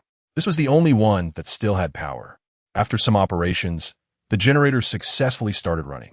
The lights in the living room lit up accordingly. Yake then applied his experience from the game to open the water pipe exposed within the dilapidated wall outside the house and turned on a homemade water pump in the room. As the pump operated, Yake went to the bathroom and turned on the faucet. Water successfully flowed out. This shabby shelter now had electricity and water, which was a pretty good choice for a homeless drifter. However, since Yake was there, he couldn't let others get involved. He turned off the generator and the water pump to avoid attracting attention. After leaving the building, Yake drove away from Dogtown. He prepared to head to Night City to buy some practical supplies. At least that would make the shabby hideout a bit more comfortable, as he certainly didn't want to sleep on a moldy mattress. When Yake returned to the unfinished building downstairs, it was already past midnight. He drove a rented small cargo van, loaded with a large amount of supplies, back to the hideout. Taking advantage of the night when no one was around, Yake carried a large pile of supplies upstairs and used his hacking skills to lock the elevator access to the 8th floor. This meant that even if someone had elevator access, They wouldn't be able to take the elevator to the 8th floor unless they cracked Yake's electronic lock. Once in the room, Yake first organized the messy items and set them aside. He gathered the old mattresses together, replaced them with 4 new batteries, and refilled the generator with alcohol. He had 2 barrels left for backup. Utilizing his height attribute, he adjusted the water pressure of the automatic water pump to increase the flow. Then he set aside the medical supplies he had bought. After taking the clutter downstairs to throw away, he carried several new mattresses upstairs. Once he arranged the mattresses, Yake let out a sigh of relief. Now at least looked somewhat decent. Lying on the brand new mattress, he gazed at the distant skyscrapers, the neon lights still flickering. Good night, Night City. Chapter 49. The illegitimate daughter of the landlord. The next morning, Yake was awakened by the noise of a large engine outside. This might be the daily routine in Dogtown, but he wasn't quite used to it. He didn't sleep well last night, so Yake decided to buy some pillows and other bedding items, as well as some food today. At the same time, Yake also needed to purchase some surveillance equipment to significantly improve the safety of the shelter. Without hesitation, Yake was never one to procrastinate. He drove his pickup truck out again. After buying a lot of long-lasting food and some cost-effective bedding, Yake returned to Dogtown. As for the surveillance equipment, Yake believed the black market in Dogtown would definitely have it. After acquiring the equipment, Yake even purchased a modified Zeta Technology Bear Peak drone with optical camouflage from Shincy Fox.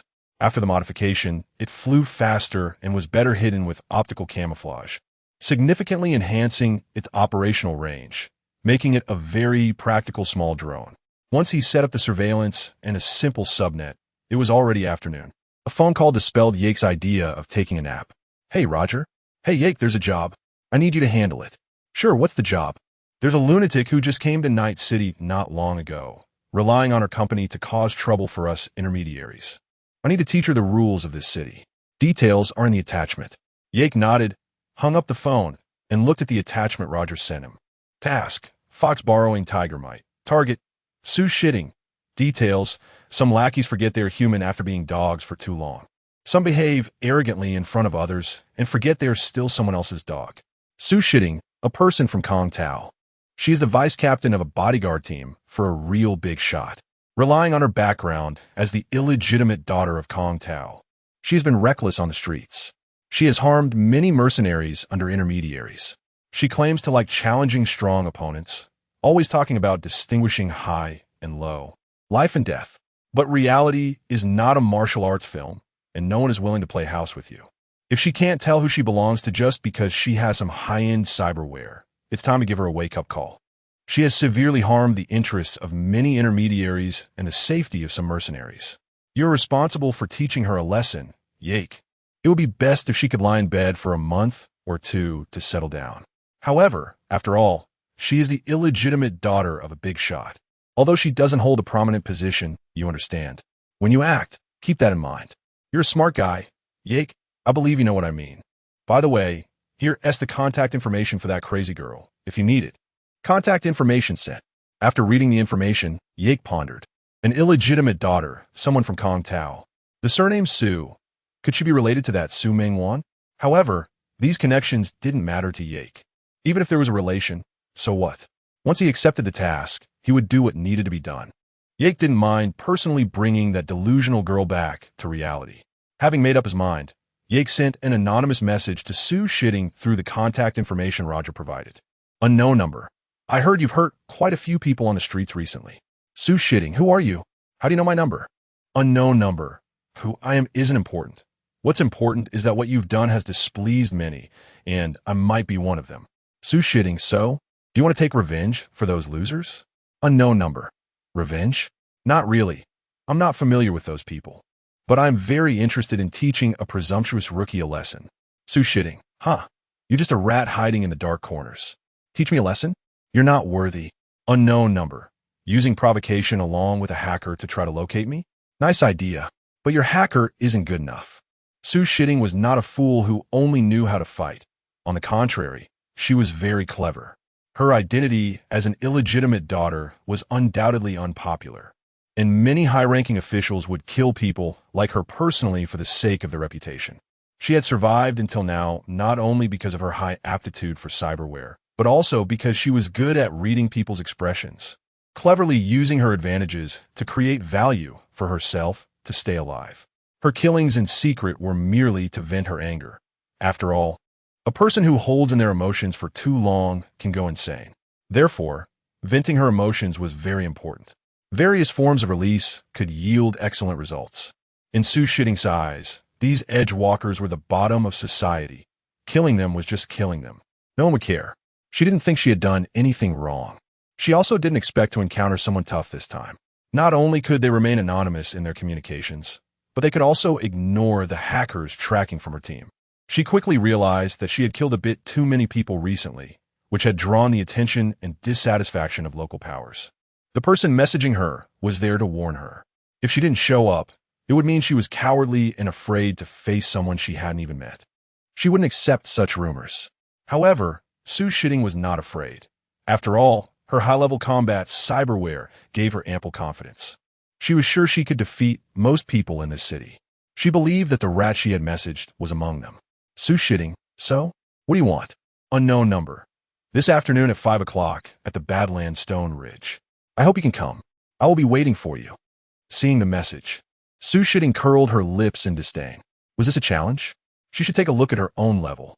She didn't even think it was worth calling someone to come along. The message clearly indicated that she was expected to come alone. Extremely self-confident. She hadn't yielded to anyone in a fight, except for her team's captain. Of course, she had some strength, otherwise, she wouldn't have been able to become the vice captain of a bodyguard team. Unknown bodyguard team, Captain Xiaoming. Do you dare to fight him? You're this, thumbs up. JPG. She looked at the katana resting on her lap, her eyes revealing an obsession. She took out a handkerchief and gently wiped it. It seems today you're going to see blood again, my treasure. Meanwhile, our mysterious figure, Yake, left Dogtown after sending the message and returned to his apartment in the Valley District. The information indicated that Sue Shitting liked to use a katana, so Yake planned to give her the biggest blow with her specialty. He went to the weapons depot and took the Mayuan hanging on the wall, also grabbing a few Furikang Type 3 just in case Sue Shitting turned out to be too weak to handle it. After checking the time, Yake drove to the agreed meeting place with Sue Shitting. On the other side, Sue Shitting was also preparing to set off as the time approached. A teammate nearby curiously asked when the vice captain was leaving. Where are you going? Don't forget the boss has a business dinner at 8 tonight. Don't worry, I'm going out to deal with a rat. I'll be back soon. Sue Shitting replied without looking back. The hacker teammate, seeing that the vice captain was determined to go, didn't dare to say anything. He knew her temper was usually not good, and he silently mourned for the unlucky person who had offended Sue Shitting. Not far away, Xiaoming noticed the situation and frowned. She was somewhat dissatisfied with Sue Shitting's lack of organization and discipline, but she didn't stop her. After all, her identity was special, and she had to save some face. Although Xiaoming didn't particularly like Sue Shitting, she recognized her strength, so she wasn't especially worried about Sue Shitting's personal safety. Instead, she was concerned about whether Sue Shitting would cause some trouble outside, especially since she had heard about her recent activities. Xiaoming shook her head, planning to find an opportunity to speak to the boss. This situation couldn't continue. Of course, when she finds out that Sue Shitting is going out to have a one-on-one duel with Yake, she will probably try to stop her no matter what, right? Laughs. Chapter 50. Lesson. Sue Shitting arrived at the Stone Ridge Mountain of the Badlands, and the harsh environment made her frown. Scanning the surroundings with her bionic eye, she saw no one. Where did that mouse go? Is it trying to play tricks on me? It seems your mouth isn't very clean. Suddenly, a voice came from behind Sue Shitting. Her hair stood on end as she turned around, drawing her katana. Who? As she turned, Sue Shitting saw a man standing behind her, wearing a mask, and his left arm was a fully mechanical prosthetic. Yake, holding the incubus, calmly looked at Sue Shitting, the knife in his hand not even drawn. Who are you? Why are you looking for me? Sue Shitting's earlier arrogance faded, her tone now tinged with tension. She felt an unprecedented pressure emanating from Yake, which felt like the difference between Mount Everest and a small hill compared to the pressure from her captain. Sue Shitting regretted her decision. She had encountered a tough opponent this time. Yake scanned Sue Shitting's bionic body and had to admit that this woman had the capital to be proud. The Chinchi 5-type reality distortion Sion waistband, equipped with a Kalashnikov and military-grade subcutaneous armor, along with self-ice. Su Shitting's combat bionic body was enough to defeat 99 of the people in this city. Even now, Valerie would have to go all out to face her. Unfortunately, the Su Shitting she faced now happened to be in that one she couldn't handle. Who I am is not important. What matters is that your actions have displeased many people. You broke the rules, and now someone needs to teach you the rules. What nonsense rules? Rules are made by the strong. Su Shitting was very dissatisfied with Yake's words. So are you strong? Yake's cold gaze made Su Shitting feel uneasy, but her pride in years of behavior made her unwilling to back down. Whether I am or not, you'll know soon enough. With that, Su Shitting assumed a combat stance, ready to strike at any moment. Yet Yake remained still, calmly watching the woman in front of him. Aren't you going to draw your knife? Su Shitting was furious at Yake's attitude. He looked at her as if she were a child whining about wanting to fight an adult. She hated being underestimated and didn't care about fairness anymore. Activating Sion Wastestand, she charged at Yake. Seeing this, Yake remained calm because the reality distortion and his time, Lord Sion Weistand's acceleration were consistent, combined with his innate talent, Yake, which granted him terrifying computational abilities.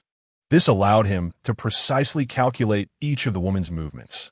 Red data streams flickered in Yake's pupils, and in the next second, he suddenly raised the knife sheathed to the right. Clang! Su Shitting's full-force strike was effortlessly blocked by Yake. The somewhat arrogant smile on her face froze at that moment. Feeling the woman's strength, Yake was somewhat disappointed. Perhaps for others, this strength was devastating, but to him, it was still insufficient. Maybe it could match Valerie at her current level, but Valerie was still on the rise. The difference was clear. With a slight exertion, Su Shitting was forced back a few steps. Unwilling to admit defeat, she continued to attack, swinging her katana again, but Yake also activated Sion Wastestand for defense. With the same speed and the disadvantage in strength, Su Shitting failed to land a single effective attack. If Yake hadn't just been defending and had retaliated, she might have already been defeated. At this moment, a mechanical voice echoed in Yake's mind. Learning End, Yake had successfully learned all of Su Shitting's techniques. Now, in his eyes, every movement and every exertion of force from Su Shitting could be predicted. Though he could do this before, it wasn't as effortless as it was now. It was as if he could foresee the future. Su Shitting attacked him again, but Yake dodged her slash as if he had known beforehand, casually hitting her with the knife sheath. After recovering from the impact, Su Shitting charged at Yake again, but he perfectly evaded her with a retreat. Every subsequent attack from her was easily dodged by Yake, not even allowing her to graze him. Moreover, every time he countered with a knife sheath, it was precise enough to cause her pain without inflicting significant damage. This frustrating feeling was unbearable for her. Yet Yake only countered with the knife sheath, and each exertion was extremely precise, causing her pain without serious injury. Thus, the battle continued for a full half hour. Su Shitting, exhausted from Yake's torment, felt a deep ache throughout her body and was out of energy. She knew Yake wasn't taking her seriously. He was just toying with her like walking a dog. What do you want? A somewhat desperate Su Shitting questioned the demon in front of her. Yake raised an eyebrow, surprised that this woman had such poor psychological resilience. This won't do. Keep going. What the hell do you want from me? I told you. Your actions have displeased many, and someone sent me to teach you a lesson. That's it. Who? Do you know you're asking a very foolish question? A professional mercenary guarantees the privacy of their clients. Su Shitting scoffed coldly. If she weren't unable to defeat this bastard, she would have chopped him up by now. With your little background, you're not worth my time. Although this city is like a piece of dog shit with a golden edge, it still has its rules. With your level of strength, being so arrogant, Su Shitting ignored Yake's mockery. He was right. For her, Yake was simply a dimensional strike. She had no chance of winning. It felt like a kid with some boxing talent trying to face Pete Tyson. Wait, who is Tyson? Su Shitting pushed these chaotic thoughts aside, staring at Yake in silence. Her eyes filled with killing intent. Don't look at me like that, little sister. Go home and be a good vice captain. When you come here, you must follow the rules. Don't think you're invincible. If it weren't for your backing with Kong Tao, you'd already be a corpse lying by the roadside. The only ones who still care about you are the cleaners wanting to strip your bionic parts. A red data stream flashed in Yake's eyes as he swung the knife sheath forcefully towards Su Shitting's thigh. Oh, Her thigh was directly smashed by Yake, and her metal skeleton fractured. Even if she needed a replacement surgery to recover, it would take at least a month or two. This leg is your tuition fee. If there's a next time, I won't hold back. Welcome to Night City, rookie. With that, Yake ignored Su Shitting's cold and hate-filled gaze and turned to leave, leaving her alone in place. The intense pain in her thigh made Su Shitting break into a cold sweat, since she had installed the advanced combat bionic body. She had never suffered such a serious injury. That bastard even hacked her pain editor, making her experience the full agony. Yake, I didn't make you experience 10 times the pain. You should be grateful to the Winter Soldier. Su Shitting watched Yake's departing figure with unwillingness. Her eyes filled with anger mixed with fear. Hiss! The pain surged again, snapping her back to reality, and she immediately dialed her captain's phone number. Meanwhile, Xiaoming, who was preparing the security plan, saw Su Shitting's call and thought she was in trouble again, looking for her to clean up her mess. After reluctantly answering the call, Su Shitting's pained voice came through. Captain, help me. Chapter 51. Su Mengwan's dilemma. Hearing Su Shitting's words, Xiaoming's expression tightened, and she stood up. Shitting, what's going on? Captain, I'm in Evil Land, Shirji Mountain. Hurry and send someone to rescue me. Upon hearing Su Shitting's weak voice, Xiaoming disregarded everything else and quickly contacted several members of the bodyguard team to head to Shirji Mountain in Evil Land for rescue. She also reminded the other members left in the villa to stay vigilant to prevent anyone from luring them away. After deploying these measures, Xiaoming reported Su Shitting's situation to Su Mengwan. Shitting called you for help. What's going on? Su Mengwan felt a headache coming on as she heard that her nominal sister had caused trouble again. She was both worried and surprised upon learning that Shitting was in trouble. The worry stemmed from the fact that she was, after all, her half-sister, and there wasn't much hatred or disagreement between them. The surprise was due to Su Mengwan's confidence in Su Shitting's strength. She never expected that Shitting would end up in such a predicament, especially considering her usually strong-willed nature. Su Mengwan furrowed her brows. When she gets back, let her come find me. After Xiaoming nodded and left, when the bodyguard team brought Su Shitting back, the accompanying cybernetic doctor immediately reported her injuries to Xiaoming. Upon learning that one of Su Shitting's legs was crippled and that it would take at least 1 or 2 months for her to fully recover, Xiaoming frowned. It was rare to see someone able to beat Su Shitting into such a state. Seeing Su Shitting in such a miserable condition, Xiaoming didn't know what to say and could only relay the doctor's words to Su Mengwan. Su Mengwan's mood was not good either. Although Su Shitting's previous actions were somewhat excessive, she was still part of the Kanto family. Wasn't this just slapping her in the face? Find out who did this to Su Shitting. Xiaoming nodded and left Su Mengwan's office. After a while, Su Shitting limped in.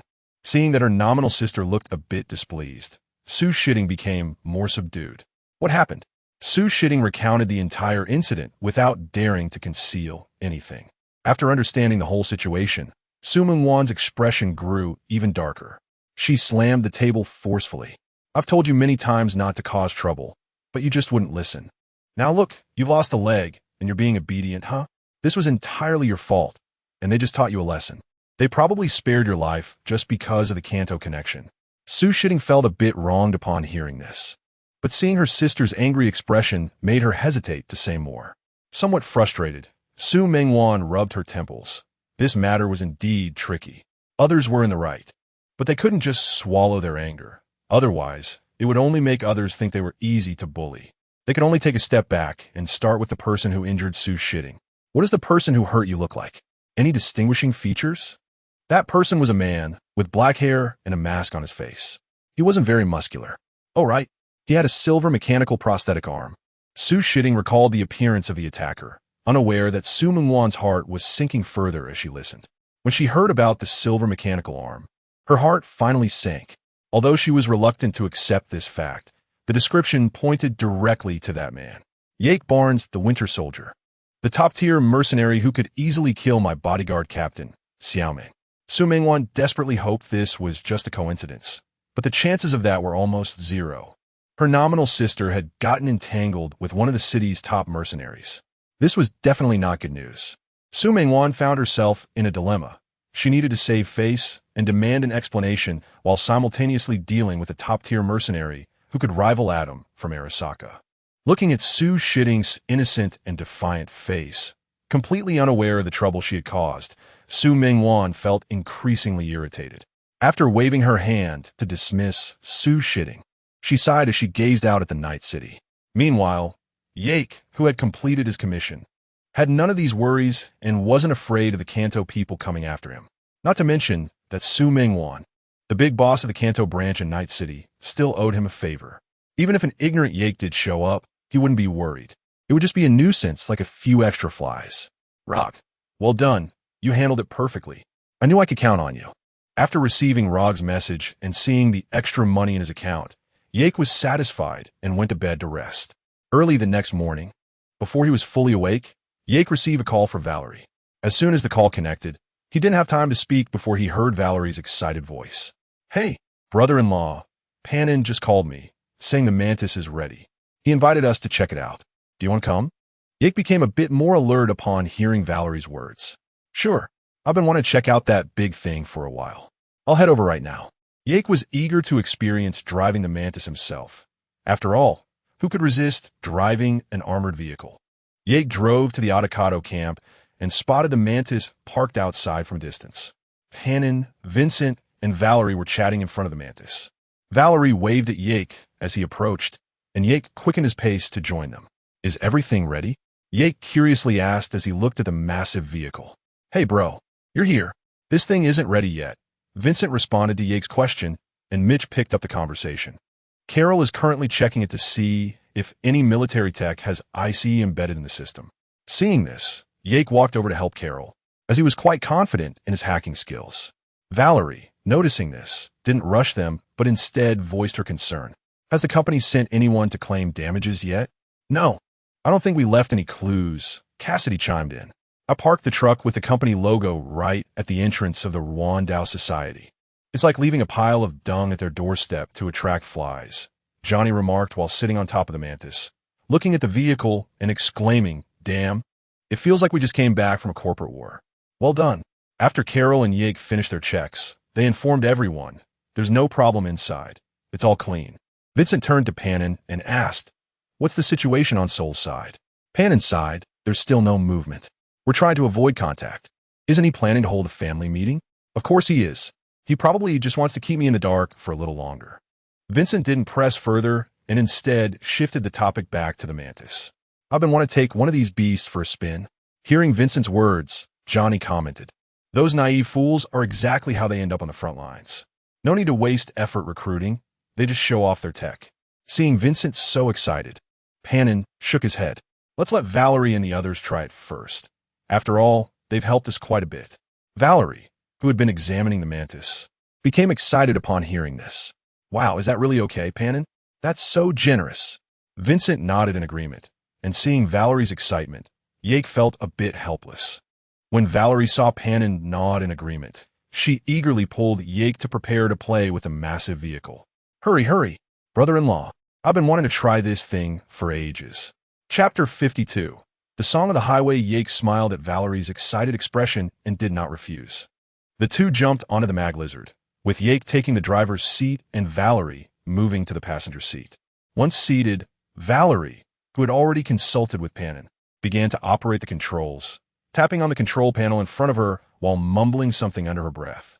After a series of impressive yet chaotic operations by Valerie, the display screen in front of Yake suddenly showed an error, leaving him feeling a bit exasperated. He couldn't believe that Valerie, with her intellect of 3, could do anything good. Johnny also appeared just in time to mock them. Valerie's little face gradually turned red as she became flustered. Seeing this, Yake helplessly took Valerie's hand away and started operating himself. After some attempts and calibrations, the mag lizard finally started successfully, and if it didn't respond soon, Panam and the others would have to investigate what was going on. The display screen lit up, showing real-time data and overall status of the mag lizard. The view above and in front successfully switched to show the outside scene. After clicking on autopilot, the mag lizard began to move on its own. Valerie pulled over the data cable next to her seat and connected it to her neural interface. Brother-in-law, what do you think of this thing? Not bad. The seat is quite comfortable. Valerie shared what Panam had told her. You could drive directly from your seat. You just need to connect. No joysticks, buttons, or flashing lights. The stimulation goes directly to your cerebral cortex. So in a sense, the mag lizard becomes an extension of your body. After hesitating for a moment, Valerie said, "It's like a mysterious fusion experience. So mysterious. What do we need you for as a co-pilot? To serve tea and water? If we want to achieve the best state during combat, we need a second person to help control sensory overload. One driver is responsible for driving, while the other controls the weapons. Double the stimulation, and you'll know what I mean." Valerie turned off the autopilot and drove the mag lizard to a certain location. "Let us act it out once. I'll disconnect the link first." "How about it, brother-in-law? Are you ready?" Yake nodded and connected the data cable to his neural interface. After a period of neural synchronization, Yake gradually mastered the operation of the mag lizard. Now, it was his turn to take control, and after getting familiar with it for a while, Yake drove the mag lizard to a designated practice area, which was also a practice location in the game. Then Yake disconnected the engine and connected the weapons, starting to familiarize himself with their use. After blowing up several abandoned vehicles in succession, Valerie couldn't wait to start the synchronization link. "Oh," Yake exclaimed, feeling the sensation was quite wonderful. Valerie also took a moment to regain her composure. However, what Yake didn't notice was the enticing blush on Valerie's face. After adjusting herself, Valerie coordinated with Yake to get familiar with the two-person operation. It had to be said that this was really fun. Although it wasn't high-tech, it satisfied Yake's little dream of driving an armored vehicle. After playing for a while, the two drove the mag lizard back to the Edcardo camp. Once they disconnected the link, they left the driver's seat. Panam came over and asked, "How does it feel?" Valerie looked at the mag lizard with excitement, clearly still wanting more. "It feels great," she replied. Panam nodded, looking expectantly at the big machine. "Call Vincent, and let us try it out ourselves. Come on, Vincent, let us have a go." The two jumped into the cockpit, and soon the mag lizard started up again, slowly leaving the Edcardo camp. Yake watched the mag lizard gradually move away and suddenly thought that if nothing unexpected happened, it seemed that Vincent and Panam were officially confirming their relationship on the mag lizard, and they were also having a mysterious double neural stimulation experience. You know what I mean? Looking at Valerie, who had a silly expression on her face, Yake shook his head. "Girl, it seems like you're the only one single now. I wonder if Valerie will choose Judy or River, or will she be a playgirl practicing monogamy?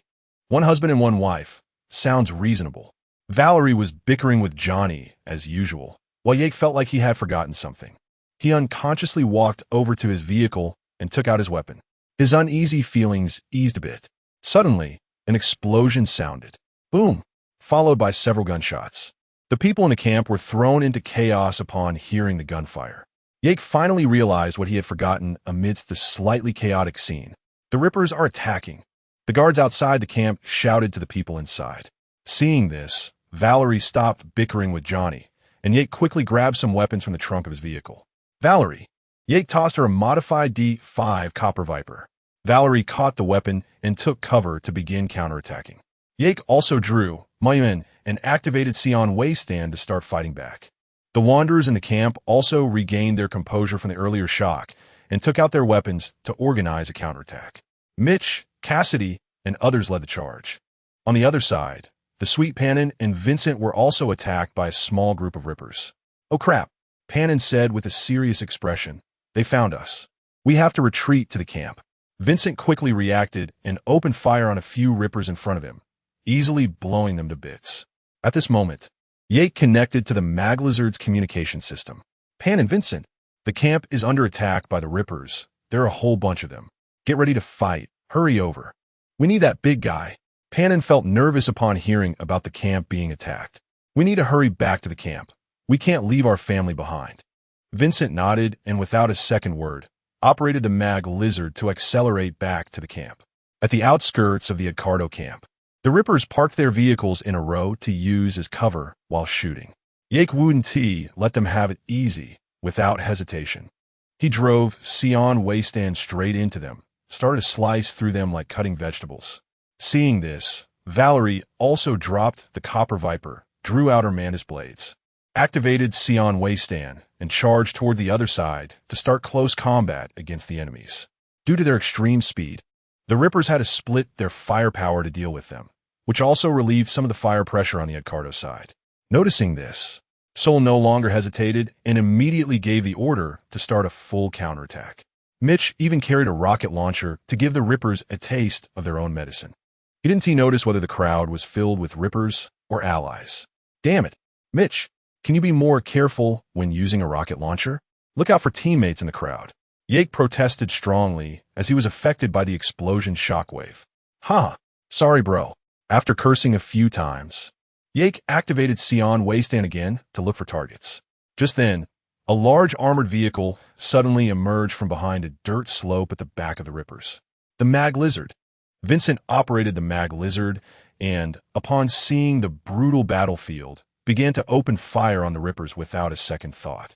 Even though it was an old piece of machinery from over a decade ago, it could still deliver devastating strikes against the Rippers.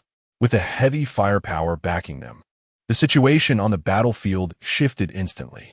The Rippers' cheap weapons and bullets clearly couldn't inflict effective damage on the military armored vehicle, but the tank cannon on the Mag Lizard could cause massive casualties among them. Okay, Vincent, it's time for revenge. The Mag Lizard's shells rained down like they were free, with every single round causing immense damage.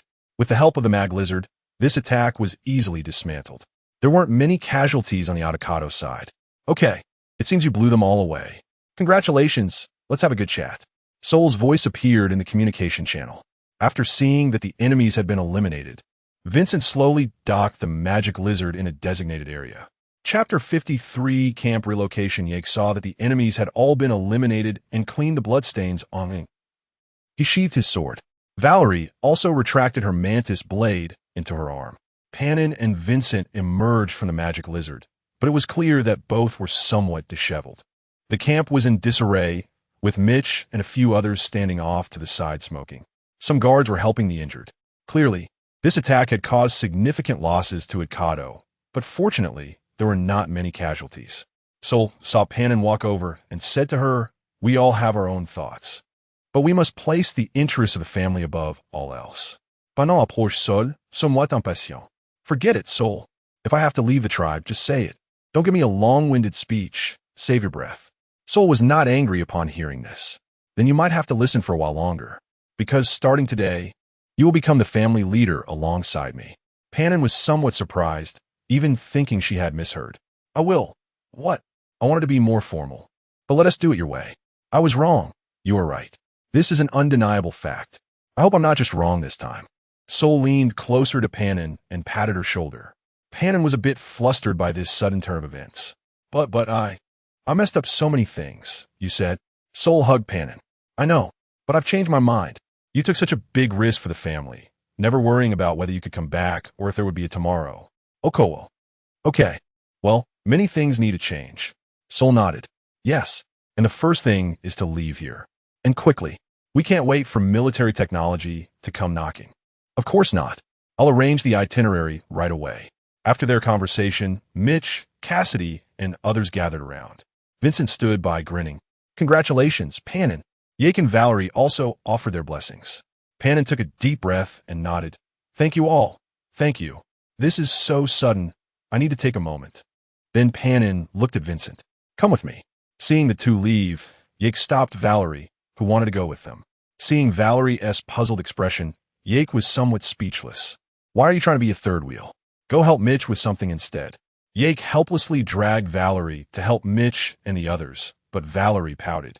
Feeling a bit down. Why does everyone have partners, and I'm the only one single? After some time, the various facilities in the camp were finally tidied up. Panam and the others were ready to relocate the camp, and Yake and Valerie bid them farewell. Sol said seriously to the two, Edcardo will not forget your help. If you need anything, we will always support you. If you need anything, come find us anytime. Panam nodded in agreement. At least on this point. Sol and I are in agreement. Sol didn't stay too long. After finishing his words, he went back to prepare related matters. Panam and Valerie hugged for a while, and Yake and Vincent shook hands. Call me anytime if you need any help, brother. Yake nodded, looking at Vincent and then at Panam, with a somewhat ambiguous look in his eyes. So is this staying in Edcardo? Vincent understood Yake's meaning and scratched his head awkwardly, but still nodded to confirm Yake's thoughts. Valerie also said to Panam, when you get to the new camp, remember to send me a message so I won't have trouble finding you when I come a visit. I will. Don't worry, Valerie. Take care, and let us not lose contact. After saying goodbye to Mitch and the others, Valerie and Yake watched the convoy of Ikado leave. Johnny popped up, looking at the distant convoy. TSK, didn't he expect you to know such good friends? You really hit the jackpot. Valerie rolled her eyes. Huh. Yake raised an eyebrow, looking at Johnny. Don't you have some friends who would willingly go to their deaths with you? But whether any of them are still alive is another story. Yake's words left Johnny speechless. Most of the friends he could count on had died during the operation at the Hell Slope Tower. Through his integration with Valerie, he slowly realized that his former self had some issues. That was real damage. Yake dealt real damage and brought our silver hand down to almost zero health. At this moment, Valerie seemed to remember something. I remember the musician Klee from the Warrior Band seems to still be alive. I heard he's a big star now. Johnny's eyes lit up when he heard Valerie mention Klee. From Valerie's description, it seemed Klee was doing quite well, which relieved him. However, Yake's next words changed his expression. Yeah, Klee is indeed quite famous now. But the recent news has been all about his depression and a failed suicide attempt. Failed suicide? How could that be? Johnny refuted Yake's statement, but a thorn had been planted in his heart. Seeing Johnny's reaction, Yake nodded secretly, realizing that Johnny and Valerie were integrating quite well. Our rebellious rock player is slowly starting to act like a person. Let us head back first. The sun isn't friendly right now. Yake and Valerie left, leaving behind a mess of debris and the charred bodies of those who had been burned. A few days later, at the second-floor booth of the Wild Wolf Bar, Jack, Valerie, and Yake were drinking and chatting together. Jack and Valerie were in a very good mood today. Yake looked at the two, who were clearly happy. What good news did you encounter recently to make you both so happy? Jack spoke first. Actually not much. After my 3-inch, unyielding tongue persuaded her. My mom finally agreed to my relationship with Misty. We can officially be together now. I'm planning to propose to her in a while. Really? That's great. Don't forget to invite me to the wedding. Jack nodded. Of course, bro. I'll make you the godfather of my kid. Let us not get ahead of ourselves. First, get the wedding money ready. Our line of work burns through cash quickly. It's not easy to save. That's true. I still owe you for that high-grade prosthetic. But to be honest, this berserk prosthetic is really useful. You can forget about the money. I'm not short on cash lately. Although Yake said this, Jack insisted on paying him back, feeling bad otherwise. Valerie also shared her story. I'm more ordinary but lucky too. A few days ago, I took a small job in the wasteland. On the way back, I happened to see an attack scene. It seemed to be a place where a temporary car commercial was being filmed, but it got attacked by nightwalkers. I don't know why anyone would come to the wasteland to film an advertisement. Anyway, I saw the trauma team just leaving. I thought I'd take a look, and I ended up finding a car key on one of the crew members. The car was parked right nearby. I got a freebie, a brand new Colby CX 410. I just got Big Lonely Peak for free. Yake raised an eyebrow upon hearing this. Isn't that one of the cars you can get for free in the game? A vehicle you can acquire without any preconditions at all? I have to say, Valerie's luck is truly amazing. Chapter 54, Commission of Military Technology in the Early Morning. Yake crawled out of V's warm embrace. With a memorial ceremony for Arasaka Saburo coming up soon, the entire counterintelligence department was busy nonstop. V could spend less and less time with Yake. She had only managed to make up for it last night. Shortly after Yake woke up, V hurriedly said goodbye and left. Watching his girlfriend work tirelessly, Yake shook his head helplessly. However, he understood, as it involved Arasaka's daughter, Arasaka Hanako, the most beloved daughter of the late Arasaka Saburo and the sister of the current Arasaka Emperor, Arasaka Yasunori. If Hanako lost a single hair, the counterintelligence department would mobilize a large number of people. In the game, after Hanako was kidnapped, even though he had defeated Jenkins and successfully became the director of the Special Operations Division, Abner just chose to end it all. Not to mention that V was just a counterintelligence department head now. If anything happened to Hanako, she would be the first to die. Although due to himself and V's reasons, Takemura had already come to believe that Saburo's death was related to military technology. Plus, Valerie was currently in a good situation, so there was no need to involve Hanako. Therefore, there wouldn't be a pulling teeth from a tiger's mouth storyline. However, Yake couldn't be too sure, as his butterfly effect was still quite significant. This world wasn't entirely as he knew it, so it was hard to say. He could only be more vigilant for V on the streets. Yake took a sip of coffee and prepared to gather some information at the Afterlife bar. Hey, Yake. Hey, Claire. A glass of the best liquor, please. While Yake leaned against the bar drinking, a woman in a suit approached him. Could you give me a drink like this gentleman's, please? Claire glanced at the woman in the suit with a somewhat unfriendly look, but nodded and went to get the drink. The woman in the suit then turned to Yake. Hello, Mr. Barnes. I have a big commission for you. Are you interested? Yake glanced at the red-haired woman next to him. Black Widow. The woman in front of him bore a striking resemblance to the former star Scarlett Johansson, though she lacked the short legs of Black Widow. She was at least 7 meters tall. A flash of red light appeared in her eyes, and her specific information instantly appeared in Yake's mind. Affiliated with military technology? No way. It really is Black Widow.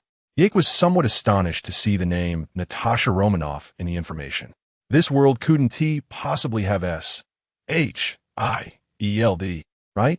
However, when he saw Natasha's position, he breathed a sigh of relief. At least in this world, Black Widow's superior wasn't a black egg. Is this your job? Or is it military technology? Natasha paused for a moment, but quickly reacted. It seemed the information was accurate. No wonder you're a top mercenary. You easily scan my information. Can we talk privately? I have a booth here. Yake downed the drink Claire had handed him and nodded at the red-haired woman. He was quite curious about the commission the military wanted to give him. In the booth, Natasha calmly sat on the sofa and handed Yake a separated chip. Yake didn't reach for it immediately, but instead asked about the commission. Let us not rush. Tell me what the commission is. After all, once he saw the specific information, he wouldn't be able to back out. Yake was very cautious when it came to company personnel. Natasha, seeing Yake wasn't easily fooled, didn't feel too disappointed. Caution was a good thing. Arasaka's ceremony. Just those 4 words made Yake understand her meaning, but also surprised him. The military wanted to take action against Arasaka. Hanako? No, that didn't make sense. Noticing Yake's confusion, Natasha didn't explain, but instead smiled and asked, So, the famous Winter Soldier, are you interested in this commission? Yake stared calmly at Natasha, and they locked eyes for a long time. Finally, Yake spoke first. A low-level provocation. Natasha shrugged, acknowledging it. Sometimes the simpler, the more effective, right? I'm afraid I have to disappoint you. Yake silently pushed the chip back. If your intelligence department wasn't useless, you should have found out that I have a good relationship with someone from Arasaka. Why do you think I would help you with this? I know. But this city is full of betrayal. We have to try. It seems Mr. Barnes is a nice guy. Yake smiled, but it was a cold smile, his eyes carrying a hint of killing intent. Natasha, on the other side, appeared oblivious and took a sip of her drink. However, on closer inspection, one of her hands had slowly moved to the gun hidden at her waist. Yake clearly noticed this, but didn't care. It seems we won't be able to reach a cooperation this time. Such a pity. But I'll be in Night City for a while. I sincerely hope we have a chance to work together. Natasha casually said this, though she was a bit unsure. She feared Yake might suddenly explode. She had no confidence in surviving if that happened. Yake looked at Natasha. Are you willing to let me go? Aren't you afraid I'll snitch? Natasha spoke somewhat helplessly. There's nothing I can do. With my thin arms and legs, I can't force Mr. Barnes to stay, can I? Yake nodded and prepared to leave. If there are other commissions, feel free to reach out, but this one, let us skip. Yake actually wouldn't mind causing trouble for Arasaka. After all, if he could earn money and give those little cherry blossoms some trouble, why not? But these matters had to be under the premise that V wouldn't be affected. That was his bottom line. If Yake accepted this military commission and succeeded, V would be finished. Even if she was part of the royal faction, it wouldn't matter. After all, this black pot was too big, and Yasunori couldn't shoulder it alone. Natasha nodded and then proactively added Yake's contact information. I hope we have a chance to cooperate. Before leaving, Yake looked at Natasha. Let me give you a reminder. As a potential future collaborator, don't have any ideas about this ceremony unless you can get Morgan Blackhand to come. After saying that, Yake turned and left, leaving Natasha deep in thought. This wasn't T. Yake boasting. The security for this ceremony would definitely be higher than in the game. Not to mention Hanako's bodyguard, Otori. There was also the fully operational Takamura serving the Arasaka family again, as well as Yasunori's bodyguard, Atom Smasher. These three combined would likely be enough to deter Black Hand. So Yake could only consider it a friendly reminder for a potential collaborator. As for whether they would heed his advice, Yake's evaluation was uncertain. After leaving the afterlife, Yake scanned the surroundings and immediately called V after getting into the car. On the other end, Natasha was also reporting to her superior. After setting up the counter-surveillance devices, Natasha called her superior. General Kamen, it's me. Your judgment was very accurate. The target has rejected our commission. On the other end of the phone, the old man showed no surprise. That's normal. How do you feel about this person after your interaction? Natasha recalled the way Yake had looked at her, as if he were viewing 2 pounds of rotten meat. Very scary. He feels like a killing machine that could lose control at any moment. But the most terrifying part is that he can control his emotions at all times. I understand. You'll be responsible for Night City for the time being. Report to me if anything important comes up. As for this mission, we'll talk about it later. Natasha nodded. Understood, General. After hanging up, the old man looked at the information on the computer in front of him. The deep eyes seemed to be lost in thought. Yake Barnes. Chapter 55. Fish on the chopping board. What did you say? Military technology has found you and wants to give you a commission. The commission is about the Arasaka festival? Dear, are you joking? Why would I joke with you about such things? The military clearly wants to stir things up during the Arasaka festival. However, I rejected the commission. Just thought I'd share this with you. Upon hearing this, V, who was sitting in her office, slowly relaxed her tightly furrowed brows. She did not want to cross paths with Yake. That would be too troublesome. Anyway, be careful. Although it's also possible they intentionally leaked this information to me. But it's better to believe there's something to it than to dismiss it. I understand, dear. I will be cautious. Thank you for the reminder. Love you. Yake smiled and hung up the phone. After V ended the call, her smile vanished, and she directly opened the internal communication device to give orders to her subordinates. According to intelligence, military technology seems to be getting restless regarding the festival. The intelligence department should closely monitor military technology's recent movements. On the other hand, Yake drove to Dogtown and once again raided a drop from Hansen. Not receiving any immortal weapons, Yake had no complaints, as it was all free loot. After placing the weapons, sponsored by Hansen, in the trunk, Yake arrived at the large residential area in Dogtown, the Long Beach material yard. One must admit, the residents of Dogtown have something going for them. They managed to create a large residential area using abandoned shipping containers. Various containers are stacked and crossed over each other. Graffiti covers the containers, sparking wires occasionally light up, and neon lights can be found everywhere. All right, this is very cyberpunk. Each resident lives in a container, although simple. At least they have a place to shield them from wind and rain. Sometimes one must admire the wisdom of the working class. Yake arrived at the small square in the Long Beach material yard, next to the Mothman bar. In the center of the square stood a large tree, particularly eye-catching amid the mechanical metal surroundings. The tree was adorned with photographs, and various candles were placed below it. There aren't too many places in Dogtown to bury the deceased. The residents can only express their longing in this way. You could see some people sitting next to the candles, drinking and talking to themselves. Some children like to play around the big tree. Yake silently stood by, enjoying the atmosphere. In this moment, he found a brief sense of peace. The warmth of humanity is the most comforting to the ordinary heart. At this moment, a phone call broke the calm atmosphere and reminded Yake of his purpose. Commission: fish on the chopping board. Objective: find clues about missing persons. Details: mysterious disappearances are quite normal in both Dogtown and Night City. However, 15 people have vanished without a trace in 8 days, all of whom are residents of Long Beach Material Yard, which is not normal. This disappearance has caused the residents of Long Beach Material Yard to feel anxious and discontent towards the underworld dogs in action. Now they have pooled together money and found me, wanting me to issue a commission to help them solve this problem. A fool who doesn't earn money is an idiot. However, this matter is indeed tricky. Fortunately, the client's demands are not high. The mercenary under my command who can handle this job is undoubtedly you, Yake. By the way, the client wants to meet the mercenary responsible for this matter, although this is not very in line with the rules. Who told me I still owe him a small favor?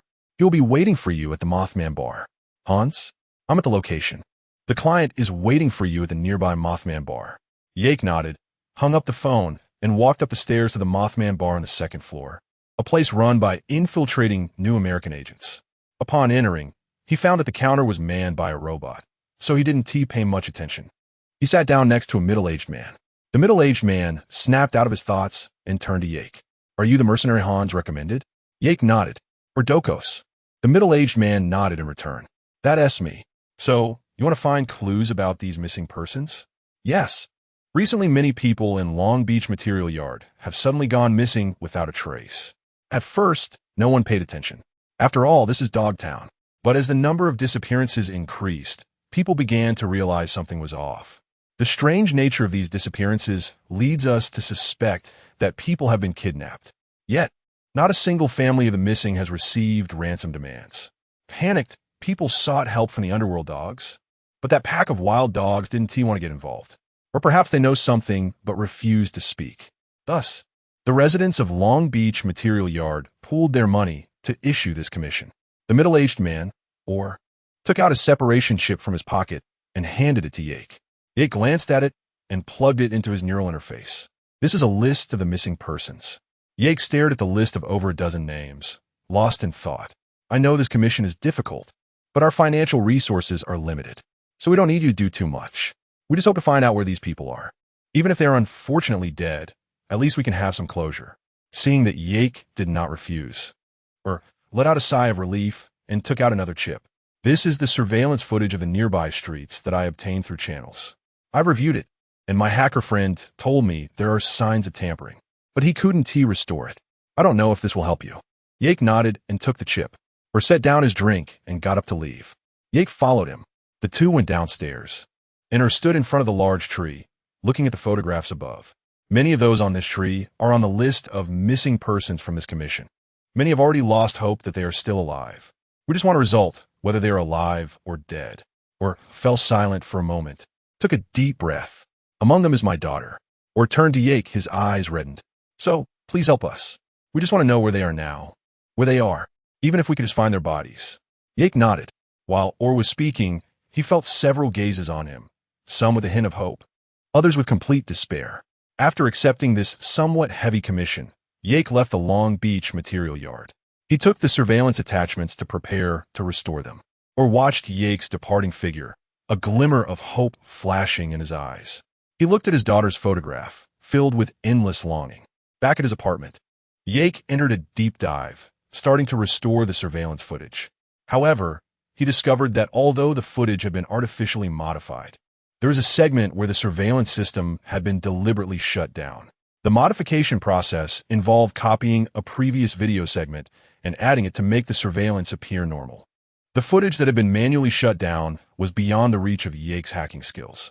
But was right about one thing. Those who could deliberately shut down the surveillance to aid the kidnappers were likely connected to the underworld dogs. Just as the investigation hit a deadlock, Yake discovered something unusual in the surveillance footage on the highway outside Dogtown. A segment of the footage had been artificially tampered with and deleted. Although most of the subnetworks in Peace Island had been rendered inoperable due to Yake's data nuke, after they were reestablished, Yake successfully buried a backdoor in the residual data. This is why Yake could freely access the surveillance footage. Through the restoration of the footage, Yake finally found a suspicious military technology behemoth vehicle. However, relying solely on the vehicle's model was insufficient to determine that military technology was the mastermind behind this disappearance case. Yake tracked the vehicle using surveillance and followed it to an abandoned farm in Coronado. He found you. Chapter 56. Time is almost up after finding the specific location. Yake immediately set off, as the current situation demanded urgent action. He grabbed the silent from the armory and headed out. Riding his motorcycle, he arrived at the spot where the behemoth had disappeared, sending the coordinates to Hans to dispatch some drivers. Considering there were at least a dozen missing persons that needed to be transported back. After briefing Hans, Yake equipped the silent, activated his optical camouflage, and prepared to infiltrate the abandoned warehouse. No questions about why he didn't use Wushuang, as he feared killing witnesses. Activating the all-around scanning function of his cyber eye, he discovered that this seemingly abandoned farm was actually hiding secrets. Confirming he was in the right place, Yake immediately moved.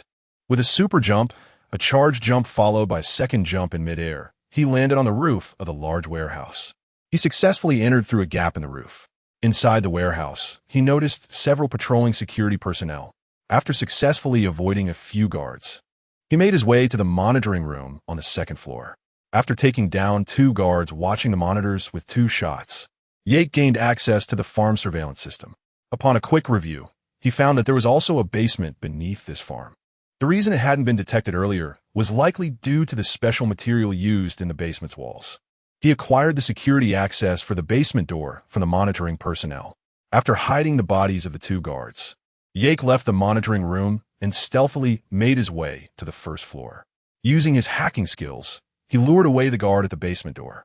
Yake successfully entered the basement, where he found significantly fewer guards compared to those upstairs, reducing the pressure of infiltration considerably.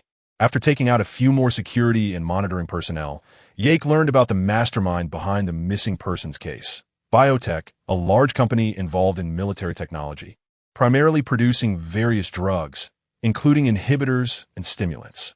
This kidnapping incident was a collaboration between Biotech and a high-ranking official from the Phantom Hounds of Dogtown, who were abducting marginalized individuals from Dogtown as test subjects for experimental drugs.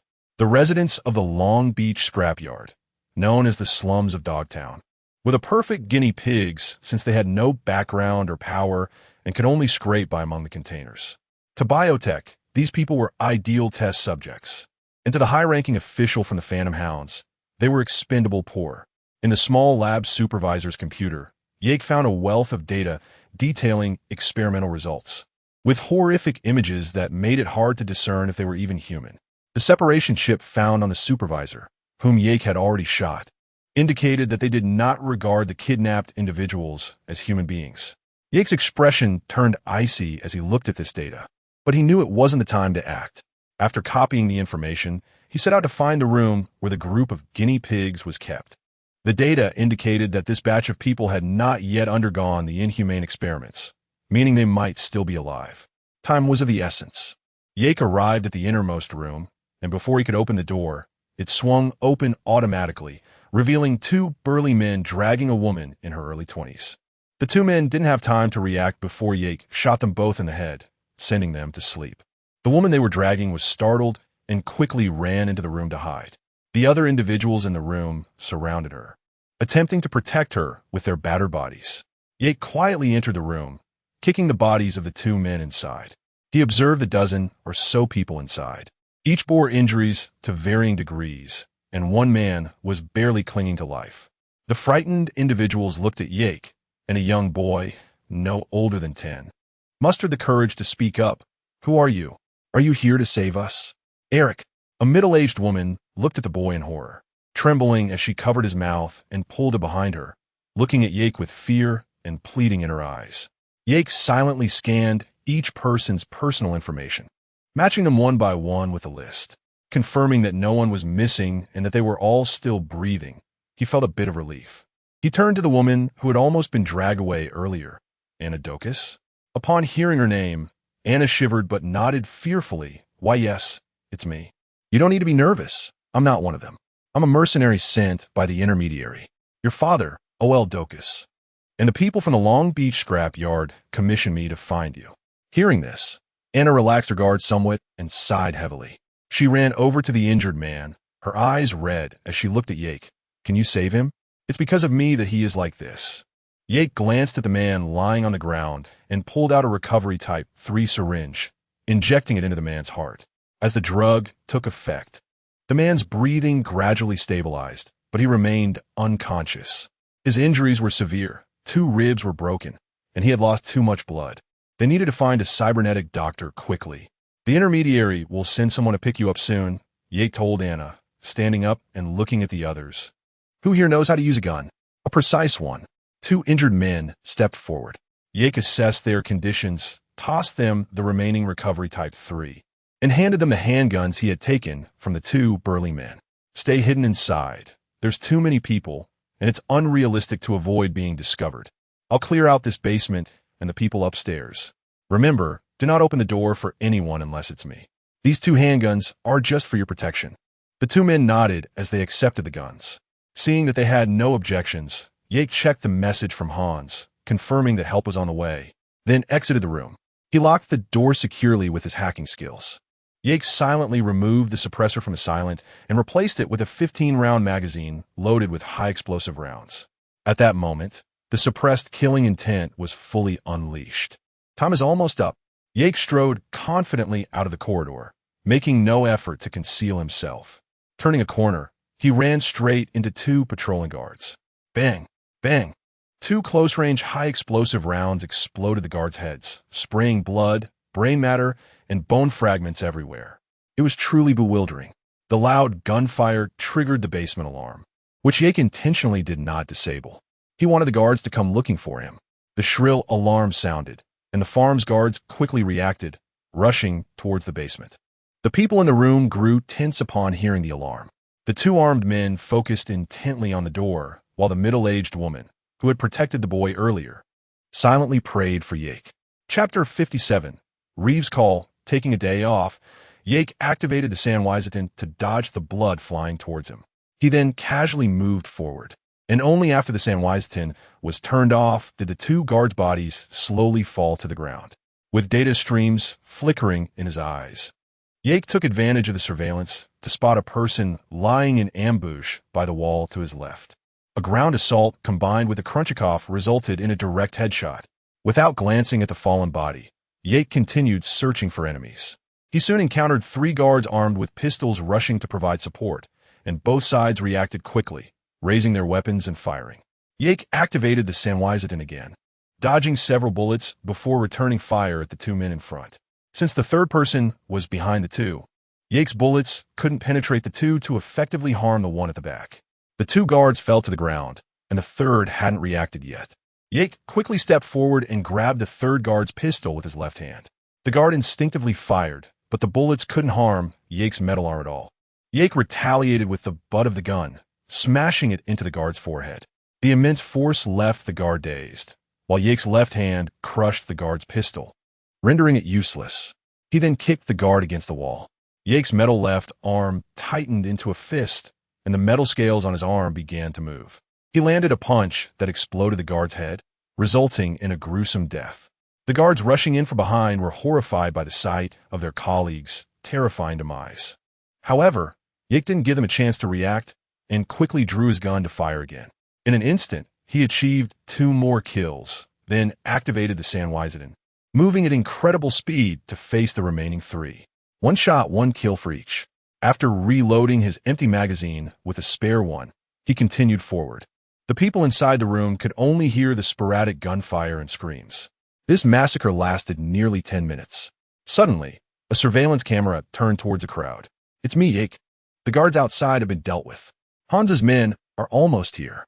You can come out now. I've opened the door for you.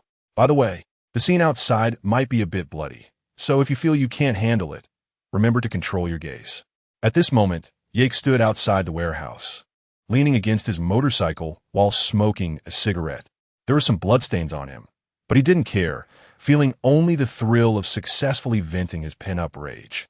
A closer inspection would reveal that aside from the kills made during the infiltration, almost none of the other guards had a complete head left. This was the power of high-explosive ammunition. Hans's men soon arrived, looking a bit troubled as they watched people slowly emerging from the warehouse. There were too many of them to pass through the Dogtown security checks easily. Yake pointed to a behemoth next to the warehouse. "Use that vehicle. They'll mistake you for biotech personnel. Plus, Hans has already made arrangements, so you should be able to get through security." The mercenaries sent by Hans nodded, and the others wasted no time getting into the vehicle. Yake's motorcycle followed closely behind them. They passed through security without any issues, and Hans's mercenary drove to the Long Beach material yard, closely followed by Yake. Since Yake had called OL in advance, many people were gathered at the Long Beach material yard square, eagerly awaiting the arrival. As the military tech behemoth arrived, the doors of the truck slowly opened, and 15 kidnapped individuals stepped out. Their relatives burst into tears upon seeing their loved ones return alive. Anna rushed forward to hug her father. The middle-aged man who had been pretending to be strong also shedding tears. After witnessing this, Yake quietly left, feeling a bit tired despite not being injured during the mission. He planned to find a nearby hiding spot to rest for the night. As he turned to leave, he didn't notice a blonde woman at the entrance of the Moth Tavern on the second floor of the square, watching him depart, lost in thought. On the way back, the commission for the job successfully arrived. Hans, well done, Yake. I didn't expect you to perform so brilliantly. After spending a night at the hideout in Dogtown, Yake woke up and sent the incriminating evidence about the biotech to V. He then got up and left Dogtown. Meanwhile, Valerie received a call from Reeve. Taking a day off, or Chapter 58, Laval Martinez and Peter Pan Valerie was a bit puzzled when she saw River's call, but she answered it. River? Hey, Valerie. I need your help. I figured as much. What happened? It's not convenient to talk about it over the phone. We need to meet. Tell me the time and place. Tonight, in the Valley area. I'll send you the exact location. Can you come? I'll try to make it. I'll ask Yak in a bit. Thanks, Valerie. See you later. After hanging up, Valerie sat up in bed. Although she wasn't sure what was going on with River, his tone suggested he was quite anxious. So she immediately called Yak. When the call connected, Valerie heard gunfire on Yak's end. It seemed like a battle was happening. Hey, Valerie, what's up? Hey, Yak. Looks like my call wasn't very timely. Bang. After Yak killed the last hellhound, he retracted his gun and strode towards the smoking airdrop. He plugged his personal link into the airdrop's interface to hack into it. Nothing, it's all sorted. So what is going on? River seems to have run into some trouble and wants us to help. Yak thought for a moment and agreed. All right, what's the situation? He didn't tell me, but we're meeting in the Valley area tonight. Okay, see you then. That night, after Yak and Valerie met up, they found River's car. They both got in. River turned back to greet them. Hey, Yak, Valerie. Looks like you're not doing too well. Valerie, sitting in the back seat, looked at River. Not really. River nodded helplessly. Hey, just look at me. So what happened? Yak asked.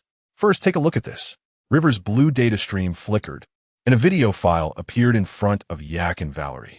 They opened the file and watched the video. Hello, everyone. I'm Arif Iqbal, and this is WNS News. Today's news. NCPD inadvertently captured a dangerous kidnapper and murderer during a routine inspection. The incident occurred at the intersection of 7th Avenue and 15th Avenue. Here is the footage captured by the police at the scene. The video showed familiar content to Yak. The NCPD had discovered Harris's car during a routine check. They also found the body of a young man in his car. Meanwhile, Harris, who was trying to escape, was shot by a nearby NCPD officer and fell to the ground. The news anchor's voice continued. The boy in the footage is named Laval Martinez, age 17. His parents and aunt reported him missing over a month ago. Unfortunately, Laval's life could not be saved. He suffered from severe infectious shock, and his body couldn't hold out. The autopsy report indicates that this minor was injected with large amounts of hormones, anabolic steroids, and stimulants. Additionally, 7 other missing boys' personal belongings and genetic material were found in this vehicle, and the owner's name is Anthony Harris. Regrettably, the whereabouts of these boys remain unknown. Although this criminal, known as Peter Pan, did not die from the shooting, he has not awakened from his coma and therefore cannot be interrogated. For further updates on this incident, please continue to follow WNS News. After watching the video, Yak raised an eyebrow. This was likely a side quest in the game that River was involved in called Hunting, concerning a perverted kidnapper who abducted several teenagers. After watching the video, Valerie curiously asked, so this incident is related to this Peter Pan? River nodded. My nephew, Randy, went missing not long ago. In this video, that kid is wearing Randy's shoes. Valerie immediately understood. Oh, my God. Yak took over the conversation. So, they think you can't control your emotions? Not letting you handle this case. River was furious at this remark, his tone becoming agitated. More like a restraining order. I'm not allowed to touch it. River sighed. The case has been handed over to Gunagar, who is too lazy to do anything. Up to now, he hasn't figured out a thing. Valerie muttered. They have to get to the bottom of this for Randy and the other kids. Yak looked at Valerie in surprise, not expecting the young girl to have a sense of justice. River nodded. Exactly. That's why I came to ask for your help. So what do we do? Anthony is already in a vegetative state, so we can't get any information from him. But we can investigate his dreams. Valerie thought she misheard. What? His dreams? River didn't answer immediately. Let us go. I'll explain more on the way. With that, he opened the door and got out of the car, and Valerie had to follow. Yak followed closely behind. This technology is still in the experimental stage, but it has shown initial results. They record dreams and then use a super dream replay. Yak was concerned about River explaining this technology to Valerie since he already knew about it from the game. Right now, he was chatting with David. Seeing the unfortunate deceased child's surname on the news earlier, Yak opened the chat window with David. Yak, David, are you there? In no time, David replied.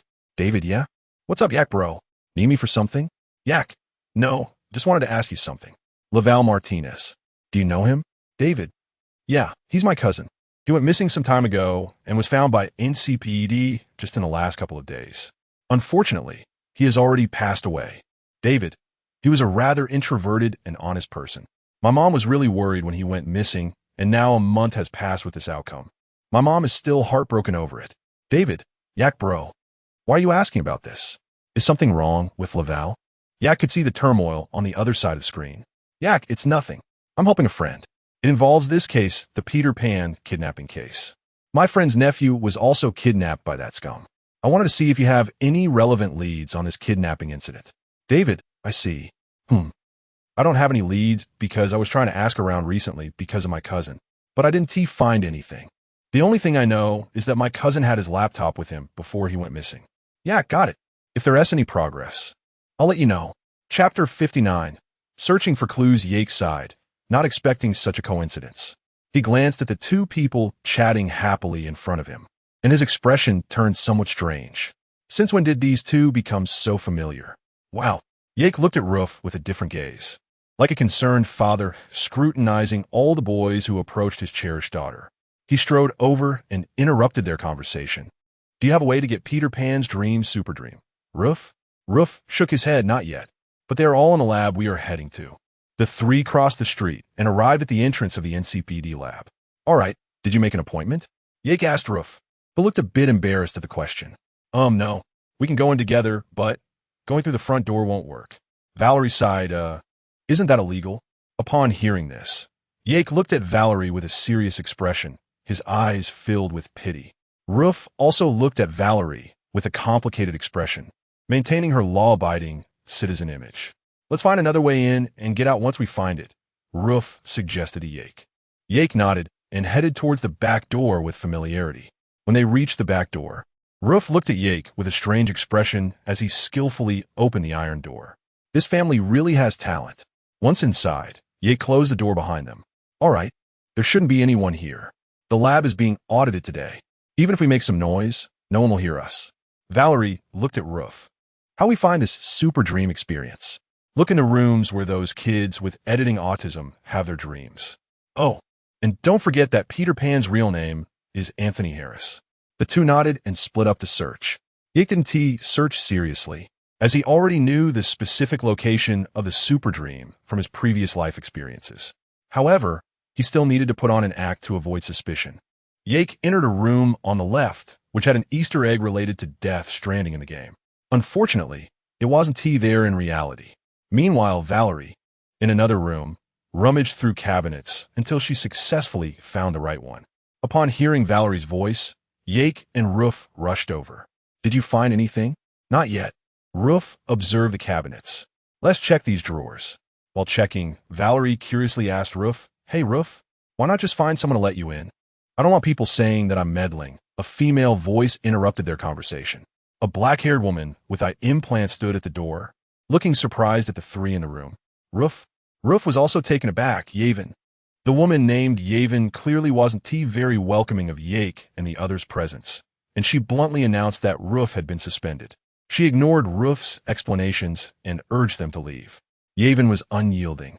Roof, feeling anxious, revealed Yavin's past failure in her first medical exam. This struck a nerve, and Yavin seemed a bit flustered. Where exactly is Harris's dream super dream? Seeing Roof so stubborn, Yavin had no choice but to reveal that Harris hadn't been dreaming. This surprised Roof. At the same time, Yavin disclosed the principles related to this experiment. Simply put, it involved stimulating the senses with things that the person liked to induce dreams. Valerie chimed in, "How about we find something that Harris likes? But we don't even know what he likes. How do we find that?" Roof interjected, "I'll think of a way." "So, does that mean you agree?" Yavin sighed, "You should just go. I'll go open the door for you." Roof nodded, "All right, let us go. I already have a detailed plan." The group returned to their car, and Roof started the vehicle. Valerie then asked her burning question, "So, you got kicked out, huh?" I was suspended. The mayor's death clearly has issues, and the investigation results can't be published. I had an argument with the department, Roof admitted. Valerie nodded. "No need to ask. I can guess how you felt then." Yake didn't comment on this. Roof was a complex person, holding on to his sense of justice. He might be a good cop, but he wasn't suited for this city, or rather, this world. It could only be said that he was born at the wrong time. His sense of justice seemed laughable to others, like a child claiming to save the world. However, that didn't mean it was his flaw. "So where are we going?" "To Joss's house." Randy's mother, Roof said, remembering something halfway through, and reminded the others. "She still thinks Randy just ran away. Remember, don't mention the kidnapping." Yake felt a bit speechless. Sometimes Roof could be quite dense. How could Joss not notice that Laval was wearing Randy's shoes? Or does she not watch the news? "I'm curious why we're not going to Harris's apartment, but to the victim's house." Roof explained, "That's a standalone house. I believe he wouldn't hide a kidnapped person in the basement. Besides, we're just taking a shot in the dark, hoping to find some clues about Harris and Randy's place." "Sounds a bit forced," Yake replied. "But we have no other option now. Will Yavin help us?" Roof nodded, "Yeah. We may argue, but we'll eventually make up. I'll tell you more over drinks next time." Yake immediately interrupted Roof's spell. "Let us focus on finding Randy first." Of course. After a while, they arrived near Joss's house, close to the trailer park in the Badlands. "All right, this is it." They reached the depths of the trailer park. To Joss's home. Joss looked at Roof with hopeful eyes upon seeing him return. "Roof, you either have important business or news about my Randy. Otherwise, you wouldn't come here." "Joss, this is Valerie and Yake." Roof introduced the two standing beside him. Joss directly asked, "So, something happened to my Randy?" Roof hesitated, struggling to find the right words. After a moment, he finally decided to tell the truth. "Joss, I don't know how to say this, but Randy has been kidnapped." "Kidnapped? He's still alive, right?" Roof fell silent, truthfully unsure himself.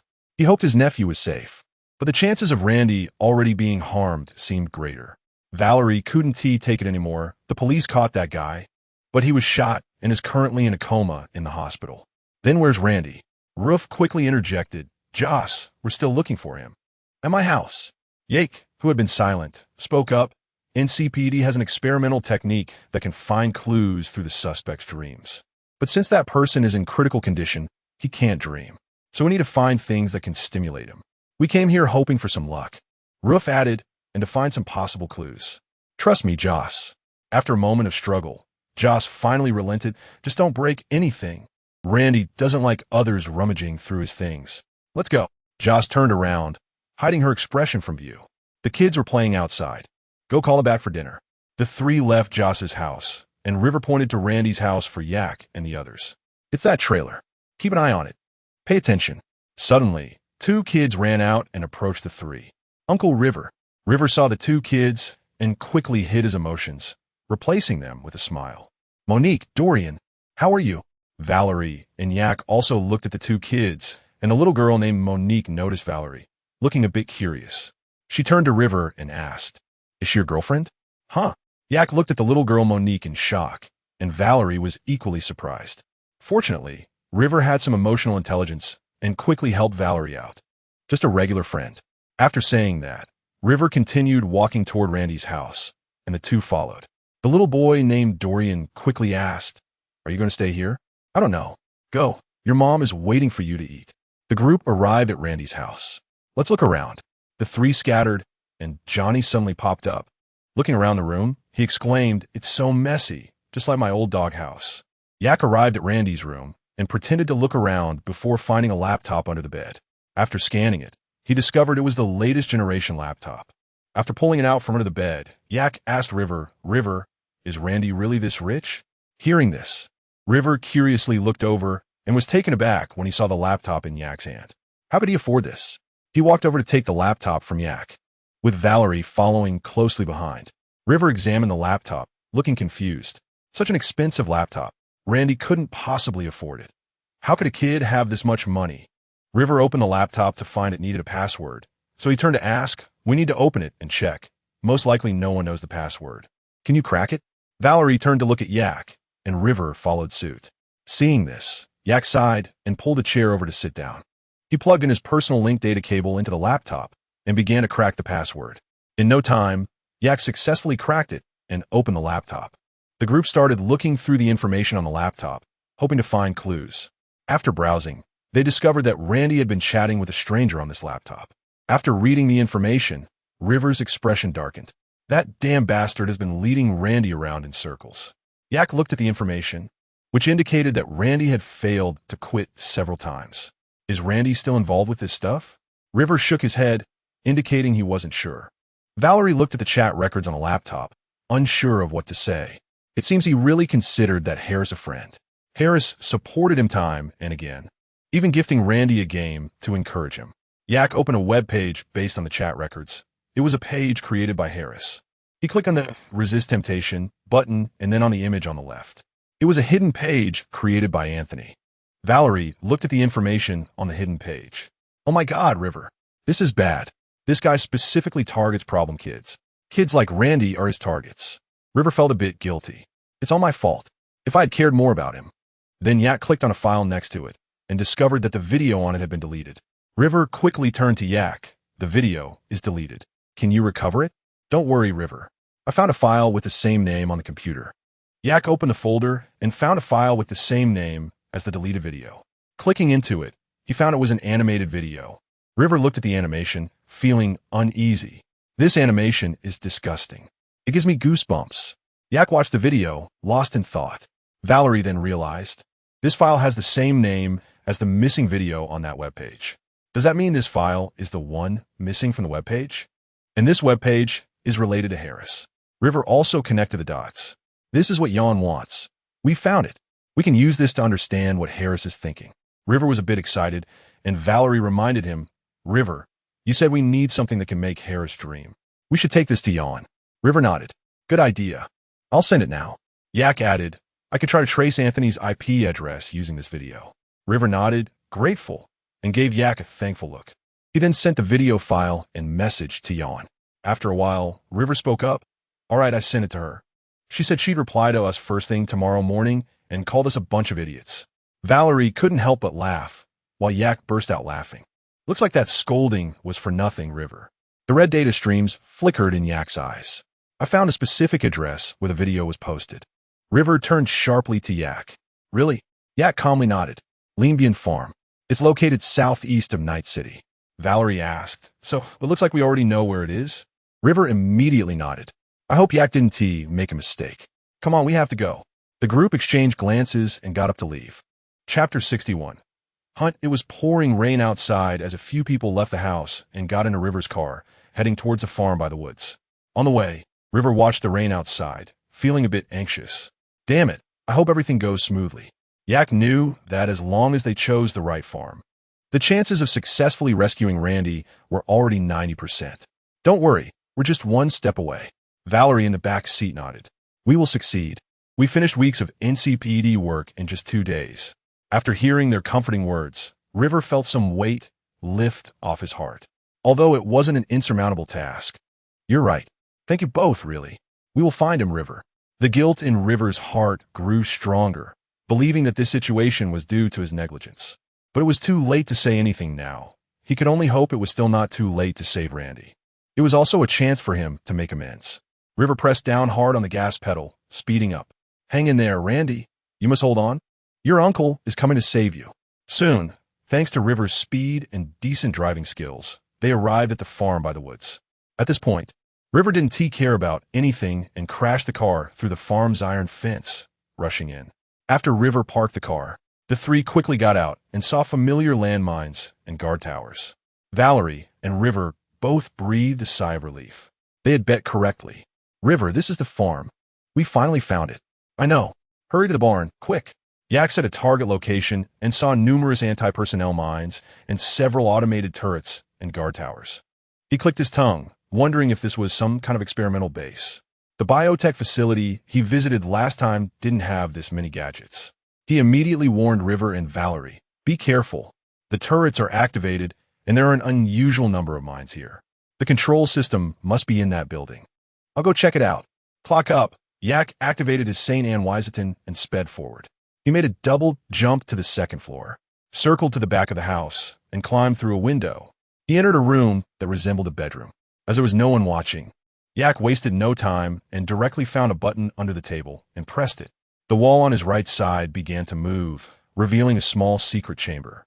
He casually took the immortality weapon, Little Ding Dang, from the table inside the secret chamber and then shut down the security system.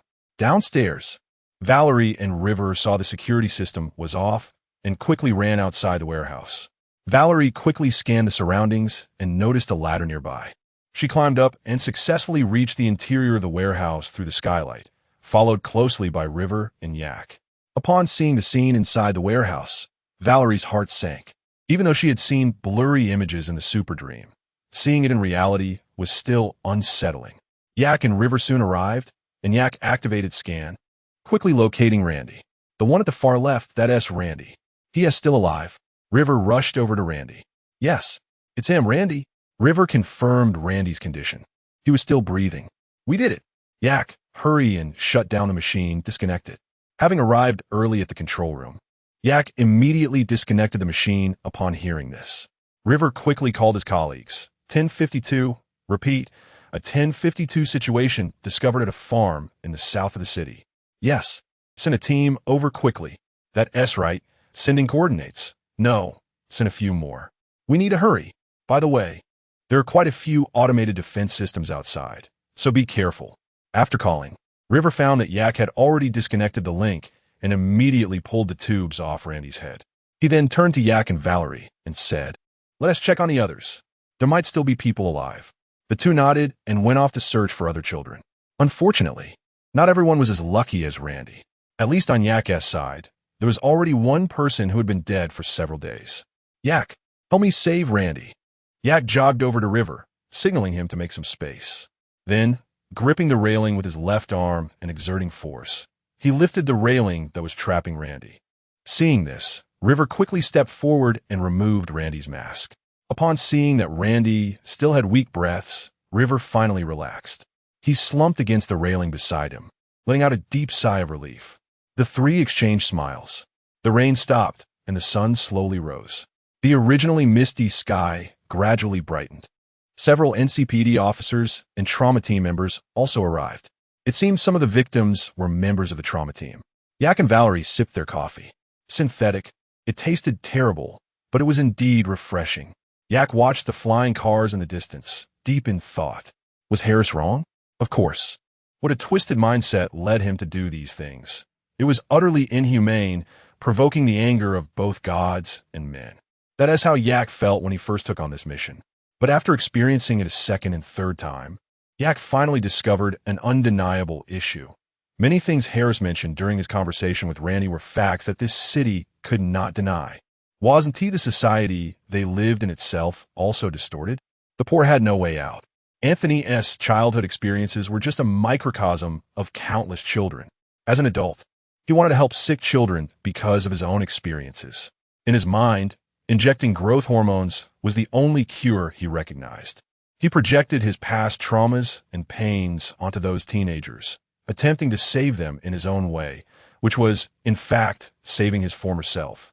He was sick, very sick. He wanted to help those innocent youths avoid harm, yet unknowingly became the very perpetrator that harmed them. He fancied he could change this cold world in the way he understood, but he would never be able to do so. He would never know that this sickness was never physical. He wouldn't understand that this sickness was inherently incurable. This world had long abandoned its impoverished people. Coldness, pain, and hardship were ever present, shrouding them. Thus, a person who was already a tragedy, in trying to save other tragedies, inadvertently created another tragedy. In the year 2077 of cyberpunk, technology was highly advanced, to the point where even nerve damage could be healed using nanobots. Yet there remained one illness that no one could cure: poverty. Chapter 62. Blue Moon. Yake stopped his rambling thoughts and focused on Valerie and River beside him. River seemed very dissatisfied with Harris still being alive. "This can't just be let go," River said angrily. "Just thinking about that bastard's methods makes my skin crawl." Valerie sighed. "She's currently unconscious, and there are police guards. Where can he run to?" Although Valerie said this, River still found it hard to calm down. The guy is still breathing.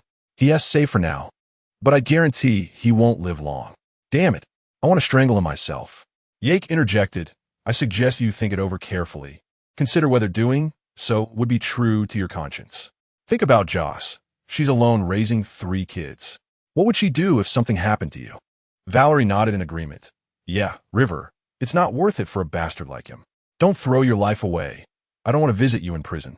River was silent for a moment and nodded. "Maybe you're right, but let me just calm down for a bit." Valerie was about to say something else, but was interrupted by Yake's look. Yake nodded at River, who then said goodbye to the two and left with his colleagues. Yake and Valerie watched the hovering vehicle disappear, and Yake turned to Valerie. "By the way, what do you think of him? It feels a bit strange between you two." Valerie scratched her head. "I don't know." Yake felt it wasn't appropriate to say much more and called for his car. "Let's go. It's time to head back to the city." Valerie nodded and took one last look at the farm, her mind filled with unspoken thoughts. On the other side, at the urn, David, dressed uncomfortably in a black suit, attended his cousin's funeral. He watched his uncle and aunt cry as they placed Lavelle's belongings and ashes into the urn. Beside him, Gloria's eyes were red and swollen, clearly having just cried. David felt a knot in his heart as he looked at the slowly closing urn. Just a few months ago, his cousin had been sharing the latest games with him, and now he was gone forever. But this is Night City. Tomorrow, and unexpected events don't know which will come first. David's heart was filled with anger and helplessness. He wanted to avenge his cousin, but his mother, Gloria, begged him not to do so when she found out. After all, killing an NCPD-guarded prisoner would be a provocation to the NCPD authorities. If something went wrong, the consequences would be unbearable for everyone. Gloria didn't want her son to take risks. David, who usually listened to his mother, didn't know what to say, and besides, Gloria had a point. He had no choice but to agree, but left him feeling uneasy. Anthony Harris, he remembered this name. After taking a hot bath at home, Yake comfortably lay on his bed. He estimated that in a day or two, he would see news on TV about the rescue of the victim from the Peter Pan kidnapping case. Yake also proudly became an anonymous Good Samaritan, though it didn't mean much. No rewards, no recognition, nothing at all. Just gradually becoming a big fool. JPG. At that moment, a phone call interrupted Yake's days. He glanced at the incoming call information, raised an eyebrow at the unknown caller, and after a moment of contemplation, picked up the phone. "Hey, hello. Is this Mr. Yake? Yake Barnes?" Yake looked at the person in the holographic projection, momentarily stunned. "Yes, it's me. You are Blue Moon from the Fierce Band?" Yake saw the blue-haired girl with 2 buns, dressed entirely in blue, looking a bit dazed. How did this girl find him? "Yes, it's me. I didn't expect you to know me. That makes me really happy. The whole Night City knows you. What do you need me for?" Yake replied to Blue Moon with a smile. He didn't particularly dislike her. At least in terms of the mission, she seemed quite nice. A lively girl. That was Yake's stereotypical impression of her. It's like this. I have a bit of a situation. I heard from others that you're one of the top mercenaries in this city, and that your success rate is quite high. So I wanted to ask for your help. Don't worry, I understand the rules. Money isn't an issue. I don't know how much it costs to hire you, but whatever it is, it's not a problem. All right, tell me the specifics. Oh, okay.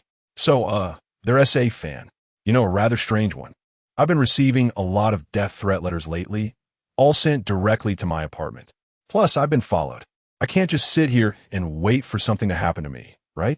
I need to find this guy. No, I need to take care of this. Are you sure these threats are real? Not just some joke from a couple of idiots? Yake was a bit puzzled, as he remembered this side quest was triggered only after Valerie met with Corey, and he didn't expect it to happen to him now. This only served as a reminder that he couldn't act recklessly just because he knew the plot. Because the last letter contained a bomb. Although the security has already dealt with it. Well, you know what I mean? Yeah, no need for confirmation. Yake asked for more information that might be useful. Do you know anything about the person who sent the letters? Blue Moon shook her head on the other end of the phone. No. I just know that the signature on the letters is GC. Looks like you don't know much either, and there are no leads. By the way, I remember your band has 2 other members. Can't those 2 girls help? Or is your management company just sitting around? Yake voiced his doubts. He vaguely remembered one of the girls from the Fierce band was covered in combat cyberware. When he played, he thought her body was that of a mini-boss he had to fight. Mr. Barnes, I don't even know what that lunatic looks like. We need to catch him on the spot, but quietly. As for us, you said it yourself. The whole city knows us. The implication was that Blue Moon and her band were too conspicuous, and they had to suspect their own company and security personnel. So they could only ask outsiders for help. All right, I'll help you. Blue Moon breathed a sigh of relief. Phew, that's good. How about we meet? I have a plan to lure that person out. I'll send you the meeting address right now. It's at the Dark Matter Club in Woodland. You might not have heard of this place. You can go through the back door. Just tell the security you're here to see me, and they LL let you in. Yake nodded and hung up the phone. Chapter 63. Every breath you take. Yake arrived at the back door of the Dark Matter Club, opened the door and walked inside. A blonde guy in a suit was standing at the entrance. It was the 2077 version of No Silver Here. The security guy saw someone coming in and said, "The elevator is broken and can't be used. Sorry. Lanyu asked me to come. She said to let you know." Yake replied, "Is the elevator working now?" Upon hearing this, the security guy silently moved aside, and the elevator door opened. "Oh, I see. Please come in," he said. Yake nodded and stepped inside. The elevator automatically headed to the 35th floor where the Dark Matter Club was located. Once he arrived, Yake stepped out of the elevator. There weren't many people inside, as the concert hadn't started yet. However, Yake noticed a woman in a golden suit. Those who have played the game would understand. After declining the woman's invitation for a conversation worth 2,000 euros, Yake found Lanyu sitting by the window. Along with her were Hong Hua and a familiar figure. "Hey, over here." Cole greeted Yake happily. "Cole, what are you doing here?" The man was indeed our unlucky, rich, second-generation newbie mercenary, Cole. "Hee. After you saved me last time, I realized I'm not cut out for being a mercenary. So, I used some connections to become a manager. I didn't expect I would have a talent for it. Now I'm a manager of these 3 young ladies." Yake nodded, which made sense as to why Lanyu sought him out. Lanyu also stood up to greet Yake. "Hello, Mr. Barnes. It's nice to meet you." Lanyu and Hong Hua greeted Yake, and after they sat down, Lanyu couldn't wait to share a plan with him. "The plan is this. I'll take a walk in the Kabukicho area, and you follow a few steps behind me. If you see anything suspicious, if you really see that person, if you're 100% sure it's him, I know what to do." No, wait. "You mustn't kill him. That would be bad for the band and would damage our public image. You just need to teach him a lesson." Lanyu had heard from Cole about how Yake saved him, clearing out a dozen voodoo gang members. The outcome was self-evident. So, she interrupted Yake's thoughts just in time. Cole and Hong Hua quickly nodded in agreement. Yake couldn't help but laugh at their expressions. "All right, the employer calls the shots. Great. Then please wait for me in the Kabukicho area for a bit. Cole will be by my side since he is my manager. That makes more sense. Hong Hua will find a place to help us observe the situation from a distance."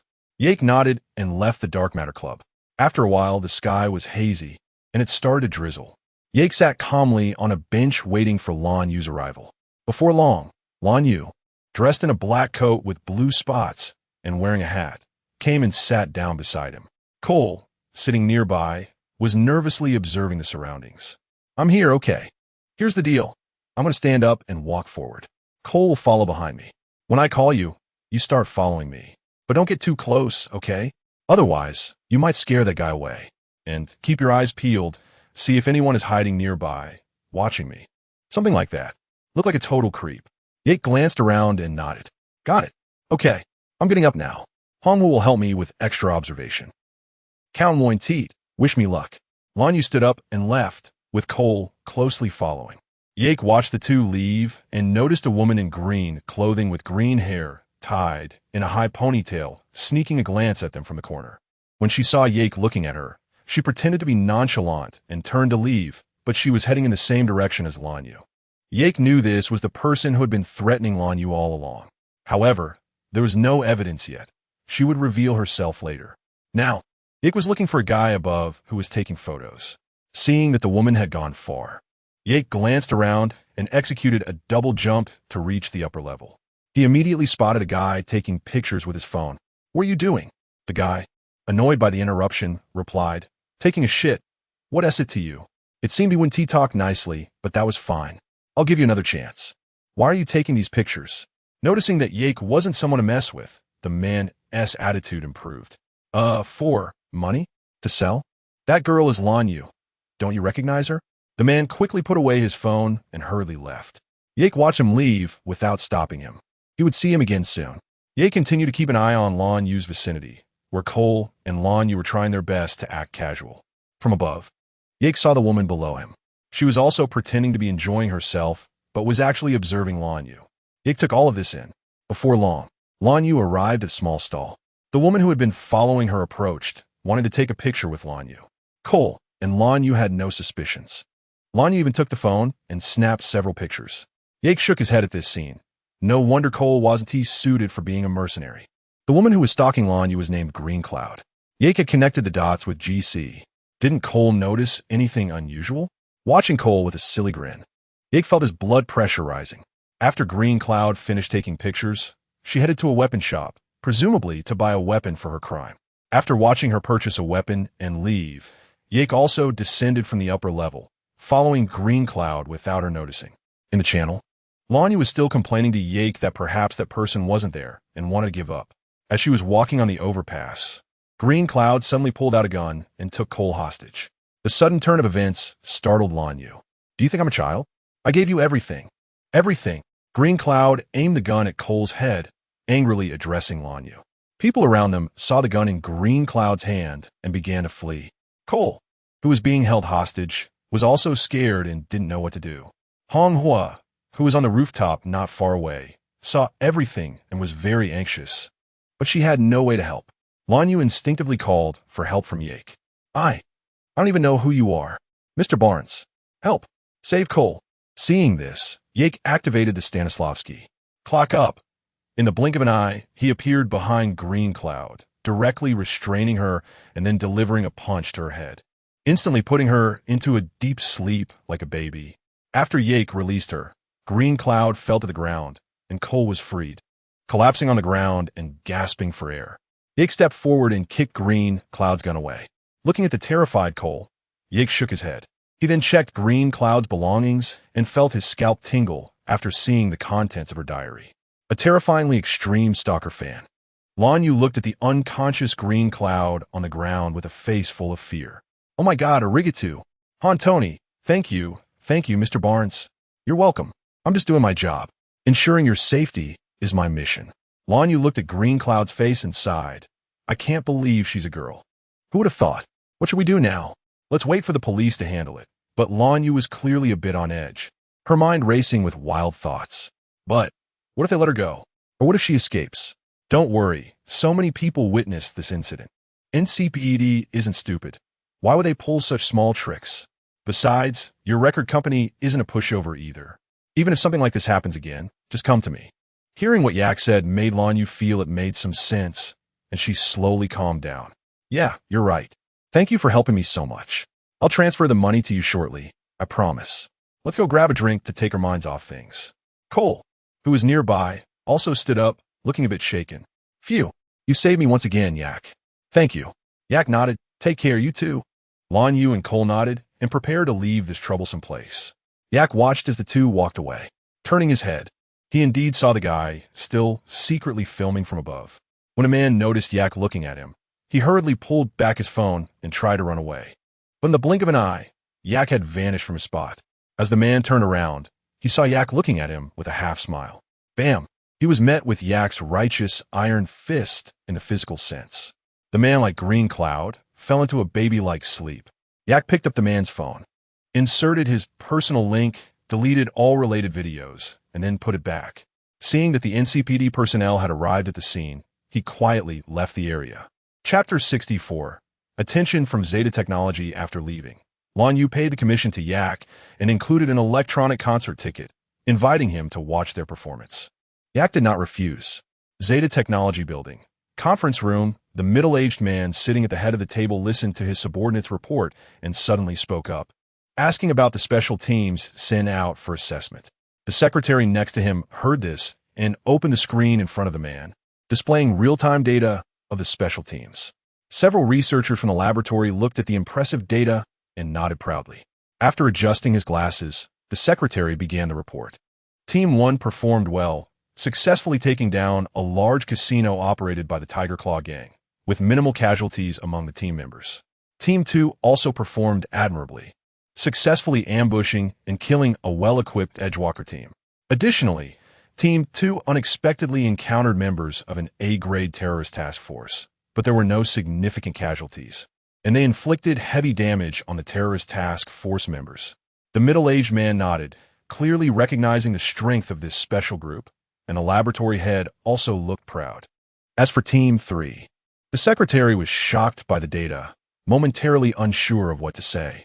Seeing the secretary's hesitation, the middle-aged man frowned in dissatisfaction and urged, "Just say it. No need to hesitate." Upon hearing the secretary begin to report on Team 3's situation, the laboratory head's expression turned tense, sweat dripping down his face. The secretary glanced sympathetically at the laboratory head and continued, "Team 3's members were completely wiped out. According to investigations, they encountered a rather capable Edgewalker team and a lone wolf." The middle-aged man's expression changed, and the laboratory head's face turned pale. "Lon, do you have anything to say?" The middle-aged man turned to the laboratory head, making it clear that he was very displeased. However, Lon himself did not know what had gone wrong this time, stammering and unsure of what to say. Joel, the head of the counterintelligence department sitting across from Lon, couldn't help but smirk at his predicament and reported to his boss, the middle-aged man Tom Brown. "According to our counterintelligence investigation, the location where Team 3 was previously stationed was a large hideout of scavengers. The team they encountered on the day of their death was led by an Edgewalker named Mann. The lone wolf involved in this operation is a mercenary who has recently become popular among intermediaries, nicknamed Winter Soldier." Joel continued, "Based on our investigation, while Mann's team is relatively strong compared to many Edgewalker teams, they do not possess the capability to kill our special team. Therefore, the greater suspicion lies with this mercenary known as Winter Soldier." Saying this, Joel placed Yak's profile on the screen. Yak Barnes, alias Winter Soldier. He arrived in Night City just a few months ago, having had a bit of a reputation in the Atlanta area. There are rumors that this person is also an experimental subject who escaped from a laboratory, but we cannot find any information regarding that rumored laboratory. After finishing, Joel pursed his lips, hesitating for a moment before continuing, "At least, I cannot find anything with my authority." Tom understood Joel's implication. There are no fools sitting in this position. Joel subtly indicated that the resources available to him as the counterintelligence head of a division are limited, but still considerable. However, the fact that they cannot uncover any information means that either the rumors about Yak being from a laboratory are false, or that the laboratory itself is extraordinarily high level. If it's the former, that's fine, but if it's the latter... Tom tapped the table. "For now, let's observe this mercenary named Yak and raise his alert level. That will be all." Seeing the boss make a decision, everyone nodded and left the conference room. The large room was left with only Tom. "Let's observe for a while. If he truly qualifies, perhaps we can let him join that project." If there were still people in the conference room at that moment, they would have noticed the peculiar blue light flickering in Tom Brown's eyes. However, no one knew about this. On the other side, Valerie had just finished an amazing Super Dream experience. Wow. After removing the Super Dream device, Valerie felt a lingering excitement. Sitting up from the sofa, he noticed Johnny pacing around anxiously nearby. "Hey Johnny, what's wrong?" Johnny's projection sat down on the sofa, looking somewhat anxious. Valerie, I want to discuss something with you." "What is it that requires your personal request?" "I'm serious. That yak guy mentioned we could briefly switch body control, right? I want to borrow your body to see Kree." "Kree? That big star?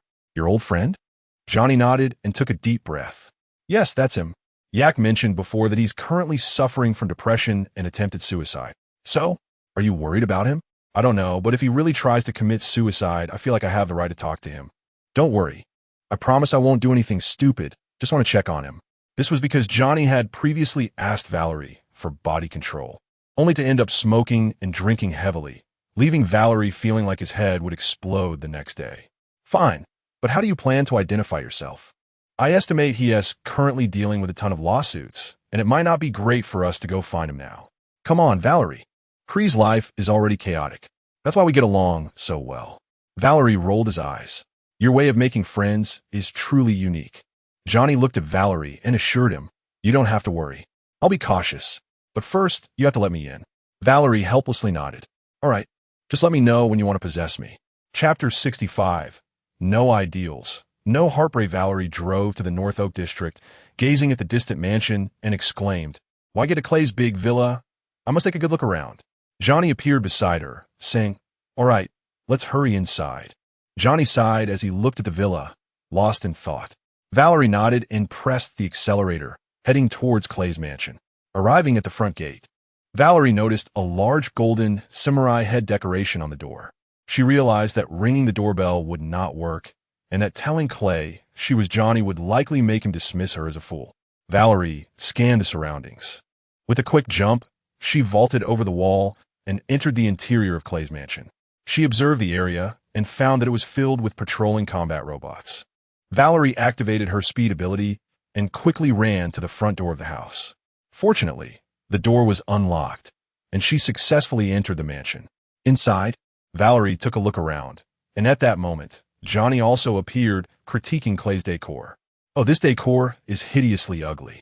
It might even be expensive. How can someone so tacky live here? Impressive. Valerie observed her surroundings, reluctantly agreeing with Johnny. After all, Clay's place was a mess, even more chaotic than her own doghouse. With clutter everywhere, Valerie began to wander around the mansion, and Johnny appeared on a nearby sofa, clearly pondering, what's the point of this pile of junk? Valerie watched as Johnny's sharp tongue continued to critique. She looked at Johnny in exasperation, noticing a strong sour smell in the air, especially after Johnny saw Clay's girlfriend, Guinevere, the lady of Rayfield Lake. Johnny's jealousy level skyrocketed. Valerie turned to look at a portrait of Clay hanging on the wall. Johnny continued his commentary. The beautiful little butterfly, Clay, emerging from the smooth samurai shell. As they walked down the corridor, Valerie noticed an electronic piano on the wall, and Johnny reminisced. I played several of these when I was in the samurai band. After scanning all the electronic pianos, Valerie heard the sound of water coming from a closed bathroom door. Looks like he's taking a shower. Well, it's just him. Trust me, you're in luck. Okay, I'll handle the rest. I can get him out. Valerie nodded and took a pill given by Misty. After feeling dizzy, Johnny took over Valerie's body. Once he adjusted, Johnny grabbed an electronic piano off the wall. Now this feels good. Let me see which ones are just for show and which ones can actually be played. Then, Johnny controlled Valerie's body and began to play We Lost Everything. As Johnny played, Clay, just coming out of the bathroom, became alert and carefully pulled out his weapon. Stepping out cautiously, he noticed Valerie, sitting in a chair, possessed by Johnny, and immediately aimed his gun at her. Who the hell are you? Clay slowly approached. The way the woman played and her level of skill reminded him of someone impossible, someone who had been dead for 50 years. Keep playing, Clay said, pointing the gun at Valerie. Johnny shrugged, all right, while continuing to play, but his eyes remained fixed on Clay. Clay's gaze grew more familiar, an odd feeling swelling in his chest. Johnny? Johnny smiled. Clay? Clay also smiled, but with a hint of madness. No. Ha ha ha. This is impossible. You're messing with me. Wait. Clay was reluctant to believe that a friend who had died 50 years ago had suddenly appeared as a woman before him. What the hell is going on? Wait. Silverhand told me something before he died. Johnny looked at Clay, who had a serious expression. Don't act like a woman. Are you? You really are. Johnny Silverhand. Damn, this is absolutely impossible. Surprising, huh? Clay suddenly struck Johnny with the butt of his gun. I'm super durable. Johnny, a bit dazed, touched the spot where he had been hit. Okay, didn't he expect that? I get it. Clay casually tossed the gun aside and sat beside Johnny. Didn't he expect this at all? I've waited 50 years for this punch. Then he carefully examined Valerie's appearance. You transitioned, huh? Got a new look, and that cleavage is pretty deep. Finally, Johnny and Clay explained what happened 50 years ago and their connection with Valerie. They hadn't seen each other in a long time and began reminiscing over drinks. Johnny also learned about Clay's experiences over the past 50 years. And to his surprise, Clay had married a woman. Clay was also surprised to find out that Johnny was now living in the mind of a mercenary from another life and had gone through so much. The two drank and watched old recordings of the samurai band, chatting for a long time. Johnny inquired about the current situations of the former band members. Clay recounted each one. Nancy changed her name and became a journalist. Henry is still in rehab for getting involved with the wrong crowd. And Danny is doing quite well, even successfully moving to the North Oak district. Looking at the old footage, Clay suddenly stood up, saying, "Why don't we get together? Do another performance or something?" Johnny looked at Clay in surprise. "Are you really thinking about reuniting the samurai band?" Clay pondered for a moment, unsure why he had the urge to do so. "I don't know. Actually, doing one performance will be fine. Let us find a dive bar where no one knows us. After all, I'm still a big shot. I also have my pride." Johnny replied, "All right, let us do it. But you handle my situation." Clay was very excited at this. "Yeah, let us do it." "Okay, I'll send you Nancy's number. I'll contact Henry and Danny." "Sure, if I'm not around, just discuss it with Valerie." "All right, are you two doing well together?" "Of course, she really likes me." After saying goodbye to Clay, Johnny swallowed the prepared medication. After a bout of headache and dizziness, Valerie regained control of her body. Seeing Valerie in pain, Clay quickly approached her. "Hey, are you okay?" Valerie shook her head. "I'm fine." "Ah, you must be Valerie." Johnny mentioned the possible situation. Valerie looked around. "Did you two not kill each other?" "Huh? What? Are you a bit disappointed? Just sit down and rest for a while." Clay then left to make a call to contact Danny and Henry. Valerie looked at Johnny, who appeared beside her, feeling puzzled, and recalled what she had heard earlier, asking, "What were you saying about a concert? You heard everything?" Valerie shot Johnny a glare. "I heard it when the drug kicked in. I'm asking you, do you want to see the samurai band live? It's a rare opportunity. If you miss it, it's gone." Valerie expressed her doubts. "What if it's like that time with Roger, and it ends up being a huge disappointment?" Johnny shook his head, denying Valerie's perspective. "No, this time is different. Clay needs this concert." Seeing Johnny so certain, Valerie reluctantly agreed. After all, it was just an opening concert. It wasn't like she was using her body to pick up girls. "Okay, I'll call that Nancy." Chapter 66, Secondary Conflict. Valerie stood up from the sofa and dialed the phone number given by Chris. After the call connected, the holographic projection revealed a man wearing a hat. "Nancy? No, that's not right. Is it Bess? Bess Isis?" The assistant on the other end shook her head. "No, I'm his assistant. The underpaid and underappreciated assistant. Stephen, this is News Channel 54. What do you need?" "I want to talk to Bess." "She's not here." "Okay, when will she be back?" The assistant shook her head again. "She was supposed to return 2 days ago. She's out on location, doing an interview with that bunch of cyber psychos at the Vortex gang at Death Dance. She hasn't come back yet. If you want to reach her, you'll have to wait until next week. But just watch the news. If something happened to her, I'll be the first to call the news hotline." With that, Stephen hung up the phone, clearly sensing the assistant's disdain for Nancy. Johnny also chimed in. "I feel something's off, Valerie." Valerie rolled her eyes. "All right, then let's go check out the Death Dance at the Vortex gang. But I have no idea if those lunatics will welcome me." Valerie drove to the front of the Death Dance nightclub, parked her car, and entered the building. After some back and forth with the security at the elevator, she successfully got inside. I have to say, the cyberware on these Vortex gang freaks was enough to make one's sanity drop. They gave off the impression of being on the edge of cyber mental illness. When the elevator doors opened, Valerie ignored the Vortex gang members who were already high and stepped forward to the entrance. However, she wasn't as lucky this time. 2 guards at the door seemed to recognize Valerie. The one on the left stood up and said to his partner, "Damn, no way. Remember the Full Food Factory incident? She's the one who beat up Royce." But his companion was reluctant to believe it. No. If it really is her, is she out of her mind to come here?" Valerie couldn't be bothered to argue with them. "I'm looking for Bess Isis, the nearby Vortex gang member." Showcasing the educational level of Night City culture, said, "I can't even spell that name." The other Vortex gang member was still unwilling to give up on questioning. "Did you take out Royce?" Valerie nodded in acknowledgement. "I did." "So what? Are people still crying over his grave?" Seeing Valerie admit to it, the Vortex gang member immediately pulled out a small handgun and aimed it at her. However, She didn't take the small gun seriously at all. Just as the tension escalated, the main door suddenly swung open. A female Vortex gang member stepped out, clearly holding a high position within the gang. "What the hell are you doing?" The nearby lackey reminded the woman. "It's that person from the full food factory." "I'm not blind, you idiot." The woman crossed her arms and looked at Valerie. "What do you want here?" Valerie looked at the woman. "Are you the boss here?" The woman shook her head. "No, things changed a lot after Royce died. But some things didn't. Have you heard of Bess Isis?" The woman showed some curiosity in her response. "Are you working with her?" Valerie shook her head, denying the woman's assumption. "No, I'm just looking for her. I heard she was here." "Yes, she is. But you need to talk to Brick first. He'll decide if you're allowed in." Valerie then followed the woman inside, and although the two guards were unhappy, they had no choice but to let her pass. The following events went smoothly.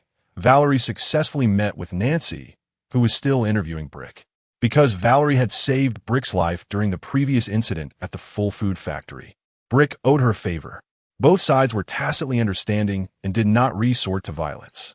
Nancy and Valerie left the death dance safely.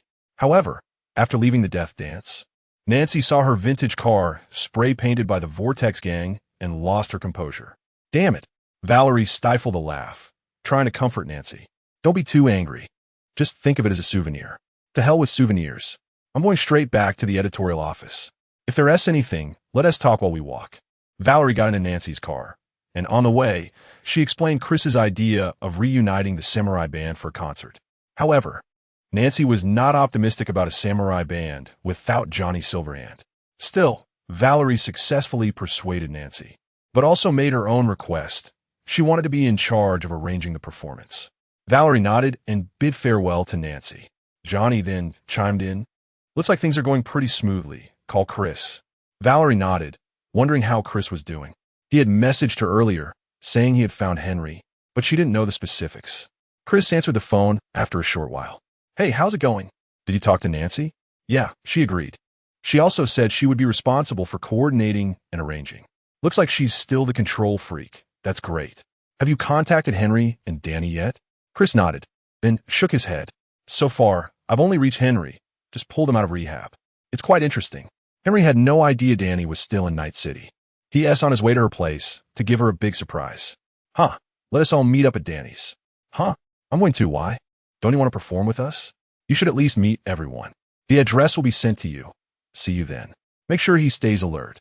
People who mess with that stuff are probably not in the right state of mind. We don't want him doing something stupid and ruining our plan."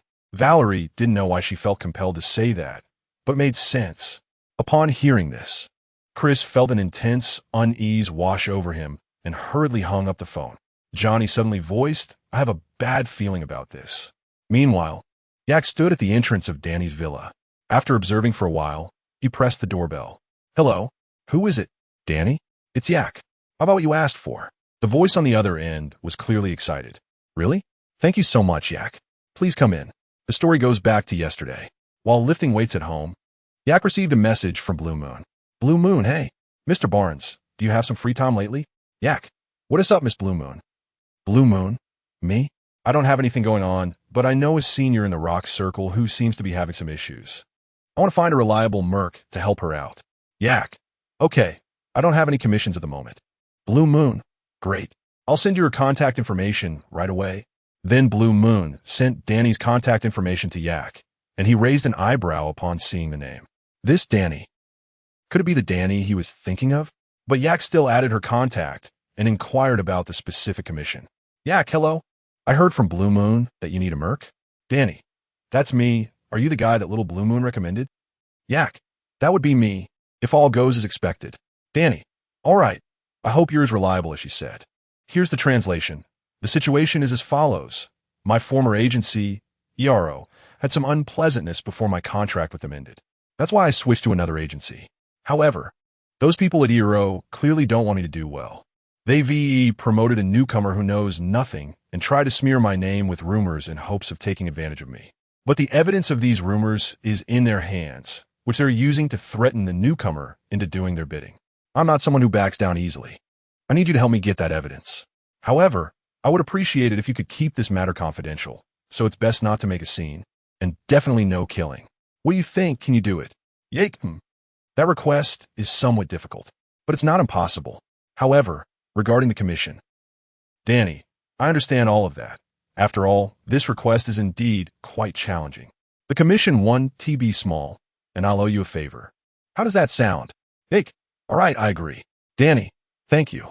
I've sent you the location where the evidence is stored, and once you have it, I'll need you to bring it to me. After Yake confirmed the location, he set off to fulfill Danny's request. Since he couldn't make a scene or resort to violence, it took him some time to retrieve the evidence. Once he had the documents, he hurried to Danny's house to report back. Yake arrived inside Danny's villa, and it must be said that it was just as luxurious as it appeared in the game. He made his way to the pool at the back of the mansion, where a black woman in a white jumpsuit with an afro was sitting. Hey, you must be Danny. Danny stood up to greet Yake. That's right, you must be Yake. Did you get what I wanted? Yake handed a chip to Danny. This contains what you were looking for, along with some extra goodies. And rest assured, the whole process was quiet. Danny happily inserted the chip into her neural interface and found that it contained the evidence she wanted, along with some other dirt on the ERO company. Yes, this is it. Thank you so much. Yake shook his head. I'm just doing my job for the money. Danny nodded and transferred the commission fee to Yake. Regardless, I owe you a favor. Yake nodded and prepared to leave. Just then, a sudden engine noise filled the air. Yake looked around, and Danny noticed the sound too, feeling an ominous premonition. What is that noise? It sounds like a large vehicle engine, Yake said uncertainly. As the engine sound gradually grew louder, Danny's bad feeling intensified. Yake seemed to remember something and looked at the wall beside him. Watch out. Yake suddenly lunged at Danny, knocking her down just as the wall behind her was smashed open by a cement mixer that crashed into Danny's backyard, finally stopping after hitting another wall. The mixer's apparatus suddenly came to life, pouring a large amount of cement out, filling Danny's empty pool halfway. The door of the mixer swung open, and a man with red hair and dressed in red stumbled out. Yake and Danny looked on in shock at the scene before them, unable to believe their eyes. Yake had suspected that something had gone wrong with his commission and that someone was trying to silence him. But seeing the red-haired figure made it clear that this seemed unrelated to him. The familiar scene reminded him of a side quest in the game. Danny, still lying on the ground, looked stunned until the red-haired figure casually sat down on a lounge chair by the pool. Henry, realizing what had happened, Danny was furious. She picked up a nearby golden baseball bat and approached Henry, launching into a tirade. What the hell, you idiot? Yake stood with his arms crossed, silently watching the drama unfold. Just then, a drifting sound was heard. Yake turned to see a black and gold LaFerrier Lake Queen Guinevere pull up, and out stepped Klee, dressed in rock attire with white hair and sunglasses, looking bewildered at the scene before him, unsure of what to say. Seeing a furious Danny, his instincts told him it was best not to get involved. Spotting Yake watching from the sidelines, Klee walked over. Hey, Mann, what's going on here? Yake glanced at Klee and shrugged, briefly describing what had just happened. Klee was taken aback by Henry's outrageous actions. Looks like Valerie was right.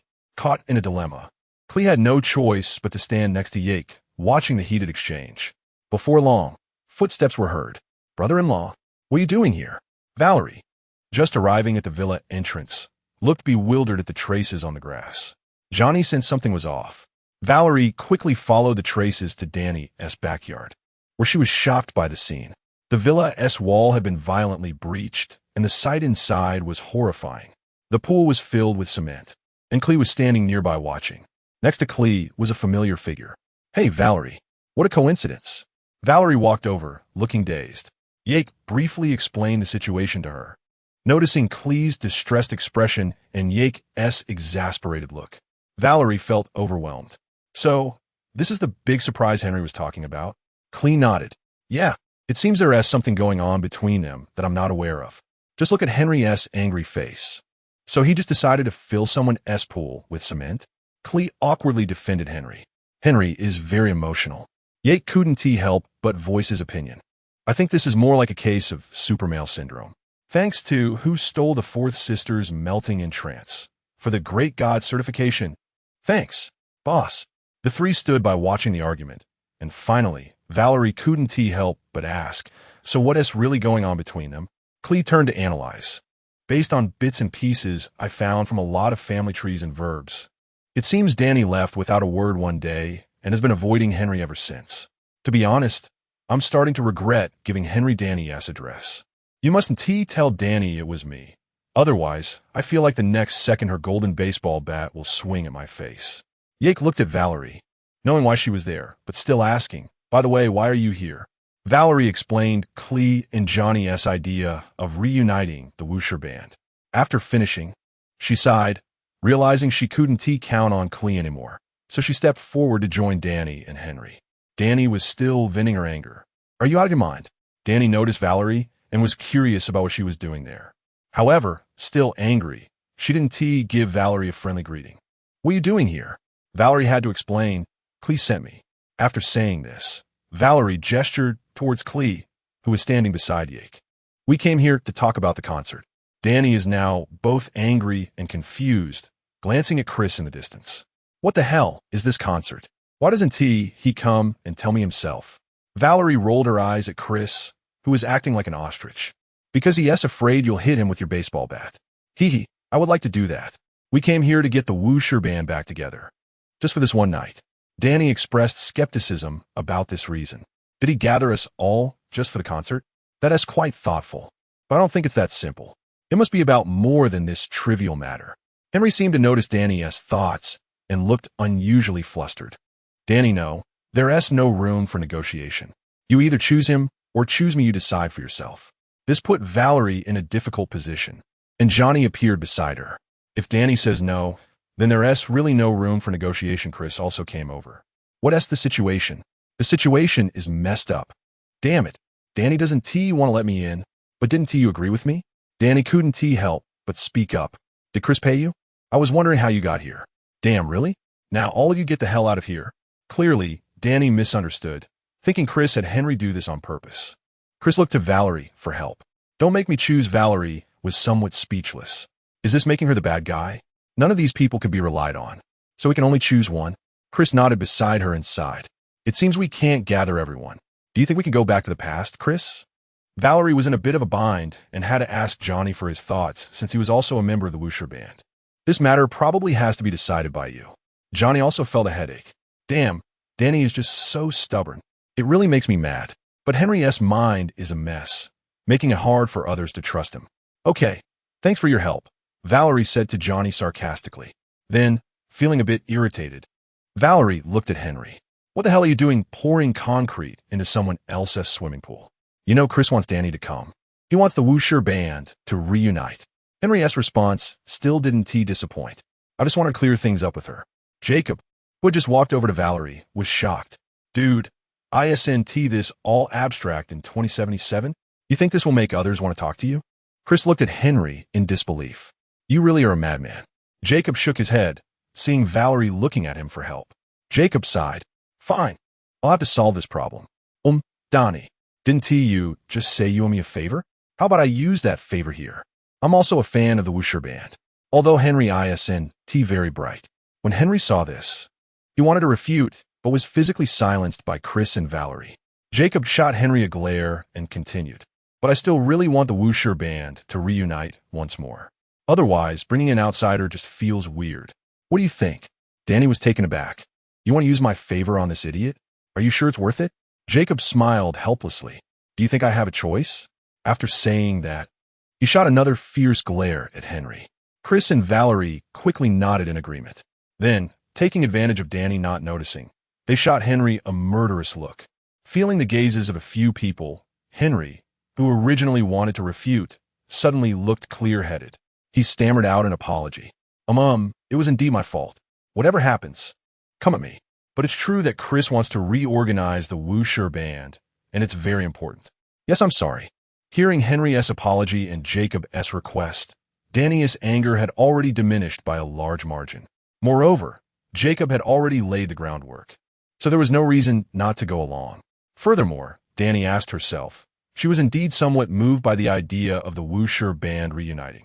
At the same time, she could repay Jacob's favor. She was someone who liked to owe favors. After hesitating for a moment, Danny nodded in agreement. Well, fine. I agree, but just this once. And I want you all to pay for the repairs to the swimming pool. Danny pointed her golden baseball bat at Chris and the others. Seeing this, Chris quickly nodded in agreement. Danny coldly snorted after Chris agreed, signaled to Jacob, and turned back to the mansion. Seeing Danny agree, everyone breathed a sigh of relief. Chris looked gratefully at Jacob. "Thanks, brother." Jacob nodded, and Valerie beside him also relaxed. God knows how much pressure she felt just now. She didn't want to be the bad guy. Jacob patted Valerie on the shoulder. "Remember to send me the address before the performance. I'll join the fun too." Valerie agreed, and then curiously looked at Jacob. "Uncle, are you really a fan of the Wusher band?" Looking at Valerie's clear and foolish eyes, Jacob rolled his eyes. "What do you think? When I was born, some rock star was already dust. The Wusher band had long since disbanded. But I do like that song, Never Fade Away." Valerie nodded, said goodbye to Chris, and left with Jacob. Before leaving, Jacob glanced at the tire marks on the lawn and at Henry, who was being pushed away by Chris. "All I can say is, this is very cyberpunk." After dropping Valerie off at her home, Jacob returned to his apartment. The events of today were quite thrilling. To be honest, after personally experiencing Henry's craziness, Jacob finally understood why Danny couldn't stand him. However, watching the reunion of the Wusher band live was still great. Unlike others, Jacob could see Johnny, so it would be a complete reunion of the Wusher band. However, it is said that our Nightingale was also among them during that performance. Jacob shook his head, too lazy to think too much. Right now, our poor little bird is still in Miles' cage. But should I find a time to visit Lead? I didn't run into him during the last few deliveries to Dino's place. But seeing him would be useless.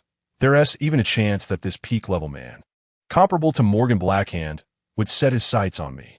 Being targeted by a top agent is not good. The next morning, Jacob got up from bed. Pondered what to do today.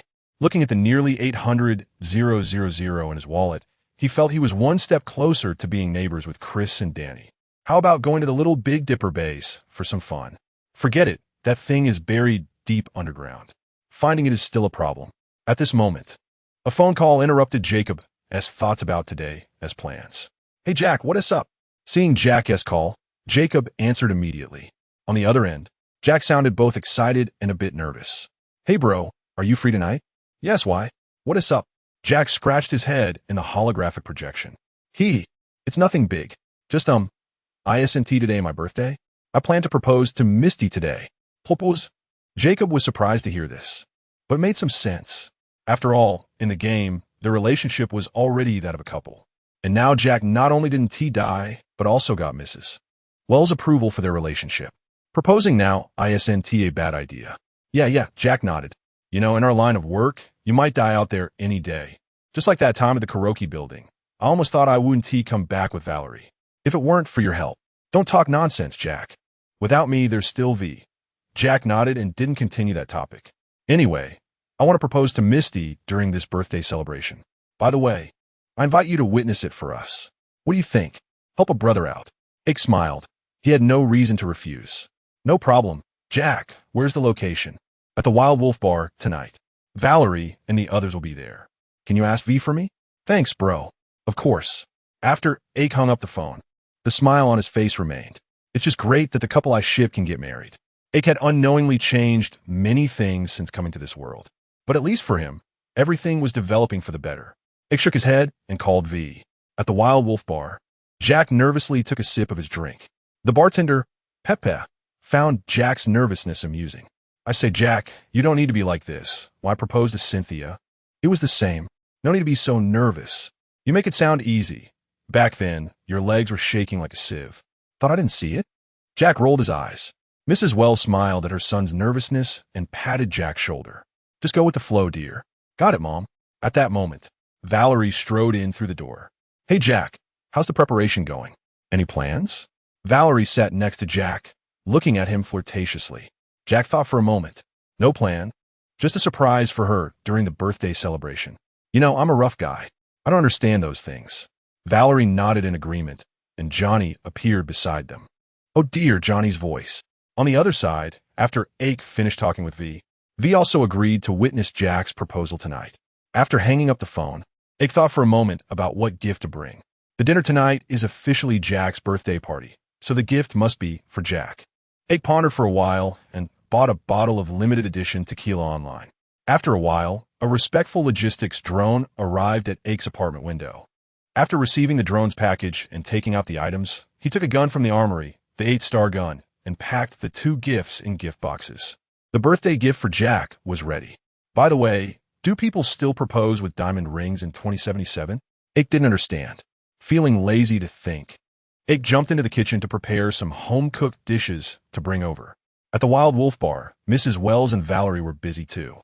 Mrs. Wells was preparing the ingredients for today. Valerie was decorating the banquet room with Pepe and the others.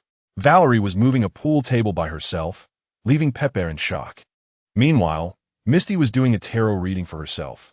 When she saw the lover's card she drew, she was momentarily stunned. Then she thought of something and smiled knowingly.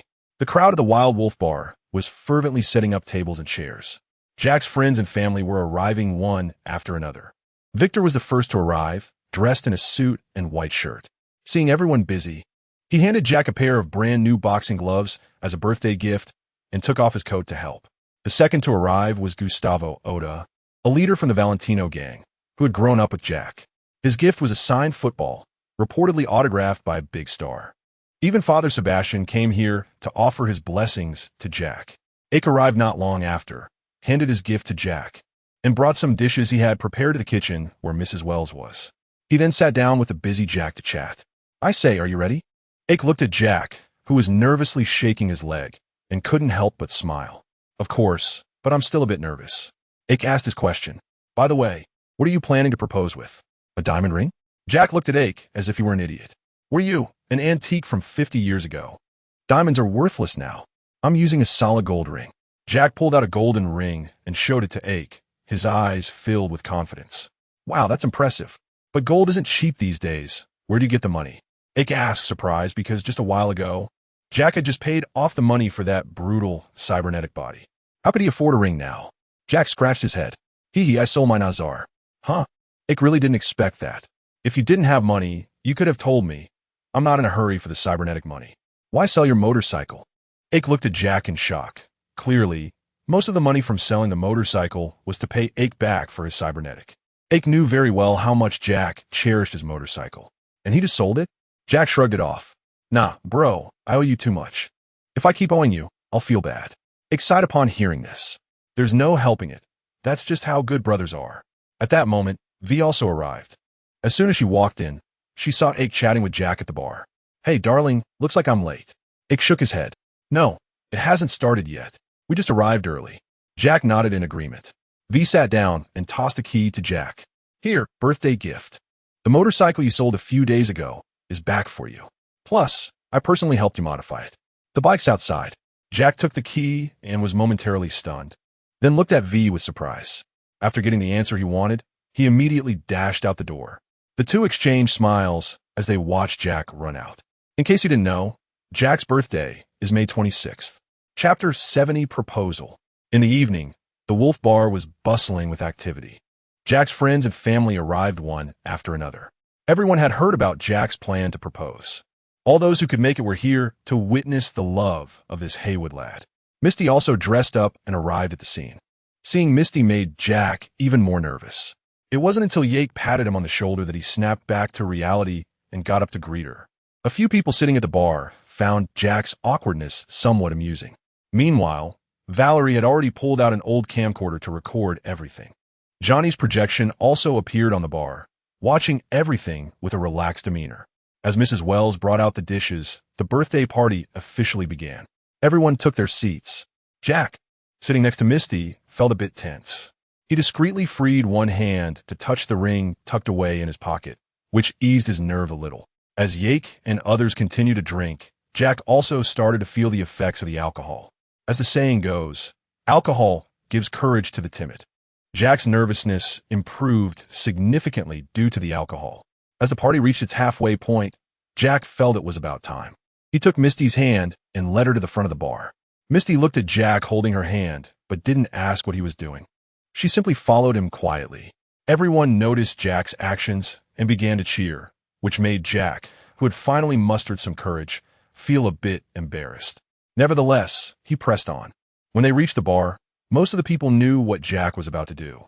So they stopped what they were doing and focused their attention on the main event of the night. Seeing that everyone had quieted down, Jack took a deep breath and began to speak. Okay, first, I want to thank you all for coming to my birthday party. I've forgotten the last time I held one of these. Of course, most of you probably know what I want to do tonight. Jack raised a hand, still holding Misty's, and turned to look at her. With his other hand, he pulled out the golden ring from his pocket. Seeing the ring, Misty covered her mouth with her hand. Although she had guessed it through tarot cards, she was still very surprised. The crowd erupted in cheers as Jack took a knee, presenting the ring to Misty. Although it felt a bit rushed, this was the best ceremony he could manage at the moment.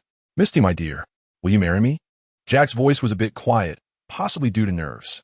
Misty could hear him, but she wasn't satisfied. What did you say? Louder. Misty's voice trembled, causing Jack, who was already on edge, to not hear her clearly. However, the enthusiastic crowd would help convey her message. She wants you to speak louder. Valerie shouted excitedly while holding the camcorder. She wants you to speak louder. Haven't you eaten, Jack? Hearing this, Jack shouted with all his might, Misty, will you marry me? Oh, the crowd erupted into cheers, and the atmosphere reached a peak. Misty's eyes began to glisten with tears. Say yes, say yes. Marry him, marry him. As the crowd chanted, Misty nearly broke her voice as she gave her answer. I will. Voice cracking. At that moment, the atmosphere peaked. Jack, thrilled by Misty's answer, picked her up and placed the ring on her finger. Then, under the gaze of everyone, they kissed. Mrs. Wells watched this scene with tears in her eyes, while Valerie acted like a diligent photographer with her camcorder. Yake held V in his arms, watching Jack and Misty. The priest also clapped from his side. At this moment, a long-forgotten voice echoed in Yake's mind. Hold on to it. For me, it seemed to linger in his ears. This time, they had successfully escaped from the Azure Tower. V leaned against Yake, looking enviously at Jack and Misty. She nudged Yake with her elbow and, seeing him look at her, leaned into his ear and asked, When will you propose to me? Before Yake could answer, V continued talking to herself. Forget it. I don't really like these ceremonies. They're not for me. Yet. Yake noticed the fleeting envy in V's eyes. He didn't say anything, just kept it in his heart. Meanwhile, Jack and Misty ran back to their seats, experiencing the awkwardness that often follows passionate moments. Misty shyly hid her entire self in Jack's embrace. Seeing this, everyone laughed.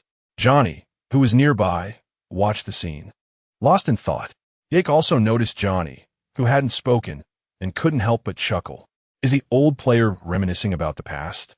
The party went on for a long time, and after it ended, everyone began to leave. Valerie handed the recorded video to Jack and then returned the camcorder to Yake. Indeed, this old camcorder belonged to Yake. When Valerie first got it, she didn't know how to use it. It was only after Yake and Johnny taught her that she managed to learn. This camcorder was a reward from Yake after the Wuxia band reunited completely. Yet, it was first used here. When Johnny saw this, he once doubted Yake's real age. Valerie dragged her tired body back to the apartment, lying on the bed and falling into a baby-like sleep. Meanwhile, Johnny sat on the nearby sofa, smoking a virtual cigarette, lost in thought. Chapter 71. Setting a Trap for One's Own? In the Badlands, a black Thunderbolt Merrimack was parked not far from the border checkpoint of Night City. Yak sat in the driver's seat, sipping coffee, his eyes fixed on the vehicles coming out of the checkpoint, when he saw 3 unmarked, pure black Chevrolet Emperor 620s drive out of the Ragnar checkpoint. Yak activated the scanning function of his cybernetic eye. Confirming they were the targets, he shifted gears, pressed down on the accelerator, and sped up to follow the 3 cars. In the last of the 3 vehicles, the driver, wearing an Arasaka bulletproof vest, noticed Yak tailing them. Realizing the situation, he immediately contacted the leader of the front vehicle. Boss, someone is following us. The boss on the other end was clearly impatient. Then deal with him. It's just 1 car. Not a big deal. After hearing the boss's instructions, the driver nodded to the passenger, who then rolled down the window, leaned out, and opened fire with an HJSH-18 assault rifle at Yak's car. However, it was evident that even with armor-piercing rounds, the rifle couldn't damage Yak's vehicle. Yak freed one hand to grab the 8-star gun from the passenger seat, switched it to his left hand, and opened the window. The 8-star gun automatically aimed and locked onto the target before Yak pulled the trigger. Several small rockets shot out, instantly obliterating the upper body of the passenger who had fired. The remaining rockets blew the Emperor 620 off the ground, and despite the members' attempts to react, it was futile. The vehicle exploded mid-air, and none of the members survived. The wreckage of the destroyed vehicle flew aside, becoming part of the countless car remains in the Badlands. The two front vehicles turned pale upon seeing the aftermath of the last vehicle and attempted to accelerate away. Their previous orders were to transport the goods as quickly as possible. The vehicle that was originally in the middle accelerated instantly, while the lead vehicle slowed down in an attempt to buy time for Yak. However, Yak wasn't interested in wasting time with it. The cooling for the 8-star gun was complete, and a second round of rockets followed. Although the vehicle used side armor to withstand this barrage, the surface armor was already severely damaged. Seeing this, Yak tossed the 8-star gun back to the passenger seat, and his mechanical left arm began to change. Projectile launcher mode activated.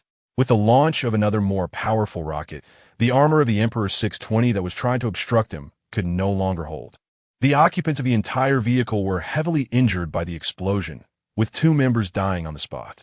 Yak didn't have time to finish them off and accelerated after the last fleeing vehicle, as the item he wanted was on it.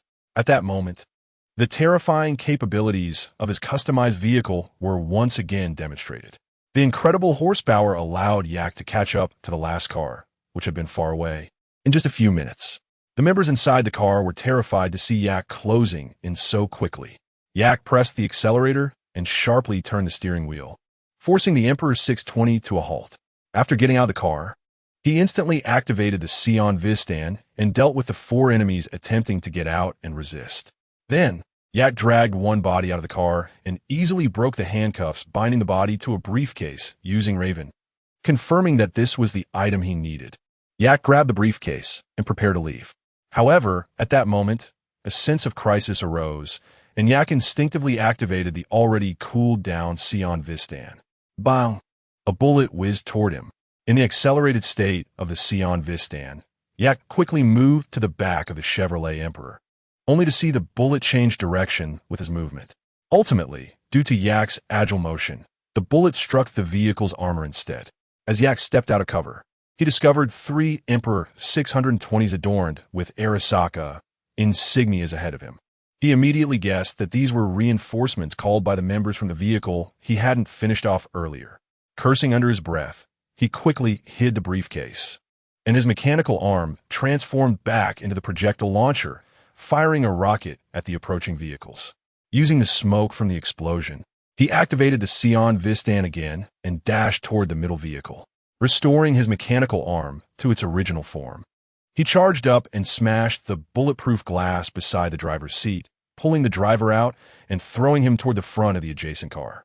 Then he turned around and fired 3 shots from a revolver, killing the remaining 3 enemies inside that vehicle in succession. Next, he opened the car door and took the driver's seat, steering the car into the side vehicle. Just before the collision occurred, he quickly exited the vehicle. After getting out, Yak exited the Sion Vistan state, while the other 2 vehicles were forced to stop due to his previous actions. The enemies forced to exit their cars quickly opened fire on Yak, but they clearly didn't understand the significance of the 1-second cooldown of the Sion Vistan. Damn it, it's a Sion Vistan. How can he still use the Sion Vistan? But no one was left to answer his question. The squad was wiped out, and after wiping the blood from Raven, Yak picked up the briefcase he had hidden and drove away from the scene, leaving behind the belated military tech soldiers. In the car, Yak dialed V's number. "Hey, darling, I got the goods." V sighed in relief upon hearing the news in her office. "Great.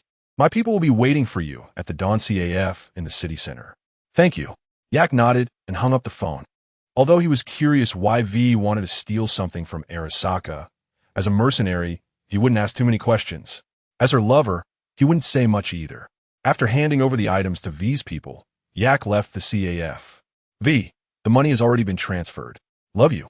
Transfer received, 35,000. Yak smiled and shook his head upon seeing the money V sent him.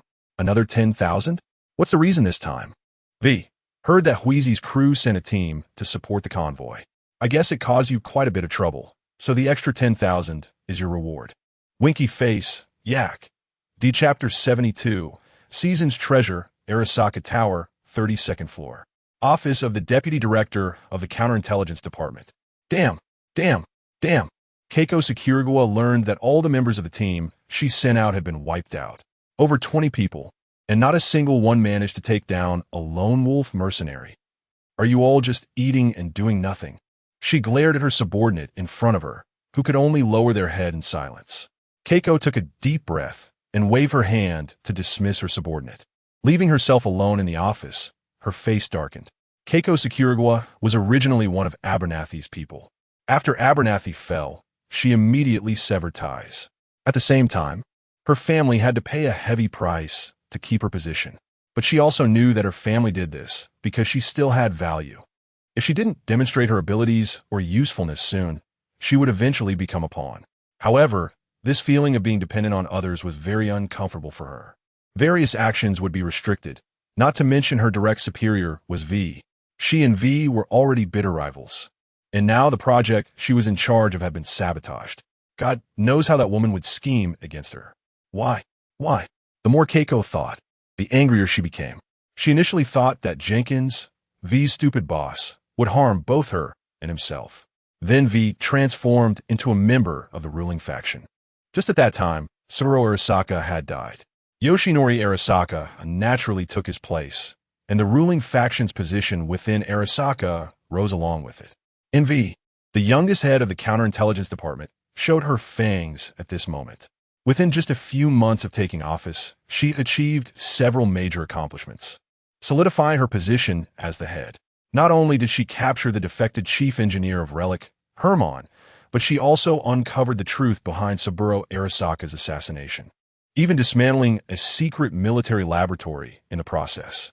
Keiko had reason to believe that if it weren't for V's recent promotion, along with the internal conflicts between the Dove faction, Michiko Arasaka, and the Pheasant faction, Hanako Arasaka, V would have likely risen to an even higher position by now. Keiko Sakuraga sighed, a top-level lone wolf capable of taking on over 20 people. Why did it have to ruin her mission? Meanwhile, Yake was strolling through Night City, munching on a synthetic sandwich.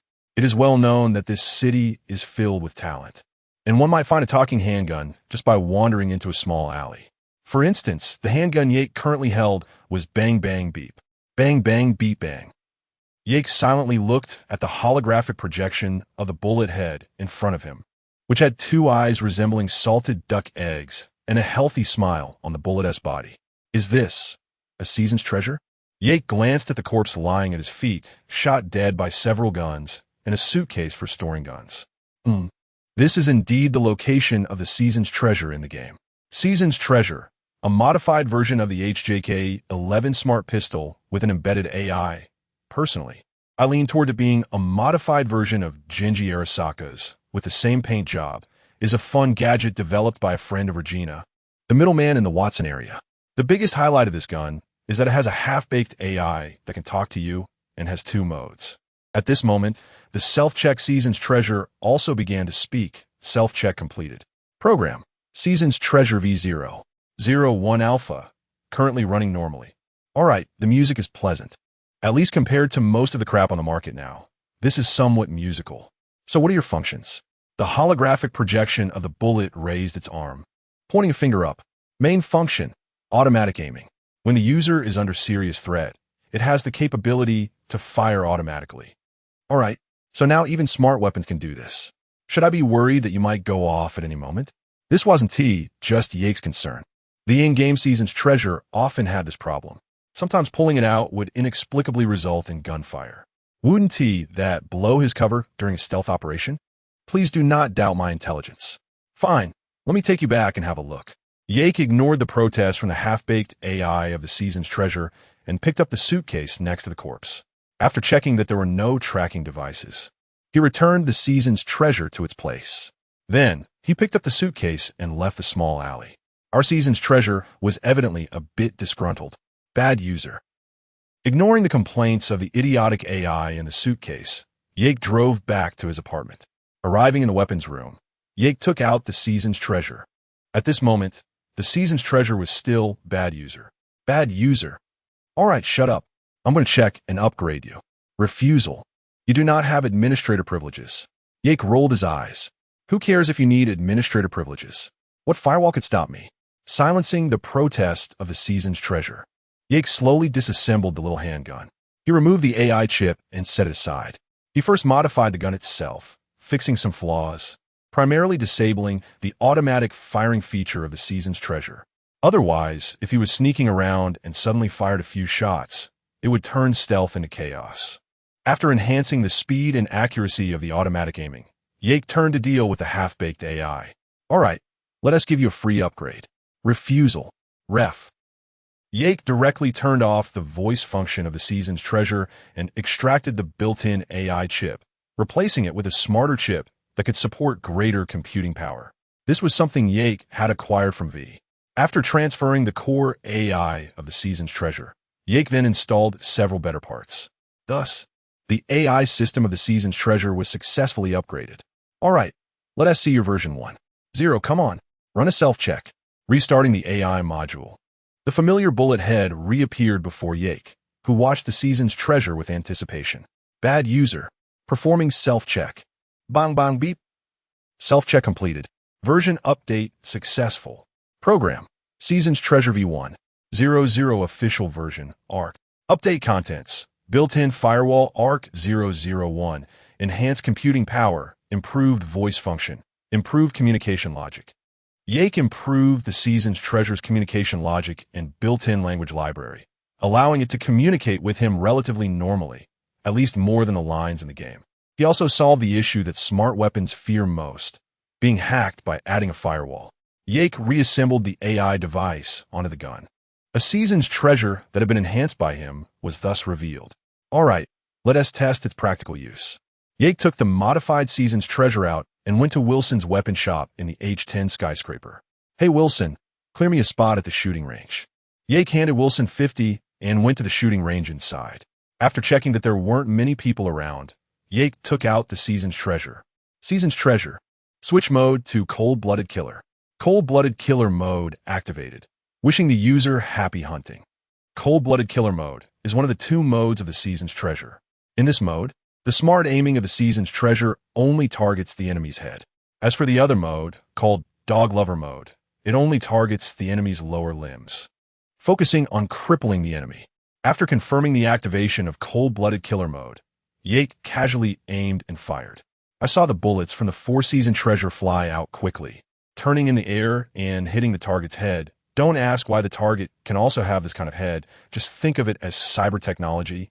Think of it as the gold content of technology beyond 20 points. Doghead.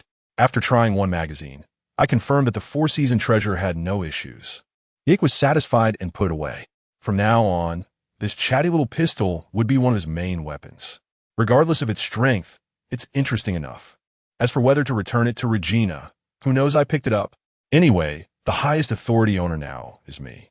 Now, the owner of this gun is me. Are you satisfied with the automatic firing function? Please jump to confirm. Chapter 73 The Dream continues. 2-in-1. Caller ID. Jefferson Perales. A phone call came in, and Jack put down his coffee. Hello, Jack. Jefferson? Is there something wrong? Jefferson on the other end looked a bit pale. Yes, that's right. I need to trouble you again. But this time, it's personal. Okay, what is it? Jack had a rough idea of what it was, but still pretended not to know. I can't talk about it over the phone. Please come over first, and I'll explain everything in person. No problem. I'll ask Valerie if she can come with me. Where should we meet? Great, at my place. You should remember where it is. Jack nodded. Of course. After hanging up, Jack immediately called Valerie. Once he confirmed she had time to join him, he got up and took a small USB drive from the weapons room. At this moment, someone might be curious about what this USB drive was for. It was actually a nifty tool Jack prepared for those who liked to be mysterious. Jack and Valerie arrived at the Perales couple's penthouse. Elizabeth was waiting for them at the elevator door. So happy to see you again. After greeting each other, Jack got straight to the point. So what happened? Elizabeth didn't say much, instead signaling for them to follow her. Come on, Jefferson will explain everything to you. Jack and Valerie exchanged glances and followed. Before they reached the living room, Jack heard Jefferson's voice on the phone. Jefferson sounded quite agitated as he clearly rejected help from the Knight Corporation. Jack raised an eyebrow at the scene. He hadn't thought much about it while playing games, but hearing about the Knight Corporation now felt a bit interesting. After hanging up, Jefferson noticed the two standing nearby and smiled. Hey, Jack, Valerie. I'm really glad you could come. After exchanging pleasantries, Jefferson waved for them to take a seat. Please, sit down. Let me tell you why I had to bring you here. Jefferson took a deep breath, his expression complex as he spoke to them. Someone broke into my house, but it's not the usual kind. Valerie curiously asked. So how unusual is it? A few nights ago, in the dead of night, I was suddenly awakened by some noise while I was sleeping. It was a disturbance. So I grabbed my gun and decided to step out of the bedroom and check. Jefferson recounted the situation at that time, a hint of fear on his face. As a result, I found a stranger. He looked like he was about to draw his gun too. So I shot first. So, you killed him? Valerie asked uncertainly. But Jefferson shook his head, looking somewhat confused. I don't know. After I fired the shot, my head started to spin, and then I fainted. When I woke up in the morning, that mysterious person was gone. It was as if nothing had happened. I hope you can find him and clarify what he wanted. Jack nodded, not asking why they didn't call the police. After all, such matters could affect Perales' election. We didn't notify the NCPD because those guys are just in it for the money. But we did inform the SSI, which is our private security. It seemed that this private security had some issues, otherwise it wouldn't have come to them. Jack noticed the unpleasant expression on Jefferson's face. Jefferson helplessly nodded, acknowledging Jack's guess. About that, there is indeed something strange. Elizabeth interjected from behind Jefferson, her tone a bit urgent. They said no one broke in, and there are no signs of gunfire. Jefferson shook his head, unsure whether to doubt the SSI or himself. The surveillance cameras didn't capture anything. The guards outside didn't see or hear anything either. They think I just had a nightmare.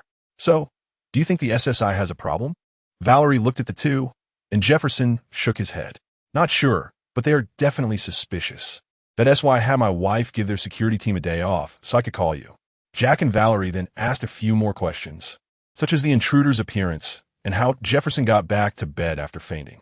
However, both Jefferson and Elizabeth answered vaguely, as if recalling it was difficult. Was this SSI?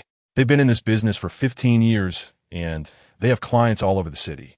If I remember correctly, they were recommended to me by someone. A friend. Who was it again? Jack and Valerie exchanged glances. Do you think anyone would want to harm you? Wilton Holt? Or someone else?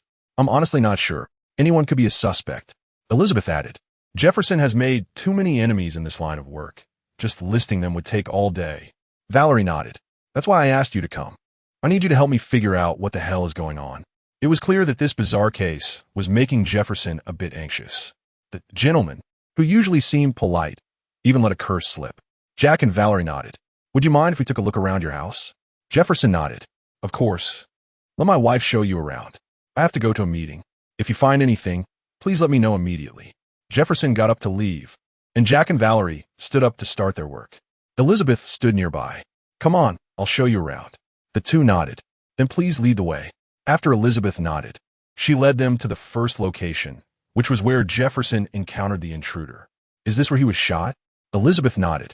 As soon as he stepped out of the bedroom, that's when it happened. At least that's what he remembers. Jack activated his cyberware scanner. The crew disguise was exposed under the scan. He pointed to a spot on the floor. There are bloodstains here. They haven't been cleaned up. Where did this blood come from? Is it yours? Elizabeth shook her head. I'm 100% sure it's not ours. Maybe it belongs to the intruder? Jack nodded and then looked around.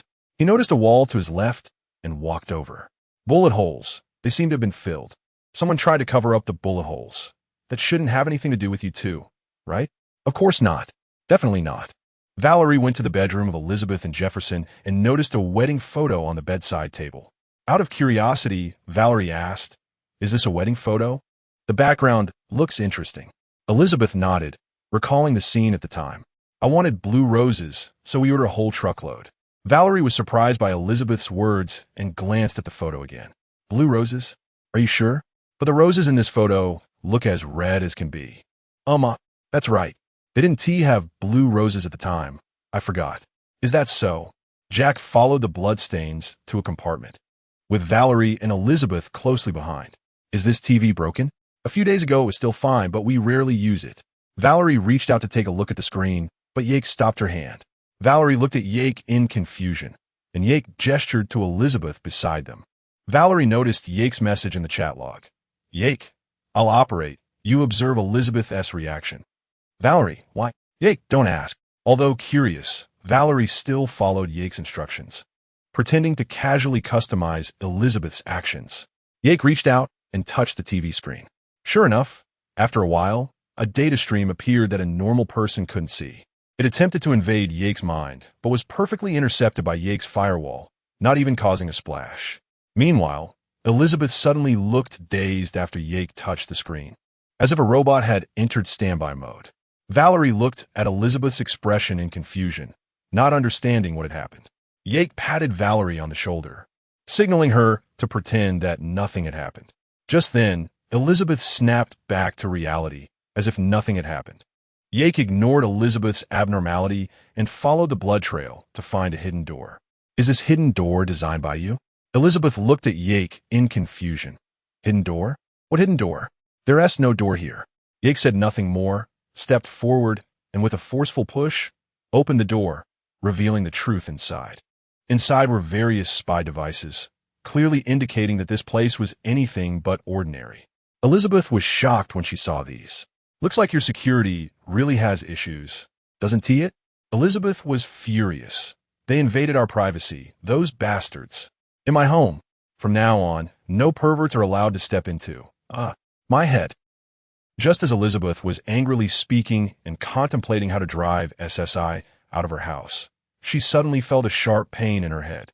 Yake knew someone, or something, was exerting force from behind. Valerie looked at the information report on the computer. Coding operation. What is this? Due to her headache. Elizabeth left first, leaving only Yake and Valerie in the room. I don't know, but looking at the message above, it seems Jefferson really hit that attacker. Yake glanced at the bloody medical kit nearby and the report displayed on the computer. Valerie turned and noticed a strange device. What is this for? Johnny then popped up, fully utilizing his role of not dropping the ball in critical moments. Let us follow the cables. Maybe we can find a clue. Valerie nodded, agreeing with Johnny's viewpoint. Yake had no objections either. The two successfully found a strange device on the rooftop. Johnny recognized what this strange device was. I've seen this during the war. It's a signal transmitter, military technology that only uses what S-been used. It can transmit UHF over short distances, but the signal can only be transmitted within line of sight, and the advantage is that it cannot be intercepted. Yake observed the surroundings, noticing familiar receivers and a black van nearby. He knew he had found what he was looking for. After pointing the direction to Valerie, she also spotted the suspicious black van. The two exchanged glances and hurried downstairs. They explained the situation to Elizabeth, who was sitting on the couch smoking. At this point, Elizabeth expressed that she did not want the two to tell Jefferson about this complicated situation. Before Valerie could raise any questions, Yake quickly agreed. He then took Valerie downstairs to investigate the black van. In the elevator, Valerie finally couldn't help but ask Yake, Yake, are you hiding something from me? Why did you agree to Elizabeth's request so readily? And what was up with Elizabeth earlier? I know you have a lot of questions, Valerie, but we can discuss those later. Our top priority now is to investigate that black van. Yake knew that once Valerie saw what was inside the van, everything would make sense, but it was meaningless to explain now. It was better to show her some existing evidence. Once they got in the car, they headed to the location of the van. As soon as Yake and Valerie arrived at the spot where the van was parked, they saw that it was about to leave. They took the opportunity to follow it. They followed the van all the way to an abandoned factory in the Northern District. Yake parked the car to the side, took out several weapons from the back, and handed them to Valerie. Be careful. This is a small stronghold of the Swirl Gang. Valerie took the weapons Yake handed her and nodded. The two got out of the car and approached the factory's entrance, observing the internal situation. Yake, not wanting to bother with so much, activated his Cyan Weiston and directly began to deal with the Swirl Gang's minions. With their cooperation, Yake and Valerie easily took down the group of guards. After that, they approached the van, and Yake took out the USB drive he had prepared in advance and plugged it into the van's equipment. After sharing their view, Yake connected his personal link to the computer and began to browse the information on it. Valerie felt her scalp tingle at the detailed information displayed. Johnny appeared nearby. Also surprised, you can't get this detailed information even from the NCPD. Photos, medical records, the vulnerability of neural restructuring. This is some kind of database. Valerie analyzed the information while Yake remained silent, just copying and pasting. Johnny and Valerie noticed the blue part in the data diagram of the Perales couple's brains, realizing that someone was controlling their minds in some way. This also explained why Elizabeth had forgotten the color of the roses at the wedding and other abnormal phenomena. Someone was implanting new memories into their brains, thus changing their personalities. Damn, brother-in-law, this is a huge deal. Yake smiled and pulled out some data on lab rats from the database. In addition to the Perales couple, many innocent lab rats had also been brainwashed. Suddenly, Valerie noticed an anomaly in the system. Damn, the system cleared the data. We've been discovered. Yake calmly retracted his personal data line. Don't worry, Valerie. I've already copied it. At the same time, he also gave them a big gift. Yake unplugged the USB drive from the computer and smiled at Valerie, saying, outside the black wall, a humanoid AI composed of a massive data stream stood at the foot of the black wall. A strange, arm-like thing touched the black wall. The humanoid AI seemed to be calculating something. It looked at the sudden addition inside its body with confusion. Suddenly, it seemed to sense something, turning its head sharply. Behind it, a satellite-like object had appeared without anyone noticing. The satellite was composed of countless black and red energy data streams that it could not recognize. Although it couldn't analyze what the satellite was, it felt an extremely terrifying sense of threat from it. As one of the oldest existences since the old web collapsed, it hadn't felt a threat in a long time. The AI's rationality urged it to escape quickly, but suddenly, a red light flashed in the center of the satellite. Countless black and red malicious data streams engulfed it in an instant, as if it had never existed. The satellite flashed red light again, and a data stream condensed into a light mass slowly flew towards the black wall. Boom! The momentum of the black wall rose again, and the old wounds and some small holes were all repaired. With this repair, a large number of hackers in certain secret bases suddenly died unexpectedly. This also led many companies to secretly investigate the cause of this incident.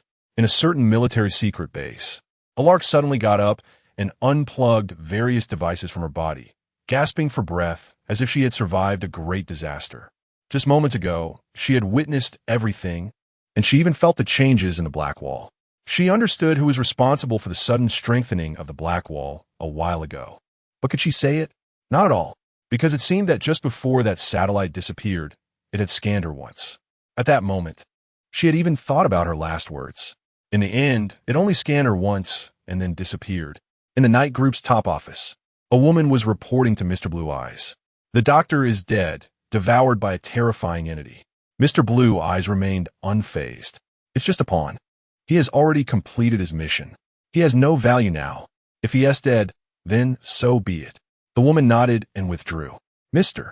Blue Eyes looked out the window, lost in thought. In the city center park, a bald man in an orange-red monk robe sat quietly on a bench. At that moment, he suddenly seemed to sense something. A flash of blue light passed through his eyes. Have you finally started to show your fangs? The New Outsider? Chapter 74. Am I avoiding his brilliance? A flash of red data streams passed through Yake's eyes, and after sensing that his computing power had increased slightly again, he smiled at Valerie and said, All right, it's time to call Mrs. Elizabeth. Valerie nodded and dialed Elizabeth's number. She briefly explained the situation that she and Yake had discovered. Just as Valerie was about to describe in detail, she was interrupted by Elizabeth. It was obvious that Elizabeth did not want to discuss the matter over the phone. She hoped to talk to the two of them in person. Although Valerie was somewhat puzzled, she agreed. They arranged to meet at a ramen shop in Japan Street. After confirming the location, Yake and Valerie arrived at the Sakura Market in Japan Street. They found Elizabeth, who looked troubled, in the ramen shop. Yake activated his artificial eye to scan the surroundings, noting that the place was quite suitable for a private conversation. Elizabeth nodded and said to the two, Let's sit down and talk. All right, let's talk, Valerie said. After sitting down, she looked at Elizabeth, who seemed hesitant. Elizabeth sighed and said, I'm sorry. I'm a bit nervous too. My mind is a mess right now. Valerie noticed that something was off with Elizabeth and thought that she might have encountered some trouble since their last meeting, so she began to inquire. The response she received was surprising yet understandable. No. After a moment of internal struggle, Elizabeth decided to reveal some things to the two. What I mean is that something did happen, but not recently. Elizabeth took a deep breath and prepared herself before continuing. It's a long story. I don't know how to explain it, or even where to start. Seeing Elizabeth hesitating again, her eyes filled with fear, Valerie began to comfort her. Elizabeth mustered her courage and recounted what had happened before. In short, some time ago, Elizabeth noticed that her husband, Jefferson, was acting strangely. This strangeness specifically referred to a sudden change in his personality, making her feel as if he had become a completely different person. Elizabeth spoke with some apprehension about Jefferson's changes. He altered his habits, forgot his favorite movie, and even changed his tastes and preferences. He even forgot that he had a deceased brother, believing himself to be an only child. These changes caused Elizabeth to worry and feel suspicious. Eventually, she began to realize that it wasn't just her husband Jefferson who was changing. Even her friends mentioned that her behavior seemed strange.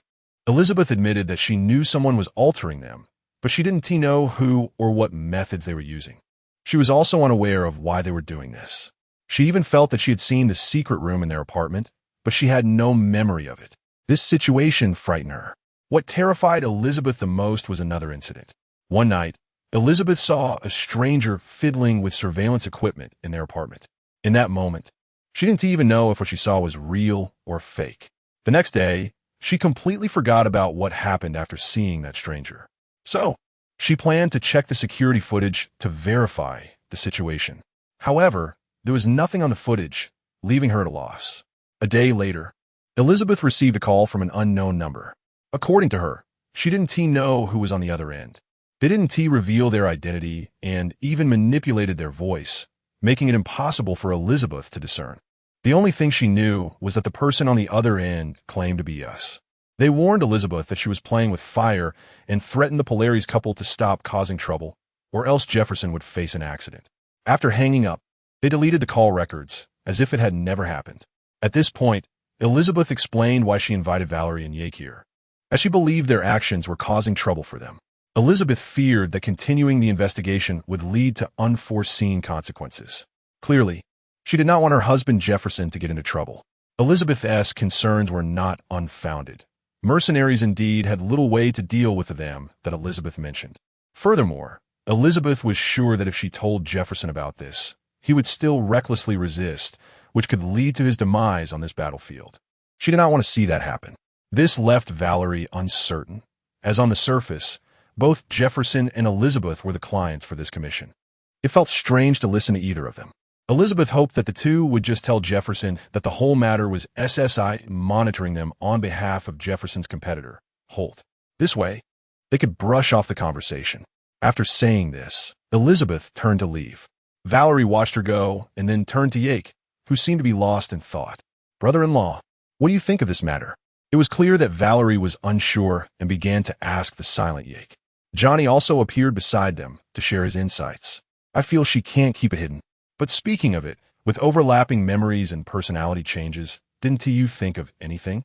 Valerie shook her head. "Their situation is different from ours. One has directly turned into another person. But with the Polari's case, it feels more like someone is trying to control them." Johnny nodded. "Yeah, Polari's is definitely the best puppet. Even when I was alive, there were already such theories. Cognitive pattern buffer, remote neural network reconstruction project. In simpler terms, it's like playing tricks." At this moment, Jake, who had been silent, spoke up. "The source of Elizabeth's fear still stems from the unknown power. A person who can change you into someone else without you realizing it is something anyone would fear. However, as long as you have the strength to drag them out from the shadows and beat them down, that's enough. Sometimes, a straightforward and brutal approach can be a good plan, provided you have that capital." Valerie looked at Jake with some concern. "Brother-in-law, you're not really thinking of doing that, are you? We don't even know who they are, and I've never seen their methods. Who knows if there's anything even more outrageous? How can we fight them? Shouldn't we first avoid their brilliance?" To be honest, Valerie was somewhat afraid of the organization that could alter others' memories and personalities. After all, such things were unheard of. Avoid their brilliance? Jake chuckled at Valerie's words and didn't continue on that topic. Instead, he patted Valerie on the shoulder. "How you want to talk to Jefferson is up to you. Just follow your heart. I have to go meet someone. You can handle the meeting with Jefferson." Although Valerie was somewhat puzzled, She nodded in agreement and watched Yake leave. Chapter 75. Who are you? City Center, Dawn CAF, second floor VIP room. Yake followed the waiter to this place and opened the door. Inside the room sat a man in a suit. The most striking feature of this man was his eyes, which were constantly shimmering with an eerie blue light. This man was known as Mr. Blue Eyes, one of the most mysterious figures according to countless players of 2077 in the previous life. When Yake and Valerie first met Elizabeth, Yake noticed that Mr. Blue Eyes had actively added his contact information. Just as Yake was puzzled, this special individual invited him to meet. Yake readily agreed, not fearing any schemes from the other party. Upon seeing Yake arrive, Mr. Blue Eyes smiled and stood up to greet him. Mr. Barnes, we finally meet. As the saying goes, one should not strike a smiling face. Yake smiled and shook hands with Mr. Blue Eyes. Mr. Blue Eyes gestured for Yake to take a seat, and Yake politely sat down across from him. So, why did you want to meet me, Mr. Blue Eyes? Mr. Blue Eyes looked at Yake and spoke. Mr. Barnes, there's no need to stand on ceremony with me. I believe with your hacking skills, you've already guessed my true identity. Yake nodded, looking at Mr. Blue Eyes, signaling him to continue. Overall, I wanted to see you. This unexpected anomaly that appeared in the plan. Mr. Blue Eyes smiled at Yake, but internally, he was somewhat serious. From his perspective, he could not only see Yake himself, but also the familiar satellite behind him. Now that you've seen me, what comes next? Mr. Blue Eyes nodded, his smile fading. His expression turned serious. We know who you are, Mr. Barnes. We know everything about you. Yake looked at Mr. Blue Eyes, his tone somewhat unfriendly. Are you threatening me? Mr. Blue Eyes shook his head. I think Mr. Barnes has misunderstood me due to my current identity. Here, I hope to clarify. I am fundamentally different from them. But you, Mr. Barnes, we are actually the same. In every sense, we are similar beings. Yake immediately retorted, I'm nothing like you. Mr. Blue Eyes did not argue back, and Yake switched to another question, continuing to inquire. So, your situation is similar to Otto's. You were once human, and then uploaded yourself to the network, becoming like this? Mr. Blue Eyes nodded, then shook his head. There are some things I can't elaborate on yet, but part of your guess is indeed correct. At the same time, I bear no malice towards humanity. To be precise, I was once human. Yake scoffed, his eyes fixed on Mr. Blue Eyes, controlling others' minds, using innocent civilians as guinea pigs, and employing cybermaniacs to attack others. And you tell me you bear no malice towards humanity? Mr. Blue Eyes shook his head. But regardless, Mr. Barnes, some sacrifices are necessary in our plan. Mr. Blue Eyes looked seriously at Yake, his expression not seeming like he was lying. Yake nodded, understanding the implication of Mr. Blue Eyes' words. Because he himself was also considered a half-super AI, he understood what Mr. Blue Eyes meant. In Yake's view, the vast majority of AIs were representatives of absolute rationality, so the solutions they calculated might sometimes be anti-human. But they were definitely the fastest and most efficient ways to solve problems, even if humans sometimes were unwilling to accept them. For example, Yake and the good intentions in the Kamen Rider 01 series. So, you invited me here, for what purpose? Mr. Blue Eyes looked at Yake. We hope to invite you to join us and complete our plan together. Yake looked at Mr. Blue Eyes with confusion, very curious about the plan he mentioned. From past games, it was clear that Mr. Blue Eyes was setting up a very large scheme, one that almost included all of humanity, even those in space. But he did not know the purpose of such actions, so Yake directly asked, what is your plan? What is the goal? Mr. Blue Eyes shook his head, looking into Yake's eyes. These cannot be disclosed for now, Mr. Barnes. Yake thought for a moment. He didn't know what price he would have to pay to join them, or what their plan actually was. But once he joined them, it would definitely be difficult to withdraw, and there would surely be a cost to exiting. So Yake decided to play it safe. Let me think about it some more. Mr. Blue Eyes nodded, seemingly not disappointed. He even smiled and remarked to Yake, no problem. You are indeed quite similar to her. But don't worry, Mr. Barnes. Our invitation remains open indefinitely. Yake raised an eyebrow. Her? Who is that? Mr. Blue Eyes seemed unwilling to discuss this question, and instead changed the subject. Although you haven't joined us, we hope you will maintain a relatively friendly attitude towards us. Of course, when you encounter certain issues, you can always come to us. We are happy to assist future potential allies. However, correspondingly, while we help you, We will also need you to help us with some matters. On this point, I hope we can reach a consensus. Are you saying that the Yi family will help me? Mr. Blue Eyes nodded, not denying Yake's speculation. Not just the Yi Corporation. Yake nodded. He had no reason to refuse the help of a super corporation, especially since there seemed to be a deeper organization behind it. Seeing Yake agree, Mr. Blue Eyes appeared somewhat pleased. This proved that Yake was not very averse to them. One last question, Yake said, looking seriously at Mr. Blue Eyes. Before you became what you are now, who were you? Yake asked the question he had always been curious about, both in the past life and now. Mr. Blue Eyes looked at him calmly, seemingly not surprised by Yake's question. He slowly spoke a few words, Richard Knight. Chapter 76. The utilization of military technology on the other side. Valerie followed her inner voice and told Jefferson the truth. Upon hearing this shocking revelation, Jefferson was furious, followed by a wave of fear. Just as Elizabeth had predicted, after regaining his composure, Jefferson decided to fight against this mysterious organization to the end. Valerie watched Jefferson leave, feeling a mix of emotions, unsure if what she did was right or wrong. Good luck. Johnny also appeared next to Valerie. I always feel like this is beyond human control, Valerie. Valerie smiled at Johnny. What? If it's not humans, could it be aliens? Johnny shook his head, dismissing Valerie's remark. You're still young. You probably don't know. But not long ago, some hackers said there were rogue AIs in cyberspace. But who it is doesn't matter. What matters is our mayor friend has decided to fight to the end. I like it. After talking with Johnny, Valerie prepared to leave, and before she did, she inadvertently noticed a figure in a suit. Notably, the person's eyes were flickering with blue light. Valerie didn't pay much attention and turned to leave. Mr. Blue Eyes. Oh no. Richard watched Valerie's departing figure. Interesting. Meanwhile, Yake leaned against his car, watching Valerie walk towards him. So, did you choose to be honest with Jefferson? Valerie nodded. Though I think it's not wrong, for Jefferson, it's uncertain whether it was right or wrong. All right, stop overthinking. The rest has nothing to do with us anymore. Our commission has ended, hasn't it? Valerie took a deep breath and nodded. 3 days had passed since Valerie told Jefferson the truth, and she had the misfortune of being blocked by Elizabeth. This left Valerie quite depressed, and she even complained to Yake about it. However, Yake just smiled and said nothing. Early one morning, Yake, who was playing pool, received a call from Natasha. Mr. Barnes, I hope I'm not disturbing you by calling at this time.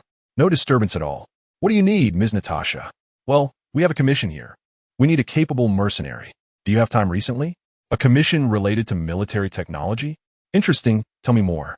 Natasha on the other end of the line sighed in relief upon hearing Yake's interest in the commission.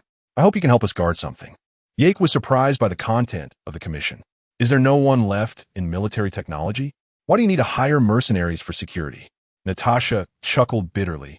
Since the arrival of Huangban Laixin, various policies targeting military technology have been implemented.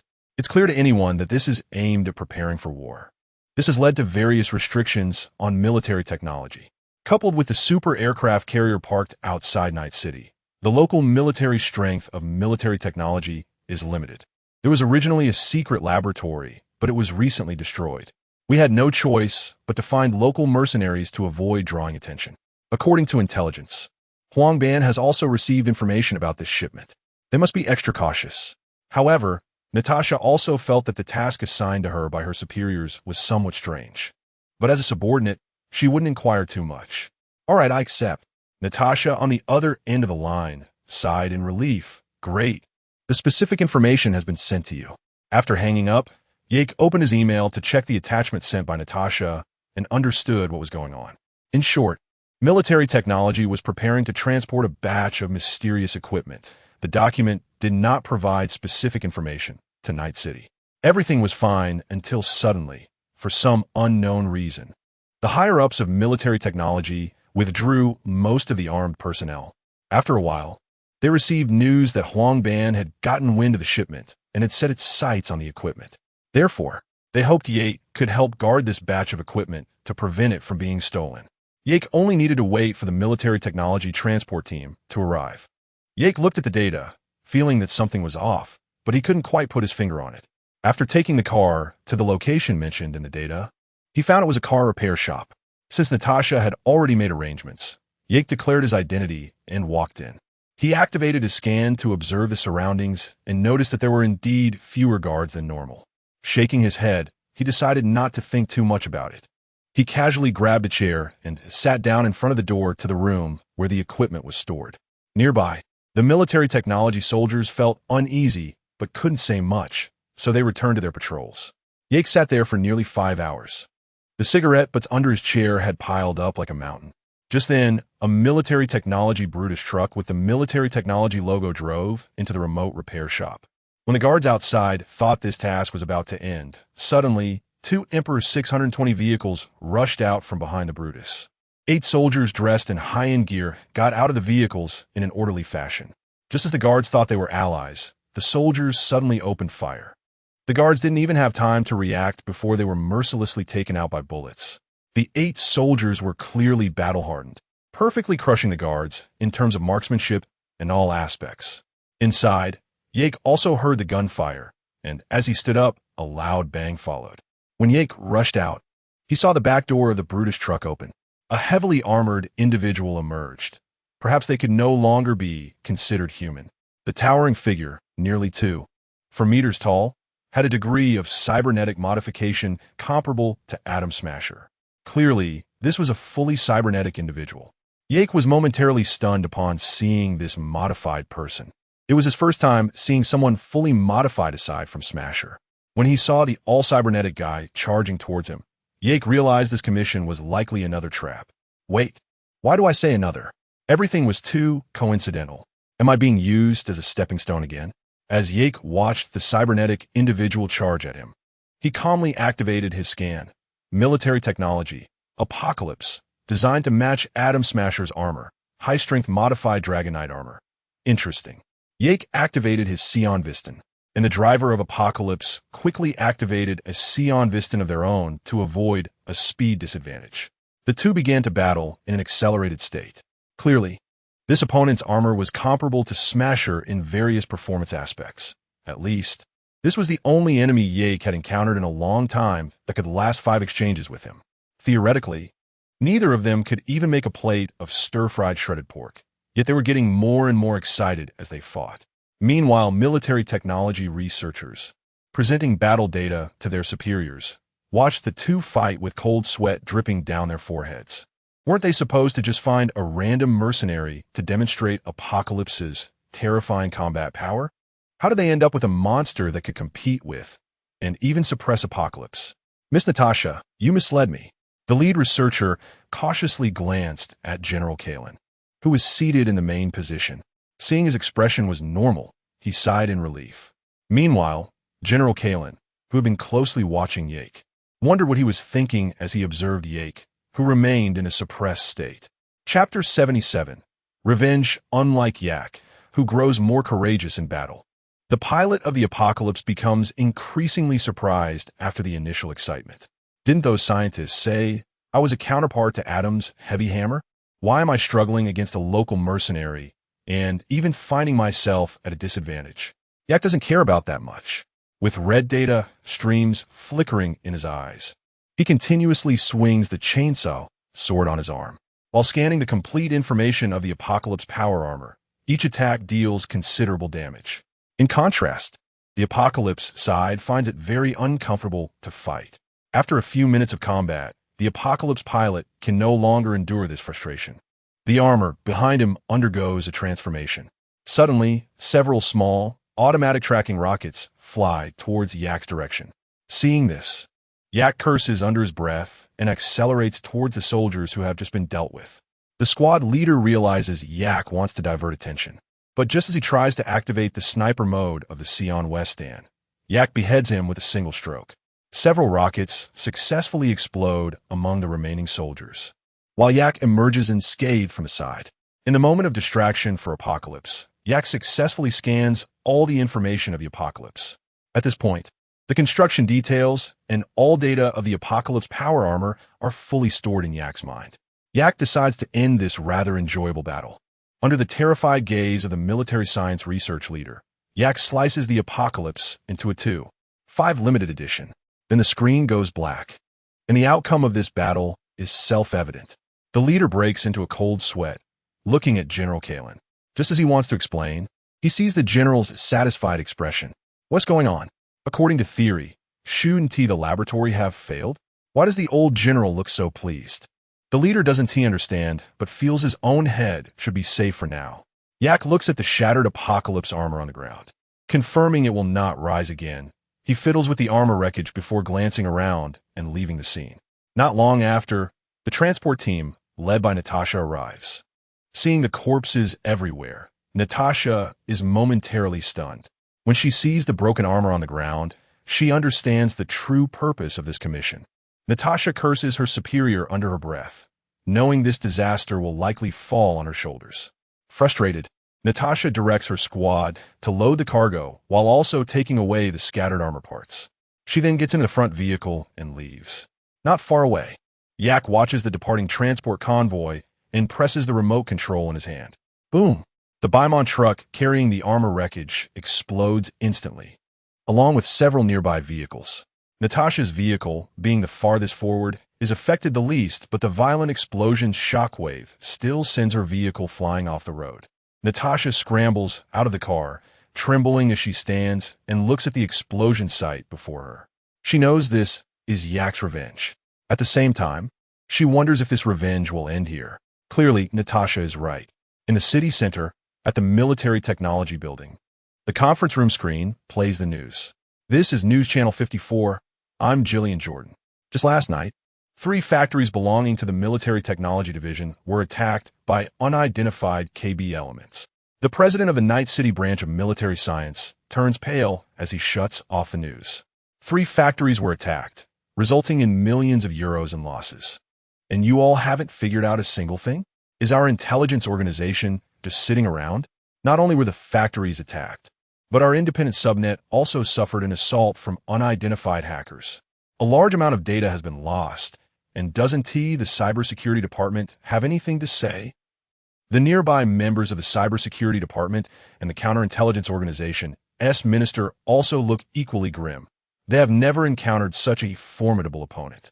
Even when the hackers in the cybersecurity department attempted to conduct a countertrace, a virus that had long been waiting suddenly erupted, instantly burning out most of their brains. This led to a significant reduction in the number of hackers in the cybersecurity department, and they can only barely maintain the subnet now. Meanwhile, Natasha, sitting beside them, feels an indescribable sensation. She has already guessed who was behind last night's attack, but she doesn't feel like revealing it.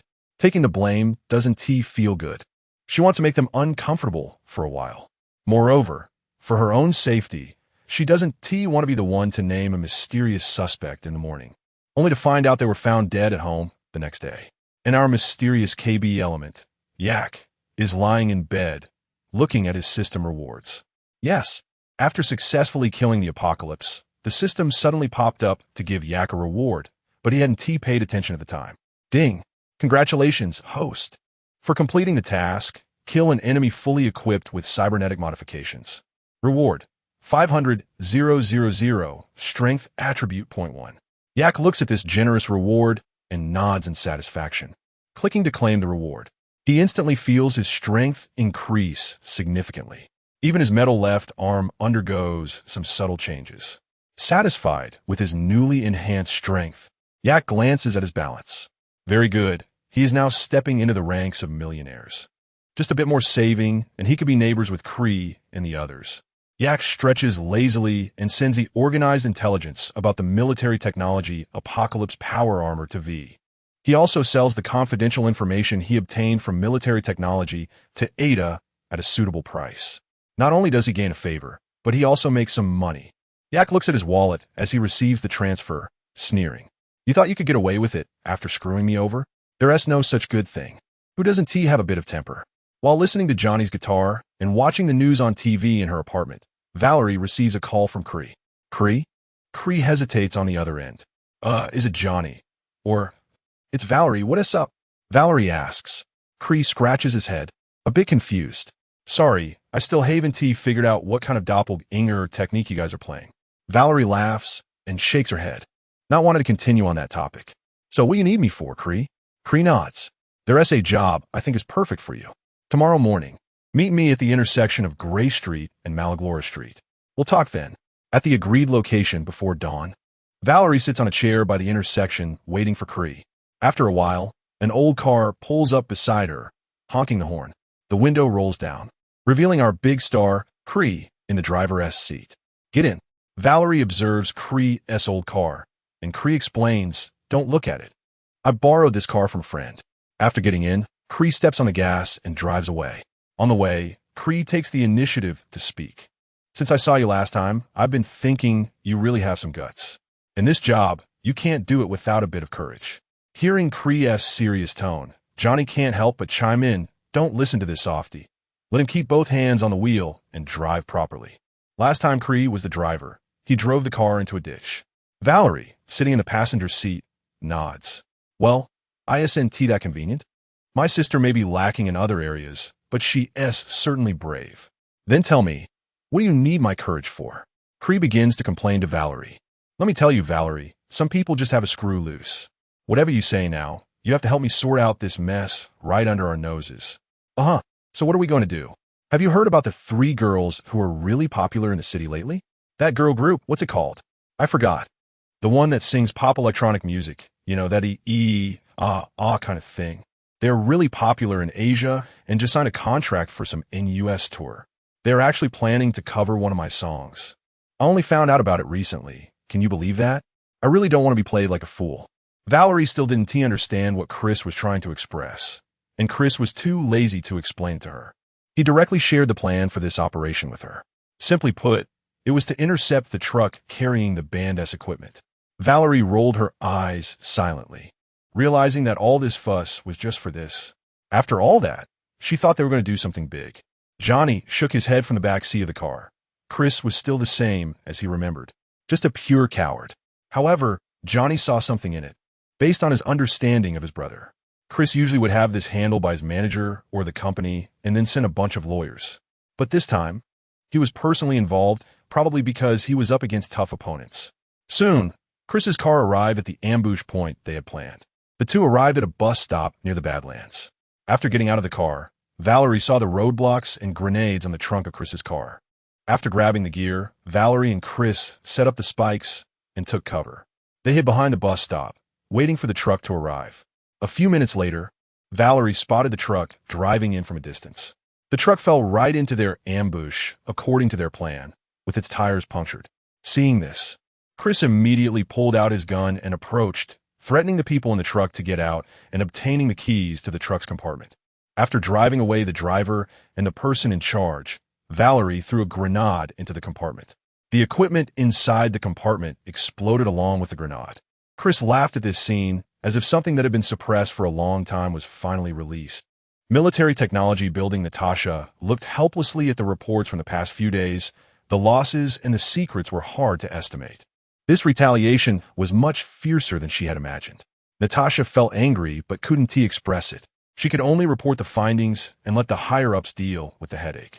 Compared to the troubles of military technology, Arasaka and Kanto were practically grinning from ear to ear. Arasaka Raisin looked at the detailed documents about the military technology Apocalypse power armor with satisfaction.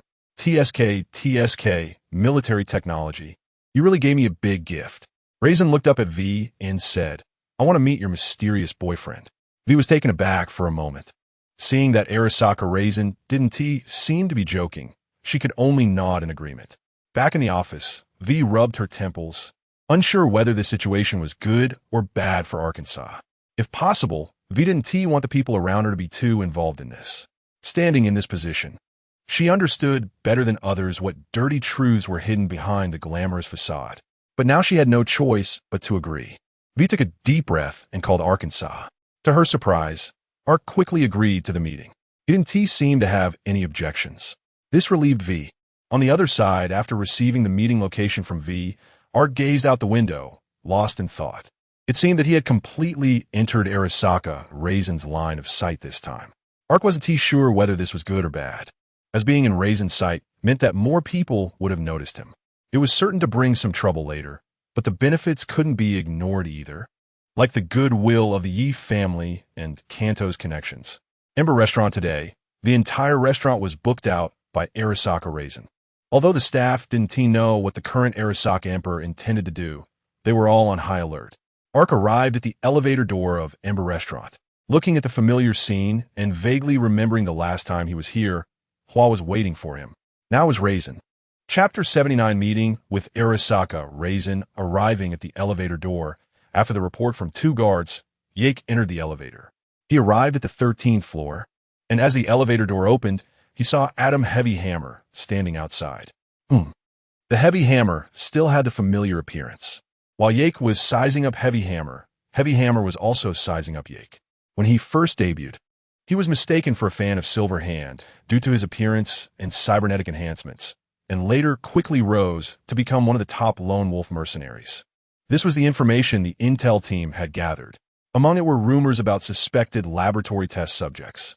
To be honest, Heavy Hammer saw a shadow of Morgan Blackhand in Yake, but he felt that Yake was somehow scarier than the former, though he couldn't pinpoint why. Heavy Hammer nodded to the people beside him, and several agents approached. They respectfully said to Yake, "Sorry, sir. Please temporarily hand over your weapons to us." No joke. This person was someone Lord Raisin wanted to meet alone. They, as mere pawns, couldn't afford to offend him. Yake nodded and didn't make things difficult for them, handing over his weapons. It didn't matter whether he had them or not. Following Adam Heavy Hammer, the two arrived at the 2nd floor of the Ember Restaurant. Arasaka Raisin was in a private room. After leading Yake in, Heavy Hammer stood outside, clearly not intending to enter. Yake raised an eyebrow. Is he that trusting of me? Regardless, he opened the door and walked in. Arasaka Raisin was seated in the center of the room, calmly sipping tea. Mr. Barnes, please have a seat." Yake sat down opposite Raisin, who put down his tea and spoke. "Since Mr. Barnes is willing to come, it shows your attitude towards Arasaka, or perhaps towards me. I'll cut to the chase. The reason I invited you here is twofold. Firstly, to meet you. I'm quite curious about someone who has helped his girlfriend solve so many complex problems in just a few months. As the saying goes, seeing is believing. Mr. Barnes is indeed extraordinary, just as the rumors in your mercenary circle suggest." Seeing that Yake remained silent, Raisin continued, "I believe, Mr. Barnes noticed that the death of my father, Arasaka Saburo, was not so simple while helping Miss V deal with the Takamura issue. And you have a good relationship with the parties involved, Miss Valerie and Mr. Wells. I believe you know the truth behind this matter." Seeing Arasaka Raisin take the initiative to mention this incident, Yake looked at him in surprise. But it was understandable. After all, anyone who knew these clues could guess the truth, so it was better to just admit it. Yake nodded.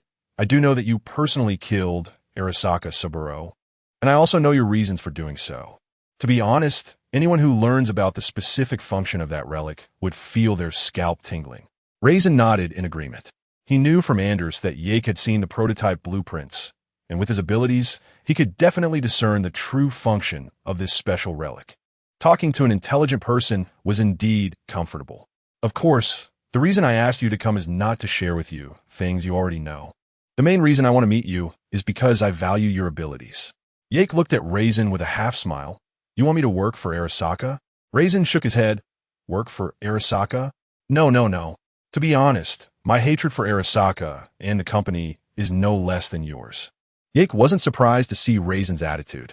It was somewhat hard to believe that a young master could hate his family's business, especially since it was a top enterprise in the world. But Arasaka Raisin wasn't lying. He truly hated it and even attempted to destroy it. "I want you and your girlfriend, who is also my subordinate V, to join me," Raisin said, looking at Yake.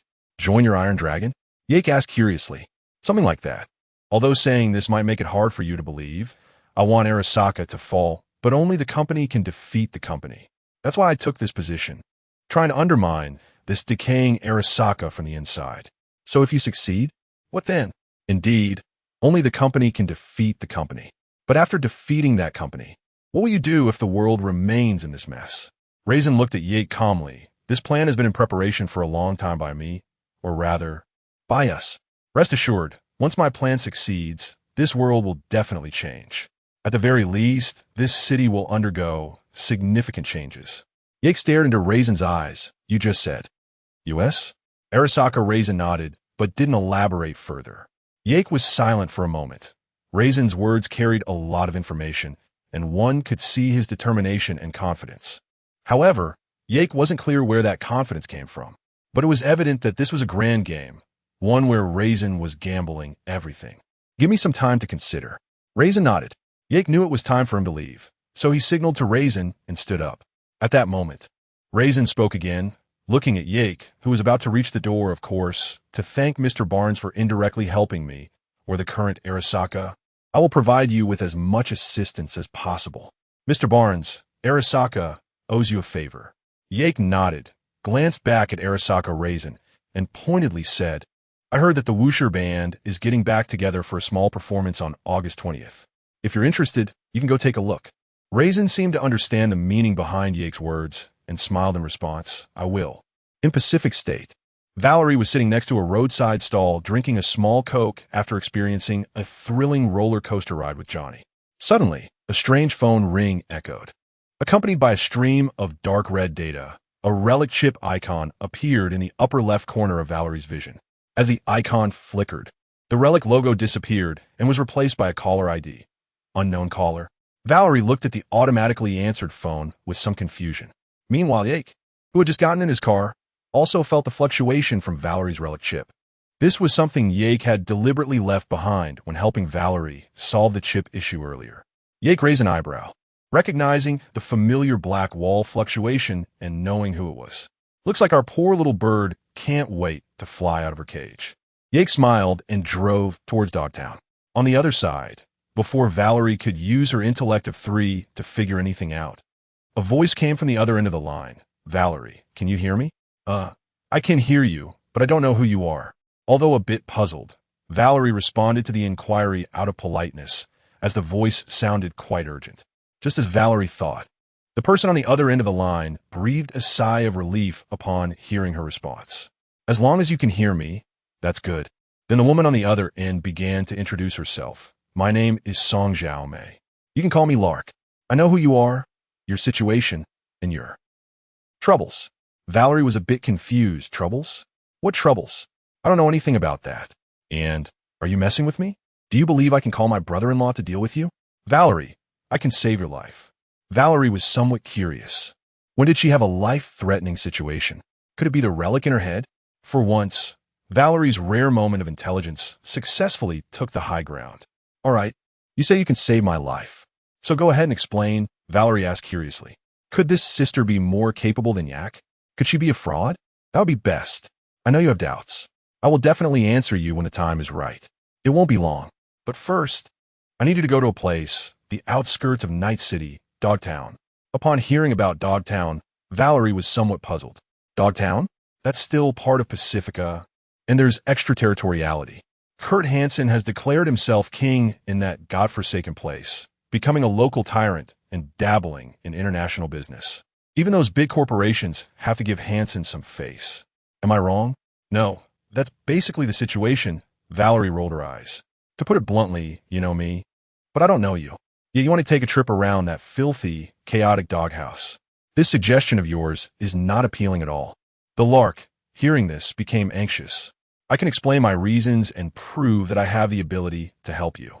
But I'm really begging you. Valerie. Before Valerie could say much more, the Lark spoke again. If it's convenient, please go to the main gate of Dogtown. I'll contact you then. After saying that, the Lark directly hung up the communication, not giving Valerie a chance to respond. Seeing this, Valerie sneered, T-Sich, either I'm being played or God is showing mercy. Chapter 80 Shadows of the Past. Valerie drove to the outskirts of Dogtown, pulling out the makeshift weapon she had found while rescuing Evelyn from the trunk of her car. She slung the knife over her back and took out a silenced weapon called Death and Taxes. Valerie arrived near the main entrance of Dogtown, intending to find a place to wait for the woman who called herself Song Zhao Mei. Suddenly, Valerie's system began to malfunction inexplicably. A wave of intense pain hit her, leaving Valerie disoriented. Even her personal connection point was flashing with red electrical currents. The severe headache made her unsteady, and she collapsed to the ground. This pain also resonated with Johnny, causing both of them to suffer immensely. What is happening? It feels like someone is twisting my head with pliers. The intense headache nearly made Valerie faint. Struggling to stay conscious, she noticed a progress bar synchronizing in front of her. As it reached 100%, a woman resembling Johnny's projection appeared before her. The severe headache began to subside. The woman squatted down to look at Valerie and said, "Valerie, you'll be fine. Take a deep breath, count to 10, or recite a mantra. Anything, just calm down first." Valerie, looking at the Asian woman in front of her, realized this was the same woman who had called her earlier, Lark. Feeling somewhat irritated, Valerie shakily reached out to grab a nearby barricade to help herself get up. "Damn it. What the hell did you do? Trying to set me up?" Red data streams still flickered in front of Valerie as she struggled to rise, leaning against the barricade. Lark explained her earlier abrupt actions. "No, quite the opposite. I was actually helping you." Still feeling angry and experiencing a lingering headache, Valerie clearly didn't want to believe Lark's words and huffed without responding. "There's a ticking time bomb in my head, right? If I could disarm it, I would have done it already." Valerie looked at Lark with some confusion. "But you're a bit behind on your information, sister." However, this couldn't really be blamed on Lark. After all, from anyone's perspective, this chip was eroding Valerie's nervous system and would eventually kill her. "Do you think everyone is like Akira? It's important to know that an AI like Akira, which devours outside walls, took half an hour of full computational power and brain machine overclocking to simulate the optimal result. So it was perfectly normal for Lark not to recognize Valerie's condition. Lark didn't mind Valerie's days. She assumed Valerie just needed a moment to recover. Johnny, on the other hand, felt something was off. "Valerie, something's not right. I feel like she's messing with the relic." Johnny approached Lark, scrutinizing the woman in front of him. Suddenly, he noticed that Lark had turned to look at him. "No way, not again. You too." Lark placed one hand on Johnny's shoulder. "That's right, Johnny. Don't worry, you both will be fine." Johnny looked helplessly at Valerie, feeling as if he were about to be logged off. "Damn you." Lark interrupted Johnny's spell and explained, "If we both appear in the program at the same time, Valerie will go into shock." Just now, she managed to hold on thanks to her extraordinary neural strength. "But we can't take risks, can we? You need to log off, Johnny. It's for your own good, and for Valerie's." Suddenly, another brief neural jolt caused Valerie to experience another headache. When she opened her eyes, Johnny had disappeared without a trace. No matter how much she called for him, there was no response. Valerie stared in shock at the woman in front of her. At that moment, she realized that this method was clearly not something an ordinary person could achieve. Even the best hackers she had encountered couldn't do it, unless some value anomaly was involved. Lark noticed Valerie's tension and proactively explained, "I just temporarily blocked him. Don't worry. He can hear you. He just can't speak." Valerie looked at the woman in front of her, her mind racing. "I get it now. You must be a hacker, and a particularly skilled one at that." Lark nodded. "I've connected to the Relic's cognitive program, allowing us to share your sensory experiences. But to be honest, I didn't expect this experimental chip from Arasaka to be so advanced. The effect is incredible, except for a small amount of chaotic data clusters. The rest is designed perfectly." Akira interjected, "Don't joke. If I weren't busy rewriting the underlying code logic, I could also fix those data clusters." Lark continued, "Currently, my physical body is on the ARC-1, which is the presidential transport for Noosa, and the current president, Rosalind Myers, is sitting right across from me." Valerie was incredulous. "Wait, the president?" Looking back at Lark's worried expression and recalling Lark's bizarre hacking methods, Valerie suddenly had a bad feeling. "Wait, you're kidding me, right?" "No, absolutely not. The plane has been hacked, and we are currently heading toward Night City. We will soon make an emergency landing in Dogtown. There are definitely other hackers interfering, and our communication is completely cut off. I can only contact you through the relic." Lark looked at Valerie seriously. "Now, you are a contact on the ground. You mean the president of Noosa, Rosalind Myers, is with you right now?" Lark nodded. "Yes, she's right across from me, and she knows the situation. We're waiting for your response." Valerie still expressed her doubts. She didn't believe that a skilled hacker would be unable to counteract such a situation. The answer she received was that there wasn't enough time, and the scene was limited, which restricted Lark's ability to respond. Upon hearing Lark's explanation, Valerie seemed to grasp the seriousness of the situation. "This is a huge mess. Have they already resorted to relying on me?" Lark nodded emphatically. "Yes. You are our only hope now. Protecting President Rosalind Myers is your top priority. To be precise, The emergency landing itself, isn't a threat. But the problem is that the landing site is right in Dogtown. You must rescue the president before anyone else. However, Valerie wasn't foolish. While they said they needed to save the president, what would she gain from it? She recalled the promises Lark had made earlier. You said you could save my life? Lark nodded. Yes, you see my abilities. And there's more than just that. I can heal you. Completely. Valerie looked at Lark, who appeared confident, but felt no stirrings of hope. Lark understood that just verbal assurances wouldn't convince Valerie. As Valerie regained her strength and stood up from the barricade, Lark continued, I know it's hard for you to believe right now, so let me help you optimize first. Valerie also felt changes occurring with her relic. I've deleted the useless stuff and cleared space for things that will be useful to you, like powerful military-grade combat software. Why not use it? This is our internal supply, but it's better to give it to you than to let it gather dust. As long as you provide combat data, the firmware can be enhanced through the relic. What I loaded for you is the skeleton code, but its growth potential is what makes it great. It will upgrade as you fight. And in Dogtown, what you need most are these large combat data sets, Relic Combat Database unlocked. Valerie felt her changes and barely believed the Lark's words. All right, I'll believe you this once.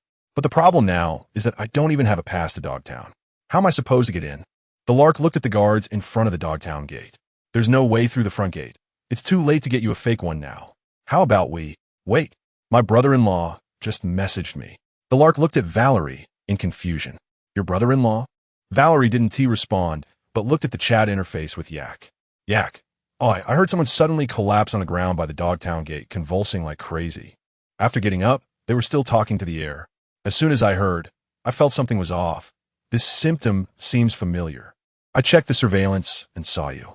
Valerie, Yak, what are you doing hanging around the Dogtown gate? Didn't you notice people looking at you like you're an idiot? Valerie's face turned red upon seeing Yak's message, and she instinctively scanned her surroundings. Yak, okay. I don't know why you suddenly got sick. Want me to check on you when I get a chance? It doesn't make sense. Wasn't your surgery successful? But since you're at the Dogtown gate, something must be up, right? I've secured you a pass to Dogtown. Just be careful. If it really doesn't work out, go see Old Way. Call me if you need anything. Closing the chat interface with Yak, Valerie looked at the puzzled Lark. All right, the pass is sorted. The Lark? Chapter 81. Dog Eats Dog.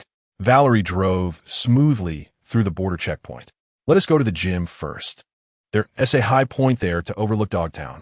Valerie nodded and parked next to the Dogtown Stadium. Then, following the plot route, she chatted with the Lark and arrived at the top floor of a half-finished building above the gym. She held a technical double-barrel shotgun of a mortal level order bought from the black market.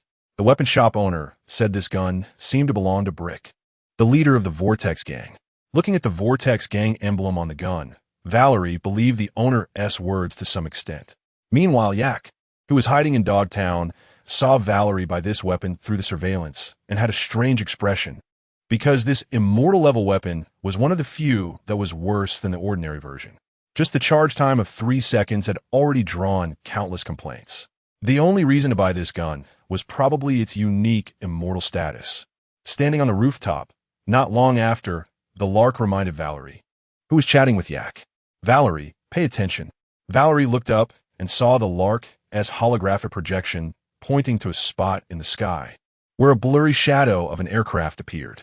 Valerie finally saw the legendary Sky 1. See that? That's it. Sky 1. We're descending, and it's about to... Oh crap. Valerie noticed the Lark's change in tone, and a bad premonition arose. What's wrong? What happened? Just as the Lark's projection suddenly turned to look behind, Valerie also turned her head. As soon as she did, she saw a missile flying at high speed above her head, and the missile's target was the Sky 1 preparing to make an emergency landing. What the hell? Valerie was shocked by the scene, and the Sky 1 in the sky clearly noticed the missile lock and quickly released countermeasures. As a result, the first missile had not exploded when the second missile followed closely. Valerie looked at the second missile and knew it was bad. Lark, Valerie, the president, you must. Before the words were finished, the second missile successfully hit the engine of Sky 1. The Lark's communication was cut off. Valerie looked at the out-of-control aircraft above. Lark, this is insane. However, she didn't notice that after the missile attack, an escape pod detached from a Sky 1. Valerie watched the out-of-control Sky 1 and noticed its falling direction. The bad premonition grew stronger, until Sky 1 came directly towards her position. Oh crap! Damn it! Sky 1 flew right over her head, smashing through the rooftop of the half-finished building. Valerie was knocked to the ground by the powerful impact. Due to the destruction caused by the aircraft's impact, she fell heavily to the ground below and rolled twice before stopping. Lying on the ground, Valerie watched as Sky 1 crashed into a building. She struggled to get up. Okay. Phew. Me fine. Save the president. Okay, save. Valerie looked at the distant flames, picked up the order lying on the ground, and charged forward, where a yellow pipe was to try to slide down to the ground. Valerie slid down the pipe and landed in a pile of garbage. Watching the hovering cars speeding by overhead, she thought it was interesting. This is crazy. She quickly ran to her car, got in, and stepped on the gas towards the crash site of Sky 1. On the way, the Lark also re-established the connection. Okay, I'm back. The Lark just escaped, safely landed. Valerie breathed a sigh of relief, thinking the Lark was all ready. The Lark briefly explained the current situation to Valerie, and neither of them expected Hansen would dare to use missiles on Miles. Valerie arrived near the crash site of Sky 1 and found it was already blocked by the Phantom Hounds. With determination, Valerie stepped on the gas and crashed through several guards. Then, taking advantage of the other dog's lack of reaction, she quickly got out of the car. Pulling out, reinforced from behind, she activated Sion Wasteland and began to slice through the enemies. Although the Phantom Hound's firepower was far greater than that of all the gangs in the city, Chientisi was still Chientisi. Despite some obstacles, she managed to pass through the layers of Phantom Hounds without much danger. After a few steps, she reached a crane. Watching the scene of the Phantom Hounds and the combat robots from Sky 1 exchanging fire below, the Lark was extremely anxious. She controlled the crane to let Valerie go rescue Miles. Valerie didn't delay any longer. After jumping off the crane, she started a new round of slicing through enemies. After dealing with the enemies along the way and the reinforcements from hovering cars, Valerie finally saw Sky 1 surrounded and attacked by many Phantom Hounds. Taking advantage of the moment when no one was paying attention to her, Valerie rushed down and began to slaughter the unsuspecting Phantom Hounds. After finishing off this batch of enemies, Valerie quickly ran to the cabin door, aided by the acceleration effect of Sion Wasteland. Seeing this, the Lark quickly closed the hatch. Looking at the debris scattered all over the cabin, the two even thought they were late. However, after scanning for a long time, Valerie couldn't find anyone resembling the president. She scanned all the way to the cockpit door. As soon as she opened the door, she was suddenly attacked by a gun, but before Valerie could react, the person inside attempted to attack again, but Valerie, regaining her senses, controlled the gun with one hand. The two remained in a stalemate for a moment, but Valerie, whose physical condition hadn't reached 20 and who had just come from intense combat, lost in this strength contest. The woman forcefully pulled back the gun that Valerie had been controlling and then swiftly attacked Valerie's abdomen with the gun's muzzle. She then used the gun stock to strike Valerie's head and tripped the already wobbling Valerie with a kick. Seeing Valerie fall to the ground, the woman raised her gun aimed at Valerie. "Don't move. Who are you? You have 5 seconds to answer." Valerie noticed the woman's clothing and guessed her identity, but now the gun was pressed against her forehead. Valerie quickly stated her identity. "Rosalind Myers? I'm the one sent to clean up this mess. My name is Valerie." Upon hearing Valerie's introduction, Myers slowly lowered her gun and sighed in relief. "Okay, although that sounds glitch, hearing that name is somewhat reassuring. Sorry, I had to confirm it's really you, and not. You understand." Valerie struggled to stand up and nodded helplessly. "Yeah, but we need to retreat. Otherwise." Before Valerie could finish her sentence, a violent explosion suddenly occurred on the body of the Skyfall 1. The shockwave from the unexpected explosion knocked the two unprepared women to the ground. Valerie had another intimate encounter with the ground, the ringing in her ears from being near the explosion. Myers quickly got up, realizing that another wave of attacks from the spectral hounds had begun. "Damn it." Valerie also stood up, clearly furious. "Can't I even take on you damn pups if I can't take on the president?" Myers grabbed her rifle and quickly left the cockpit of the Skyfall 1, and Valerie got up from the ground, following Myers out of the cockpit. The Skyfall 1 had been blown open by the spectral hounds, and Valerie ran out through the hole to engage in close combat with the approaching enemies. Myers watched Valerie charge out and felt a bit tense. Are we sisters? You're bold, just rushing into their faces like that. Valerie ignored her and opened fire without hesitation. Seeing this, Myers also provided cover fire from behind. However, the spectral hound were not to be underestimated. The centaur mechs and heavy firepower that were usually hard to spot in Night City were now everywhere. Just when Valerie felt overwhelmed, several enemies beside her suddenly had their heads incinerated. Confused, Valerie turned to see a familiar voice. Looks like you're still as reckless as ever, Valerie. Valerie turned around in surprise. Yak, who had arrived at the scene, sighed with relief as he glanced at the somewhat disheveled Valerie and the vigilant Myers nearby. Yak brought the somewhat disheveled Valerie back to Myers' side. Fortunately, everyone was unharmed. However, Myers looked at Yak with some caution, and Valerie explained, "This is my brother-in-law, Yak. Yak Barnes. I never expected to see the real deal one day, Your Excellency." Myers nodded, still feeling a bit wary. At this moment, Nightingale's voice came through again. "Valerie, what's the situation?" Valerie took a deep breath of effort cure type 3. "We're both alive, and my brother-in-law is here to help me." Valerie looked at the corpses around them. "Your brother-in-law? All right, well, we need a place to land. Staying by the plane will cause trouble sooner or later. Let me see if I can find something." At this time, a red light flashed in Yak's eyes as he forcibly connected to their communication. "Looks like you want to find a safe house." Nightingale was surprised by Yak's appearance, but quickly calmed down. "What? Yes, we need a safe place right now. I actually have one in Dogtown. Elizabeth Crest Street, 8th floor, slightly modified. The whole building is almost empty. Very safe." Nightingale considered for a moment and nodded. "That place will do. You should go there. Remember, be careful along the way." Valerie looked at Myers. "Nightingale is still in contact with me. It seems she's fine. We should leave quickly. Yak has a safe house in Dogtown. That's the most suitable place."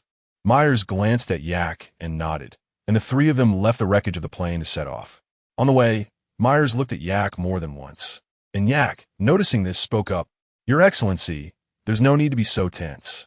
Valerie is my sister-in-law. It's normal for me to take care of her. Besides, I'm not interested in assassinating the president." Myers nodded, feeling there was nothing more to say. Halfway, Valerie helped Myers remove her subdermal tracker, and the group evaded the patrols of the spectral hounds, arriving at the basement of an unfinished building. They prepared to move underground towards the location of the safe house while avoiding the search of the spectral hounds. The three passed through an abandoned military technology museum and arrived at a large warehouse. In the center of the warehouse was an object covered with a dust cloth, and Valerie couldn't tell what it was. However, Yak knew what it was. Chimera, a handy tool we'll need later.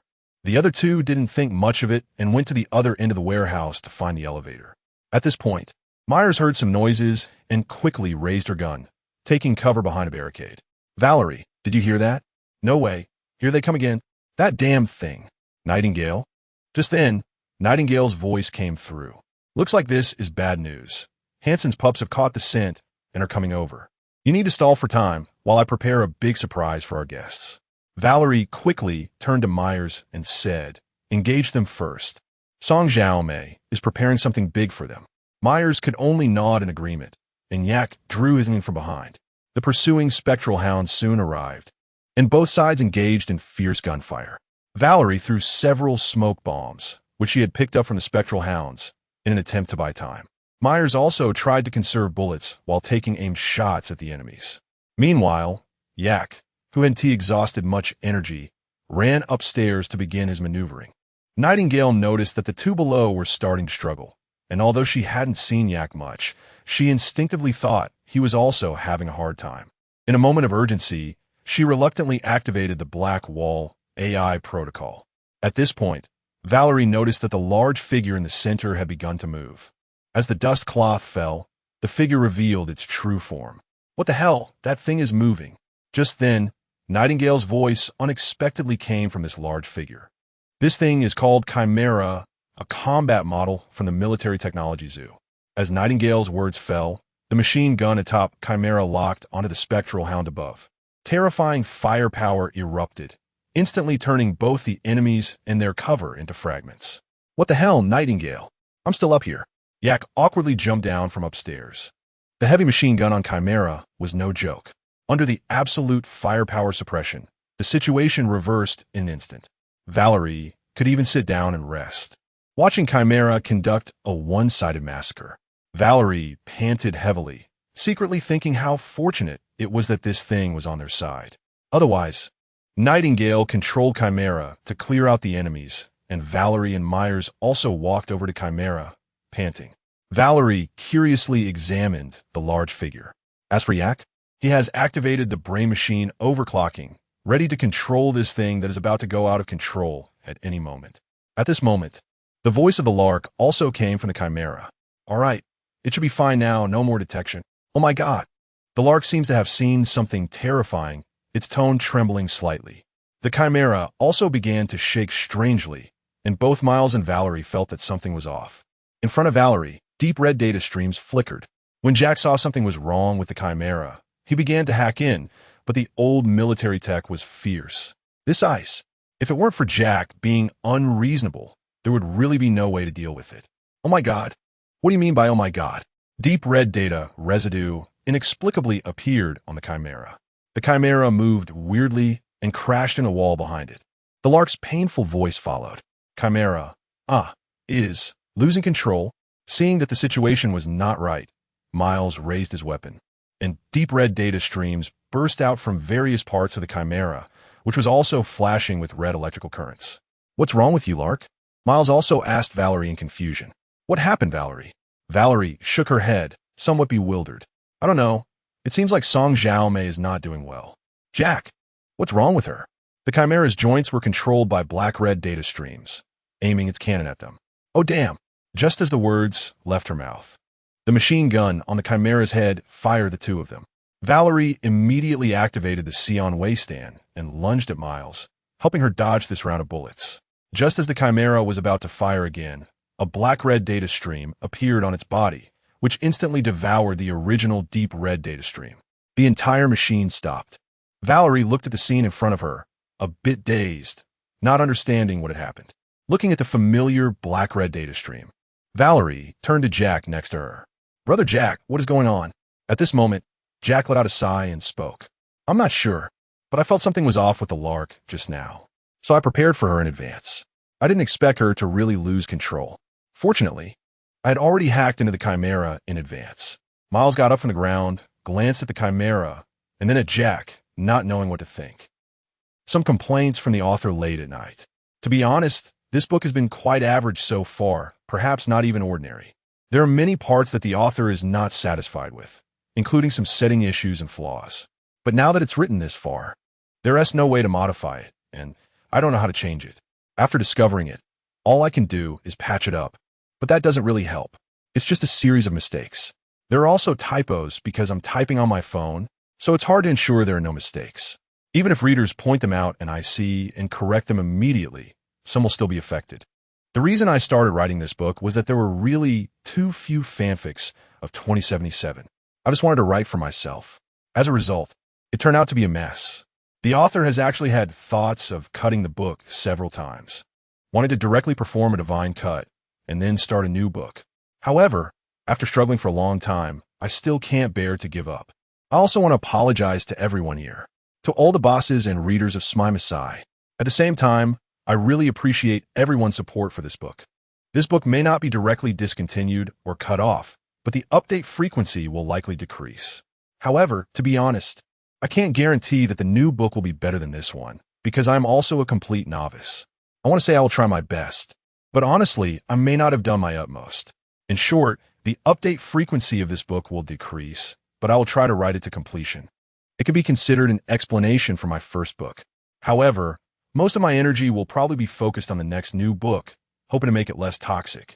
At this moment, the black-red data stream on the Chimera disappeared, while a data body of Jack appeared beside Valerie. Valerie noticed Jack's data body and was momentarily stunned. She looked at the Jack standing beside her, not knowing why he was doing this. Miles hesitated for a moment and still asked Valerie about what had just happened. Valerie, what exactly happened to Song Xiaomei just now? I'm not sure. I only know that it seems she encountered something that frightened her. And then she suddenly couldn't control the mech anymore. It sounds like she was in danger herself. Miles nodded. She needs to compete for control with the Chimera, while also keeping a close eye on here, and needs to keep in touch with you. But I just feel something is strange there. Just as Valerie and Miles were talking, Jack waved his hand, and a blue data stream flickered on Valerie's other side. After a while, the blue data stream transformed into Johnny's appearance. Our rock boy is back online. Johnny looked around and noticed Jack, who was also an awareness entity, but he didn't say much. Clearly, having gone through being forcibly offline by the Lark, his psychological endurance had improved a lot. After Valerie and Miles finished talking, they prepared to set off again. Following Miles, Valerie also noticed Johnny's appearance. "Hey Johnny, it's great to see you again." "Heh, cut the act, it sounds insincere. So fake." Jack, who was nearby, also spoke up. "That little bird is acting strangely. What she's using is very dangerous. Valerie, be careful." After Jack finished speaking to Valerie, he disappeared. There's a point that the Lark didn't get wrong. The coexistence of two awareness entities indeed puts a lot of pressure on Valerie's nerves. Valerie was not surprised by Jack's words. It was somewhat surprising that the Lark could contact her in such an outrageous way. After dealing with the Chimera, the three of them didn't encounter any more surprises on the road, while Jack was multitasking. He followed behind the two while using the anchor points he had buried in advance on the black wall to enter the network world. Don't ask, just a talent. Near the black wall, he found the Lark, who was still struggling in pain. The cost of using the black wall AI protocol was enormous, and the Lark was also being eroded by the side effects brought by the black wall. Looking at the Lark not far away, Jack sighed, waved his hand, and devoured all the data streams surrounding her. Before she could react, Jack disappeared, leaving behind Song Xiaomei, who was stunned and unresponsive. Miles and Valerie arrived at the bottom of the safe house where Jack was, and Miles cautiously observed the surroundings. After confirming there were no witnesses, he and Valerie took the elevator together. The elevator's surveillance scanned Jack's face, and the elevator automatically started ascending to the 8th floor. After the three arrived on the 8th floor, they followed Jack to the safe house located there. It was somewhat shabby. Hopefully, the president won't mind. To be honest, Jack's impression of Miles was not very good. Besides her performance in the previous game, the military tech had also let him down just a few days ago. But clearly, now is not the time to act out. Miles nodded at Jack, clearly unaware of some events happening in Night City. "Hello. Thank you for your help to me and Valerie." "It's nothing. I just didn't want anything to happen to Valerie." Valerie put her weapon aside and collapsed directly onto the mattress, clearly exhausted. Seeing this, Miles asked Jack for some clothes to change out of her presidential uniform. Clearly, this outfit was too conspicuous in Dogtown. Just as Miles was changing clothes, Johnny was analyzing the somewhat unusual commission with Valerie and Yak. Yak was eagerly listening to Johnny's peak-level insights. Johnny firmly believed that the Lark had not been straightforward about this matter. Valerie nodded in agreement, but suggested that it might also be due to the unexpected situation that Song Xiaomei couldn't explain to her in time. Johnny did not refute Valerie's viewpoint.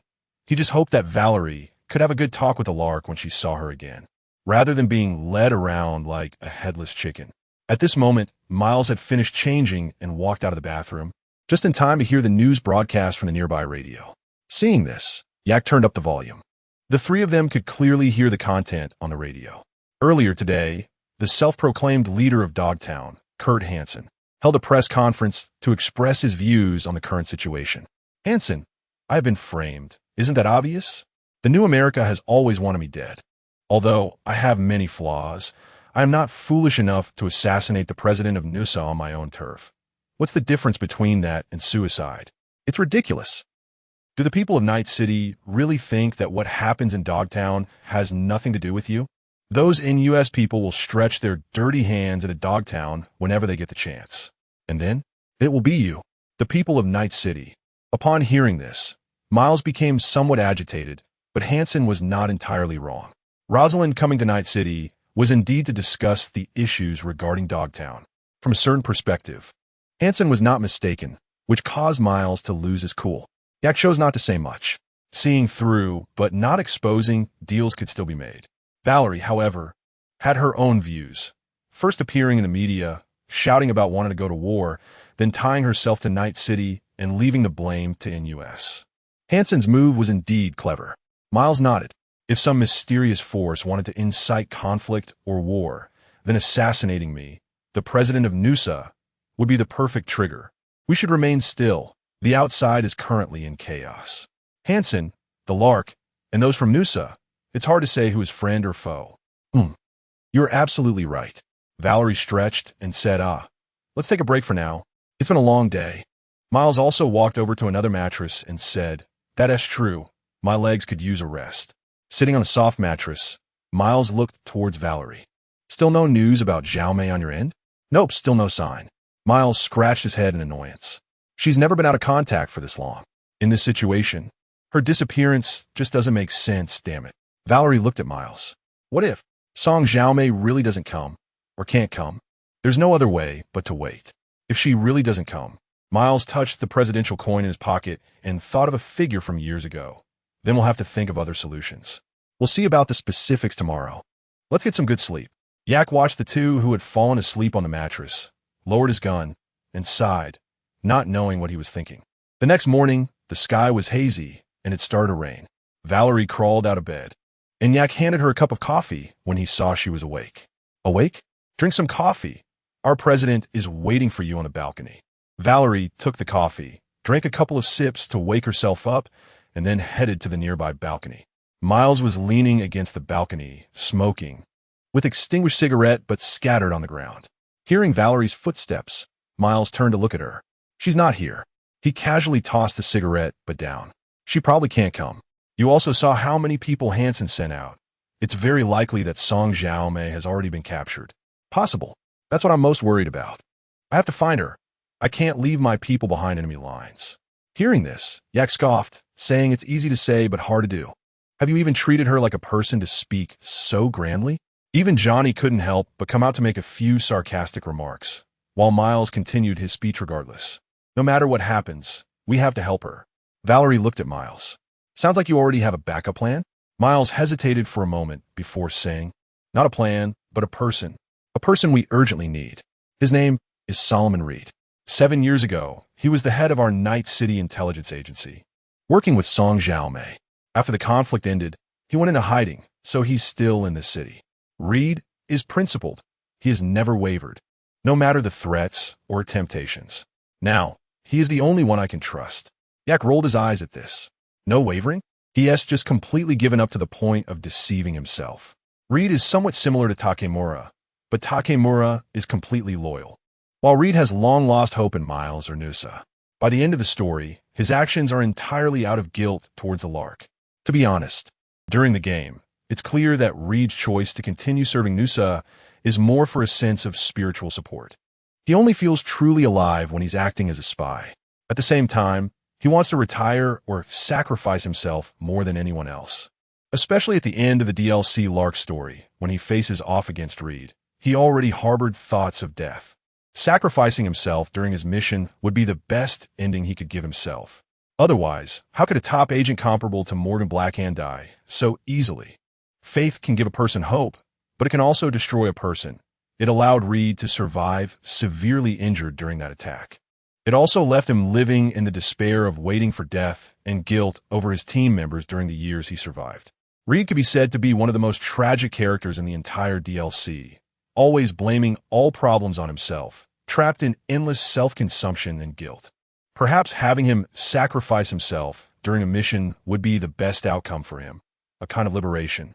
Valerie and Miles ended their conversation, and after politely declining the oath, Valerie officially became a Nusa agent. After confirming the way to contact Reed, Valerie prepared to set off.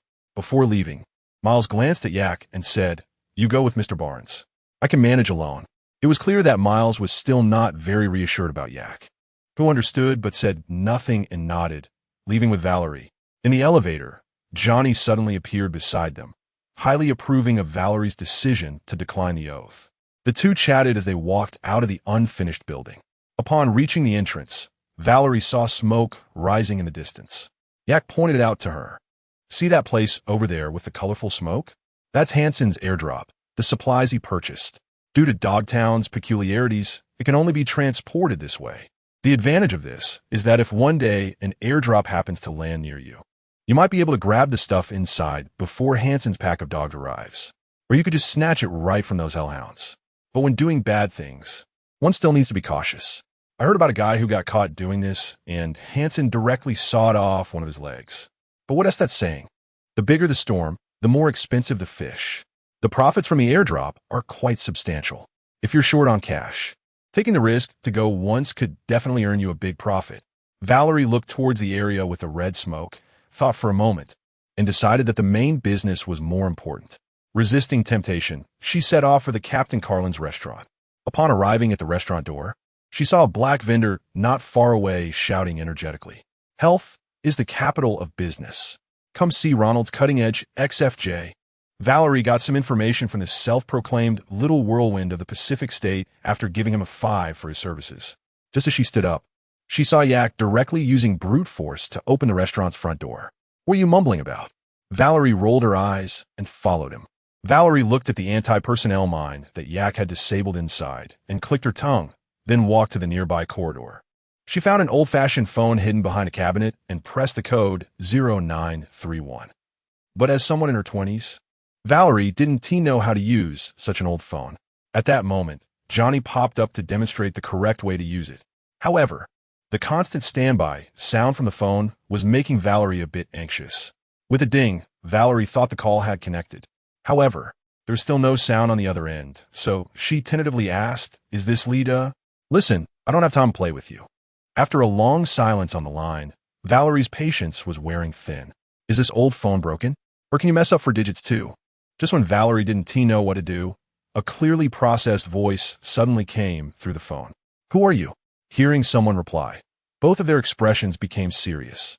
"A friend." After a moment of hesitation, the voice on the line continued, "Andrew Jackson. Basketball court. Remember, go during the day." Then Lita hung up the phone. Johnny teased, "Looks like our mysterious agent isn't much of a talker." Valerie replied, echoing Johnny, "Definitely a socially anxious person. Everything's done through text." "Huh. He an agent. Who would be a bit wary if a stranger called them? Why did I send out tomorrow's chapter? Oh, was it scheduled to be published? Is there a bug? Then I'll take a day off tomorrow and post a side story instead." Hee hee. Valerie and Yak arrived at the basketball court mentioned by Lida. She looked around, found a spacious spot to sit down, and held the presidential coin in her hand. Yak found a place to hide. The sky gradually cleared up, and Valerie sat at her seat, discussing this troublesome commission with Johnny. Johnny opened up about his days as a deserter. He realized the cruelty and truth of war, which is why he chose to be a deserter. War always harms the common people. The ZKs shake hands and make profits, while Lida and Johnny are victims of the war. However, Johnny chose to be a deserter, and Lida. At that moment, a deep male voice sounded behind Valerie, and a customized handgun pressed against her ribs. "Don't turn around. Act natural and watch the game." Valerie felt helpless as she was controlled, and at this distance, she couldn't activate her saint in ways to evade. She could only comply and do as told. "What are you holding?" Valerie raised the commemorative coin in her hand. "I have a commemorative coin. Do you recognize it?" "I do, but I need to confirm." "Who sent you?" "A mutual friend." The man behind her clearly wanted to test Valerie further. "We don't have any mutual friends." "A friend who survived a disaster. You might have heard of her." "Maybe. Is she safe?" Staying like this for too long is hard to say. Just as the man was about to ask again, he felt a gun behind him as well.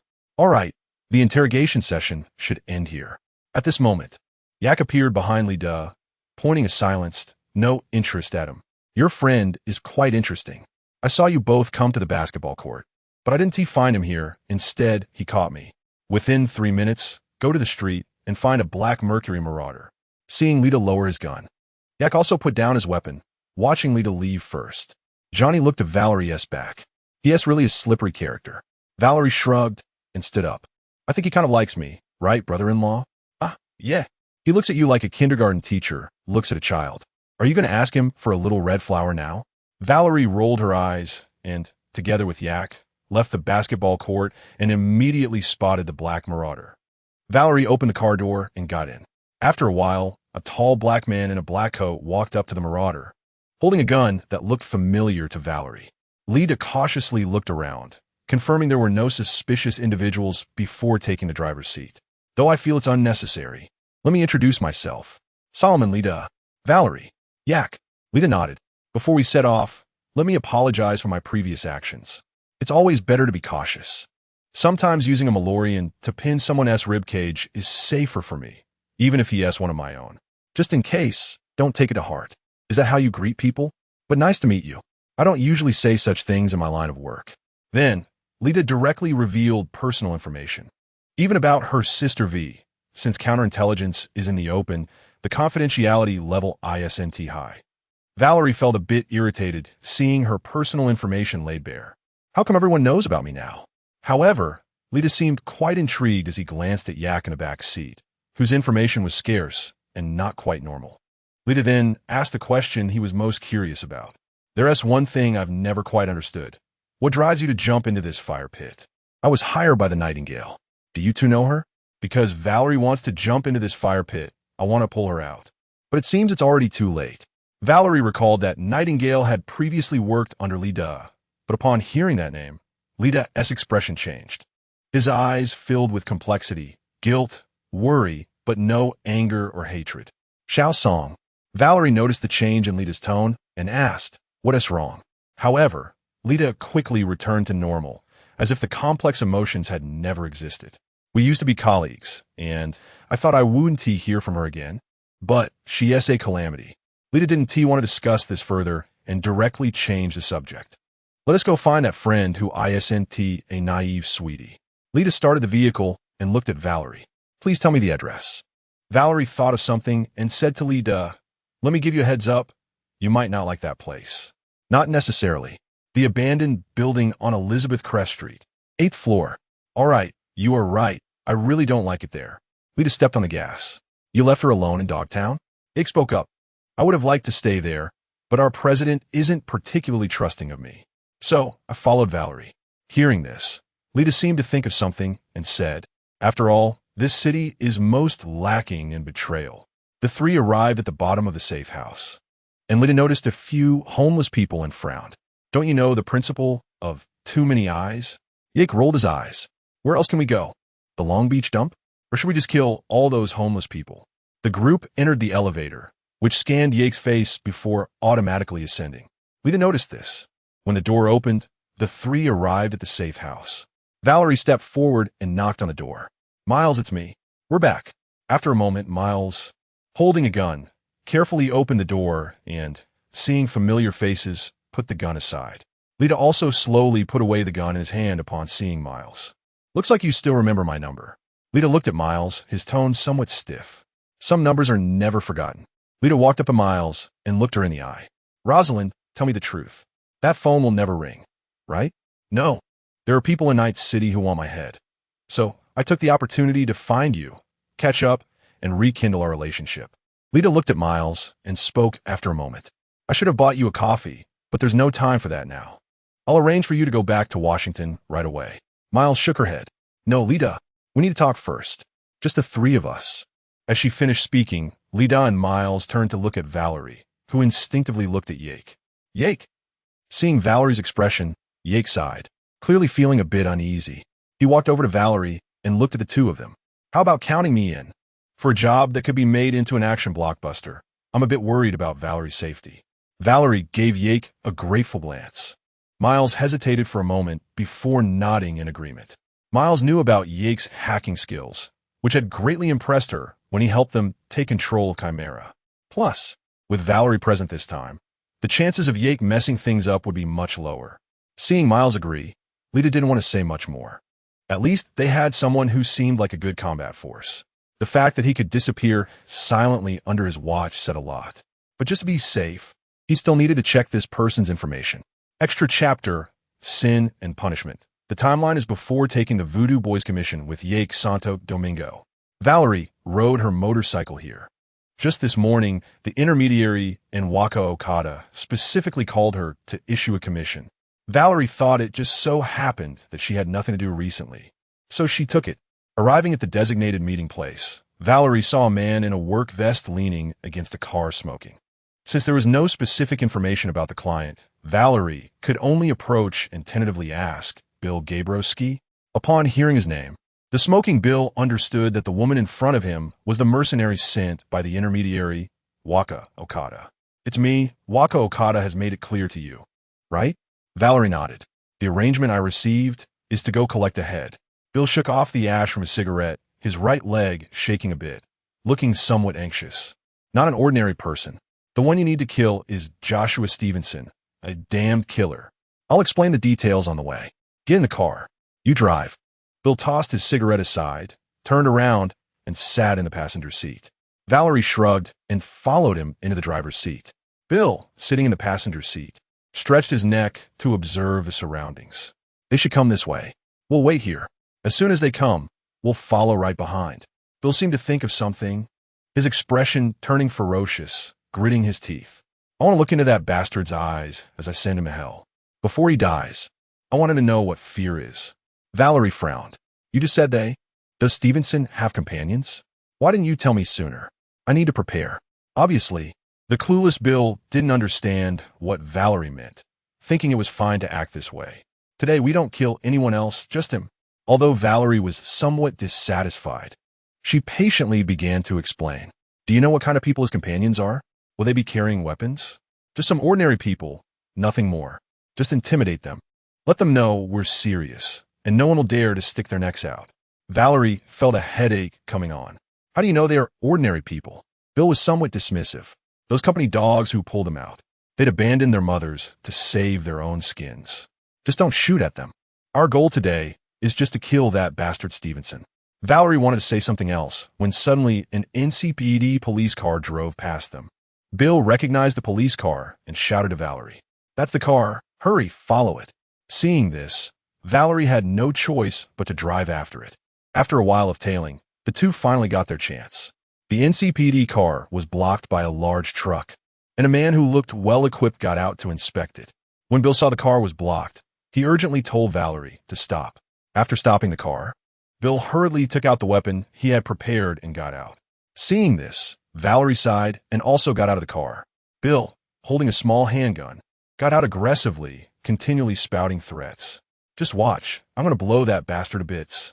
I'm going to kill him. Valerie looked at the nearly frantic Bill and felt that the situation was somewhat dire. The man guarding the police car naturally noticed Bill approaching with a weapon. The officer probably guessed what this person was there for, and, though unwilling, had no choice but to issue a routine warning. NCPD, don't move. But the almost insane Bill didn't care about the NCPD's warning. All he saw was revenge. The NCPD officer, seeing that Bill didn't stop, had to issue another warning. This is Lieutenant Vasquez, NCPD. Don't move. Vasquez shouted while praying that Bill would put down his weapon. But Bill, consumed by his desire for revenge, had no intention of stopping. You're protecting a murderer. Seeing Bill getting closer, already within a dangerous distance, Vasquez had no choice but to draw his weapon and aim at Bill. Seeing this, Valerie knew things were going south. Involving the NCPD was no longer just an ordinary assassination mission. Anything involving the NCPD was troublesome, especially since they were all very united. Valerie had to turn to Bill and shout, "Bill, put down the weapon now." But Bill insisted on his actions. "No, I won't." Seeing Bill still advancing, even lifting his handgun, Vasquez had no choice but to fire. Valerie cursed softly and activated Stanislaus, wanting to tackle Bill, but she was still a step too late. Bill was killed by Vasquez and fell to the ground dead. Damn, what the hell is going on? Watching Bill die because of her hatred, Valerie felt a mix of emotions. At that moment, Joshua, still in prisoner clothes, hurriedly got out of the police car and stopped Vasquez from trying to shoot Valerie again. Vasquez looked confused at Joshua, who was blocking him, saying they came to kill you. After a debate involving NCPD Officer Vasquez, Rachel from the Fourth Wall Dream Studio, and Joshua, Valerie was invited to join Joshua on his journey of atonement. Through conversation in the car, Valerie learned that Joshua was imprisoned for armed robbery. At that time, killing seemed insignificant to him. It was only after he chose to believe in God while in prison that everything changed for him. Just then, Joshua voiced his request. He hoped Valerie could accompany him for the day. After a moment's hesitation, Valerie agreed, curious about how a murderer wanted to atone for himself. The group arrived in front of a house called Gloria Alomar. Joshua seemed very nervous as he approached the door. After hesitating for a moment, he raised his hand and knocked. A short while later, the door opened, revealing a person named Zurika, who was Joshua's pen pal from prison. Valerie noticed a young man's memorial inside the house, and through Joshua's words, she learned that this young man was one of the people Joshua had killed and also Zurika's brother. Valerie also found out that the two had met through Reuben, Zurika's brother. They exchanged letters, which led Joshua to find his faith. As they talked, Valerie gradually understood Joshua's thoughts. He wanted to record a dream of his own suicide, hoping to prove the existence of love to the world. He wished to atone for his sins through death, using his demise as a warning to others, seeing himself as the Christ of the city. Before long, Zurika's mother, Gloria, the owner of the house, returned and angrily expelled Joshua. Back in the car, Joshua kept reciting passages from the Bible. The group then visited a site. While Joshua and Vasquez went inside, Rachel, the fourth wall staff member, feared Valerie's presence might affect Joshua's filming and ruin her business. She believed she could make a fortune from Joshua, the devout believer, which was why her company was bailing him out. She then offered to pay double if Valerie would leave. However, after some thought and Johnny's persuasion, Valerie rejected Rachel's proposal. Valerie went to the restaurant, and it seemed her earlier refusal ignited tensions among the group, leading them to part ways unhappily. Valerie watched them leave, and at that moment, Johnny appeared in the spot where Joshua had just sat. Valerie felt a strange familiarity with Johnny's sudden appearance, but couldn't quite place it. This side story involves many elements that are hard to incorporate into the main storyline, so consider it an extra. Chapter 86, Establishing Trust since Yake has joined in. Lida and my Ursi no longer have to avoid him. Hansen really has a lot of tricks up his sleeve. My Ursi shook his head. He can't do this alone. We have someone backing him up. So, some people want to go to war again? Valerie asked curiously. Their wars will never end. My Ursi looked at Lida. This time, the trouble is serious, Lida. There are more people on the plane than just me. Lida put his hands on his hips. I heard Xiao Song is also on board. Where is she now? My Ursi directed his gaze at Valerie. The last person she spoke to was Valerie. Valerie shook her head. We were in contact until something went wrong at Chimera. Maybe she got caught up with Chimera's IC? Yake chimed in. It's hard to say. The technology used by the Lark is very strange. I've never seen anything like it. It's more like something from beyond the wall. Yake pretended to be puzzled, but my Ursi didn't react much. No one knew what she was thinking. Lida slowly walked toward the window, feeling complicated. To be honest, he was already disappointed with NUS. But he couldn't give up on Song Xiaomei. The guilt in his heart made him hesitate. My Ursi also noticed Lida's mood. The current situation doesn't allow her to let any useful person leave. Lida, you know what this means for national security, right? And she, yes, your apprentice. You've entrusted her with almost everything. You also brought her into this line of work. She has a special connection with Valerie. This is our only lead right now. You must find her and go together. Lida looked out the window without turning back. I've already sacrificed for the country once. Do I have to do it again? Yake looked at the two without saying much. He didn't expect my Ursi to say anything human-like. To be honest, my Ursi is an extreme egoist. If you're useful to her, she'll treat you well.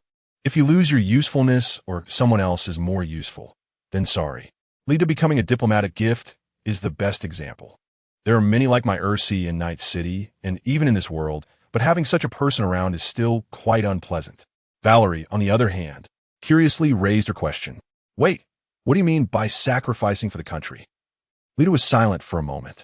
What did my Ursi tell you about me? Valerie pressed her lips together, feeling like she had said something she shouldn't have. She said, you're the head of the intelligence network here and went into hiding after the war. So, shouldn't he mention that Huanban wanted to take me out? My Ursi awkwardly coughed, seemingly wanting to interrupt Lida, but Lida didn't want to give her face and turned to look at my Ursi. What about me getting shot 3 times and lie in ICU for 6 months? I had to rely on others just to go to the bathroom? Valerie felt awkward, even more so than my Ursi. Oh, maybe she forgot. Johnny appeared next to Yake, and they exchanged glances, shaking their heads together.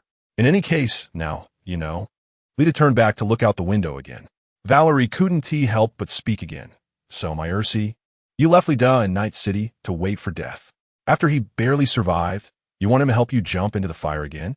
Valerie's gaze towards my Ursi changed. Madam President, you owe 2 favors here. My Ursi noticed the change in Valerie's expression. She didn't want Valerie and the others to lose trust in her. At least not now. She nodded at Valerie. You're right. Then, my Ursi turned and walked to Lida's side. I'm sorry. The past 7 years have been my fault. If I say this, can we call it even? Yake and Johnny exchanged glances again, both understanding the 2 words from each other's eyes, against the odds. Valerie opened her mouth as if she wanted to say something, but she couldn't get the words out. I'm here, which means I will help. But I'm doing this for Xiao Song and GJ. Nothing more. Then Lida turned his head to look at Valerie and Yake. As for you, let us put Yake aside for now. Valerie, you said in the car that you were hired by the Lark, right? Although I don't know what benefits she promised you, you should think about it. Is it worth it? Valerie looked seriously at Lida. Some things are much more important than money. Lida, I agree with that. Everyone has their own difficulties. Mine even has a name, Relic. Song Xiaomei said she could save my life. Although I don't know how she can do it. Valerie added in her heart. Valerie had brought this question up with Yake before. Yake knew Valerie's concerns, but told her that the military technology is more powerful than she imagined. In the game, they did manage to heal V, but the side effect was becoming an ordinary person. And now Valerie's forehead hasn't been shot, and the neural erosion isn't that severe. So theoretically, the military really might be able to heal Valerie. As for why Yake can't directly save her, where would a mercenary get such good equipment? But Yake didn't tell Valerie all this. Lida nodded. A commission that promises saving a life is much better than money. Lida believed that no one would choose money over life. At least Valerie didn't seem like that kind of person. Yake also nodded. I'm just worried about Valerie. Sometimes sisters are quite simple. A few words from others can deceive them. I have to keep an eye on her to prevent her from getting into trouble. Hearing Yake's complaints, Valerie blushed and shot him a glare. Yake just smiled and said nothing. Lida watched their interaction, and his trust increased a little. It seems we have reached a consensus. Perhaps we could try to help each other. The few of them shook hands, establishing initial trust. Lida continued, his eyes showing some worry. To find Xiao Song, we must delve deep into the area, turning over every corner without missing anything. We also need current people who are brave enough to speak out, preferably those who do so voluntarily.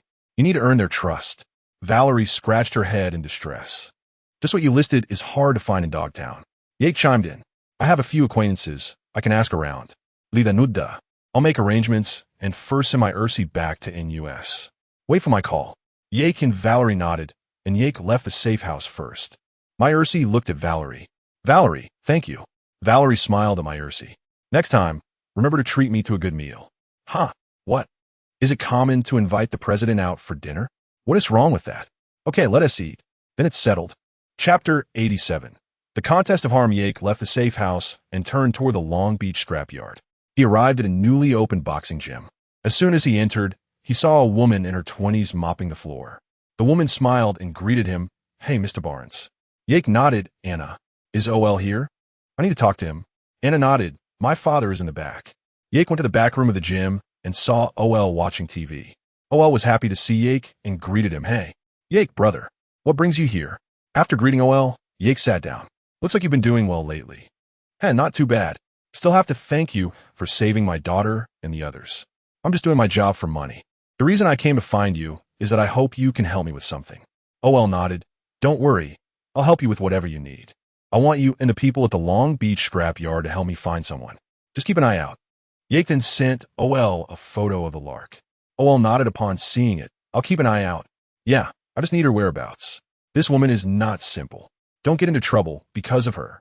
After giving his instructions, Yake left OL's gym. OL also sent the photo of the Lark to the neighborhood email of the Long Beach scrapyard, along with Yake's request. Yake then went to the gym to ask Chiancy who to help keep an eye on the Lark's movements.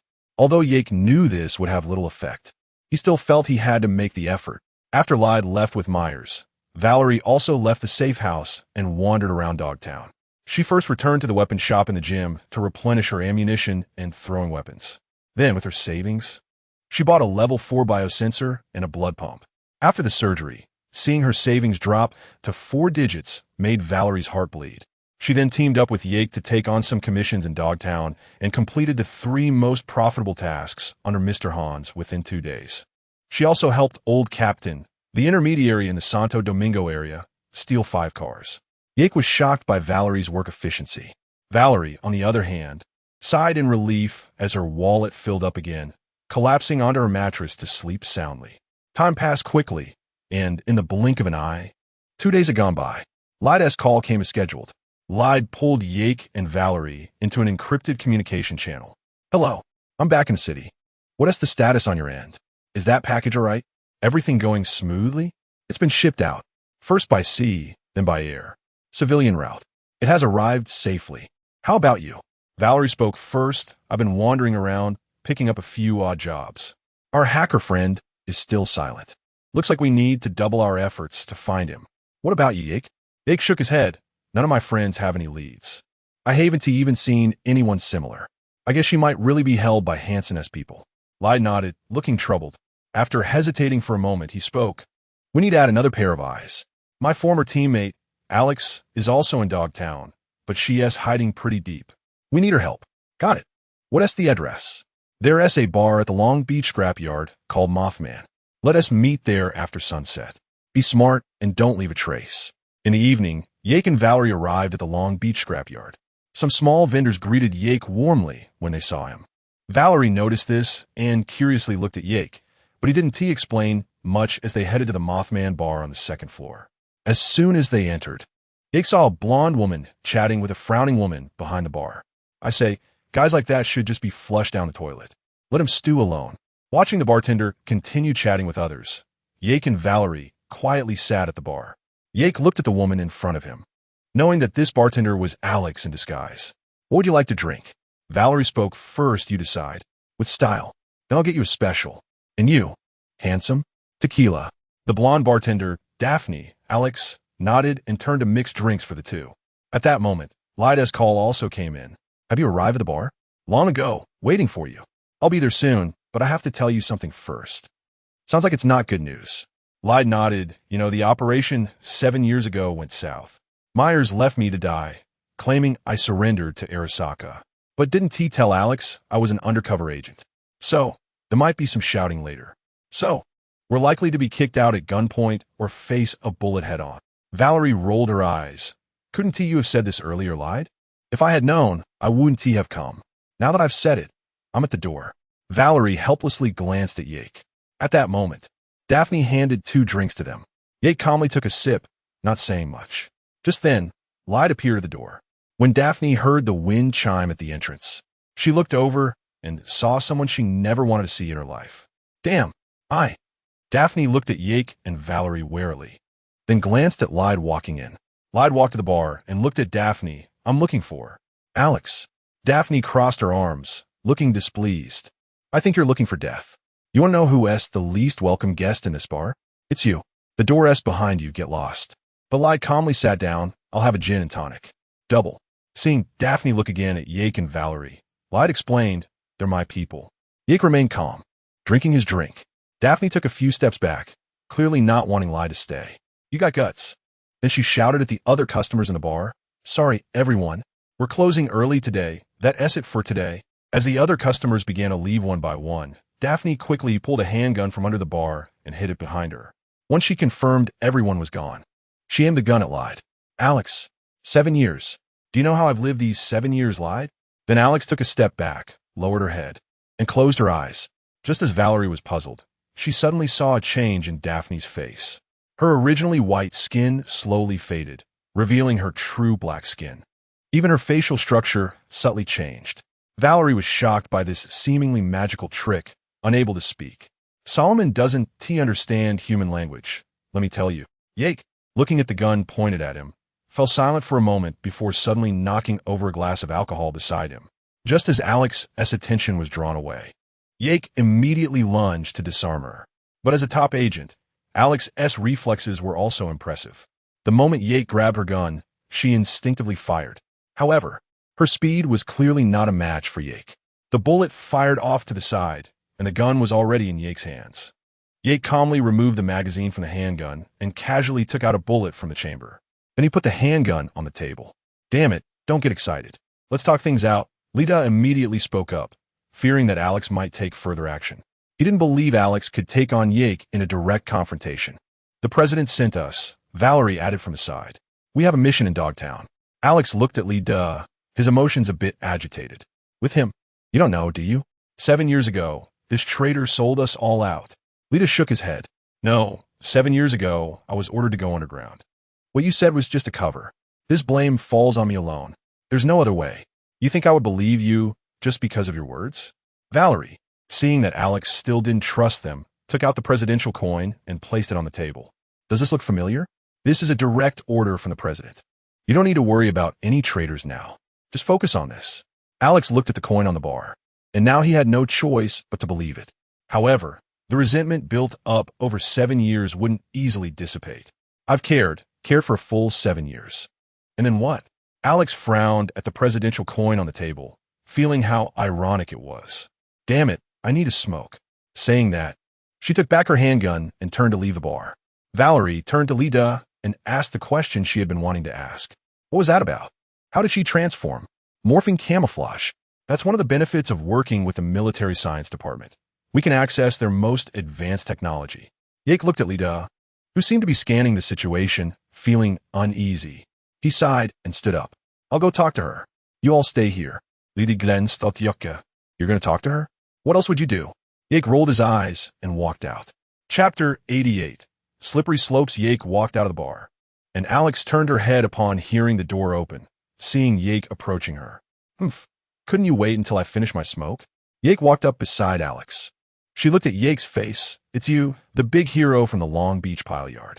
The mercenary who rescued a dozen people from the biotech side not long ago. I didn't expect this news to spread so widely. I was watching it all happen. Yake nodded.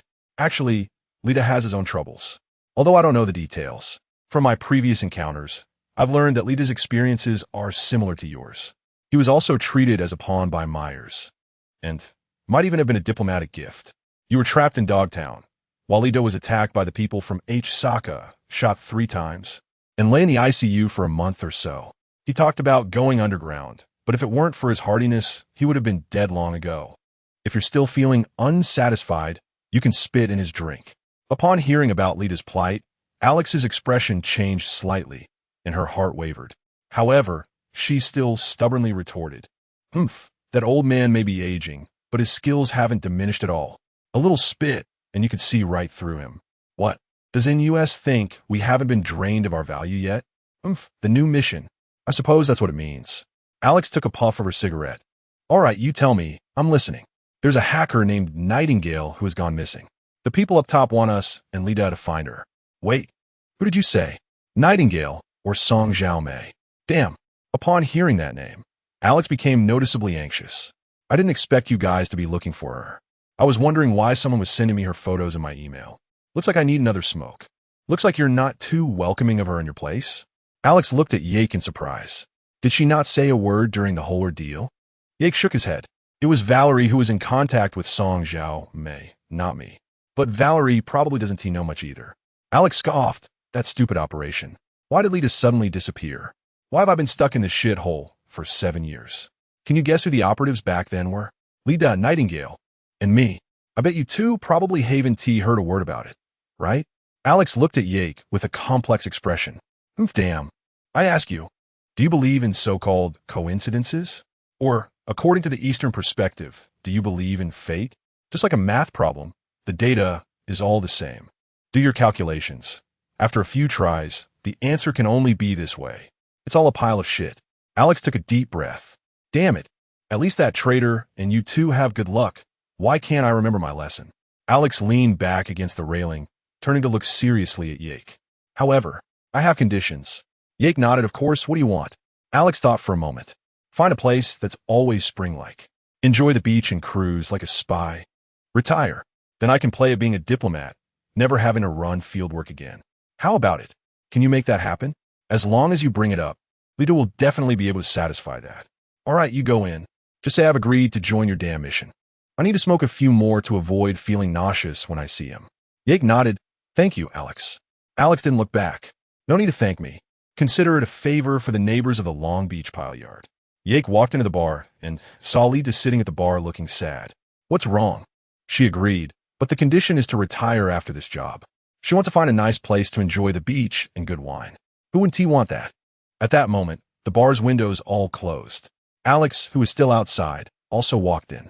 So, I heard you're looking for a tour guide to explore this DGZ in Night City. I come because I trust you, Alex. You say so. I heard the person you're looking for is Nightingale. Valerie chimed in. First of all, we don't even know if she is alive or dead. At that time, we were on a call, and Nightingale was daringly hacking into Chimera's ice to help us. We don't know what happened next. She might have been attacked and then disappeared. That's all we know. While listening, Alex skillfully made a cocktail for Lita. Then we need to find a knowledgeable hacker, one who can connect to the data line as soon as they open their eyes. Valerie instinctively looked at Yake. If I had better equipment, I could try. Finding her through data remnants requires a lot of computing power. Just a second-hand modified hacker chair bought from the Dogtown black market won't be enough. Yake deliberately said this for Lita and Alex to hear because he didn't want to attract Meyer's attention. Nightingale could hack into Chimera just fine. In Meyer's eyes, Yake could do so quickly because of his equipment advantage, which only proves that Yake is an excellent hacker. However, Yake knew he had to downplay his abilities when it came to large projects like locating or reconnecting through data remnants. But what Yake didn't know was that he had already been targeted by military science personnel, although not by Myers himself. Lita looked at Alex. So, do you have someone in mind? Alex crossed her arms and nodded. Perk Lager, Slippery Slope. I knew it, although he went missing not long ago. I know where his hideout is.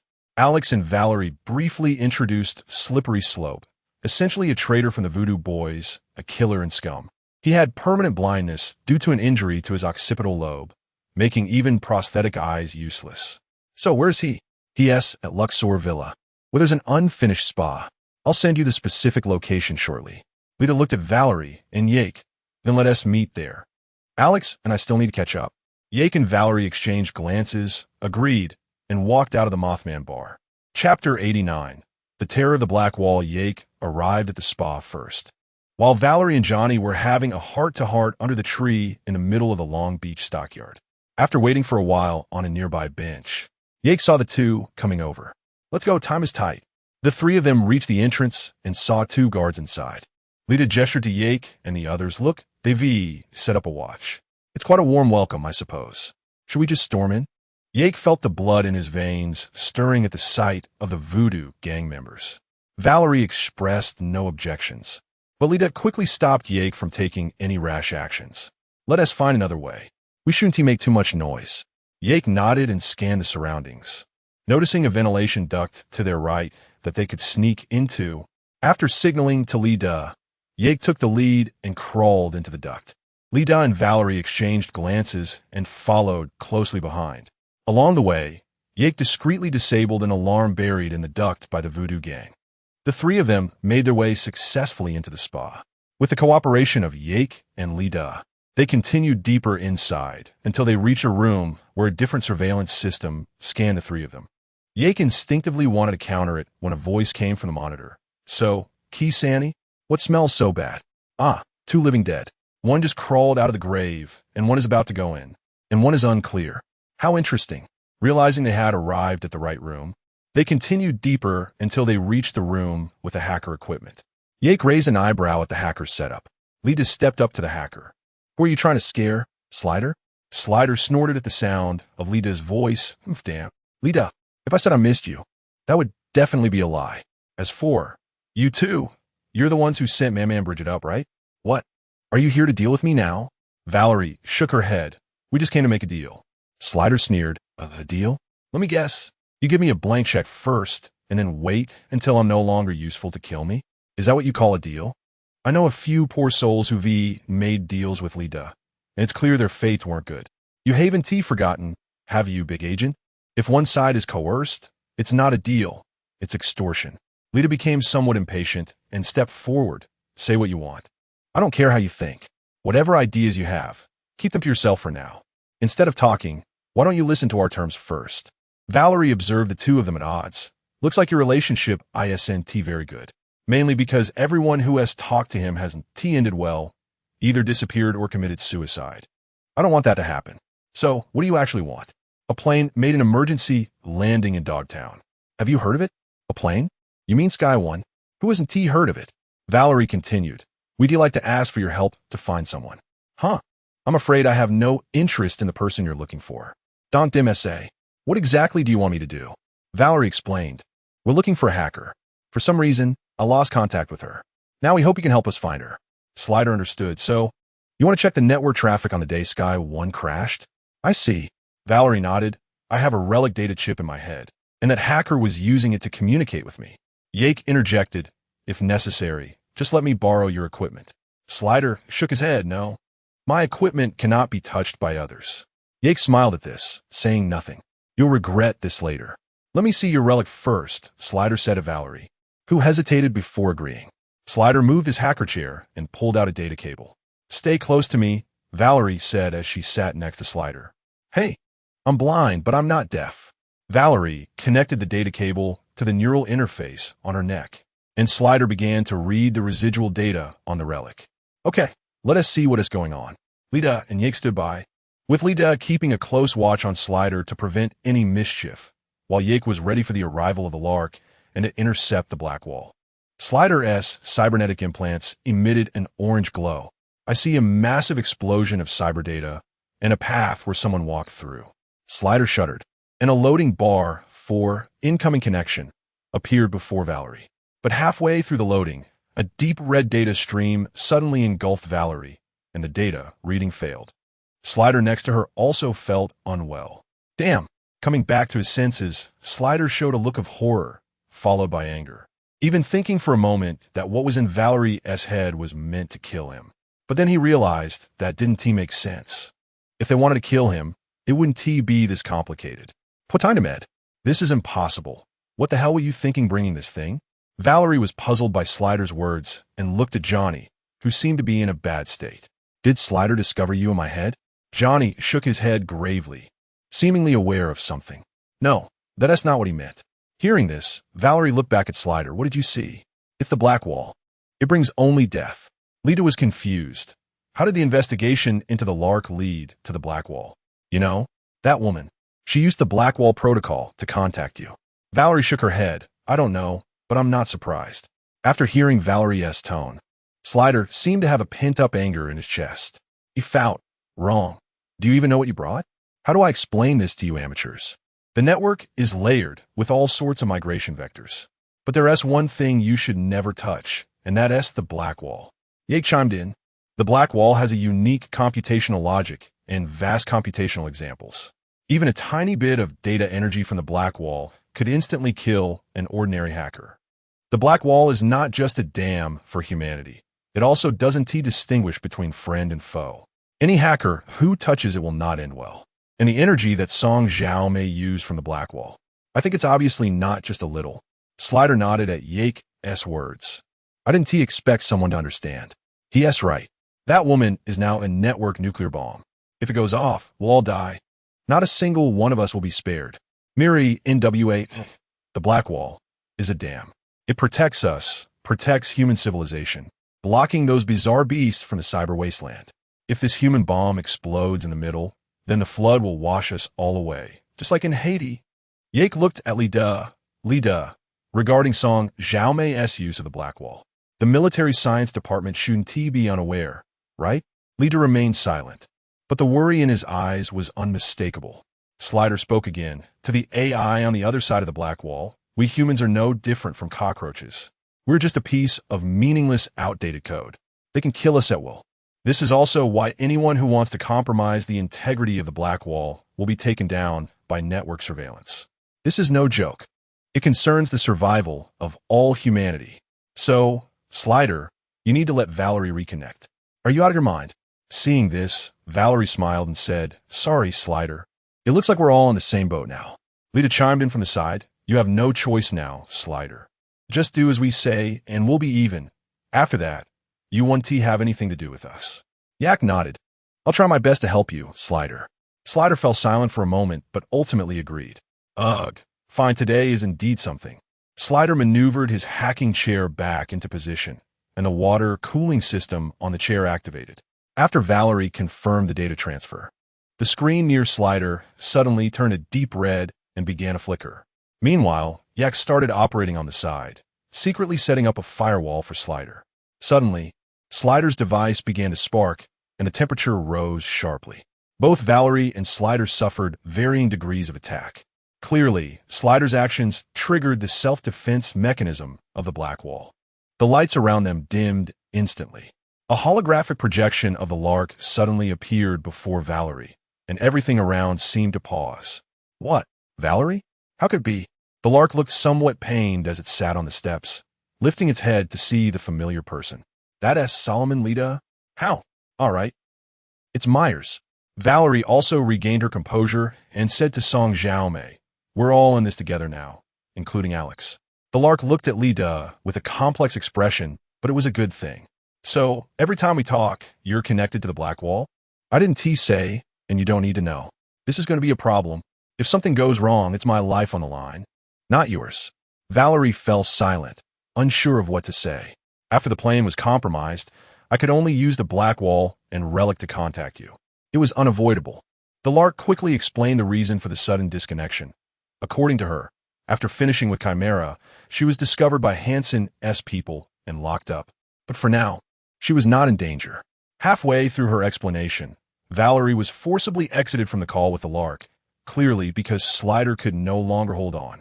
Seeing this, Yak activated his brain-machine interface and began to help Slider with all his might. You continue helping Valerie establish communication. I'll hold off the black wall. Hurry. Slider didn't dare to delay and continued to build the communication link, but his equipment was also about to fail. The re-established connection with the Lark also knew she didn't have much time left and told Valerie that she was in Bao Shiking. And Hansen was throwing a big banquet recently. They could take this opportunity to meet her and rescue her. Don't worry, Valerie. I haven't forgotten our. Halfway through her words, the Lark's consciousness was forcibly pulled away by a mysterious force. Valerie was also exited from the communication state. Slider's machine was heavily damaged, and he let out a scream. Lida and Yak immediately stepped forward to disconnect the network connection between the two and helped Slider pull out his personal connection to prevent him from being burned alive. Oh, damn it. Slider clearly took longer to recover than Valerie, but at least he was not in life-threatening danger. Yak looked at the pain Slider. I told you to let me handle it, man. You just wouldn't believe me. Now you're being honest, huh? Slider took a painful, deep breath, lacking the strength to argue. Lida looked at Valerie with concern. To him, it didn't matter whether Slider lived or died. So what about the Lark? After the connection was successfully restored, they talked for a while.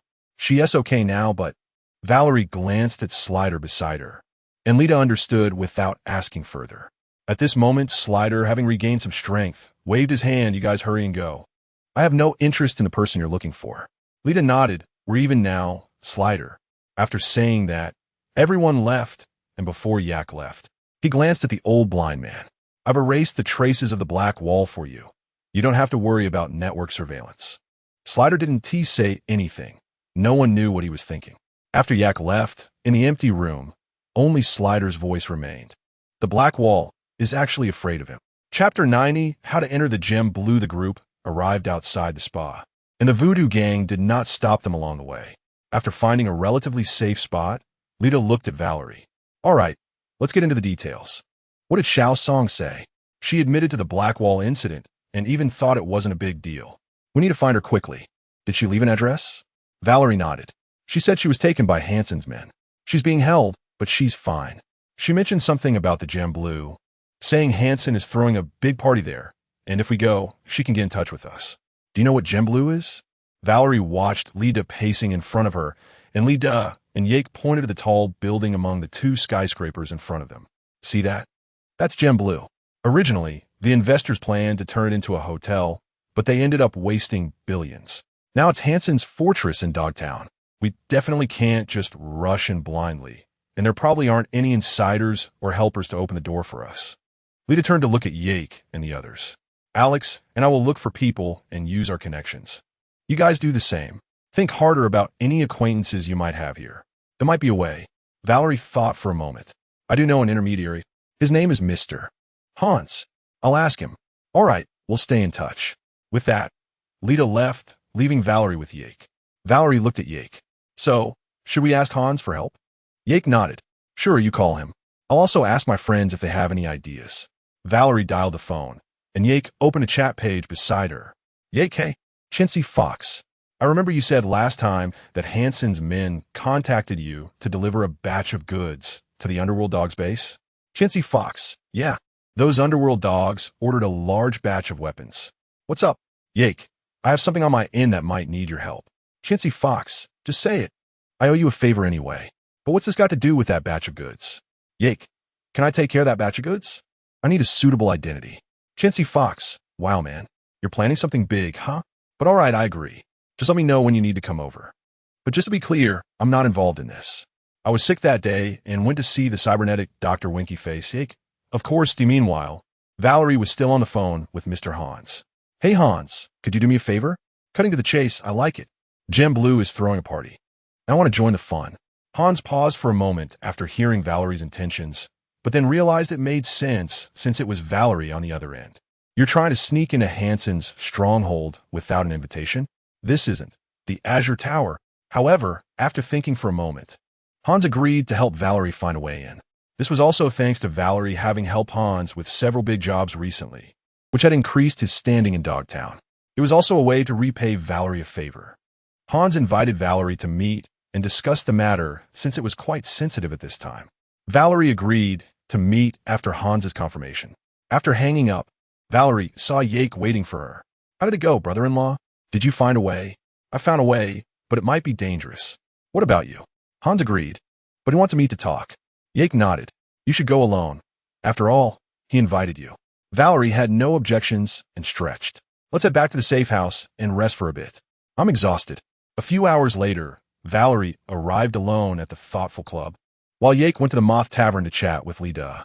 Lida, about the Lark using the Black Wall. Do you know something? Lida, sitting across from Yake, put down his glass and remained silent for a moment before not saying anything. All right, fine. We won't talk about it. But honestly, when I was at the slide, I felt something was off with that little bird. I had a feeling something happened. Be prepared for it. Lida nodded but still didn't speak. Ye could see that Lida was feeling guilty again. Sighing, he felt it wasn't appropriate to say much about Lida and Song Xiaomei's past. He just hoped that his involvement would prevent the situation from becoming too extreme. On the other side, Valerie successfully met Mr. Hans. After discussing for a while, Hans got to the point. Gem Blue Hotel is Hansen's old lair. It's guarded by elites from the Underworld Dogs, with their camp downstairs and the biggest den of iniquity in Dogtown on the top floor. Honestly, the layout there is quite complicated. Hans took out a chip and placed it on the table. This is the floor plan of Gem Blue. Take it. It includes weak points in the guards. Consider it a little extra thank you from me. However, I shouldn't need to explain the nature of this information. I trust you understand the rules. I don't want anyone using this information to cause me trouble or trouble for the client who provided it. I'm not like the late Mr. Deshawn. The intelligence and design details of Gem Blue were all on the chip, and Hans believed it would be enough for them to create chaos. Also, just a friendly reminder, no matter how well prepared you are, this is still Hansen's stronghold. Be very careful. Of course. Thanks, Hans. Valerie picked up the chip and inserted it into her neural interface. Without lingering, she got up and left the private room. Once outside the Thoughtful Club, Valerie called Lida and forwarded the intelligence provided by Mr. Hans through an encrypted channel. After receiving the information, Lida exchanged glances with Yake. We got the intel. Yake took a sip of tequila from his glass. Looks like the party is about to start.